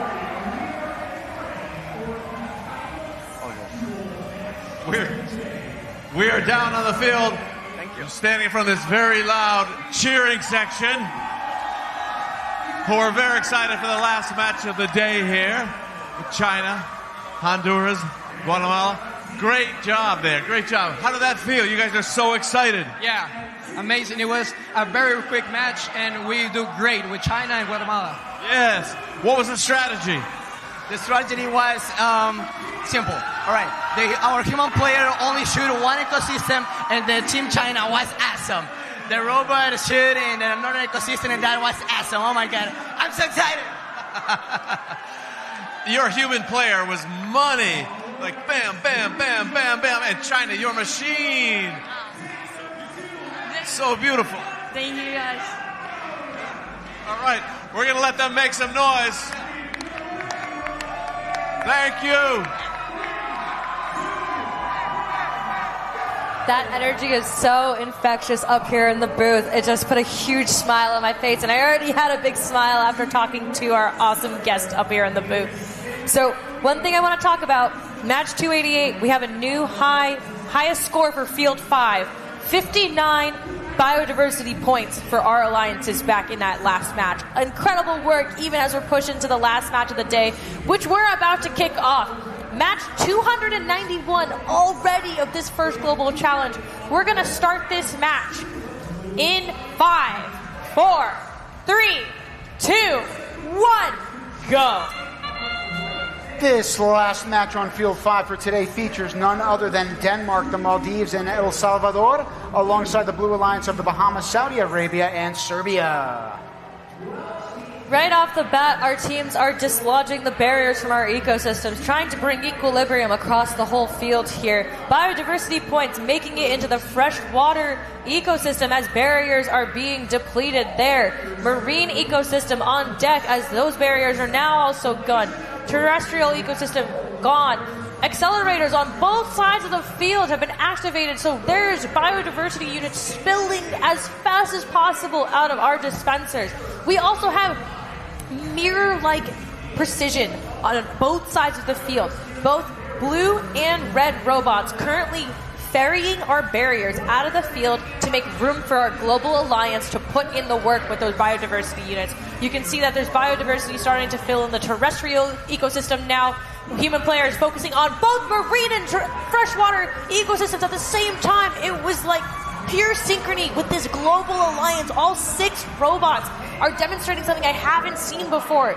It's just lock in step from both sides of the field. One thing that I have noticed is that, like the teams on the field right now, they're trying to communicate with each other, not just in line on the side of the robots. You can see that the drive teams are actually, we have hand signals, we've got whiteboards, We've got flip charts. People are trying to communicate not only within their regional alliances, but globally, crossing the boundaries of the field to get in touch and make sure that they're on the same page. Because the game is equilibrium. And our teams on the field right now are taking that spirit of the game fully to heart.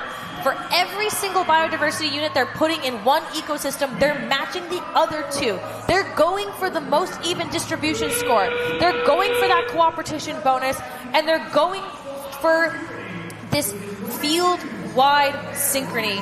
That's just beautiful to see, Tim. Our robots are now in the middle here. Biodiversity units flying from their human players, but robots are getting... Look at this. This is incredible. All of them are lock in step, rising together. All ships rise with this match, 291.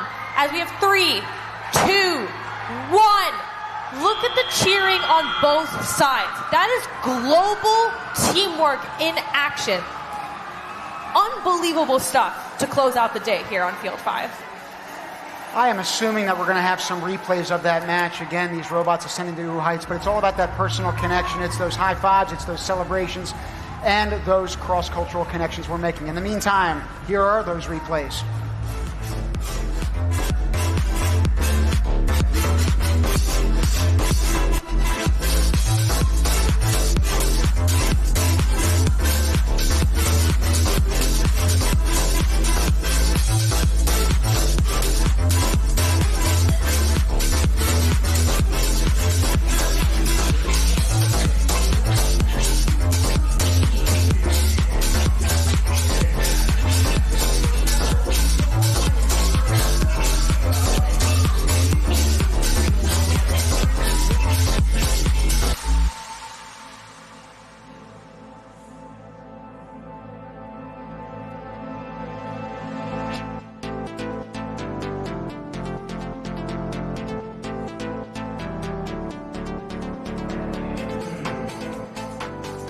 Match 291. Look at the happy faces on the field right now.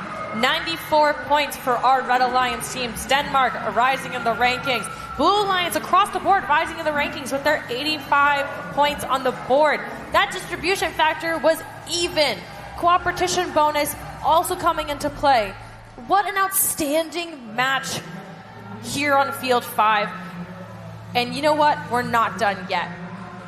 In order to get ready for our last restart match of the day, we're going to take you to the students of First Global, who represent the diversity of our world. They're united by one single purpose, to solve the world's greatest challenges through STEM. United together, they're unstoppable.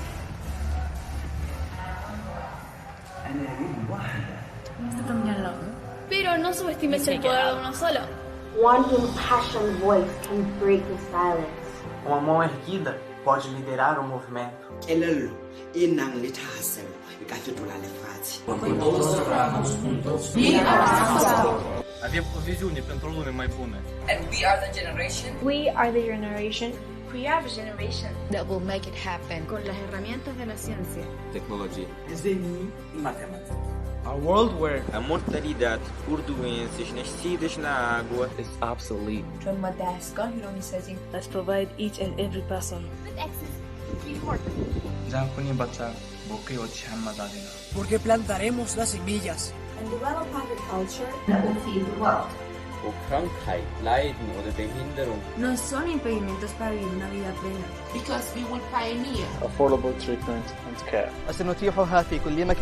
Donde cada niño can live their own dreams. Because we will empower them through quality education and mentorship, where everyone is safe. Without war, oppression, or inequality. Sepse ne kemi një sistem të prioritizuar that values cooperation, justice, dan rasa kemanusiaan bersama. A world that's healthy and will continue to prosper. Долго после того, как мы уйдем. Sest me anname rohkem tagasi. We are the voices that will stand up for all people, regardless of race, hormone, idioma, gender, or origin. And also more that will lift entire societies up and out of poverty and transform quality of life. for the whole world. Who will work together. Para resolver los mayores desafíos que enfrenta nuestro planeta. There is a robotics. Y los que están por venir. Por eso es tan importante. It supports STEM education And initiatives like First Global. by investing in us. In me. in me. And me. In me. You're investing in the future of the world. Because we are the generation of change makers. Who will build that better tomorrow For us all.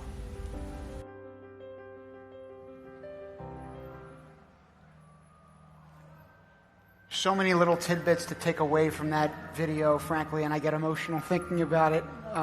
One impassioned voice can really change the world. We've got thousands of them here with us at the First Global Challenge, and we're going to hear from some of those voices right now down in the pits. Melissa, who are you with? We are here at the pits with 3 different countries. The team Montenegro, Team Kosovo, and 1 representative from Albania. So if you notice and you're good at geography, you can tell that these are neighboring countries. So what are the relationships of the delegations? How do you feel about your neighbors? we feel really great, and we're happy to see our neighbors doing great in the competition and have a great success. That's so nice of you. That's embodying the spirit of First Global. How do you feel about your neighbors? We love them, first of all. We love helping them and being close to each other, making jokes. I feel all of us have a similar humor, similar jokes, and we just love having fun. How about you? So we love when Kosovo wins because we're brothers and we're so glad that we're here with them right now. And how has the competition been going for you guys so far? Any good alliances? Yeah, we had 2 good alliances, but the last one was a little bit tricky. One robot broke. So what are your plans now? How are you going to tackle the challenge? So we're going to do some slightly modifications tomorrow before the matches and hope that everything goes great. Nice, nice. And do you think you'll continue having this relationship after the competition, and will you come back and stay in contact with these new friends? Of course, I've been in the competition for 3 years, and for the past 3 years, us and Team Montenegro have been friends. And we will continue this friendship for as long as we can. Okay, that's so beautiful. Thank you all so much, and let's go back to the booth with that.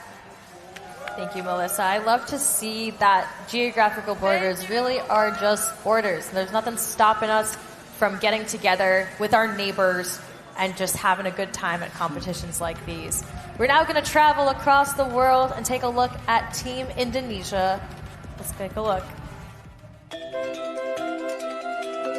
From thousand of land and countless traditions, Indonesia is the land of unity and diversity. With Bhinneka Tunggal Ika in our hearts, we are proud to bring that spirit to the global stage. We are Team Indonesia, more than 30 young innovators united by one dream, shaping the future of our country through robotics and STEAM.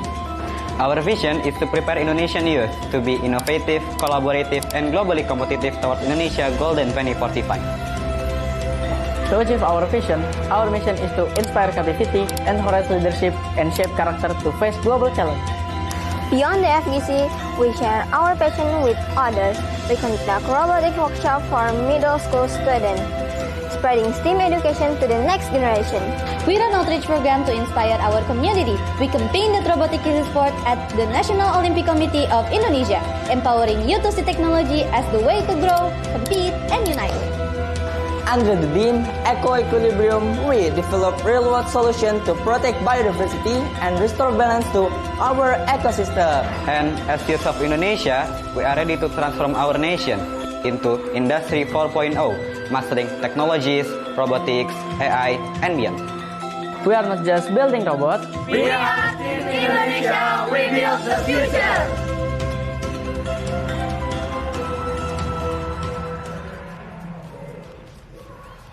Guys, you thought you were done with us. Negative. We still have one more match to play, and I find it quite fitting that one of the competitors in this very match is the host nation of Panama. Match 177 on deck behind us. We're going for a replay. Ready to get things started? Listos. Let's roll. Field 5. We're going to get this match kicked off in 3, 2, 1, go! Joining Panama on the field, we have Japan and Fiji, America Samoa, Romania, and Ethiopia. Japan, land of the rising sun. The sun is starting to set, however, on this second day of competition here. We've talked a lot about UNESCO World Heritage Sites as it relates to biodiversity, but I do have to focus again on Japan. They are the only nation that actually has UNESCO heritage listings for their food, their culinary delights. They have been going to eat in terms of this competition, and that includes this very last match of the day. Only 2 minutes remaining.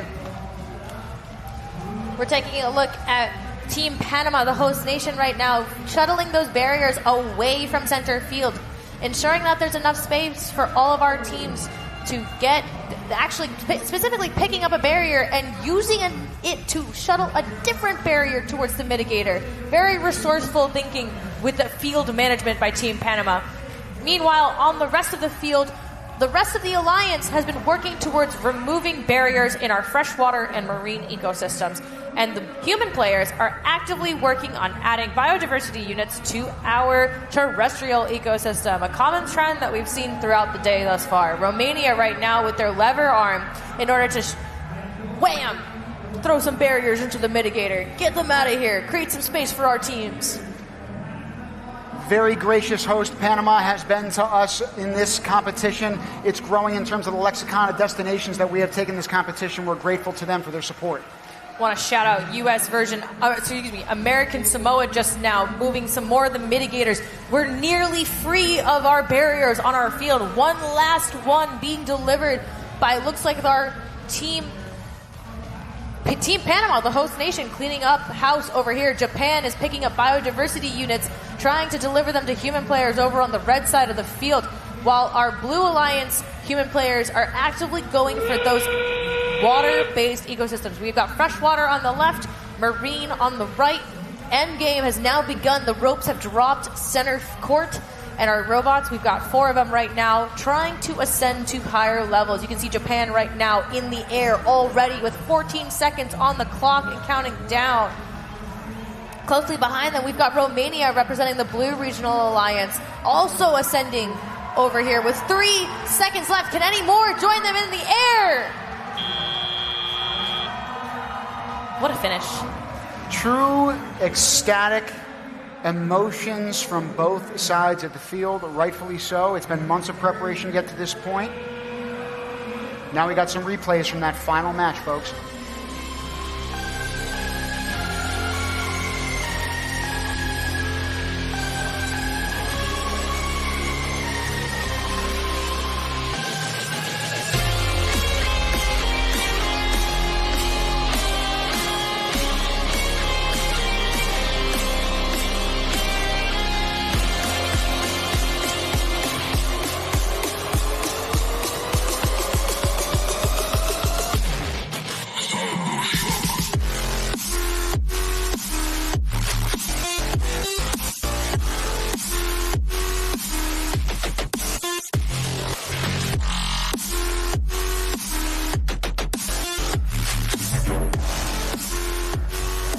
We've got our scores for match number 177, the replay edition. 78 points for our Global Alliance, all 6 robots earning 78 points towards their cumulative average. So Panama ascending in the rankings, Romania ascending in the rankings, the rest of those robots holding strong in their current positions to end out the day. 20 biodiversity points. I see some happy faces on the teams down on this field below. What a way to end the day. A 30-point full cooperation bonus for all of our teams. Let's take a look at the rankings to end out the day. See what the progress has been made for our 5 fields behind us. I've heard high scores across the board, well into the 100s from all our different fields. I'm hearing collaboration of equilibrium being truly reached across the different fields here this year. I'm just feeling the love and the global effort here. Yeah, I was going to say, that last image, you see the hugs and the heroism abounding, right? Each of these kids is just grateful to be here. And then when the robot ultimately succeeds, you see those cross-cultural connections that are established. That's what this competition is all about, empowering the world's youth to develop solutions, to develop those pathways to connect our world for a brighter future. I just heard a student scream with delight. I think they're happy with their match results. They're happy that we've got some final rankings up on the board. Happy to get home, get some food, get a good night's rest. Let's take a look at our rankings. Here's our new top 8 as of the last match of the day. Venezuela had a high score of 130, which we saw earlier today, but their average score is staying strong around 91.4 average points. And you're seeing Finland working their way back up. Aruba consistently in the top. They had one of the fastest, most consistent climbs the entire competition thus far. In 5 seconds, they make it all the way from bottom to top. Each one of these matches, even though it's 2.5 minutes, feels like 5 seconds, and the action here has been nonstop. But that officially does bring us to the end of another incredible day here at the 2025 First Global Challenge here in Panama. Time has truly flown by, and you can believe it. We only have 1 day left of this unforgettable competition, so we're going to be watching closely to see how these rankings shake out heading into tomorrow's final matches and playoffs. I can't believe it. I can't wait to see it. Every team has shown what it means to unite through teamwork and technology to make a difference for our planet and for each other. It's going to ramp up tomorrow, but we'll be here with you at every turn. That's right, Manisha. We're going to be heading into the finals, celebrating our incredible award winners and closing out this year's challenge in true First Global fashion. From all of us here at First Global, thank you for joining us today, and we'll see you tomorrow morning at 9 o'clock Eastern Standard Time. Until then, here's a look at the highlights from today.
Some dream of the future. We engineer it.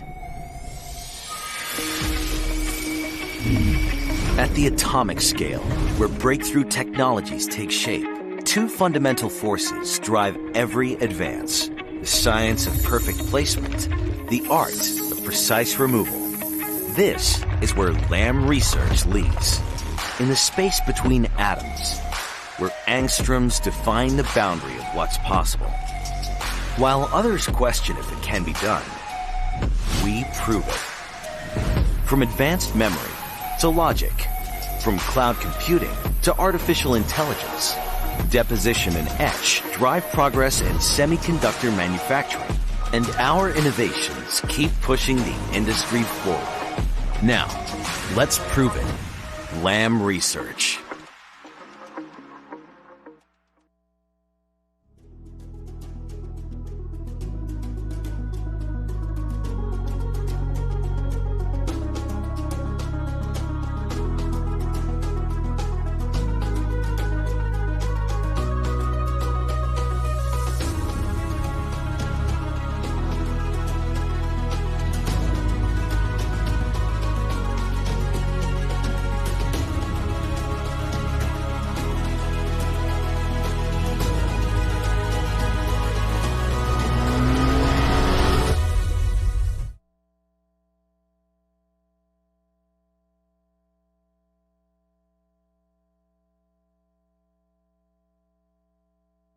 Welcome to Panama, where worlds converge.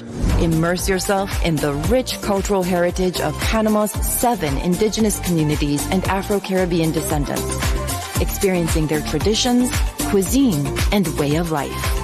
Panama offers what travelers desire and provides what you need for an unforgettable journey. Welcome to Panama.